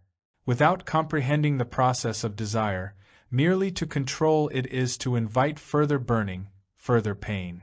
Control is evasion. You may control a child or a problem, but you have not thereby understood either. Understanding is of far greater importance than arriving at an end.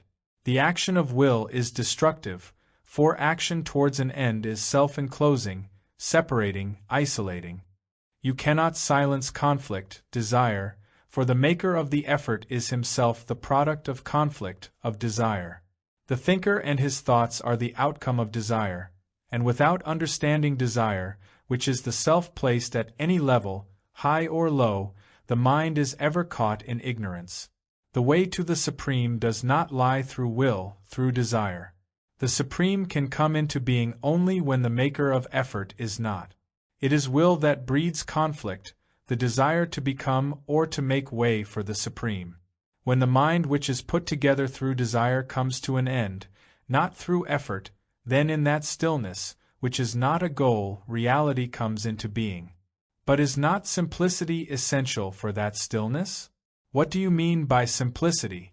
Do you mean identification with simplicity or being simple? You cannot be simple without identifying yourself with that which is simple, externally as well as inwardly. You become simple, is that it? You are complex, but you become simple through identification, through identifying yourself with the peasant or with the monk's robe. I am this and I become that. But does this process of becoming lead to simplicity, or merely to the idea of simplicity?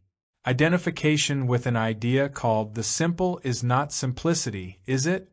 Am I simple because I keep on asserting that I am simple, or keep on identifying myself with the pattern of simplicity? Simplicity lies in the understanding of what is, not in trying to change what is into simplicity.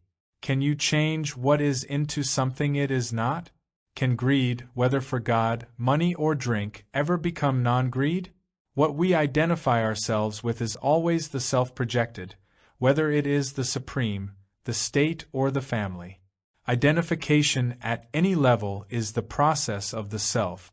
Simplicity is the understanding of what is, however complex it may appear. The what is not difficult to understand, but what prevents understanding is the distraction of comparison, of condemnation, of prejudice, whether negative or positive, and so on. It is these that make for complexity. What is never complex in itself, it is always simple. What you are is simple to understand, but it is made complex by your approach to it, so there must be an understanding of the whole process of approach, which makes for complexity. If you do not condemn the child, then he is what he is and it is possible to act. The action of condemnation leads to complexity. The action of what is simplicity. Nothing is essential for stillness but stillness itself. It is its own beginning and its own end. No essentials bring it about, for it is. No means can ever lead to stillness. It is only when stillness is something to be gained, achieved, that the means become essential. If stillness is to be bought, then the coin becomes important, but the coin and that which it purchases are not stillness. Means are noisy, violent, or subtly acquisitive, and the end is of like nature, for the end is in the means. If the beginning is silence, the end is also silence. There are no means to silence. Silence is when noise is not. Noise does not come to an end through the further noise of effort, of discipline, of austerities, of will. See the truth of this, and there is silence. Ambition. The baby had been crying all night, and the poor mother had been doing her best to quiet him. She sang to him, she scolded him, she petted and rocked him, but it was no good. The baby must have been teething, and it was a weary night for the whole family. But now the dawn was coming over the dark trees, and at last the baby became quiet. There was a peculiar stillness as the sky grew lighter and lighter. The dead branches were clear against the sky, slender and naked. A child called, a dog barked, a lorry rattled by, and another day had begun. Presently the mother came out carrying the baby, carefully wrapped, and walked along the road past the village, where she waited for a bus. Presumably she was taking him to the doctor. She looked so tired and haggard after that sleepless night, but the baby was fast asleep. Soon the sun was over the treetops, and the dew sparkled on the green grass. Far away a train whistled, and the distant mountains looked cool and shadowy. A large bird flew noisily away, for we had disturbed her brooding. Our approach must have been very sudden, for she hadn't had time to cover her eggs with dry leaves. There were over a dozen of them. Even though uncovered, they were hardly visible, she had so cleverly concealed them, and now she was watching from a distant tree. We saw the mother with her brood a few days later, and the nest was empty. It was shady and cool along the path, which led through the damp woods to the distant hilltop, and the wattle was in bloom. It had rained heavily a few days before, and the earth was soft and yielding. There were fields of young potatoes, and far down in the valley was the town. It was a beautiful, golden morning. Beyond the hill the path led back to the house. She was very clever. She had read all the latest books, had seen the latest plays, and was well informed about some philosophy which had become the latest craze. She had been analyzed and had apparently read a great deal of psychology, for she knew the jargon. She made a point of seeing all the important people, and had casually met someone who brought her along. She talked easily and expressed herself with poise and effect. She had been married, but had had no children, and one felt that all that was behind her, and that now she was on a different journey. She must have been rich, for she had about her that peculiar atmosphere of the wealthy. She began right away by asking, "In what way are you helping the world in this present crisis?" It must have been one of her stock questions. She went on to ask, more eagerly, about the prevention of war, the effects of communism, and the future of man. Are not wars, the increasing disasters and miseries, the outcome of our daily life? Are we not, each one of us, responsible for this crisis? The future is in the present. The future will not be very different if there is no comprehension of the present. But do you not think that each one of us is responsible for this conflict and confusion? It may be so. But where does this recognition of responsibility lead? What value has my little action in the vast destructive action? In what way is my thought going to affect the general stupidity of man? What is happening in the world is sheer stupidity, and my intelligence is in no way going to affect it. Besides, think of the time it would take for individual action to make any impression on the world. Is the world different from you?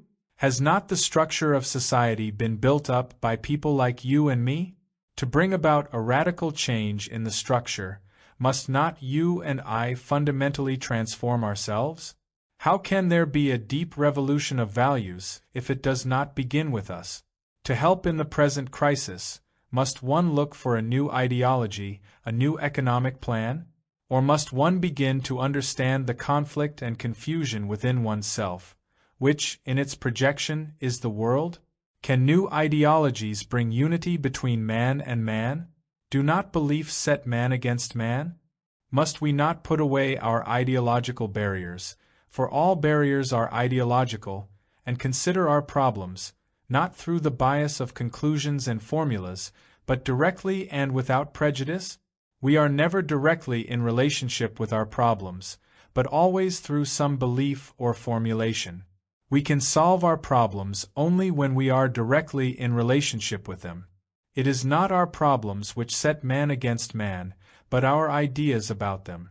Problems bring us together, but ideas separate us.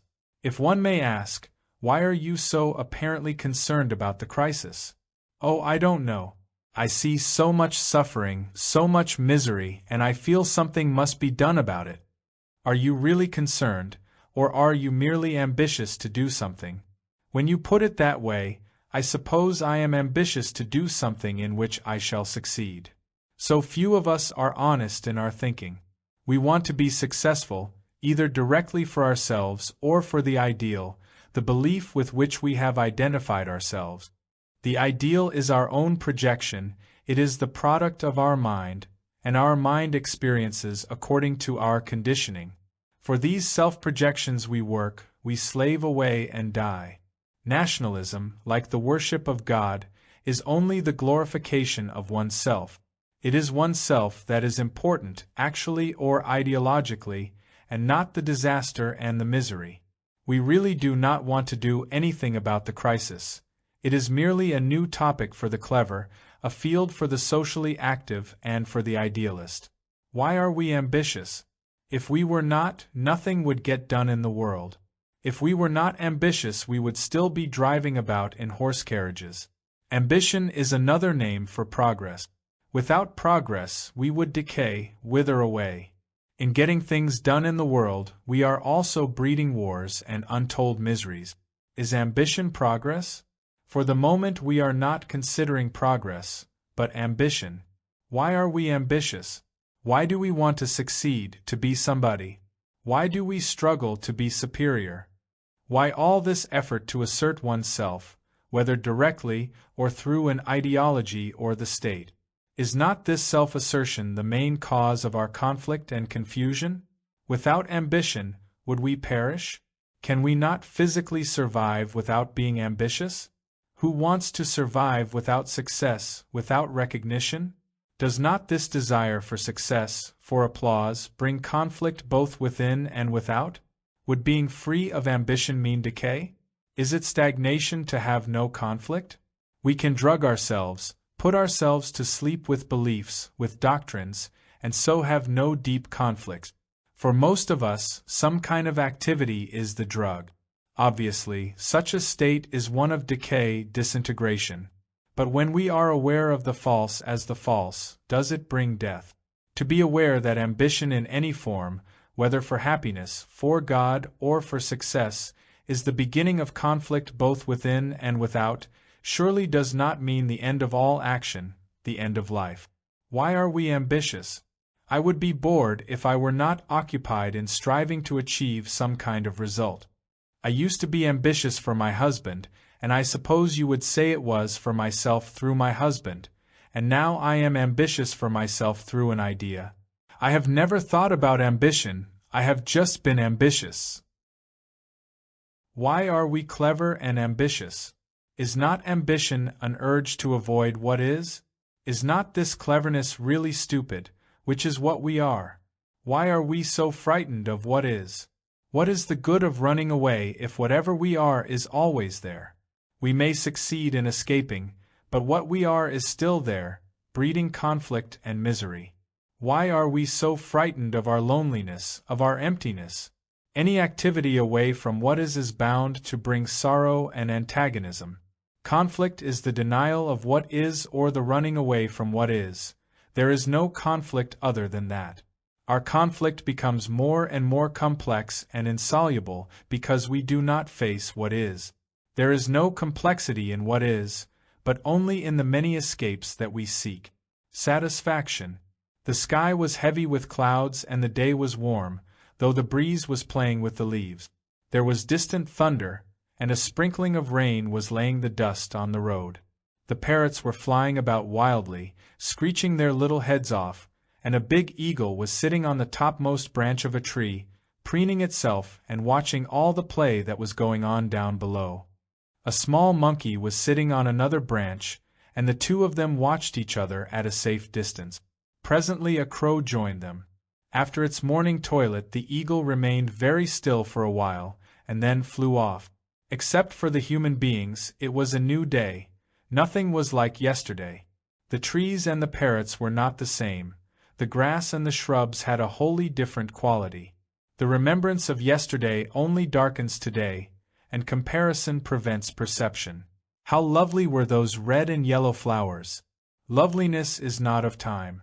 We carry our burdens from day to day, and there is never a day without the shadow of many yesterdays. Our days are one continuous movement, yesterday mingling with today and tomorrow. There is never an ending.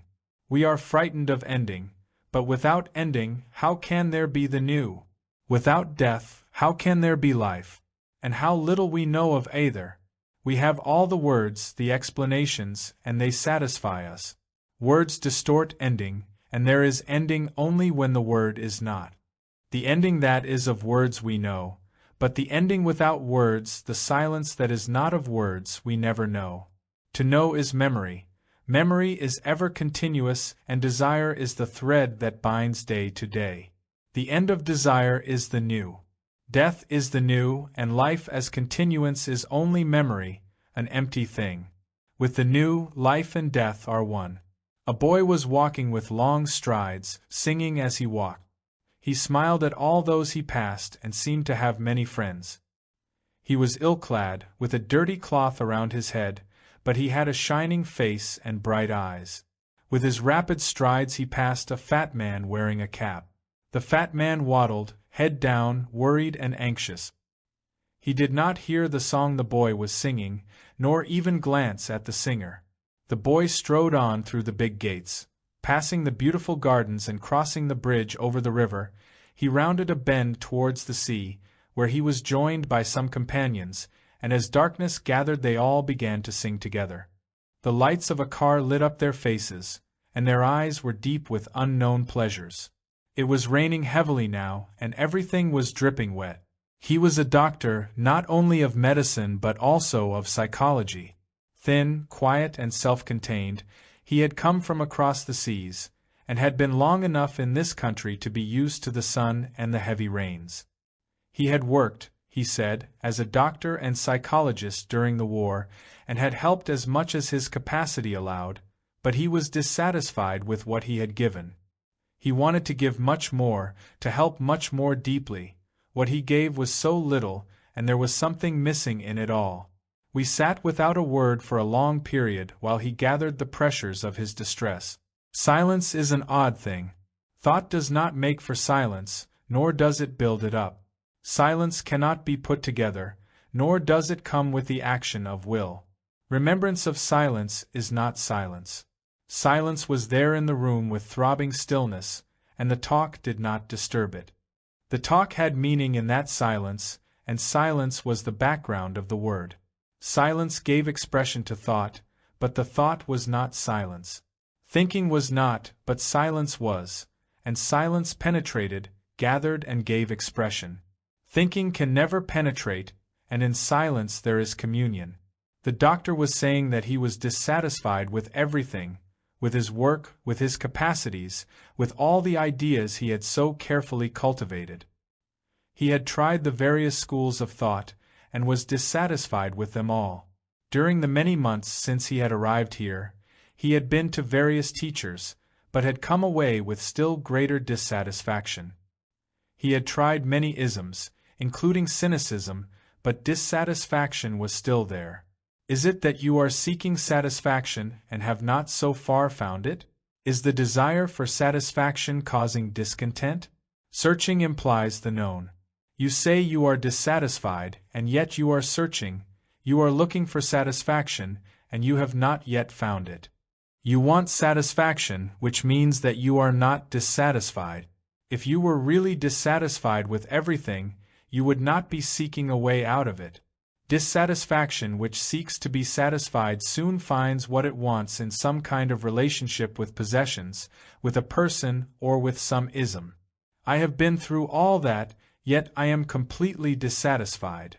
You may be dissatisfied with outward relationships, but perhaps you are seeking some psychological attachment that will give full satisfaction. I have been through that too, but I am still dissatisfied. I wonder if you really are? If you were wholly discontented, there would be no movement in any particular direction, would there? If you are thoroughly dissatisfied with being in a room, you do not seek a bigger room with nicer furniture, yet this desire to find a better room is what you call dissatisfaction. You are not dissatisfied with all rooms, but only with this particular one, from which you want to escape. Your dissatisfaction arises from not having found complete satisfaction. You are really seeking gratification, so you are constantly on the move, judging, comparing, weighing, denying, and naturally you are dissatisfied. Is this not so? It looks that way, doesn't it? So you are really not dissatisfied. It is simply that you have not so far been able to find complete and lasting satisfaction in anything. That is what you want. Complete satisfaction, some deep inner contentment that will endure. But I want to help, and this discontent prevents me from giving myself to it completely. Your goal is to help and to find complete gratification in it. You really do not want to help, but to find satisfaction in helping. You look for gratification in helping, another looks for it in some ism, and yet another in some kind of addiction. You are looking for a completely satisfying drug which, for the time being, you call helping. In seeking to equip yourself to help, you are equipping yourself to be completely gratified. What you really want is lasting self-gratification. With most of us, discontent finds an easy contentment. Discontent is soon put to sleep. It is soon drugged, made quiet and respectable. Outwardly you may have finished with all isms, but psychologically, deep down, you are seeking something that you can hold on to. You say you have finished with all personal relationship with another. It may be that in personal relationship you have not found lasting gratification, and so you are seeking relationship with an idea, which is always self-projected. In the search for a relationship that will be completely gratifying, for a secure refuge that will weather all storms, do you not lose the very thing that brings contentment? Contentment, perhaps, is an ugly word, but real contentment does not imply stagnation, reconciliation, appeasement, insensitivity. Contentment is the understanding of what is, and what is never static. A mind that is interpreting, translating what is caught in its own prejudice of satisfaction. Interpretation is not understanding. With the understanding of what is comes inexhaustible love, tenderness, humility. Perhaps that is what you are in search of, but that cannot be sought and found. Do what you will never find it. It is there when all search has come to an end. You can search only for that which you already know, which is more gratification. Searching and watching are two different processes. One is binding, and the other brings understanding. Search, having always an end in view, is ever binding. Passive watchfulness brings understanding of what is from moment to moment. In the what is from moment to moment there is ever an ending. In search there is continuity. Search can never find the new. Only in ending is there the new. The new is the inexhaustible. Love alone is ever renewing. Wisdom is not accumulation of knowledge. The cabin was high up in the mountains, and to get there one had to cross the wide desert by car, passing through many towns, and through luxuriant orchards and rich farms that had been reclaimed from the desert by irrigation and hard work. One town was especially pleasant with green lawns and big shady trees, for nearby was a river that came down from the distant mountains into the very heart of the desert. Beyond this town, following the cascading river, the road led on towards the snowy peak. The earth was now rocky, bare and sunburnt, but there were many trees along the river's banks. The road curved in and out, rising higher and higher, and passing through forests of ancient pines with the scent of the sun among them. The air had become cool and fresh, and soon we arrived at the cabin. After a couple of days, when it had got used to us, a red and black squirrel would come and sit on the windowsill and somewhat scold us. It wanted nuts. Every visitor must have fed it, but now visitors were few, and it was eager to store up for the coming winter. It was a very active, cheerful squirrel, and it was always ready to gather what it could for the many cold and snowy months ahead. Its home was in the hollow of a tree that must have been dead for many years. It would grab a nut, race across to the huge trunk, climb up it noisily, scolding and threatening, disappear into a hole, and then come down again with such speed that one thought it would fall, but it never did. We spent a morning giving it a whole bag of nuts. It became very friendly and would come right into the room, its fur shining and its large beady eyes sparkling.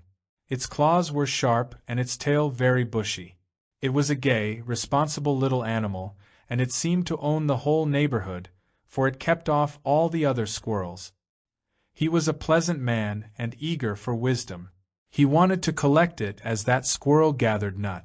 Though he was not too well-to-do, he must have traveled a good bit, for he seemed to have met many people in many countries. He had apparently read very extensively also, for he would bring out a phrase or two from some philosopher or saint. He said he could read Greek easily and had a smattering of Sanskrit. He was getting old and was eager to gather wisdom. Can one gather wisdom? Why not? It is experience that makes a man wise, and knowledge is essential for wisdom. Can a man who has accumulated be wise?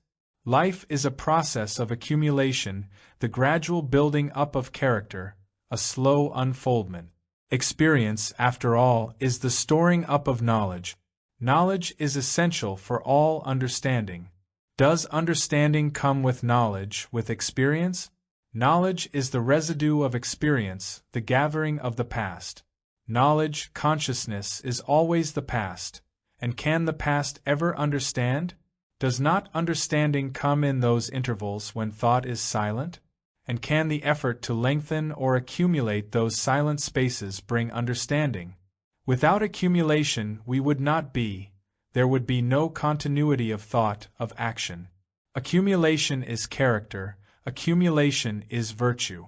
We cannot exist without gathering. If I did not know the structure of that motor, I would be unable to understand it. If I did not know the structure of music, I would be unable to appreciate it deeply. Only the shallow enjoy music. To appreciate music, you must know how it is made, put together. Knowing is accumulation. There is no appreciation without knowing the fact. Accumulation of some kind is necessary for understanding, which is wisdom. To discover, there must be freedom, must there not? If you are bound, weighed down, you cannot go far. How can there be freedom if there is accumulation of any kind? The man who accumulates, whether money or knowledge, can never be free. You may be free from the acquisitiveness of things, but the greed for knowledge is still bondage, it holds you. Is a mind that is tethered to any form of acquisition capable of wandering far and discovering? Is virtue accumulation? Can a mind that is accumulating virtue ever be virtuous? Is not virtue the freedom from becoming? Character may be a bondage too. Virtue can never be a bondage, but all accumulation is. How can there be wisdom without experience? Wisdom is one thing and knowledge another. Knowledge is the accumulation of experience. It is the continuation of experience, which is memory. Memory can be cultivated, strengthened, shaped, conditioned, but is wisdom the extension of memory? Is wisdom that which has continuance? We have knowledge, the accumulation of ages, and why are we not wise, happy, creative? Will knowledge make for bliss? Knowing, which is the accumulation of experience, is not experiencing.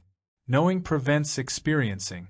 The accumulation of experience is a continuous process, and each experience strengthens this process. Each experience strengthens memory, gives life to it.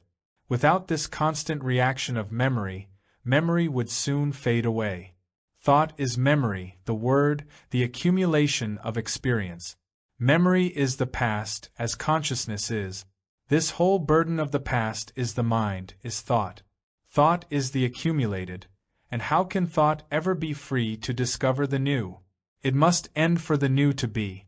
I can comprehend this up to a point, but without thought, how can there be understanding? Is understanding a process of the past, or is it always in the present? Understanding means action in the present. Have you not noticed that understanding is in the instant, that it is not of time? Do you understand gradually? Understanding is always immediate now, is it not? Thought is the outcome of the past. It is founded on the past, it is a response of the past. The past is the accumulated, and thought is the response of the accumulation. How, then, can thought ever understand? Is understanding a conscious process? Do you deliberately set out to understand? Do you choose to enjoy the beauty of an evening? But is not understanding a conscious effort? What do we mean by consciousness? When are you conscious? Is consciousness not the response to challenge, to stimulus, pleasant or painful? This response to challenge is experience. Experience is naming, terming, association. Without naming, there would be no experience, would there? This whole process of challenge, response, naming, experience is consciousness, is it not? Consciousness is always a process of the past.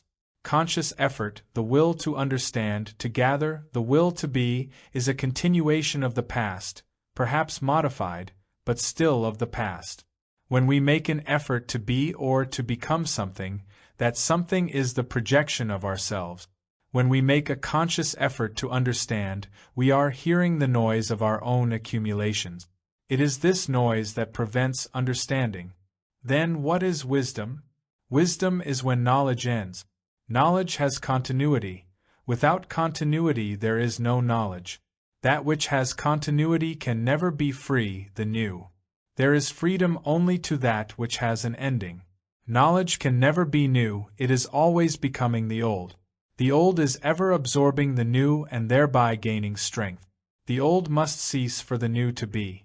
You are saying, in other words, that thought must end for wisdom to be. But how is thought to end? There is no ending to thought through any kind of discipline, practice, compulsion. The thinker is the thought, and he cannot operate upon himself. When he does, it is only a self-deception. He is thought, he is not separate from thought. He may assume that he is different, pretend to be dissimilar, but that is only the craftiness of thought to give itself permanency. When thought attempts to end thought, it only strengthens itself. Do what it will, thought cannot end itself. It is only when the truth of this is seen that thought comes to an end. There is freedom only in seeing the truth of what is, and wisdom is the perception of that truth. The what is never static, and to be passively watchful of it, there must be freedom from all accumulation. Distraction. It was a long, wide canal, leading from the river into lands that had no water. The canal was higher than the river, and the water which entered it was controlled by a system of locks. It was peaceful along that canal.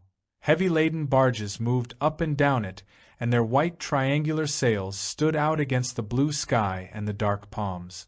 It was a lovely evening, calm and free, and the water was very still. The reflections of the palms and of the mango trees were so sharp and clear that it was confusing to distinguish the actual from the reflection. The setting sun made the water transparent, and the glow of evening was on its face. The evening star was beginning to show among the reflections. The water was without a movement, and the few passing villagers, who generally talked so loud and long, were silent. Even the whisper among the leaves had stopped. From the meadow came some animal.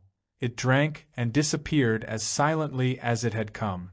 Silence held the land, it seemed to cover everything. Noise ends, but silence is penetrating and without end. One can shut oneself off from noise, but there is no enclosure against silence. No wall can shut it out, there is no resistance against it. Noise shuts all things out, it is excluding and isolating. Silence includes all things within itself. Silence, like love, is indivisible. It has no division of noise and silence. The mind cannot follow it or be made still to receive it. The mind that is made still can only reflect its own images, and they are sharp and clear, noisy in their exclusion. A mind that is made still can only resist, and all resistance is agitation. The mind that is still and not made still is ever experiencing silence. The thought, the word, is then within the silence, and not outside of it. It is strange how, in this silence, the mind is tranquil, with a tranquility that is not formed. As tranquility is not marketable, has no value, and is not usable, it has a quality of the pure, of the alone. That which can be used is soon worn out. Tranquility does not begin or end, and a mind thus tranquil is aware of a bliss that is not the reflection of its own desire. She said she had always been agitated by something or other. If it was not the family, it was the neighbor or some social activity. Agitation had filled her life, and she had never been able to find the reason for these constant upheavals. She was not particularly happy, and how could one be with the world as it was? She had had her share of passing happiness, but all that was in the past, and now she was hunting for something that would give a meaning to life. She had been through many things which at the time seemed worthwhile, but which afterwards faded into nothingness. She had been engaged in many social activities of the serious kind. She had ardently believed in the things of religion, had suffered because of death in her family, and had faced a major operation. Life had not been easy with her, she added, and there were millions of others in the world like herself. She wanted to go beyond all this business, whether foolish or necessary, and find something that was really worthwhile. The things that are worthwhile are not to be found. They cannot be bought, they must happen, and the happening cannot be cunningly planned. Is it not true that anything that has deep significance always happens, it is never brought about? The happening is important, not the finding. The finding is comparatively easy, but the happening is quite another matter. Not that it is difficult, but the urge to seek, to find, must wholly stop for the happening to take place. Finding implies losing. You must have in order to lose. To possess or be possessed is never to be free to understand. But why has there always been this agitation, this restlessness? Have you seriously inquired into it before? I have attempted it half-heartedly, but never purposely. I have always been distracted. Not distracted, if one may point out. It is simply that this has never been a vital problem to you. When there is a vital problem, then there is no distraction. Distraction does not exist. Distraction implies a central interest from which the mind wanders, but if there is a central interest, there is no distraction. The mind's wandering from one thing to another is not distraction, it is an avoidance of what is. We like to wander far away because the problem is very close. The wandering gives us something to do, like worry and gossip, and though the wandering is often painful, we prefer it to what is. Do you seriously wish to go into all this, or are you merely playing around with it? I really want to go through to the very end of it. That is why I have come. You are unhappy because there is no spring that keeps the well full, is that it? You may once have heard the whisper of water on the pebbles, but now the river bed is dry. You have known happiness, but it has always receded, it is always a thing of the past. Is that spring the thing you are groping after? And can you seek it, or must you come upon it unexpectedly? If you knew where it was, you would find means to get to it, but not knowing, there is no path to it. To know it is to prevent the happening of it. Is that one of the problems? That definitely is. Life is so dull and uncreative, and if that thing could happen one wouldn't ask for anything more. Is loneliness a problem? I don't mind being lonely, I know how to deal with it. I either go out for a walk or sit quietly with it till it goes. Besides, I like being alone. We all know what it is to be lonely, an aching, fearsome emptiness that cannot be appeased. We also know how to run away from it, for we have all explored the many avenues of escape. Some are caught in one particular avenue, and others keep on exploring, but neither are in direct relationship with what is. You say you know how to deal with loneliness. If one may point out, this very action upon loneliness is your way of avoiding it. You go out for a walk, or sit with loneliness till it goes. You are always operating upon it, you do not allow it to tell its story. You want to dominate it, to get over it, to run away from it, so your relationship with it is that of fear. Is fulfillment also a problem? To fulfill oneself in something implies the avoidance of what one is, does it not? I am puny, but if I identify myself with the country, with the family, or with some belief, I feel fulfilled, complete. This search for completeness is the avoidance of what is. Yes, that is so, that is also my problem. If we can understand what is, then perhaps all these problems will cease. Our approach to any problem is to avoid it. We want to do something about it. The doing prevents our being in direct relationship with it, and this approach blocks the understanding of the problem. The mind is occupied with finding a way to deal with the problem, which is really an avoidance of it. And so the problem is never understood, it is still there. For the problem, the what is, to unfold and tell its story fully, the mind must be sensitive, quick to follow. If we anesthetize the mind through escapes, through knowing how to deal with the problem, or through seeking an explanation or a cause for it, which is only a verbal conclusion, then the mind is made dull and cannot swiftly follow the story which the problem, the what is unfolding. See the truth of this, and the mind is sensitive, and only then can it receive. Any activity of the mind with regard to the problem only makes it dull and so incapable of following, of listening to the problem.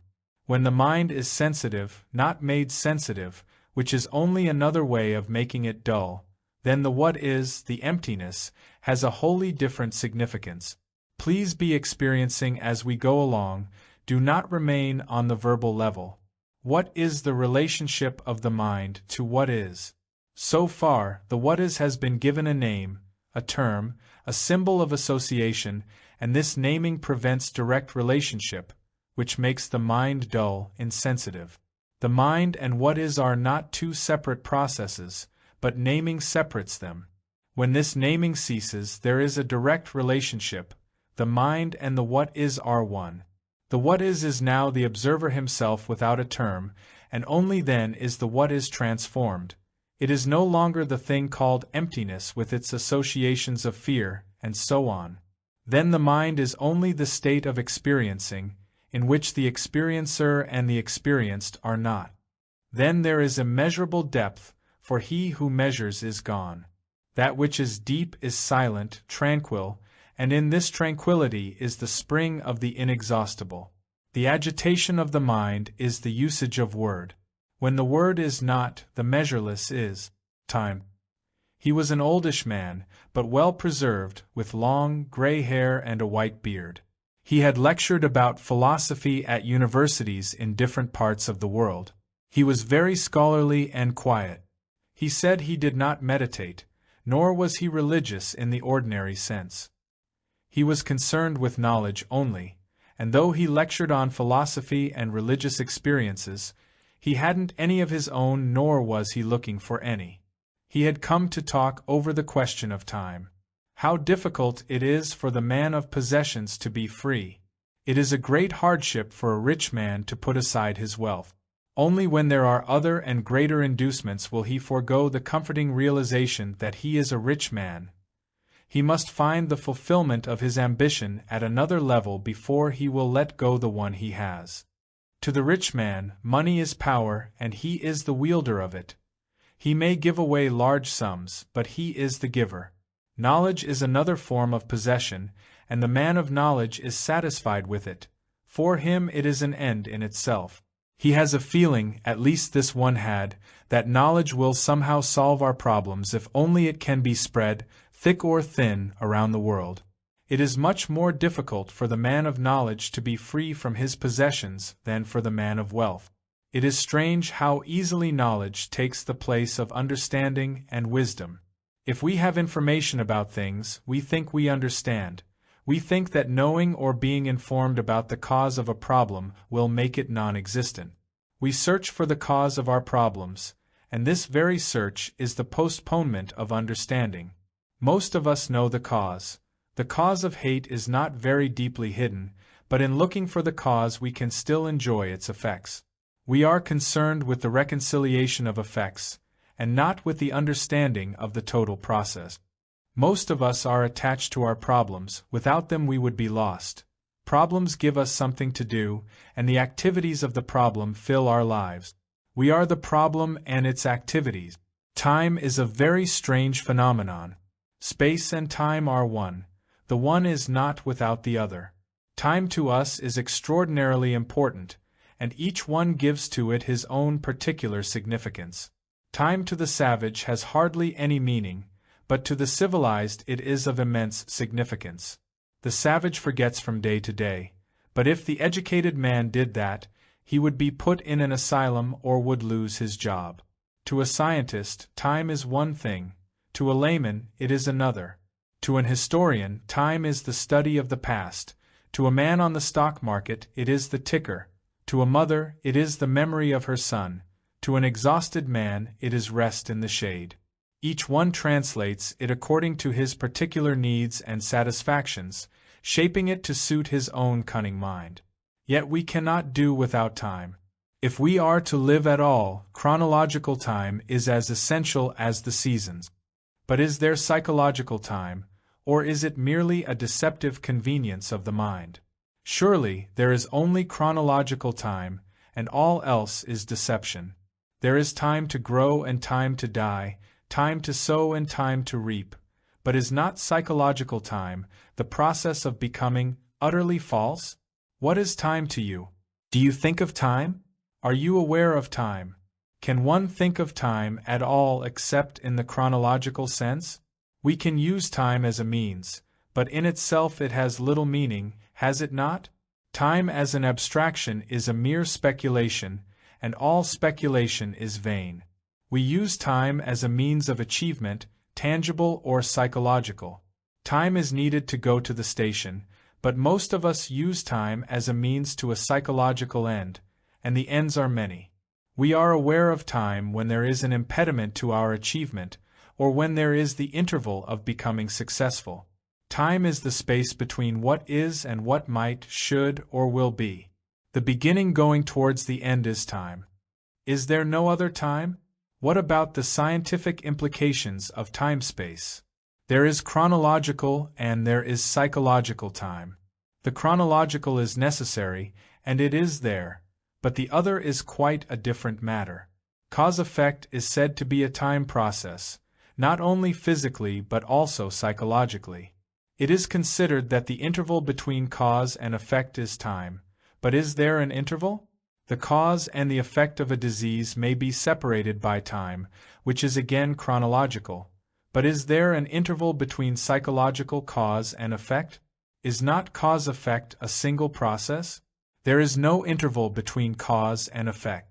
Today is the effect of yesterday and the cause of tomorrow. It is one movement, a continuous flowing. There is no separation, no distinct line between cause and effect, but inwardly we separate them in order to become, to achieve. I am this, and I shall become that. To become that I need time, chronological time used for psychological purposes. I am ignorant, but I shall become wise. Ignorance becoming wise is only progressive ignorance, for ignorance can never become wise, any more than greed can ever become non-greed. Ignorance is the very process of becoming. Is not thought the product of time? Knowledge is the continuation of time. Time is continuation. Experience is knowledge, and time is the continuation of experience as memory. Time as continuation is an abstraction, and speculation is ignorance. Experience is memory, the mind. The mind is the machine of time. The mind is the past. Thought is ever of the past. The past is the continuation of knowledge. Knowledge is ever of the past.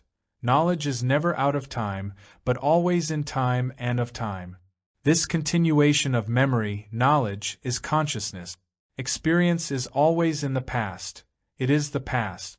This past in conjunction with the present is moving to the future. The future is the past, modified perhaps, but still the past. This whole process is thought, the mind. Thought cannot function in any field other than that of time. Thought may speculate upon the timeless, but it will be its own projection. All speculation is ignorance. Then why do you even mention the timeless? Can the timeless ever be known? Can it ever be recognized as the timeless? Recognition implies the experiencer, and the experiencer is always of time. To recognize something, thought must have experienced it, and if it has experienced it, then it is the known. The known is not the timeless, surely. The known is always within the net of time. Thought cannot know the timeless. It is not a further acquisition, a further achievement. There is no going towards it. It is a state of being in which thought, time, is not. What value has it? None at all. It is not marketable. It cannot be weighed for a purpose. Its worth is unknown. But what part does it play in life? If life is thought, then none at all. We want to gain it as a source of peace and happiness, as a shield against all trouble, or as a means of uniting people. It cannot be used for any purpose. Purpose implies means to an end, and so we are back again with the process of thought. Mind cannot formulate the timeless, shape it to its own end. It cannot be used. Life has meaning only when the timeless is, otherwise life is sorrow, conflict, and pain. Thought cannot solve any human problem, for thought itself is the problem. The ending of knowledge is the beginning of wisdom.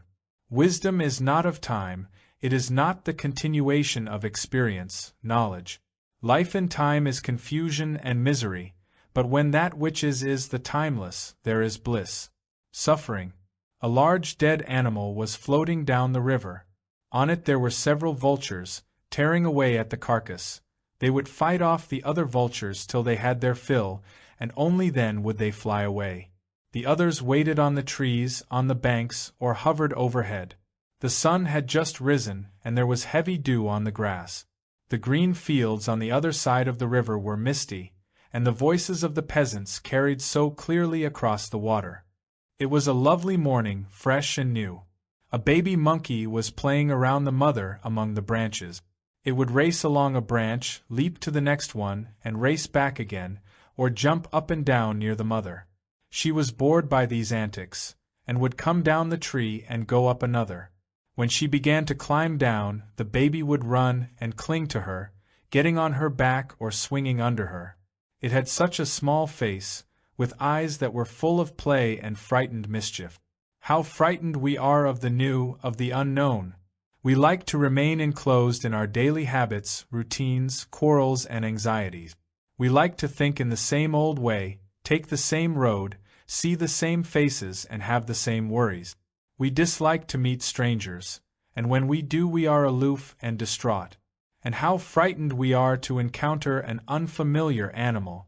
We move within the walls of our own thought, and when we do venture out, it is still within the extension of those walls.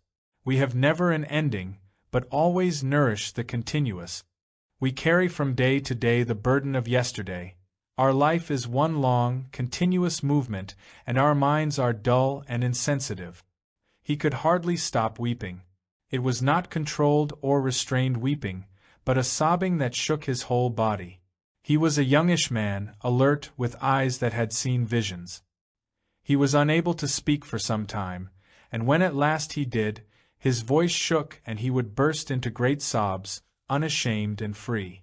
Presently he said, "I haven't wept at all since the day of my wife's death. I don't know what made me cry like that, but it has been a relief. I have wept before, with her when she was alive, and then weeping was as cleansing as laughter, but since her death everything has changed. I used to paint, but now I can't touch the brushes or look at the things I have done. For the last 6 months I also have seemed to be dead. We had no children, but she was expecting one, and now she is gone. Even now I can hardly realize it, for we did everything together. She was so beautiful and so good, and what shall I do now?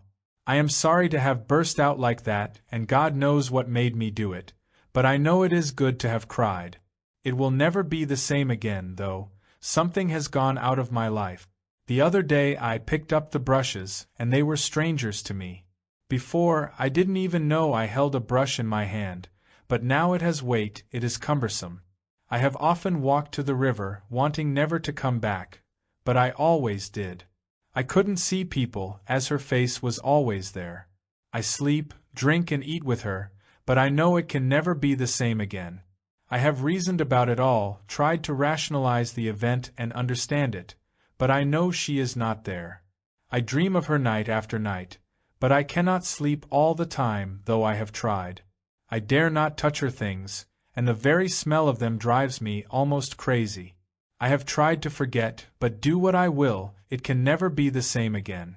I used to listen to the birds, but now I want to destroy everything. I can't go on like this. I haven't seen any of our friends since then, and without her they mean nothing to me. What am I to do? We were silent for a long time. Love that turns to sorrow and to hate is not love. Do we know what love is?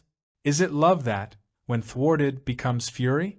Is there love when there is gain and loss? In loving her, all those things cease to exist. I was completely oblivious of them all, oblivious even of myself. I knew such love, and I still have that love for her, but now I am aware of other things also, of myself, of my sorrow, of the days of my misery. How quickly love turns to hate, to jealousy, to sorrow. How deeply we are lost in the smoke, and how distant is that which was so close. Now we are aware of other things, which have suddenly become so much more important. We are now aware that we are lonely, without a companion, without the smile and the familiar sharp word. We are aware of ourselves now, and not only of the other. The other was everything, and we nothing. Now the other is not, and we are that which is. The other is a dream, and the reality is what we are. Was the other ever real, or a dream of our own creation, clothed with the beauty of our own joy which soon fades? The fading is death, and life is what we are. Death cannot always cover life, however much we may desire it. Life is stronger than death. The what is stronger than what is not. How we love death, and not life. The denial of life is so pleasant, so forgetting. When the other is, we are not. When the other is, we are free, uninhibited. The other is the flower, the neighbor, the scent, the remembrance. We all want the other, we are all identified with the other. The other is important, and not ourselves. The other is the dream of ourselves, and upon waking, we are what is. The what is deathless, but we want to put an end to what is. The desire to end gives birth to the continuous, and what is continuous can never know the deathless. I know I cannot go on living like this, a half-death. I am not at all sure that I understand what you are saying. I am too dazed to take anything in. Do you not often find that, though you are not giving your full attention to what is being said or to what you are reading, there has nevertheless been a listening, perhaps unconsciously, and that something has penetrated in spite of yourself? Though you have not deliberately looked at those trees, yet the image of them suddenly comes up in every detail. Have you never found that happening? Of course you are dazed from the recent shock, but in spite of that, as you come out of it, what we are saying now will be remembered, and then it may be of some help. But what is important to realize is this: when you come out of the shock, the suffering will be more intense, and your desire will be to escape, to run away from your own misery. There are only too many people who will help you to escape. They will offer every plausible explanation, conclusions which they or others have arrived at, every kind of rationalization. Or you yourself will find some form of withdrawal, pleasant or unpleasant, to drown your misery. Till now you have been too close to the event, but as the days go by you will crave for some kind of consolation. Religion, cynicism, social activity, or some ideology. But escapes of any kind, whether God or drink, only prevent the understanding of sorrow. Sorrow has to be understood and not ignored. To ignore it is to give continuity to suffering. To ignore it is to escape from suffering. To understand suffering needs an operational, experimental approach. To experiment is not to seek a definite result. If you seek a definite result, experiment is not possible. If you know what you want, the going after it is not experimentation. If you seek to get over suffering, which is to condemn it, then you do not understand its whole process. When you try to overcome suffering, your only concern is to avoid it. To understand suffering, there must be no positive action of the mind to justify or to overcome it. The mind must be entirely passive, silently watchful, so that it can follow without hesitation the unfolding of sorrow. Mind cannot follow the story of sorrow if it is tethered to any hope, conclusion, or remembrance. To follow the swift movement of what is, the mind must be free. Freedom is not to be had at the end, it must be there at the very beginning. What is the meaning of all this sorrow? Is not sorrow the indication of conflict, the conflict of pain and pleasure?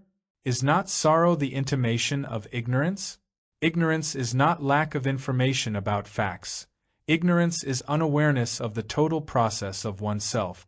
There must be suffering as long as there is no understanding of the ways of the self, and the ways of the self are to be discovered only in the action of relationship. But my relationship has come to an end. There is no end to relationship. There may be the end of a particular relationship, but relationship can never end. To be is to be related, and nothing can live in isolation. Though we try to isolate ourselves through a particular relationship, such isolation will inevitably breed sorrow. Sorrow is the process of isolation. Can life ever be what it has been? Can the joy of yesterday ever be repeated today? The desire for repetition arises only when there is no joy today.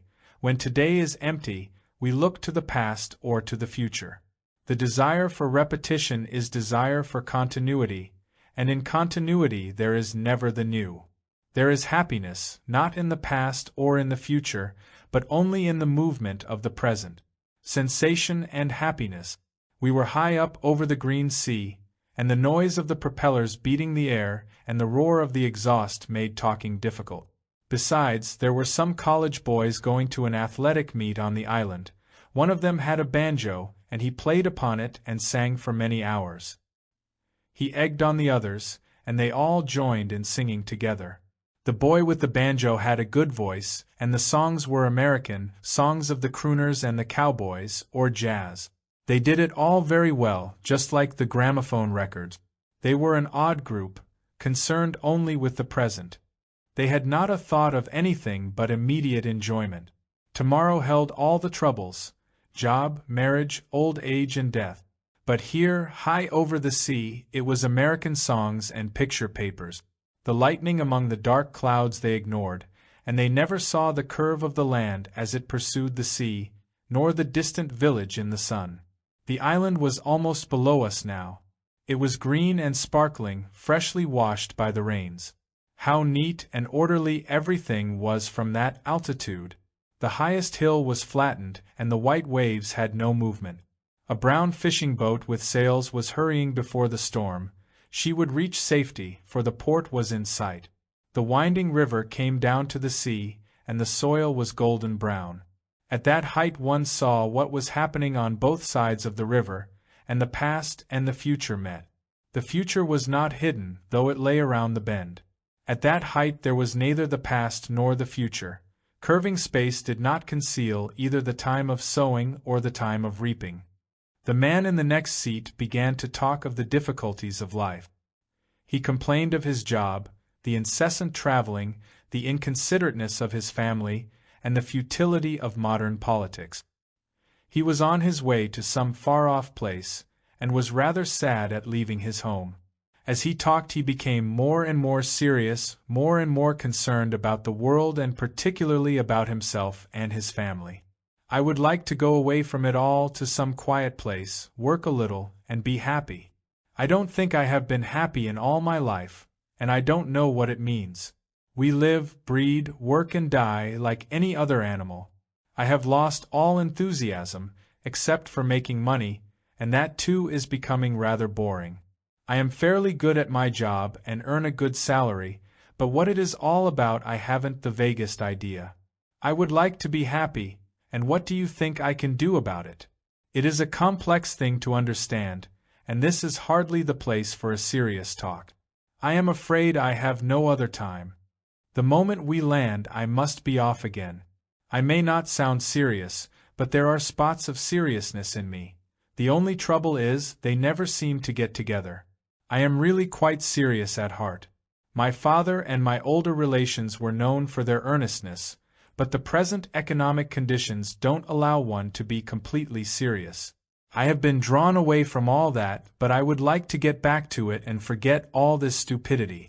I suppose I am weak and grumbling about circumstances, but all the same, I would like to be really happy. Sensation is one thing, and happiness is another. Sensation is always seeking further sensation, ever in wider and wider circles. There is no end to the pleasures of sensation. They multiply, but there is always dissatisfaction in their fulfillment. There is always the desire for more, and the demand for more is without end. Sensation and dissatisfaction are inseparable, for the desire for more binds them together. Sensation is the desire for more and also the desire for less. In the very act of the fulfillment of sensation, the demand for more is born. The more is ever in the future. It is the everlasting dissatisfaction with what has been. There is conflict between what has been and what will be. Sensation is always dissatisfaction. One may clothe sensation in religious garb, but it is still what it is, a thing of the mind and a source of conflict and apprehension.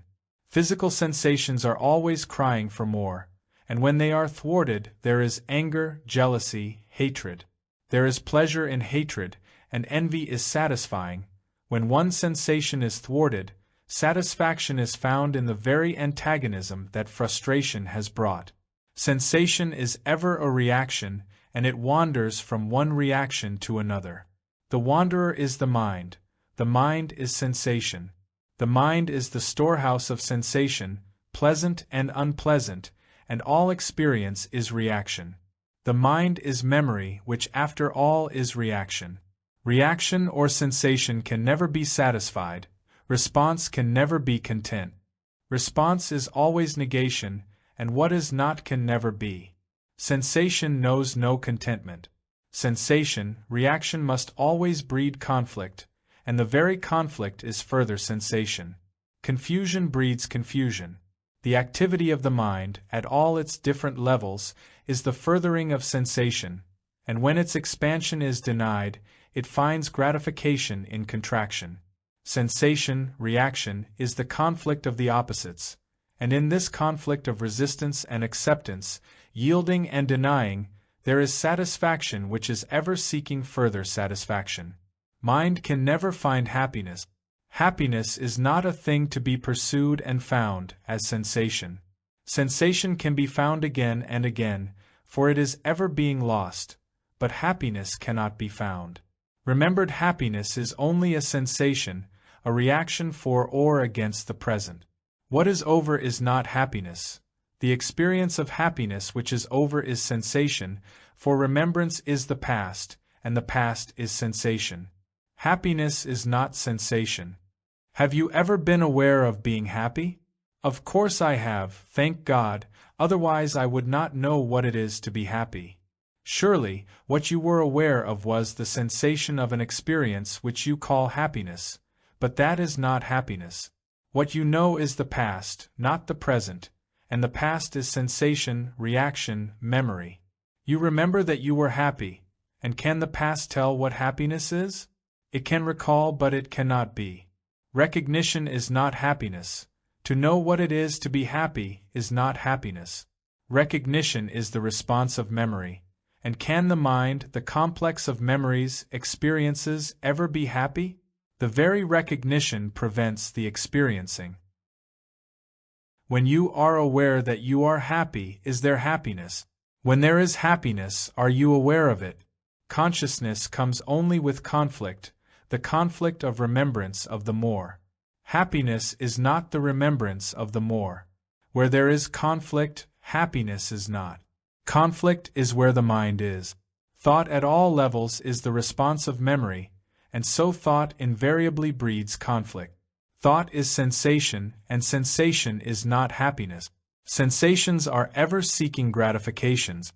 The end is sensation, but happiness is not an end. It cannot be sought out. But how can sensations come to an end? To end sensation is to invite death. Mortification is only another form of sensation. In mortification, physical or psychological, sensitivity is destroyed, but not sensation. Thought that mortifies itself is only seeking further sensation, for thought itself is sensation. Sensation can never put an end to sensation. It may have different sensations at other levels, but there is no ending to sensation. To destroy sensation is to be insensitive, dead. Not to see, not to smell, not to touch is to be dead, which is isolation. Our problem is entirely different, is it not? Thought can never bring happiness. It can only recall sensations, for thought is sensation. It cannot cultivate, produce, or progress towards happiness. Thought can only go towards that which it knows, but the known is not happiness. The known is sensation. Do what it will, thought cannot be or search out happiness. Thought can only be aware of its own structure, its own movement. When thought makes an effort to put an end to itself, it is only seeking to be more successful, to reach a goal, an end which will be more gratifying. The more is knowledge, but not happiness. Thought must be aware of its own ways, of its own cunning deceptions. In being aware of itself, without any desire to be or not to be, the mind comes to a state of inaction.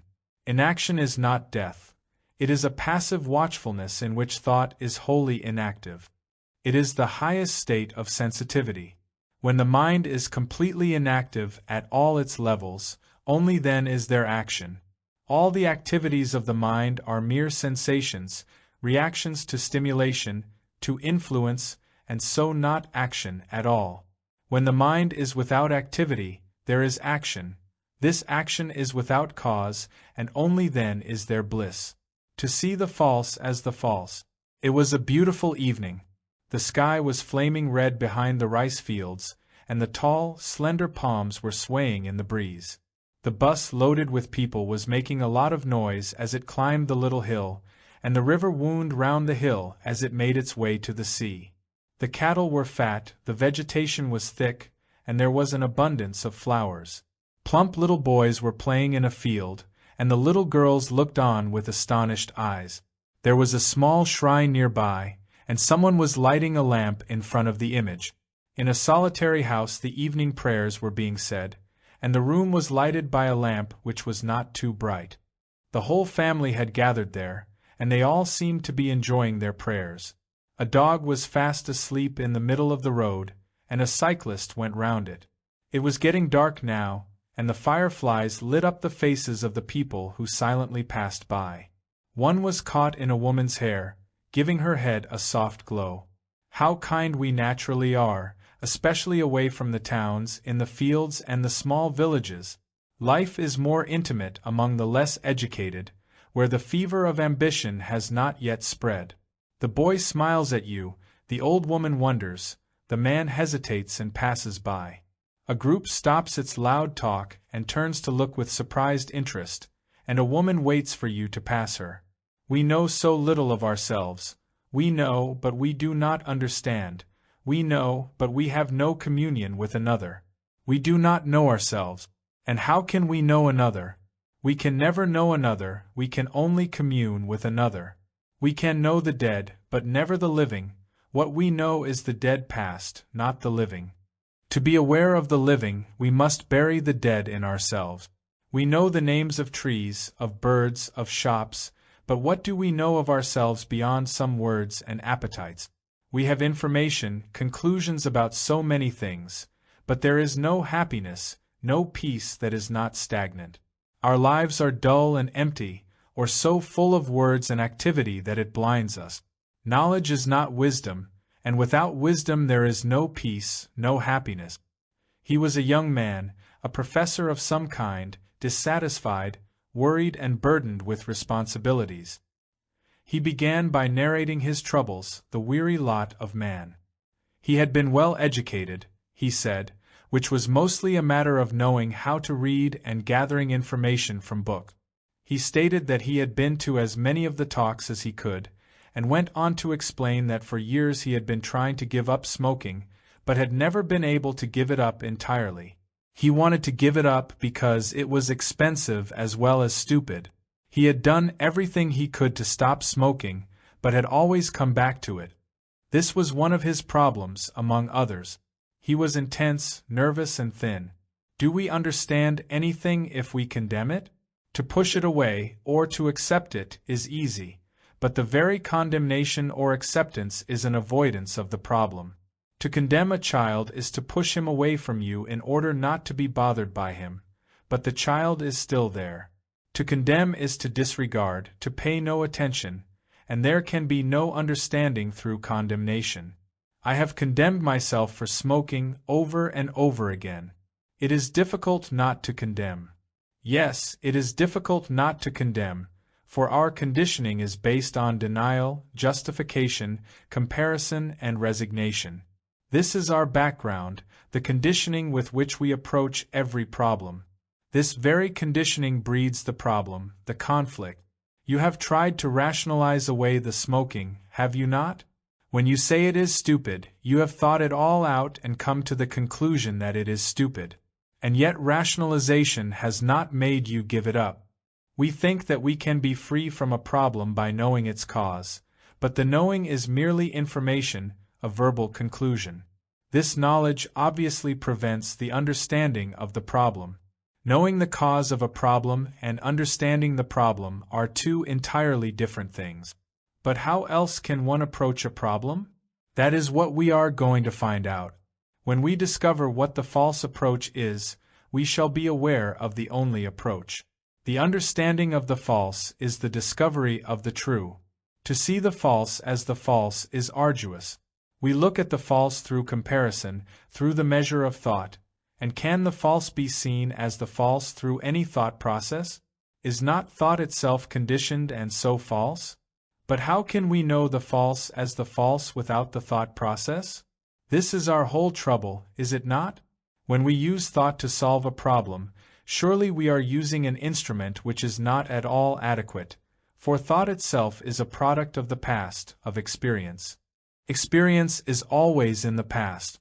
To see the false as the false, thought must be aware of itself as a dead process. Thought can never be free, and there must be freedom to discover, freedom from thought. I don't quite see what you mean. One of your problems is smoking. You have approached it with condemnation, or you have tried to rationalize it away. This approach is false. How do you discover that it is false? Surely, not through thought, but by being passively watchful of how you approach the problem. Passive watchfulness does not demand thought. On the contrary, if thought is functioning, there can be no passivity. Thought functions only to condemn or justify, to compare or accept. If there is a passive watchfulness of this process, then it is perceived as what it is. Yes, I see that, but how does this apply to my smoking? Let us experiment together to find out if one can approach the problem of smoking without condemnation, comparison, and so on. Can we look at the problem afresh, without the past overshadowing it? It is extremely difficult to look at it without any reaction, is it not? We seem unable to be aware of it passively. There is always some kind of response from the past. It is interesting to see how incapable we are of observing the problem as though it were new. We carry along with us all our past efforts, conclusions, intentions. We cannot look at the problem except through these curtains. No problem is ever old, but we approach it with the old formulations, which prevent our understanding it. Be passively watchful of these responses. Just be passively aware of them, see that they cannot solve the problem. The problem is real, it is an actuality, but the approach is utterly inadequate. The inadequate response to what is breeds conflict, and conflict is the problem. If there is an understanding of this whole process, then you will find that you will act adequately with regard to smoking. Security. The small stream was flowing very gently beside the path that wound round the rice fields, and it was crowded with lotuses. They were dark violet with golden hearts, and they were clear of the water. Their scent remained close to them, and they were very beautiful. The sky was overcast, it was beginning to drizzle, and there was thunder among the clouds. The lightning was still far away, but it was coming towards the tree under which we were sheltering. It began to rain heavily, and the lotus leaves were collecting drops of water. When the drops became too large, they slipped off the leaves, only to form again. The lightning was now above the tree, and the cattle were frightened and straining at their ropes. A black calf, wet and shivering, was calling piteously. It broke its rope and ran towards a nearby hut. The lotuses were closing themselves tightly, shutting their hearts against the gathering darkness. One would have had to tear the violet petals to get at the golden hearts. They would remain tightly closed till the coming of the sun. Even in their sleep they were beautiful. The lightning was moving towards the town. It was now quite dark, and one could just hear the murmur of the stream. The path led past the village to the road which took us back to the noisy town.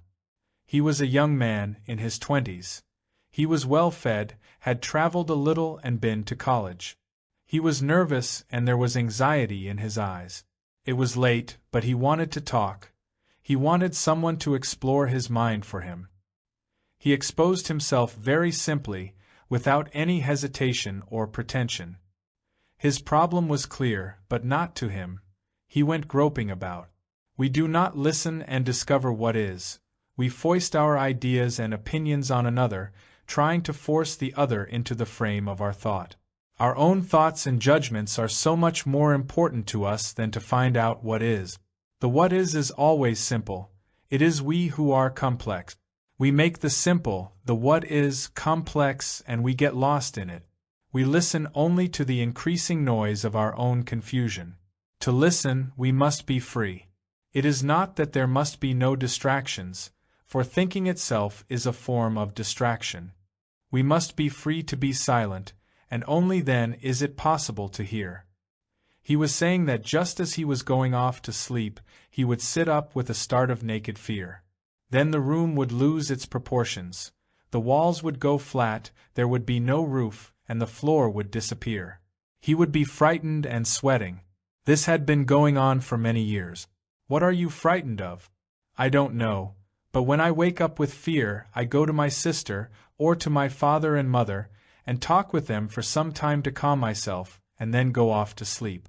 They understand, but I am in my 20s and it is getting rather silly. Are you anxious about the future? Yes, somewhat. Though we have money, I am still rather anxious about it. Why? I want to marry and provide comfort for my future wife. Why be anxious about the future?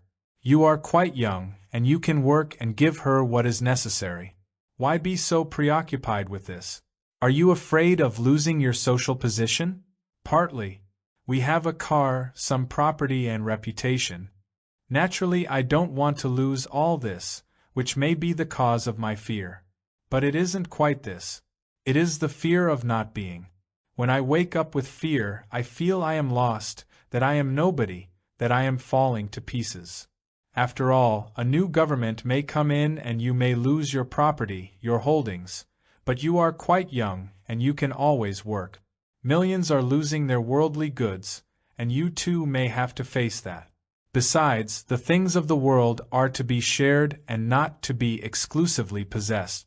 At your age, why be so conservative, so afraid of losing? You see, I want to marry a particular girl, and I am anxious that nothing should stop it. Nothing is likely to stop it, but I miss her and she misses me, and this may be another cause of my fear. Is that the cause of your fear? You say that nothing out of the ordinary is likely to happen to prevent your marrying her, so why this fear? Yes, it is true that we can marry whenever we decide to, so that cannot be the cause of my fear, at least not now. I think I am really frightened of not being, of losing my identity, my name. Even if you did not care about your name, but had your property and so on, would you not still be afraid? What do we mean by identity? It is to be identified with a name, with property, with a person, with ideas. It is to be associated with something, to be recognized as this or that, to be labeled as belonging to a particular group or country, and so on. You are afraid of losing your label, is that it? Yes. Otherwise, what am I? Yes, that is it. So you are your possessions, your name and reputation, your car and other property, the girl you are going to marry, the ambitions that you have, you are these things. These things, together with certain characteristics and values, go to make up what you call I. You are the sum total of all this, and you are afraid of losing it. As with everyone else, there is always the possibility of loss. A war may come, there may be a revolution or a change in government towards the left. Something may happen to deprive you of these things, now or tomorrow. But why be afraid of insecurity?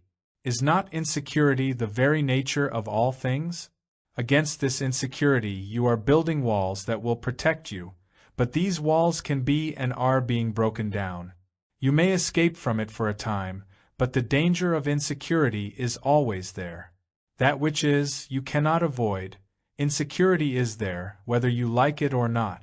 This does not mean that you must resign yourself to it, or that you must accept or deny it, but you are young, and why be afraid of insecurity? Now that you put it this way, I don't think I am afraid of insecurity. I really don't mind working. I work over 8 hours a day at my job, and though I don't particularly like it, I can carry on. No, I am not afraid of losing property, the car, and so on, and my fiancée and I can marry whenever we want to. I see now that it is none of this that is making me fearful. Then what is it? Let us find out together. I might be able to tell you, but it would not be your discovery. It would only be on the verbal level and so utterly useless. The finding of it will be your own experiencing of it, and it is this that is really important. Discovering is experiencing. We will discover it together. If it is none of these things that you are frightened of losing, if you are not afraid of being insecure outwardly, then of what are you anxious? Don't answer right away. Just listen, be watchful to find out. Are you quite sure it is not physical insecurity that you are frightened of? As far as one can be sure of such things, you say that you are not frightened of it. If you are sure that this is not a mere verbal assertion, then of what are you afraid? I am quite sure I am not frightened of being physically insecure. We can marry and have what we need. It is something more than the mere loss of things that I am afraid of. But what is it? We will find out, but let us consider it quietly. You really want to find out, don't you? Of course I do, especially now that we have gone as far as this. What is it that I am frightened of? To find out we must be quiet, watchful, but not pressing. If you are not frightened of physical insecurity, are you frightened of being inwardly insecure, of being unable to achieve the end which you have set for yourself? Don't answer, just listen. Do you feel incapable of becoming somebody? Probably you have a religious ideal, and do you feel you have not the capacity to live up to or achieve it?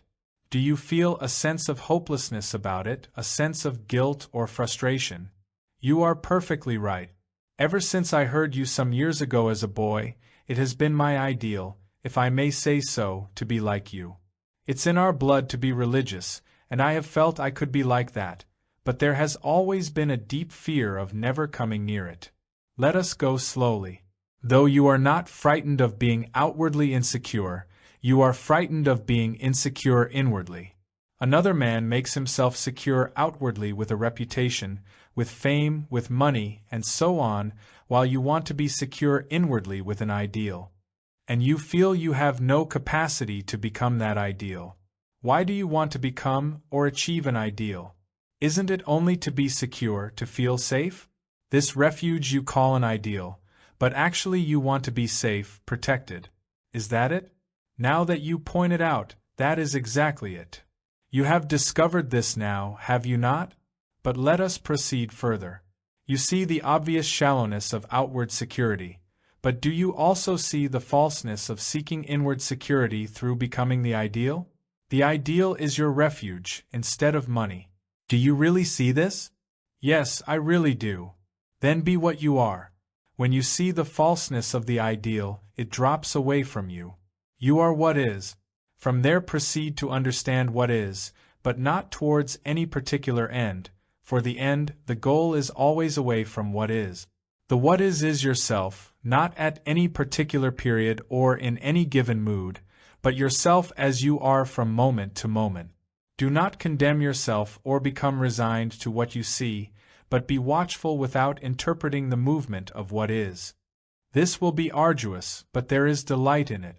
Only to the free is there happiness, and freedom comes with the truth of what is. Aloof and inclined to be cynical, he was some kind of minister in the government. He had been brought along, or more probably dragged, by a friend, and seemed rather surprised at finding himself there. The friend wanted to talk something over and evidently thought that the other might as well come along and hear his problem. The minister was curious and rather superior. He was a big man, sharp of eye and a facile talker. He had arrived in life and was settling back. To travel is one thing, and to arrive is another. Traveling is constant arriving, and arrival that has no further traveling is death. How easily we are gratified, and how quickly discontent finds contentment. We all want a refuge of some kind, a haven from all conflict, and we generally find it. The clever, like the foolish, find their haven and are alert within it. I have been trying to understand my problem for a number of years, but I haven't been able to get to the bottom of it. In my work I have always brought about antagonism, Enmity has somehow crept in amongst all the people I have tried to help. In helping some, I sow opposition among others. With one hand I give, and with the other I seem to injure. This has been going on for more years than I can remember, and now a situation has arisen in which I have to act rather decisively. I really don't want to hurt anyone, and I am at a loss what to do. Which is more important? Not to hurt, not to create enmity, or to do some piece of work. In the course of my work I do hurt others. I am one of those people who throw themselves into their work. If I undertake something, I want to see it through. I have always been that way. I think I am fairly efficient and I hate to see inefficiency. After all, if we undertake some kind of social work, we must go through with it, and those who are inefficient or slack naturally get hurt and become antagonistic. The work of bringing help to others is important, and in helping the needy I hurt those who come in the way. But I really don't want to hurt people, and I have begun to realize that I must do something about it. Which to you is important? To work or not to hurt people? When one sees so much misery and plunges into the work of reform, in the course of that work one hurts certain people, though most unwillingly. In saving one group of people, others are destroyed. One country survives at the expense of another. The so-called spiritual people, in their ardor for reform, save some and destroy others. They bring blessings and also curses. We always seem to be kind to some and brutal to others. Why? Which to you is important? To work or not to hurt people? After all, one has to hurt certain people, the slovenly, the inefficient, the selfish. It seems inevitable. Don't you hurt people by your talks? I know a rich man who has been very hurt by what you say about the wealthy. I do not want to hurt anyone. If people are hurt in the process of certain work, then to me that work has to be put aside. I have no work, no schemes for any kind of reform or revolution. With me work is not first, but not to hurt others. If the rich man feels hurt by what is said, he is not hurt by me, but by the truth of what is, which he dislikes. He doesn't want to be exposed. It is not my intention to expose another. If a man is temporarily exposed by the truth of what is and gets angry at what he sees, he puts the blame on others, but that is only an escape from the fact. It is foolish to be angry with a fact. Avoidance of a fact through anger is one of the commonest and most thoughtless reactions. But you have not answered my question. Which to you is important? To work or not to hurt people? Work has to be done, don't you think? Put in the minister. Why should it be done? If in the course of benefiting some you hurt or destroy others, what value has it? You may save your particular country, but you exploit or maim another. Why are you so concerned about your country, your party, your ideology? Why are you so identified with your work? Why does work matter so much? We have to work, be active, otherwise we might as well be dead. When the house is burning, we cannot for the moment be concerned with fundamental issues. To the merely active, fundamentals are never the issue, they are only concerned with activity, which brings superficial benefits and deep harms. But if I may ask our friend, why is a certain kind of work so important to you? Why are you so attached to it? Oh, I don't know, but it gives me a great deal of happiness. So you are really not interested in the work itself, but in what you get out of it. You may not make money at it, but you derive happiness from it. As another gains power, position and prestige in saving his party or his country, so you gain pleasure from your work. As another finds great satisfaction, which he calls a blessing, in serving his Savior, his Guru, his Master, so you are satisfied by what you call altruistic work. Actually, it is not the country, the work, or the Savior that is important to you, but what you get out of it. Your own happiness is all important, and your particular work gives you what you want. You are really not interested in the people you are supposed to be helping. They are only a means to your happiness, and obviously the inefficient, those who stand in your way, get hurt, for the work matters, the work being your happiness. This is the brutal fact, but we cunningly cover it with high-sounding words like service, country, peace, God, and so on. So, if one may point out, you really do not mind hurting people who hinder the efficiency of the work that gives you happiness. You find happiness in certain work, and that work, whatever it be, is you. You are interested in getting happiness, and the work offers you the means. Therefore the work becomes very important, and then of course you are very efficient, ruthless, dominating for the sake of that which gives you happiness. So you do not mind hurting people, breeding enmity. I have never seen it that way before, and it is perfectly true. But what am I to do about it? Is it not important to find out also why you have taken so many years to see a simple fact like this? I suppose, as you say, I really didn't care whether I hurt people or not so long as I got my way. I generally do get my way, because I have always been very efficient and direct, which you would call ruthlessness, and you are perfectly right. But what am I to do now? You have taken all these years to see this simple fact because until now you have been unwilling to see it, for in seeing it you are attacking the very foundation of your being. You have sought happiness and found it, but it has always brought conflict and antagonism, and now, perhaps for the first time, you are facing facts about yourself.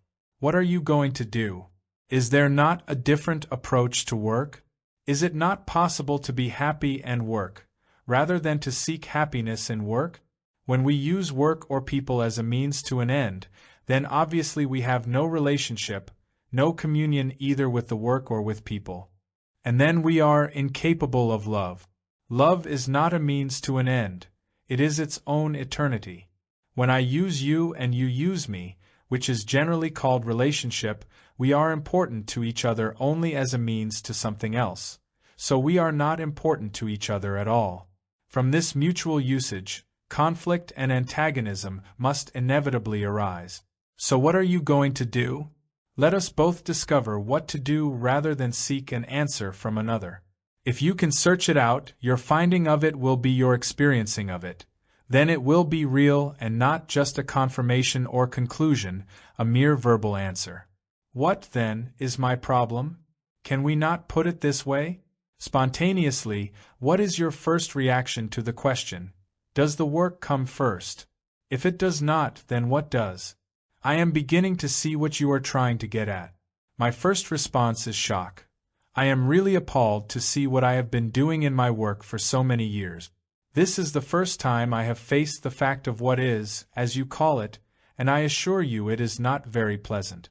If I can go beyond it, perhaps I shall see what is important, and then the work will naturally follow. But whether the work or something else comes first is still not clear to me. Why is it not clear? Is clarity a matter of time, or of willingness to see? Will the desire not to see disappear by itself in the course of time? Is not your lack of clarity due to the simple fact that you don't want to be clear because it would upset the whole pattern of your daily life? If you are aware that you are deliberately postponing, are you not immediately clear? It is this avoidance that brings confusion. It is all becoming very clear to me now, and what I shall do is immaterial. Probably I shall do what I have been doing, but with quite a different spirit. We shall see.